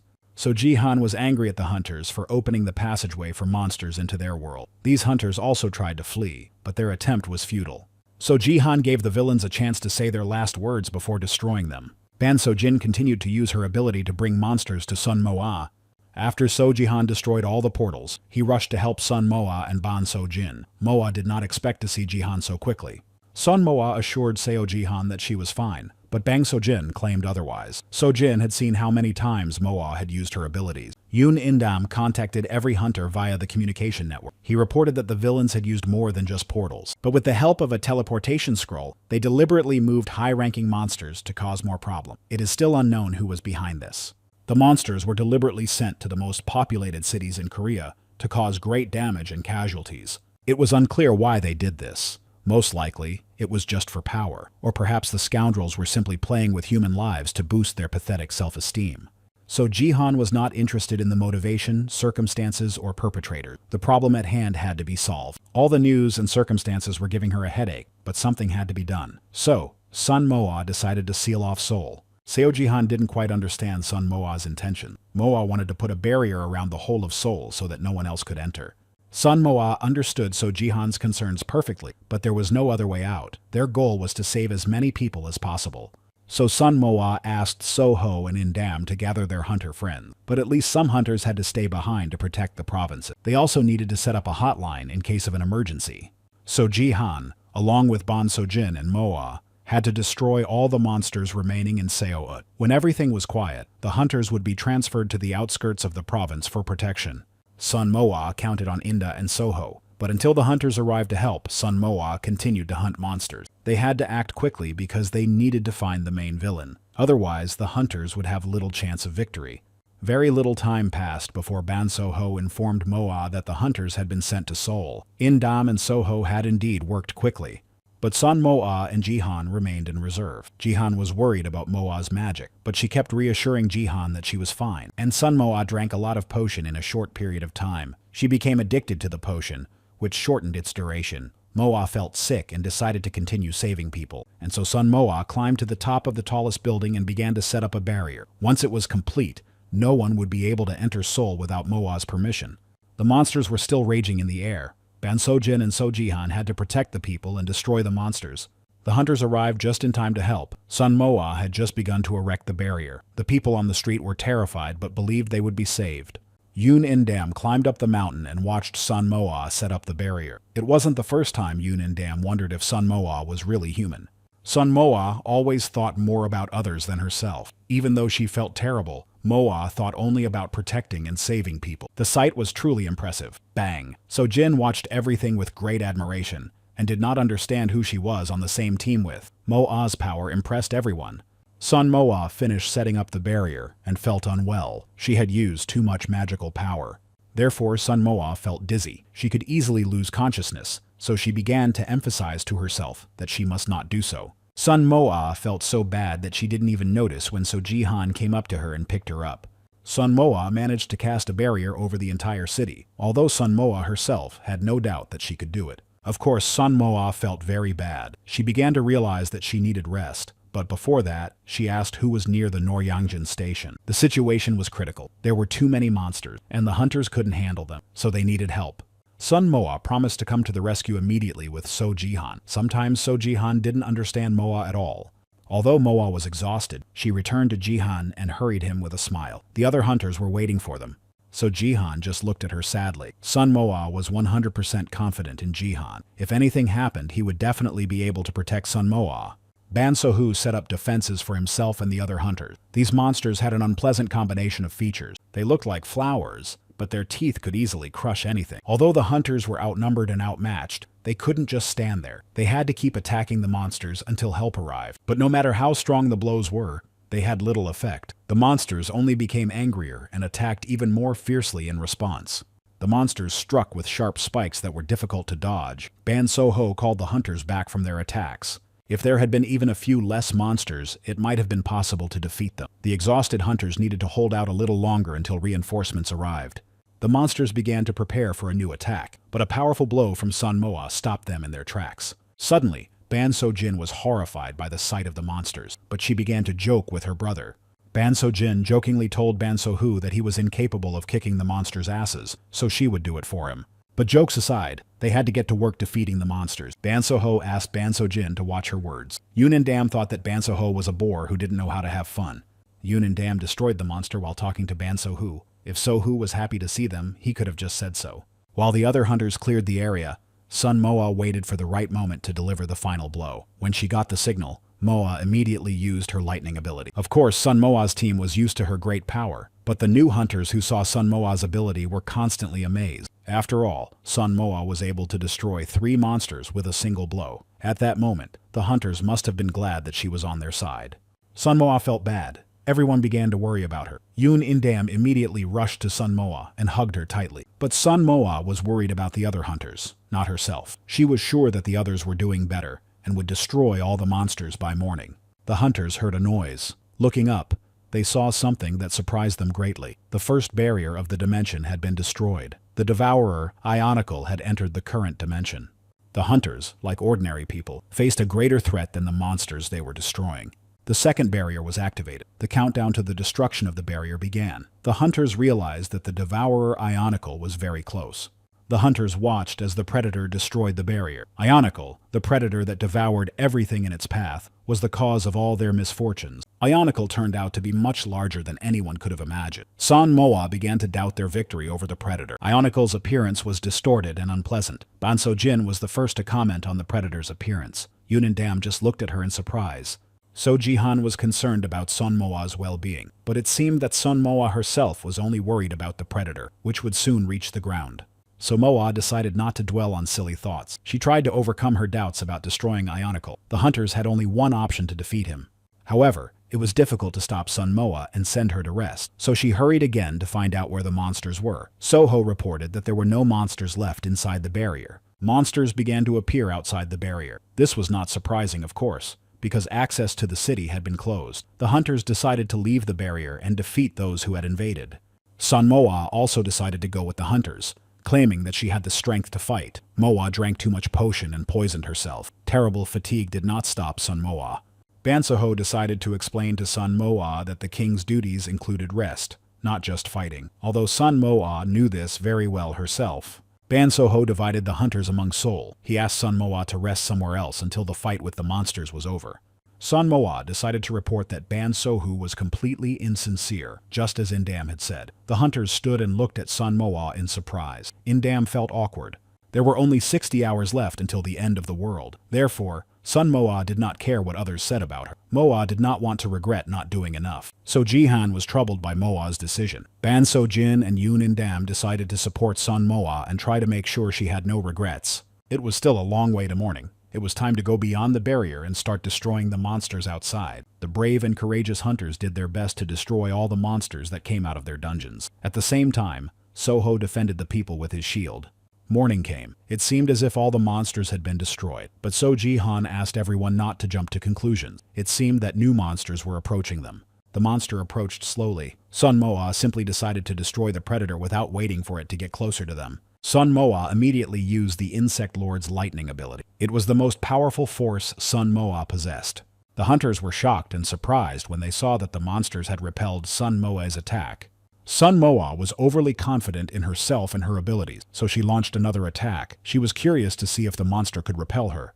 The monster exploded like a balloon. So Jihan began to praise Sun Moa for her excellent work. But Moa probably couldn't hear him anymore. Sun Moa was too exhausted and didn't feel well. At first, she thought it was just ordinary dizziness. Seo Jihan managed to catch Moa when she lost consciousness. Seo Jihan begged Moa to come to her senses. With her last ounce of strength, the girl whispered that she was fine, just a little tired. So Jihan immediately got some medicine. He begged Sun Moa to stop fighting monsters for today and get some rest. Sun Moa barely smiled and promised So Jihan that she would rest. Then she snuggled up to Jihan. Finally, Sun Moa came to her senses. Seo Jihan had been by her side the whole time. Seo Jihan immediately asked Sun Moa how she was feeling and explained to her that she had lost consciousness. Sun Moa had been awake for 30 hours without sleep or food, so Jihan asked Moa not to do that again. The other hunters also came to see Sun Moa. Sun Moa asked Jihan how much time he had left, so Jihan didn't understand why Moa wanted to know. Yunindam always worried about Sun Moa, so whenever he had the chance, he stayed by her side. Sun Moa did not want to use the method that involved Jihan. So Jihan and Bang So-hu asked in unison what method Sun Moa was talking about. Bang So-jin asked them not to interrupt. Everyone was curious to hear what Moa was talking about. The hunters would not be able to catch and destroy all the monsters. There were too many of them, and it was not worth catching each one. If the villains could send the monsters to them, then the hunters could send them back to the dungeon. Of course, the idea was unexpected, but it wasn't bad. Sun Moa had many teleportation scrolls that she had accumulated while practicing low-level potions. Ban So-jin and Yoon In-dam agreed with this plan, although they always agreed with Sun Moa's suggestions. Only Ban So-jin thought for some reason that they wanted to send the monsters to the center of the country that had sent them there. But that wasn't what Sun Moa had in mind. Sun Moa did not want to harm ordinary people. Therefore, she suggested moving the monsters to volcanoes, throwing them into the sea or into the desert. Ban So-ho was worried that the monsters would be able to return because they could also use the items, but Sun Moa doubted that the monsters would return. Elphinus explained to Sun Moa that the monsters had almost no resources left. The kings had exhausted all their resources on the eve of the decisive battle. By the end of the battle, few of those with production capabilities would remain. The battlefield was very brutal. Even if the monsters managed to survive the final battle, all remaining resources would have to be used for escape. Sun Moa's entire plan was clear, but Seo Jihan believed that Sun Moa needed more rest, so he promised to wake Moa in an hour. So Jihan really didn't like that In-dam, and so Jin were always around Sun Moa, so Jihan asked her not to wake her up until he got home. The scrolls had to be sold at the market and the other hunters had to be told about Sun Moa's plan, so So-hu immediately set to work. Moa asked to be woken up in exactly 1 hour, no later. Sun Moa also asked So Jihan not to overexert himself while she was sleeping. After all, it wasn't just Jihan who was worried about Moa, but she was worried about him too. Sun Moa fell asleep as soon as she lay down in bed, so Jihan stayed with her for a while and then left to deal with the monsters. While Sun Moa was resting peacefully, the hunters began to carry out her plan regarding the monsters. Yoon In-dam was looking for a place where they could strengthen the bosses, so Jihan caught monsters and delivered them to the location specified by Yoon In-dam. The next monster had to be delivered to Busan. The number of monsters sent to Korea had decreased significantly. Yoon In-dam asked Jihan to wait because he heard a human voice. Yoon In-dam flew toward the cries for help. It was strange that he couldn't see anyone, but he could hear them very clearly. Only after some time did In-dam realize that the place was protected by a barrier. Using a little of his magic, Yoon In-dam was able to open the barrier. He noticed 3 men knocking on a door in the ground and asking to be let in. Yoon In-dam explained to them that he was a hunter tasked with rescuing civilians. The men were overjoyed. They were saved. They begged In-dam to take them to a safe place and explained that they had been hiding in a bomb shelter when the hunters came and drove them out. Yoon In-dam was sure that the hunters could not have done such a thing, but one of the men said that they were indeed hunters. One said that he was from the Daily Hunter Guild. Other hunters said that it was an order from their superiors that they were following. In-dam was shocked by what he heard. The hunters were acting on orders. Yoon In-dam had questions for the director of this guild. It was he who ordered In-dam to be imprisoned in the basement of Bargus. However, Yoon In-dam could not understand why they had hidden in a bomb shelter instead of moving to a safer place. One of the men explained that the hunters did not have scrolls. Yunindam was very pleased to hear that the hunters did not have teleportation scrolls. He opened the entrance to Moe's dungeon and explained to the men that they would be safe there.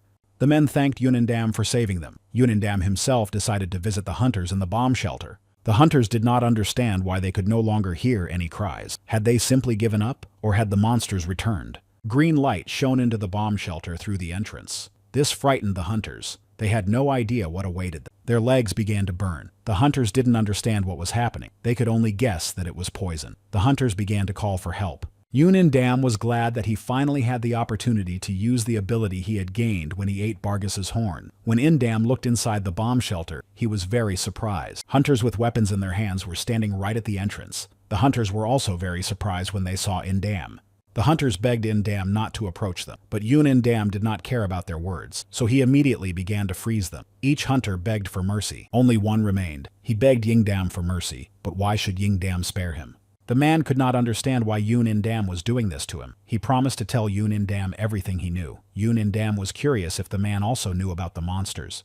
So Yunindam realized that the man really knew a lot, so he had to do everything as Indam had planned. The scoundrel was horrified by Indam's intentions. So Yunindam smiled and told the director of the Daily Hunter Guild that he was going to torture him.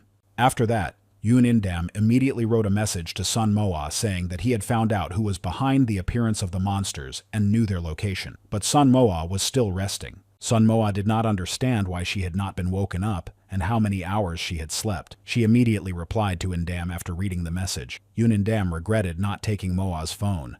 Looking out the window, Sun Moa watched the predator breaking into their world. She had to meet the person who sent the monsters after them and talk to him. The hunters arrived at a small island near the Western Sea. Behind it all was the second son of the Daehan Guild, leader Kim. He was both the leader of the guild and its actual owner. It was strange that he had been hiding in Korea all this time. Sun Moa wanted to find out Kim's real name. Yunindam explained that it was his real name. Moa couldn't understand why he was doing all this. Yunindam was unable to find out why Kim had started all this, so it was worth visiting him to find out everything. The night shift guards heard a noise and didn't understand where it was coming from. Unexpectedly, Soji-han attacked the guards. After Soji-han neutralized the threat, he informed the other hunters that he didn't sense anyone else around, so they could come out of hiding. It seemed that Kim's hideout was right behind this door. If Kim wanted to hide, few people should know about the hideout. The hunters easily overpowered the guards and other hunters thanks to their abilities. The villains didn't even have a chance to escape. Kim and his loyal henchmen heard a noise behind the door. They stood there scared, hoping that no one would open the door. Kim's secretary hoped that the danger had passed, but his hopes were in vain. The hunters entered the room. Kim began to shout at them, not understanding how they dared to enter his hiding place. The appearance of Soji-han greatly surprised those present. Kim was especially surprised. He started yelling at Soji-han and calling him a scoundrel who wanted to destroy him. Kim began to assure Ji-han that he would never become a hero to the people by destroying monsters. Sojin thought Kim was crazy. It was Kim who was behind everything that was happening.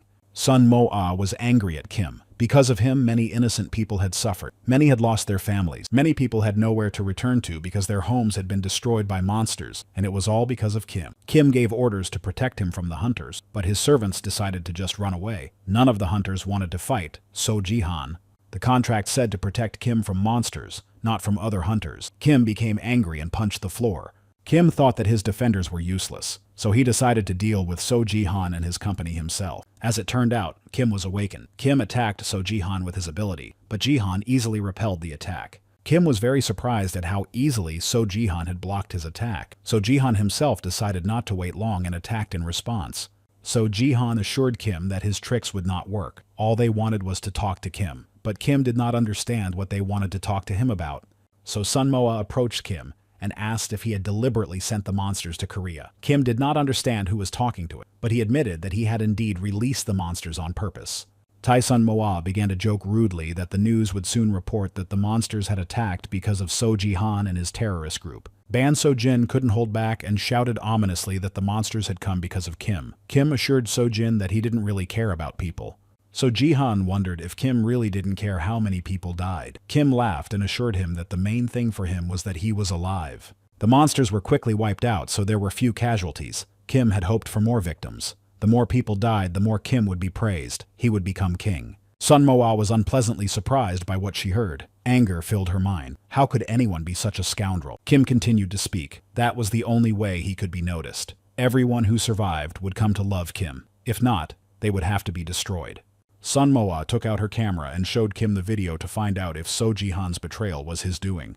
Kim assured Moa that this was one of his best jobs. People still considered So Ji-han a thief. Yoon-in-dam advised the scoundrel to focus on the guild members instead, so they wouldn't betray him. He didn't think much of Ban So-ho. Although Kim was not in the best position at the moment, he still believed that he could easily destroy the hunters. Kim had an S-rank potion that increased his strength. He believed that with this potion, he could easily defeat the group of hunters. The hunters calmly watched Kim drink the potion to increase his strength. Sun Moa decided to get the scrolls. Sun Moa believed that there was nothing more for them to do in this place. Kim was ready for a fight, but there was no one to fight. Yoon-in-dam thought that Kim had even more garbage in his head than he had thought, so Ji-han was surprised that they just ran away instead of fighting. The other hunters also did not understand why they had simply run away. Sun Moa simply explained that she did not want to bother with him. Their strength was needed to save people. Sun Moa decided that they would return in 5 minutes. Seo Ji-han was surprised by this decision. He couldn't understand it at all. Sun Moa remembered what happened to her when she first took the potion. The greater the power, the more she had to pay. President Kim couldn't understand what was happening. He had always considered himself special. Born into a wealthy family, he grew up with a silver spoon in his mouth. Although Kim was inferior to his older brother in everything, he still had a chance to change everything. One day, Kim woke up. While others only had money, Kim had not only money but also talent. But he still lost everything to worthless people like hunters. Sun Moa and the other hunters returned to the island where Kim was. Sun Moa explained to Kim that no one had helped him because of his attitude toward people. Now Kim understood that Moa had destroyed the monster, not Ji-han. Kim believed that Moa was nothing special. The media would only talk about her. Sun Moa asked Ban So-ho to show Kim the broadcast. She also asked Yoon-inda and Bang So-jin to be on standby. Bang So-jin used telekinesis to point the cameras at Kim. Ban So-ho said that everything could go live. Kim couldn't understand what was happening. People learned the truth that Kim was actually to blame for everything. Yoon-in-dam informed Kim that they had been broadcasting from the beginning and showing everything to the whole world. Kim considered himself special, but he was mistaken. Sun Moa continued to talk to Kim. He was a criminal who had always avoided punishment, only because many people obeyed the law. It was hard for Kim to believe that he had been outplayed at his own game. Kim kept repeating that he was completely innocent and that he hadn't done anything. People were shocked by this news. Finally, the truth was revealed to the whole world. Kim looked fearfully at Moa, who was approaching him. Moa just smiled and said happily that there was probably no one left who loved him. Yoon-in-dam was in his element. He pointed the camera at himself and told the whole world that they would find out the rest later. He asked them to subscribe and like the video. Kim was in despair. It was hard for him to believe that it had all ended like this. Kim wanted Luther to be with him. Sun Moa became curious about who Luther was. Kim explained that Luther was above him. If he had enlisted Luther's help, the hunters would hardly have survived. Suddenly, Sun Moa took out a potion and poured it on Kim's head. Did he really think he could survive with such a plan? Did Kim think he could defeat them with the help of a potion? Sun Moa assured Kim that Luther did not want to be on the same team as someone like him. Despair and surprise were evident in Kim's eyes when he realized that Luther was Sun Moa. Kim realized that everything was futile. He asked his secretary to contact someone outside and say that scoundrels were threatening him. Kim also asked his secretary to emphasize that So Ji-han had attacked a respectable businessman, but the secretary was in no hurry to help him.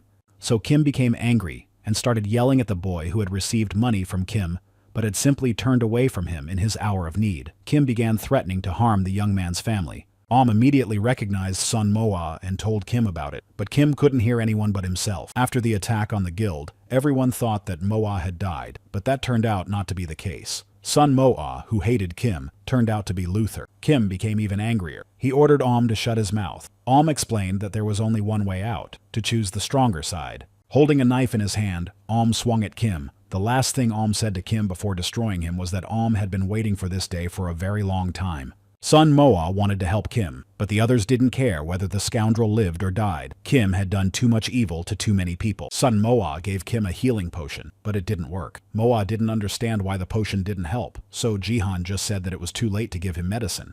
So Sun Moa decided to take Kim with her. Seo Ji-han didn't understand why. Perhaps Moa had decided to hold a memorial service for him, but Moa had other plans. But Sun Moa decided to ask about the videos he had mentioned. Did indeed have a lot of video footage of Kim's evil intentions. It could be used against Kim. Was supposed to reveal everything that was on the video. Sun Moa asked Inda to follow the young man. The other hunters went hunting for monsters. The news spread around the world. Every channel was talking about Kim So-jin's setup. He claimed that he personally knew the culprit.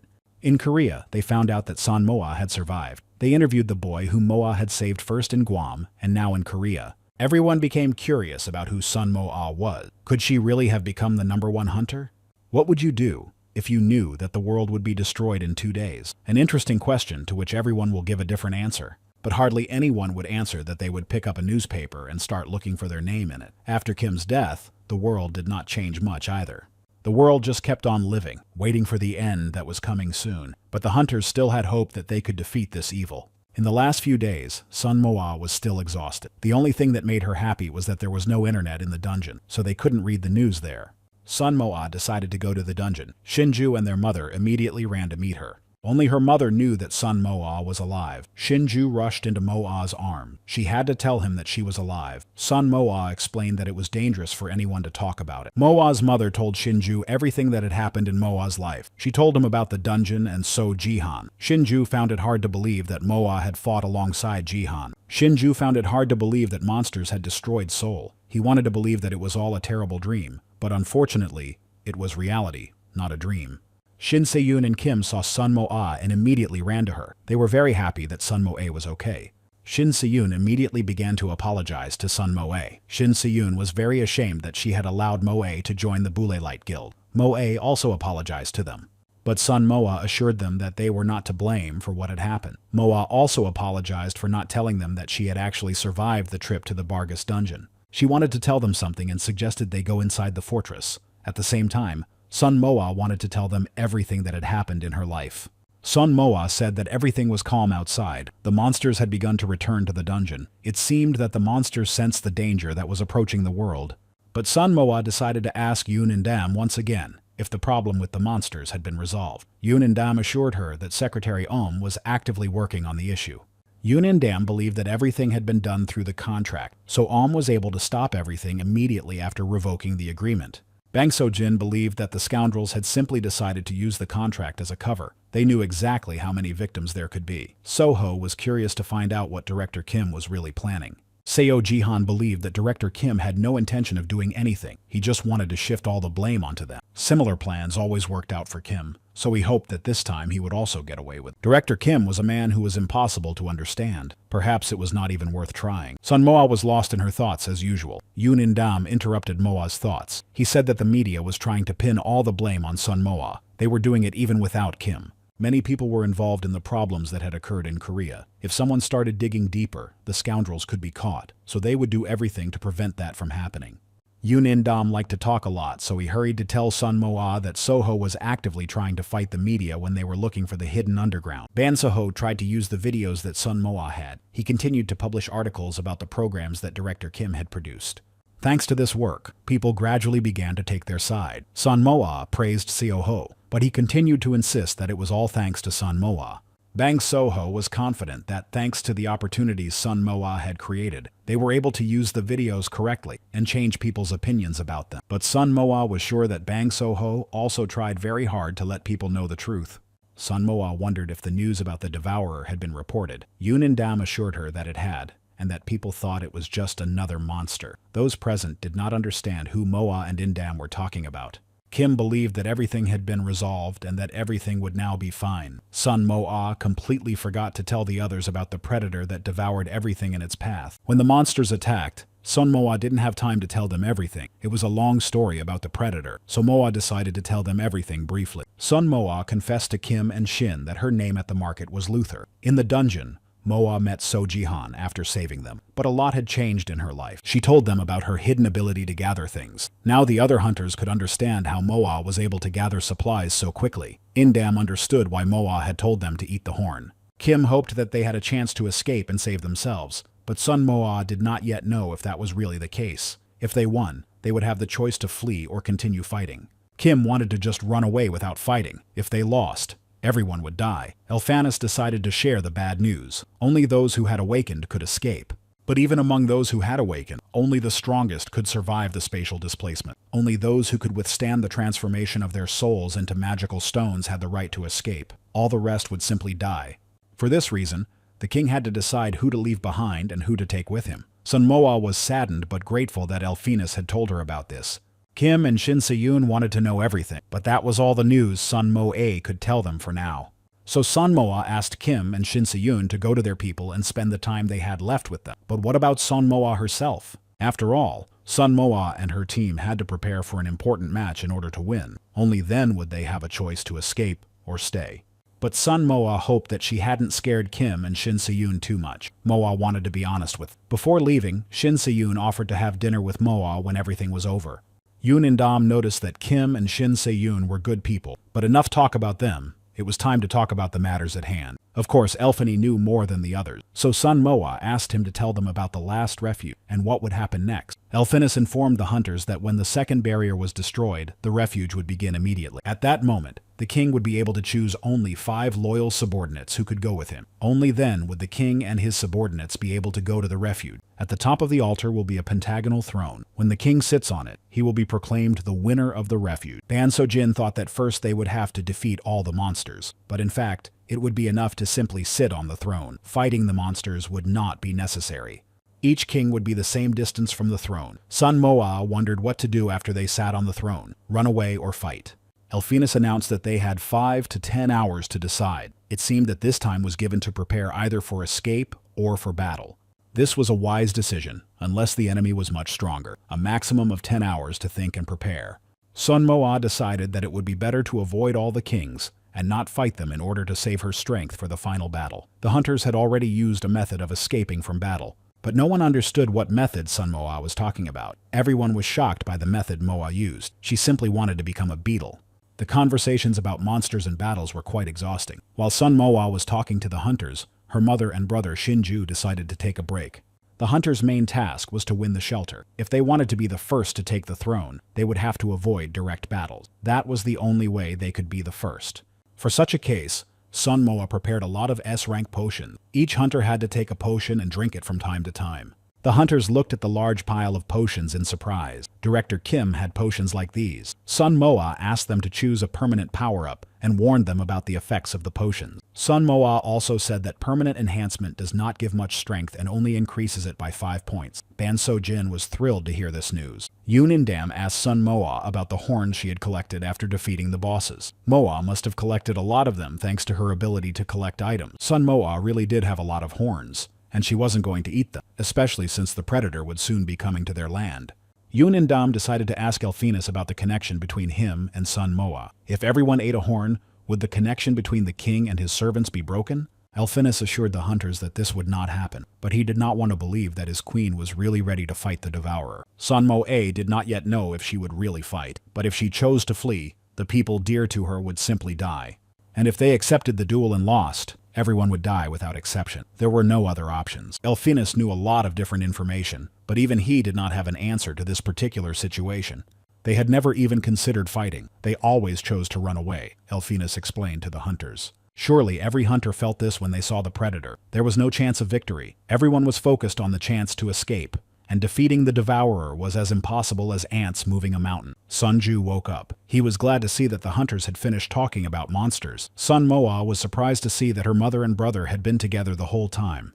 Mom and Shinju were waiting for Sun Mo-a. It had been a long time since the whole family had been together, so it was worth having dinner together. Besides, Mom had a place where they could all eat together. This was where Sun Mo-a's family had been when they were traveling around the country together. This city was definitely the most beautiful. It was as if time had stopped here. There were no monsters or dungeons. As always, there was plenty of food. It smelled delicious. They had to start eating quickly before everything got cold. At that moment, the whole family was truly happy. It was as if there were no problems, and everything had returned to the way it was in the past. Mo-a and So-ji-han overheard the conversation of 2 men at the next table. They were talking about their friend and the devourer. Their acquaintance somehow believed that there was nothing to worry about. The thing hanging in the sky would disappear on its own over time. At first, the men were frightened by what was in the sky, but then they got used to it. The men decided to visit their acquaintance in Seoul next time. Although one of the men did not know if there would be a next time, he had not yet decided whether he would fight or flee. For the others, the devourer was just a glow in the sky, but not for him. Sun Mo-a thought about the devourer. How many people could die without knowing it if the hunters lost the battle? Shinju suggested that Sun Mo-a choose to run away. Sun Mo-a was shocked by this request. Her mother also thought it would be better for Sun Mo-a to run away. Sun Moa did not understand how she could run away and leave her mother and brother. Besides, Moa was very strong. Thanks to her strength, she had defeated many bosses. And the one in the sky didn't scare Sun Moa either. She would defeat him too. How could her mother and Shinju say such a thing to her? Sun Moa was full of enthusiasm, but her mother asked her to run away. Everything would be fine with her and Shinju. Sun Moa didn't know how to understand this. But Sun Moa was sad and a little angry. If she ran away, everyone would die, including her mother and brother. How could she do that to them? Shinju and her mother did not care about their own deaths. The most important thing for them was that Sun Moa would live. Her mother had always considered Moa to be strong and brave, even as a child. Her mother was ready to support any decision Sun Moa made. No matter what she chose, it would be the right decision. Sun Moa looked at her mother in surprise, so Jihan was there as always. He also always supported any decision Sun Moa made. Finally, Moa was home. She sat on her bed feeling sad. Seo Jihan was worried about Sun Moa, but she was just tired. So Jihan didn't blame Sun Moa for anything, but he didn't understand her either. Did Moa really not want to run away? In fact, she wanted to, but she just couldn't do it. Either Moa was saving few people, or she would risk trying to save more people if she didn't lose. Knowing this, running away was the smarter option. But when Sun Moa and her family arrived at Shinju's house, she wondered if dying would hurt. Sun Moa was in despair. Her brother asked Moa to choose to escape while he himself was afraid of dying. Sun Moa felt pathetic. If only Moa could be as brave as Seo Jin. So Jihan explained to Moa that her feelings were normal, and there was nothing pitiful about them. Moa simply realized how much responsibility she had. After all, it didn't matter to Seo Jihan what she chose. Sun Moa didn't understand what was important to him then. Only Sun Moa was important to him. So Jihan was very honest, so he decided to leave Moa's room as quickly as possible. Sun Moa needed to rest. Time passed. The hunters trained hard every day and prepared for the battle. The battle was about to begin. The day of the decisive battle had finally arrived. The team of hunters was ready for battle. The time had come for the decisive battle that would determine the fate of all humanity. Sun Ju and his mother saw Sun Moa off on her difficult journey. Sun Moa was in a good mood. She was very hopeful that her team was ready to go. Thanks to their joint efforts, the Insect King's abilities had been upgraded to rank 17.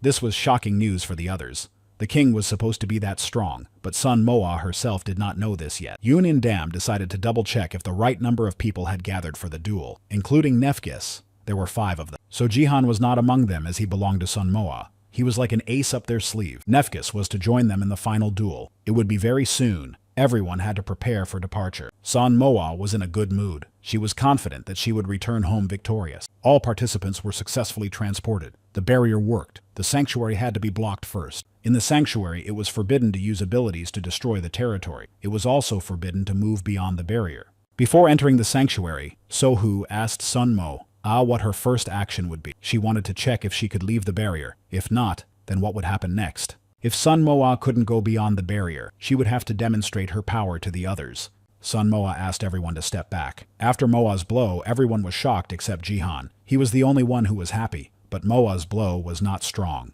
Sun Moa decided to abandon her plan to turn herself into a flea. She thought it was the only quick way to take the throne.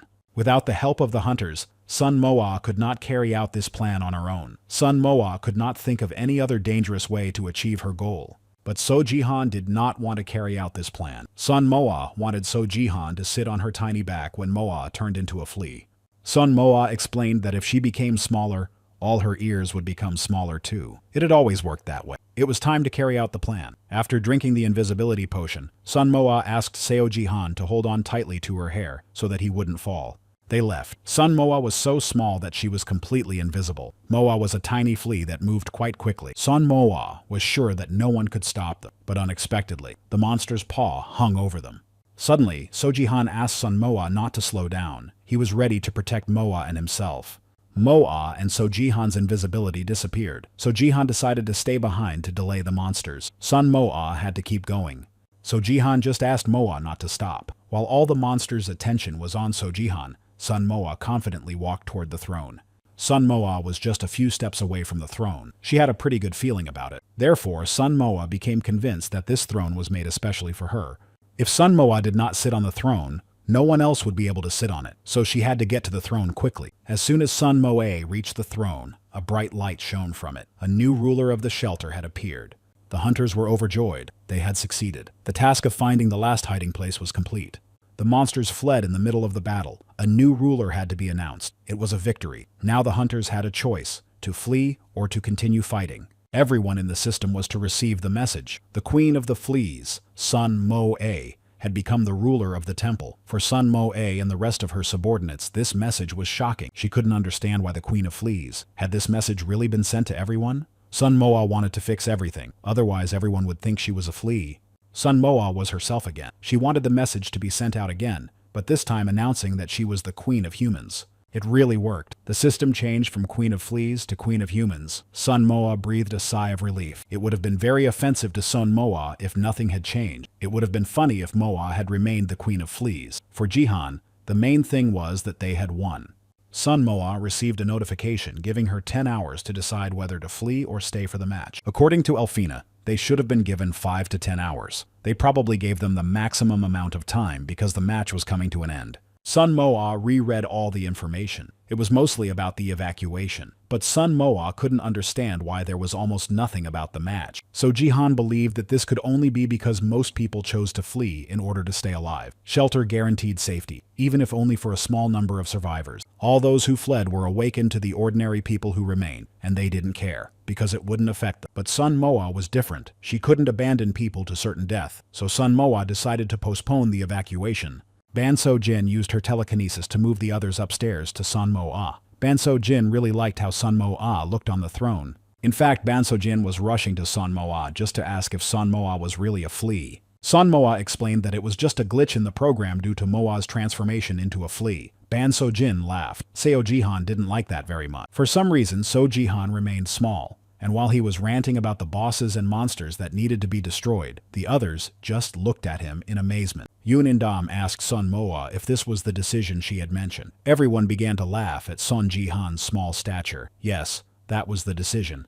Seo Jihan began to get angry and nervous because of the hunters' jokes about him. While everyone was laughing loudly, Yoon In-dam noticed that some uninvited guests had arrived. The hunters looked at the monsters in surprise and couldn't understand what the monsters wanted from them or why they had come at all. Each monster began to speak loudly, but the hunters did not understand them at all. One after another, they began to shout at the top of their lungs. It looked as if the monsters were arguing with the hunters, or complaining to the queen of the humans. Sun Moa tried to calm the monsters down and suggested they talk calmly. After eating the yogwa, the hunters began to understand everything the monsters were saying. One of them began to speak insultingly. Sun Moa did not like this at all, so she simply destroyed the monster. The other monsters looked on in shock as one of their own was destroyed. They did not expect such a turn of events. Sun Moa was confident that she would be able to talk to the others, but instead of talking, the monsters began to open passages to the dungeon and flee. Sun Moa apologized to the monsters, but they hardly heard her.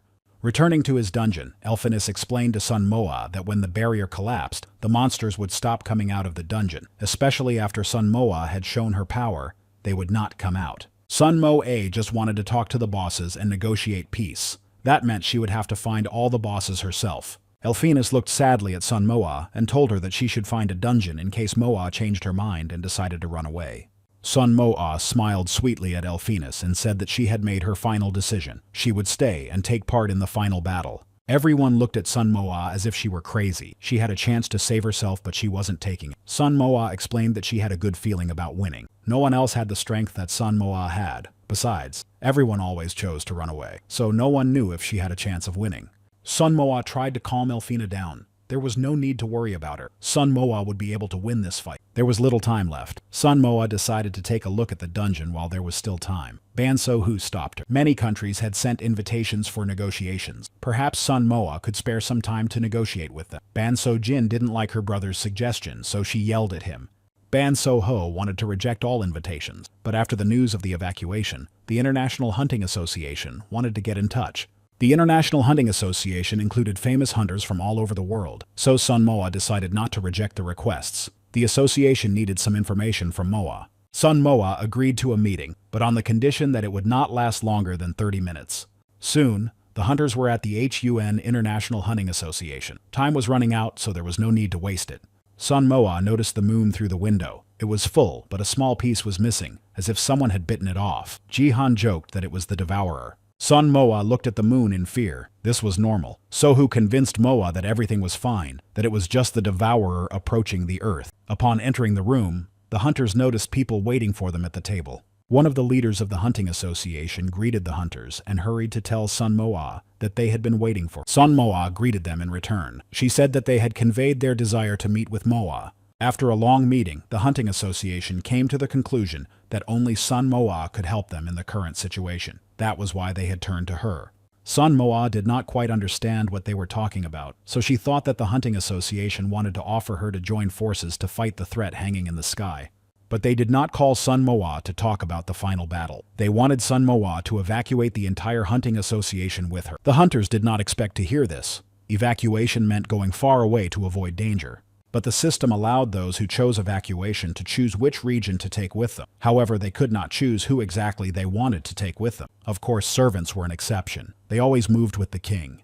But the rest had to be very strong and awakened to remain in the territory chosen by the king. But this criterion was not known. After all, Sun Moa did not know as much information as they did, but she could not choose the entire population as servants. Soho warned that they only knew that the king was choosing people for evacuation. Sun Moa informed the hunting association that she had decided to fight rather than flee. There was an uproar. No one had expected such a decision. Was there really a chance of victory? Everyone present wondered why Sun Moa had chosen this option. Was it wise to put themselves in danger? Sun Moa decided to explain to them that not everyone would be able to escape, only the strong awakened ones who could withstand the transfer. Besides, the monsters had seen how the hunters treated them for resources. Most likely, when they were transported, the monsters would treat the humans the same way. The hunting association found it hard to believe what Sun Moa was saying. Could it be that awakened beings of their level would not be able to survive the transfer? They were frightened by the possibility of losing. If they lost, everyone would die. The association believed that ordinary people were useless anyway. There was no point in saving the talented among ordinary people, as they had no chance of survival. Sun Moa hurried to inform them that her decision was putting everyone at risk. The awakened and ordinary people would never be on equal footing. They did not understand how Sun Moa could think she had the right to decide for everyone, but that was exactly what Moa believed. Sun Moa was saddened that the hunting association was only thinking of itself, so she asked them a counter-question. Didn't they think that the king and the awakened could be on equal terms? Sun Moa informed them that more resources were needed to evacuate more people. So Sun Moa asked for more detailed information about the underground passages in their country. Sun Moa's words shocked everyone in the hunting organization, but they had to provide information from the top secret section, not information that was known to everyone. 20 minutes passed after Sun Moa entered the meeting room. The hunting association had 10 minutes left to provide all the information. Sitting on the sofa in the living room, Sun Moa looked through all the documents she had been given. So Jihan didn't want to believe that Sun Moa was seriously thinking about escaping. In fact, she had simply deceived them for information.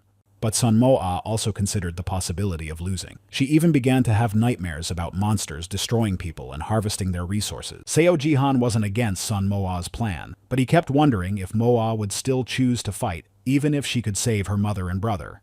So Sun Moa still decided to fight, even though she didn't know any of these people. So Jihan was worried that the hunting organization would find out about Sun Moa's lie, but Sun Moa quickly reassured Jihan that they wouldn't do anything because of the recording on her phone. A new day began. Sun Moa and So Jihan were going to go to the dungeon and try to make peace with the bosses of the new dungeons. It turned out to be difficult to talk to the bosses. Everyone who saw Sun Moa immediately ran away from her. Sun Moa was in despair, but ready to meet the next boss. Everyone was afraid of Sun Moa. As soon as she started talking, they immediately asked her to leave. Therefore, all the other bosses asked not to disturb them in their final hours. Some bosses did not take Sun Moa seriously and said insulting words to her. So Sun Moa was upset about the failure of the negotiations. There were 4 hours left before Sojihan could materialize. He would have time to take on a physical body before the fight. Therefore, Sun Moa did not want So Jihan to participate in the duel. He was good at close combat, so Moa was worried that Jihan could easily be defeated. Sun Moa could fight from a distance, so she could win on her own. It seems that So Jihan was offended by Sun Moa's words. The 7th boss appeared to negotiate with Sun Moa. Moa really hoped that this boss would not run away like the rest. The monster introduced himself as Sapientir, but at the moment he was called Sapinitis, the king of beasts. He was curious why the Lord of the Hall had come to see him. Sun Moa got straight to the point and explained that she wanted to ask for help in a duel. But Sapinitis believed that Sun Moa wanted to use his horns to increase her strength before escaping. Sun Moa assured Saponis that she had no intention of running away. She wanted to stay for the duel to try to save everyone. Of course, Saponisu was also curious as to why Sun Moa had decided to stay. Sun Moa explained to him that she had enough strength to destroy the devourer and save the land. Sun Moa did not understand Saponisa's reaction. It was hard for the monster to believe that Sun Moa had really decided to stay and fight the devourer. Saponisu now definitely did not want to give up his crown. He believed that Sun Moa would destroy him to get the crown.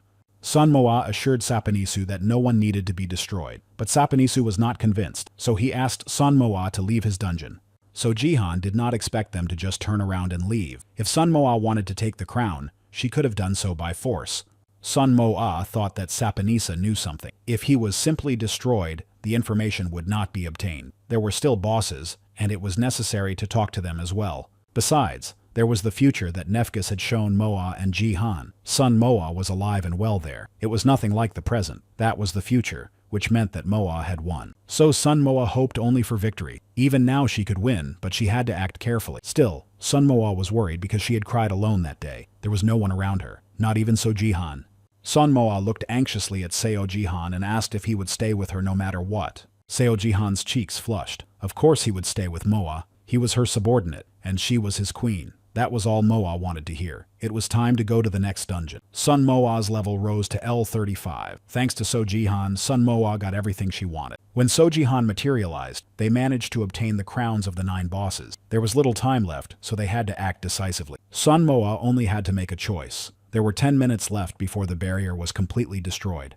So Sun Moa had to hurry up with her choice. If she didn't choose the second chance, Sun Moa would have no other option. A notification popped up on the blue screen stating that if she lost, she would be penalized. Sun Moa was surprised by this message.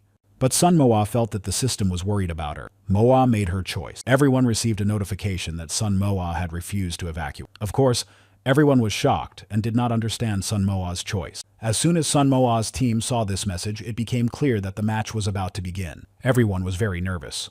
The chances of winning were slim. Of course, Sun Moa was also very nervous, but she told everyone that she felt everything would be fine. It seemed that Sun Moa was reassuring not only others, but also herself. Therefore, Sun Moa tried very hard to forget the scene she had seen in the future, but she couldn't. She was worried that if she won, So Jihan would not be in her future. Sun Moa was also very worried that Jihan would be hurt, and something would happen to his soul. So Jihan looked at Sun Moa with concern, and couldn't understand what was happening to her. On the day she saw the future, Sun Moa did not tell So Jihan that he was not there. But So Jihan did not listen to Sun Moa. He thought it was time to do it. Today was the perfect moment to tell Moa about it. Jihan knew he had to do it first. Sun Moa thought that Seo Jihan had misunderstood something. It so happened that they said the same thing to each other at the same time. Moa told him that Jihan might disappear. He confessed his love. Moa didn't understand why Jihan decided to confess his feelings at that moment. He thought that it was the right time to do so, especially since they had a future together. Sun Moa thought Jihan was very brave. Now it was clear why he was #1 in the ranking. Seo Jihan confessed that it was the first time he had ever loved someone so much. So Jihan repeated once again that he loved Sun Moa. Now he was ready to hear what Sun Moa wanted to tell him. Sun Moa explained to So Jihan that he might disappear if they won. The future Sun Moa saw was without So Jihan. Seo Jihan tried to calm Sun Moa down. She had only seen a glimpse of her future. He had also seen his future. Seo Jihan's future was not bad, but rather good. Seo Jihan did not even know how they would be able to reach that moment. Moreover, even if Seo Jihan disappeared, those who were dear to Sun Moa would survive. But Seo Jihan was also a very dear person to Sun Moa. All the items that Sun Moa had received for the evacuation could be used in the battle. The barrier was completely destroyed. The hunters had to move to the battlefield. After moving, the battle would begin immediately. When they met, the predator said only one thing to Sun Moa: "You came." Sun Moa wished him luck in the battle. The devourer asked Sun Moa to step aside and not interfere. The predator was very hungry. Sun Moa kept hearing noises. It sounded like the voices of several people. Jihan did not hear them. Jihan tried to listen and hear something, but there was only silence, which frightened him. Sun Moa felt as if the devourer was shouting at her. She began to listen closely to what he was saying. The devourer was so big that it looked like a shining planet, like a natural disaster. The predator wanted to satisfy its hunger. Sun Moa realized that he was not called a devourer for nothing. He devoured everything in his path, galaxies and trillions of planets. It was like gluttony. Ionical was gluttonous. The voices Sun Mo-ah heard belonged to those he had devoured. They begged her to save them. The predator began to devour Sun Mo-ah's protective barrier. The barrier's protection level began to drop. It was time to start the battle. Sun Mo-ah drank a potion that increased her strength. The level exceeded 1,000. When the strength level was 400, Sun Mo-ah knocked down the mountain. Now she could destroy the entire earth. But Sun Mo-ah was worried that her power could destroy the barrier she had placed on the ground. Sun Mo-ah struck the predator with her first blow, telling it to eat the lightning of the insect king. Sun Mo-ah and Jihan were very surprised by what they saw. Mo-ah's blow destroyed the devourer. Could Sun Mo-ah really have succeeded? So Jihan also began to consider Sun Mo-ah a monster, but Mo-ah would only be considered a monster if he continued in the same vein. The hunters did not understand what they were seeing. When Mo-ah attacked, part of his body disappeared. Time was running out. The barrier was disappearing. They had to keep attacking the predator. Sun Mo-ah could still hear the voices calling for help. Sun Mo-ah and So Jihan continued to attack the devourer. He kept talking about his hunger and begging to be fed. The hunters stood on the roof of a high-rise building and watched the fight. Mo-ah and Jihan were really standing up to the devourer. It was hair-raising. It was something beyond human comprehension. The observers mainly watched the bright glow that was visible in the sky. The monsters also emerged from the dungeon and began to watch the battle. Only now did they believe Sun Mo-ah. Sun Mo-ah was expecting a fierce battle, but it looked more like cleaning than a fight. So Jihan was worried about Sun Mo-ah's condition and her magic. Therefore, Sun Mo-ah wanted to end the duel quickly. She saw no point in prolonging the fight, but she couldn't relax either. They weren't done yet. Sun Mo-ah struck again. It seemed like this blow would be the last and decisive one, but it wasn't over yet. The hunters noticed that the predator was growing in size. It was time to finish. Sun Mo-ah's mana defense was too weak. Without wasting any time, Sun Mo-ah attacked the devourer again, but the predator repelled Sun Mo-ah's attack. The system warned Mo-ah and So Jihan that the barrier's defense was less than 20%. Sun Mo-ah was confused. It was hard to believe that one blow could reduce the barrier's defense so much. The results began to be tallied. The decisive moment had arrived. The barrier was destroyed. The defender was defeated. A new match would be held in the entrance hall. Sun Mo-ah now understood why the dragon had refused to give her the crown. The monster knew that if he lost, a new barrier would be created for the duration of the battle for the throne. The penalty had to be paid. That meant everyone would die. Mo-ah began to feel intense despair. Because of her, everyone would die. But during the penalty, an error occurred. Could there have been a system malfunction? The data check was complete. The penalty was imposed on the flea. The collection of resources was complete. Like So Jihan, Mo-ah did not understand what was happening. Could all the fleas on Earth have died? The barrier was only restored for 30 minutes. What was the point of returning to the throne room and trying to win again? The hunters saw the devourer disappear and then reappear, but they couldn't understand how Sun Mo-ah and So Jihan had lost. It was all because of Sun Mo-ah's attack. Ban So-jin guessed that the mistake was made only because Mo-ah had initially sat on the throne like a flea. Indam noticed that Mo-ah had not run away, but had only managed to take the fleas with her. It was good that everything turned out that way. The hunters had another chance to win, so Jihan asked Sun Mo-ah that they must win this time too. Yoon In-dam wondered if they had the same plan this time. Sun Mo-ah wasn't sure it would work, but it was worth a try. After all, Sun Mo-ah had tried to turn herself into a flea but failed. All the fleas had been destroyed. They had to do something else. Yoon In-dam suggested that Mo-ah turn herself into a mosquito or something else. Sun Mo-ah was unsure about this plan. There was no guarantee that they would be lucky again, so Jihan was also sure that it wouldn't work a second time.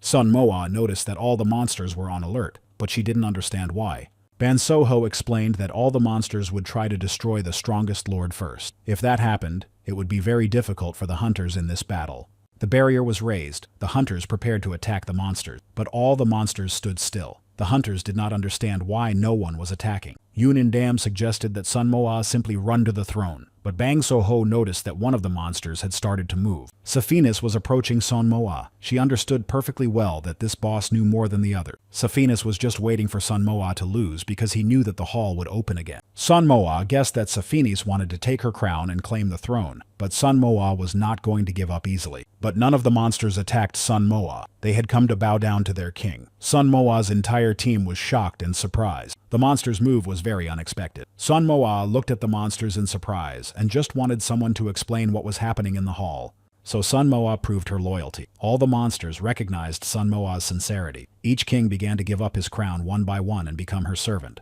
Sun Mo-ah felt the emotions of each king, their fear, despair, and hopelessness. Each was ready to give up everything he had for one goal. Each of the bosses simply wanted to live and protect their family. Sun Moa thanked each of the rulers. Moa strengthened her powers to the maximum level. Now Sun Moa was sure to win. All the monsters lined up on both sides. Sun Moa boldly stepped toward the throne. Of course, Sun Moa was sure that no creature had the right to destroy other planets, so that others could have confidence in tomorrow. They had to defeat the Devourer. There was no other way out. Sun Moa again refused to evacuate. Sun Moa just sighed after making her choice. So Jihan quickly climbed the stairs to Moa. Everyone saw the announcement about the refusal to evacuate, but Sun Moa was not sure of her choice. However, there was no other option. This was the last attempt, so she could not miss it. In the previous battle, Sun Moa had used up almost all of her resources, so she could only cast a barrier to protect Moa for 2 seconds. No one present expected such a turn of events. 2 seconds was too little. It meant only one thing. Everyone would die as soon as the battle began. Sun Moa had lost the previous battle from a single attack by the Predator. A new defense plan had to be devised urgently. Sun Moa considered various options until she finally came up with something. The hunters had a barrier that regenerated after the last battle. This barrier was supposed to last 30 minutes, but Moa only had 12 minutes left, so that meant only one thing. There was no time to waste. They had to act immediately. Sun Moa and So Jihan immediately set off to get to the decisive battle in time.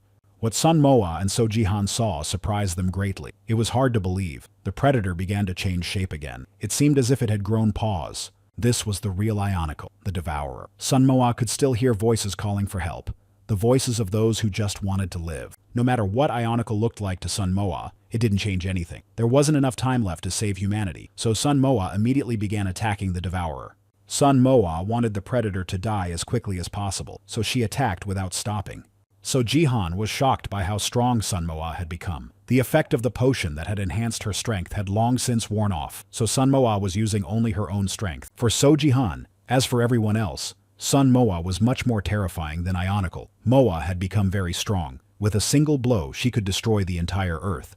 So Jihan saw all of Sun Moa's power. Now he too had hope for victory. The duel was not over yet. Sun Moa decided to stop to take the potion for herself, but that was not a very good idea. Moa was poisoned by the potion. But despite everything, Sun Moa decided to do what she thought was necessary. She decided to climb higher to be closer to the Devourer. So Jihan was very worried about Sun Moa. He didn't want to lose her, so he thought it wasn't necessary to get too close. But Moa was hard to convince. Sun Moa wanted to make sure that the Predator was finished. She couldn't take the potion yet, but Moa was sure that she could do without it and finish the fight. Moa wanted to use the most powerful force she had, but she had doubts. What if Sun Moa's body couldn't withstand it and she died along with the Devourer? If Sun Moa died, the visions of the past would not be true. She felt a strong fear and began to doubt the correctness of her choice.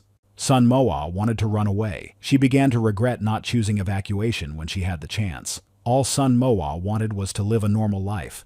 Sun Moa was only able to come to her senses and gather her strength thanks to the voices calling for help. She had been through too much to just give up. Sun Moa had to do it even if it meant dying. The main thing was that she could save others. Seo Jihan still couldn't understand who Sun Moa was talking to all the time. He just couldn't hear the voices that were constantly talking to Moa. Sun Moa wanted to live up to everyone's expectations and dreams. She wanted to protect the future, so she asked So Jihan to stay behind her. There were 15 seconds left before the barrier disappeared completely. Sun Moa had to hurry. She knew she could do it. Sun Moa decided to just continue doing what Seo Jihan had always done. He didn't put things off. He just took action right away. Only a bright blue light appeared in the sky. To people it looked like a big star. To Moa, it looked like hell. After a big and powerful hit from Ionicle, there was almost nothing left of Sun Moa. She was able to punch right through him. Only a black spot was visible from the Predator. The hunters hoped that the battle was finally over, but the system window announced that the Devourer had begun to recover. It was hard to believe. Another notification popped up. The Devourer could not be destroyed by internal damage. The system decided to self-destruct. This decision would be enforced. Moe and Jihan did not understand what was happening. Ionicle was reborn again. To destroy Moe, she had to insert a destructive resource into the Predator. This required a vessel. The Soul Stone was a suitable vessel. It was hard to believe that the Soul Stone would become a decoy vessel, but the hunters had no other choice. Moe did not believe it because she had heard from So Jihan, but So Jihan himself believed that the system had led him to this duel for a reason. The system needed a trump card to finally finish off the Devourer. The Soul Stone was insurance. Although the system did not say so directly in the message, it just hinted at it subtly. Was that why Sun Moa didn't see Seo Jihan next to her in the future? Now it was clear why Moa was crying. Sun Moa decided that the system had heard their conversation where Seo Jihan said he was ready to sacrifice himself, as long as Moa and her loved ones survive. The system did not specify whose soul stone it should be. Seo Jihan assured Moa that everything would be fine with him. That may be true for him, but it would not be fine for Sun Moa. Sun Moa couldn't risk Jihan. She couldn't do that to him. She couldn't even imagine a day without him. Seo Jihan just wanted Sun Moa to survive. Sun Moa got another soul stone. It was the soul of the villain Kim.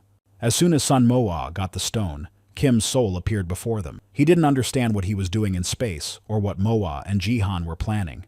After all, Sun Moa had only just remembered Kim's soul. When he died, Moa took his soul with her, so it was this soul stone that had to be used. Sun Moa just wanted to break the soul stone, but if there was an opportunity to use the stone for good, she had to seize it. So Jihan considered Sun Moa a genius. It seemed that only Kim didn't like Sun Moa's plan. They had to explain to Kim that a soul stone was needed to destroy the Devourer, so Sun Moa would use Director Kim's stone. It was a brilliant plan. Kim didn't like this plan at all. He didn't understand how it could be used. But Sun Moa and Seo Jihan didn't care what Kim thought. Director Kim had caused a lot of harm to other people. This was a great chance to at least pay for some of his sins. But Kim still didn't want that. Sun Moa began to transfer the soul stone into the Devourer. Kim begged them not to do it, but the hunters didn't care about Kim's wishes. As soon as the predator swallowed the soul stone, Sun Moa had to strike with her lightning ability to cause an explosion. Sun Moa began preparing for the attack. Sun Moa was able to do it. The self-destruction process began. Moa and Jihan had to get out of there if they didn't want to be hurt by the explosion. So Jihan hurried to get the teleportation scroll, but Sun Moa was worried about those inside the Devourer. Would they also just disappear? A bright light filled the sky. The explosion resembled fireworks set off on holidays. So Jihan and Sun Moa watched the explosion near the house where they had been living recently. It was difficult to tell if it had worked. If not, it would definitely be the end of Earth. Many different lights appeared in the sky. This meant that everything had worked. So Jihan wanted to kiss Sun Moa, but hesitated. Sun Moa didn't understand why Jihan was hesitating. Was he afraid of her reaction? Sun Moa realized that only courage could fill the void. So she decided to kiss Seo Jihan herself, if he was afraid to do it first. Sun Moa also confessed her love to Seo Jihan. She thought she saw tears in his eyes. Finally, the Devourer was destroyed. Sun Moa and Seo Jihan were able to save the whole world. Only now did Seo Jihan understand what he had seen in the future. When he first saw this scene, Jihan thought it was just firework. If you didn't know what it really was, you could have thought it was just fireworks. But Sun Moa wondered if Jihan had seen anything else besides that. Ionical was completely destroyed, so Jihan decided to tell Sun Moa about his feelings again. He loved her so much. The Devourer was completely gone, but it seemed like the two lovers weren't really thinking about that. They just wanted to spend some time together. Many changes took place after the destruction of the Devourer, but Sun Moa was not thinking about that. She just wanted to enjoy the moment, because Moa and Jihan had finally achieved peace. Sun Moa sat alone in her hotel room and just cried. Was it all because of that vision from the future? She didn't expect to feel so ashamed. She was embarrassed that she was crying. Sun Moa didn't want to leave the room anymore. It would have been better to just talk. Sun Moa never thought she would be caught up in something like this. It all started 2 days ago, on the night when the Devourer was destroyed, when after kissing, Sun Moa and Seo Jihan didn't know how to behave. Sun Moa simply suggested going down to the basement to join the others. Seo Jihan agreed with her. Surely everyone was waiting for them. Sun Moa decided to open the passage to the dungeon immediately. Her heart was beating so fast it felt like it was going to jump out of her chest. Sun Moa and Jihan were indeed waiting in the dungeon. The tables were set, and everyone was ready to celebrate their victory. Elphanus learned that this was how happy events were celebrated on Earth, so he decided to throw a party with everyone in the dungeon. One of the monsters pointed out to Sun Moa that last time their king had celebrated the victory in Nefkis's dungeon without them. Sun Moa felt uncomfortable. The conversation had to be postponed until later. Now everyone had to raise their glasses to the victory over the Devourer and to the fact that everyone had survived. It was truly a happy moment. Finally, everyone could stop fearing for their lives and begin to live in peace. Everyone was having a good time. Yunin Dam decided to ask Sun Moa if it was really over. Sun Moa couldn't believe it was true, but evil had been destroyed. After the victory, Sun Moa expected everything to change, and indeed, it did. Sun Moa received a new title, First Opponent. She also received even more power as a reward. But the greatest and best reward was the region of Earth. Everyone was so surprised that they forgot what they were celebrating. For a while, everyone stood still, not knowing how to react to such news. But then everyone began to congratulate Sun Moa on her award. Some said to themselves that Sun Moa's friendship would be eternal. But Sun Moa knew for sure that without Soji-han, she would not have succeeded. Everything happened exactly as Moa wanted. Sun Moa wanted to change the subject from her award and started talking about them with Soji-han. Yoon In-dam and Bang So-jin were like two annoying flies. They started demanding details. Finally, it was over and everyone was happy. Sun Moa breathed a sigh of relief. Sun Moa gained another ability, viewing record. So Sun Moa decided to try this ability. As soon as she selected it, she saw the Devourer. The impression was like Nefkis's vision of the future. The Devourer was a creature that lived for one purpose only, to consume everything in its path. One day, it appeared in a rift between dimensions. Since then, it had been wandering between worlds. Sun Moa saw a message thanking her for saving all those who had fallen into the clutches of the predator. So Jihan and In-dam noticed that something was happening to Sun Moa. They looked at her in fear. Sun Moa assured them that she was fine. She was just testing a new ability. It seemed that the system had given Sun Moa access to complete information, so Sun Moa's cases could no longer be viewed. Yoon In-dam looked at Sun Moa in surprise. Why did she decide that there were no more cases? Moa thought that if the Devourer had been destroyed, there should be no more cases. The Earth now belonged to Sun Moa, so she would have to rule the world. So Jihan thought it was all nonsense. But Yoon In-dam didn't think it was nonsense. He thought they would attack again. In any case, today they should rest and have fun.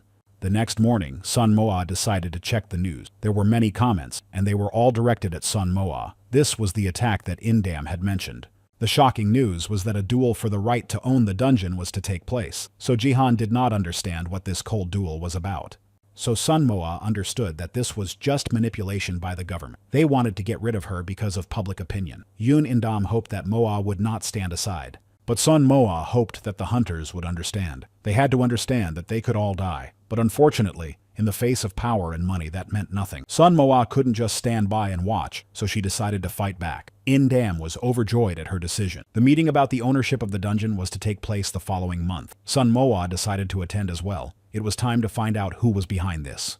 Seo Jihan and Yoon In-dam were shocked by the news of the meeting to decide who would become the owner of the dungeon. It all seemed ridiculous. The owner of the basement was Sun Moa, so Jin returned home in the morning. Sun Moa quickly told her the latest news and their plan of action. Sun Moa planned to attend the meeting. She had no other ideas. But Bang So-jin had ideas. Bang So-jin had been waiting for this moment for a long time. The hunters hadn't heard the idea yet, but they were already scared. So-jin suggested starting intimidation training. It seemed that only Yoon In-dam was enthusiastic about this idea. However, it was not surprising that So-jin and In-dam were birds of a feather. The day of the meeting arrived. Representatives from various countries began to arrive in Korea. All information about the meeting was classified, but the purpose of the meeting was known to everyone. At the meeting, they would decide who would get the dungeon, but it was unclear how to enter it because Sun Moa, who was considered a terrorist, had put up a barrier around it. The reporter believed that the hunters could destroy the barrier by joining forces. She also believed that Sun Moa did not deserve power over the entire world. The International Congress on the dungeon was about to begin. Everyone was curious to find out what benefits Korea would gain.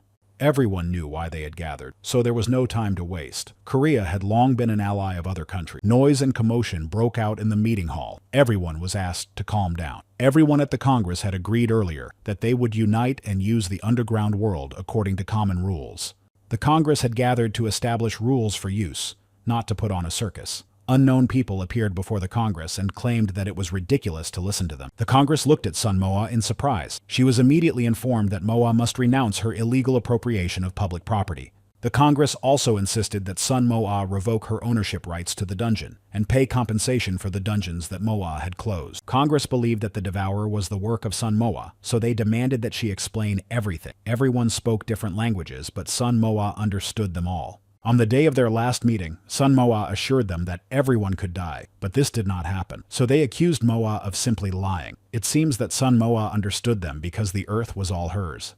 So Sun Moa demanded that everything be returned. Moa's voice seemed to pierce the minds of those present. Sun Moa began to speak as the ruler of Earth. Sun Moa decided to explain again that the Earth belonged to everyone. When there were dungeons all over the world, each country had its own dungeon. Now there was only one. Of course, there was logic in these words, but the Earth no longer belonged to them. From now on, the Earth belonged only to Sun Moa. But the Congress did not take Moe's words seriously. Sun Moe could not hide the Earth in her inventory. Moe explained to those present that the system itself had given her the Earth as a reward. The system had given Sun Moe the Earth as a reward for saving the pitiful wretches from the Devourer who had destroyed many worlds. The hunters came to the meeting only to fill the Congress with monsters and sacrifice people for their own salvation. Yoon and Dam asked the Congress not to wriggle out of it, because the hunters had a very interesting video recording, as well as a recording where they talked about evacuation. So Sun Moa asked the Congress not to touch her things, her territory, her people, and her earth anymore. They had encroached on Sun Moa's territory so selfishly. Sun Moa assured the Congress that if they wanted war, she would destroy them. Yoon and Dam interrupted Sun Moa and asked her to say that she would destroy them. Sun Moa gave the Congress 1 week to think it over. Either they would fight Sun Moa or submit to her. The news reported that an unknown barrier had covered the entire Earth. It seemed that Sun Moa had decided to defend her possessions. Returning home, everyone rejoiced at their success. Sun Moa was on top of the world, but Sun Moa wanted to be alone. So Jihan did not understand what was happening to Sun Moa. She looked beautiful in the meeting room. Sun Moa just wanted to think everything through in complete silence, so she asked no one to follow her. Seo Jihan was puzzled. He didn't understand what had happened or where Sun Moa had gone. He began to think that he had done something wrong. Sun Moa went to the hotel. She began to cry, not understanding how she could have said to fight or submit. Ban Sojin had taught her to say that, but Sojin had taught her only one phrase, get out of my land. But Yoon and Dam didn't think it was a very impressive phrase, so Ban Soho suggested fighting or submitting. Sun Moa was in despair. She had successfully intimidated the world. This was not like Sun Moa at all, because Moa liked to resolve all issues peacefully.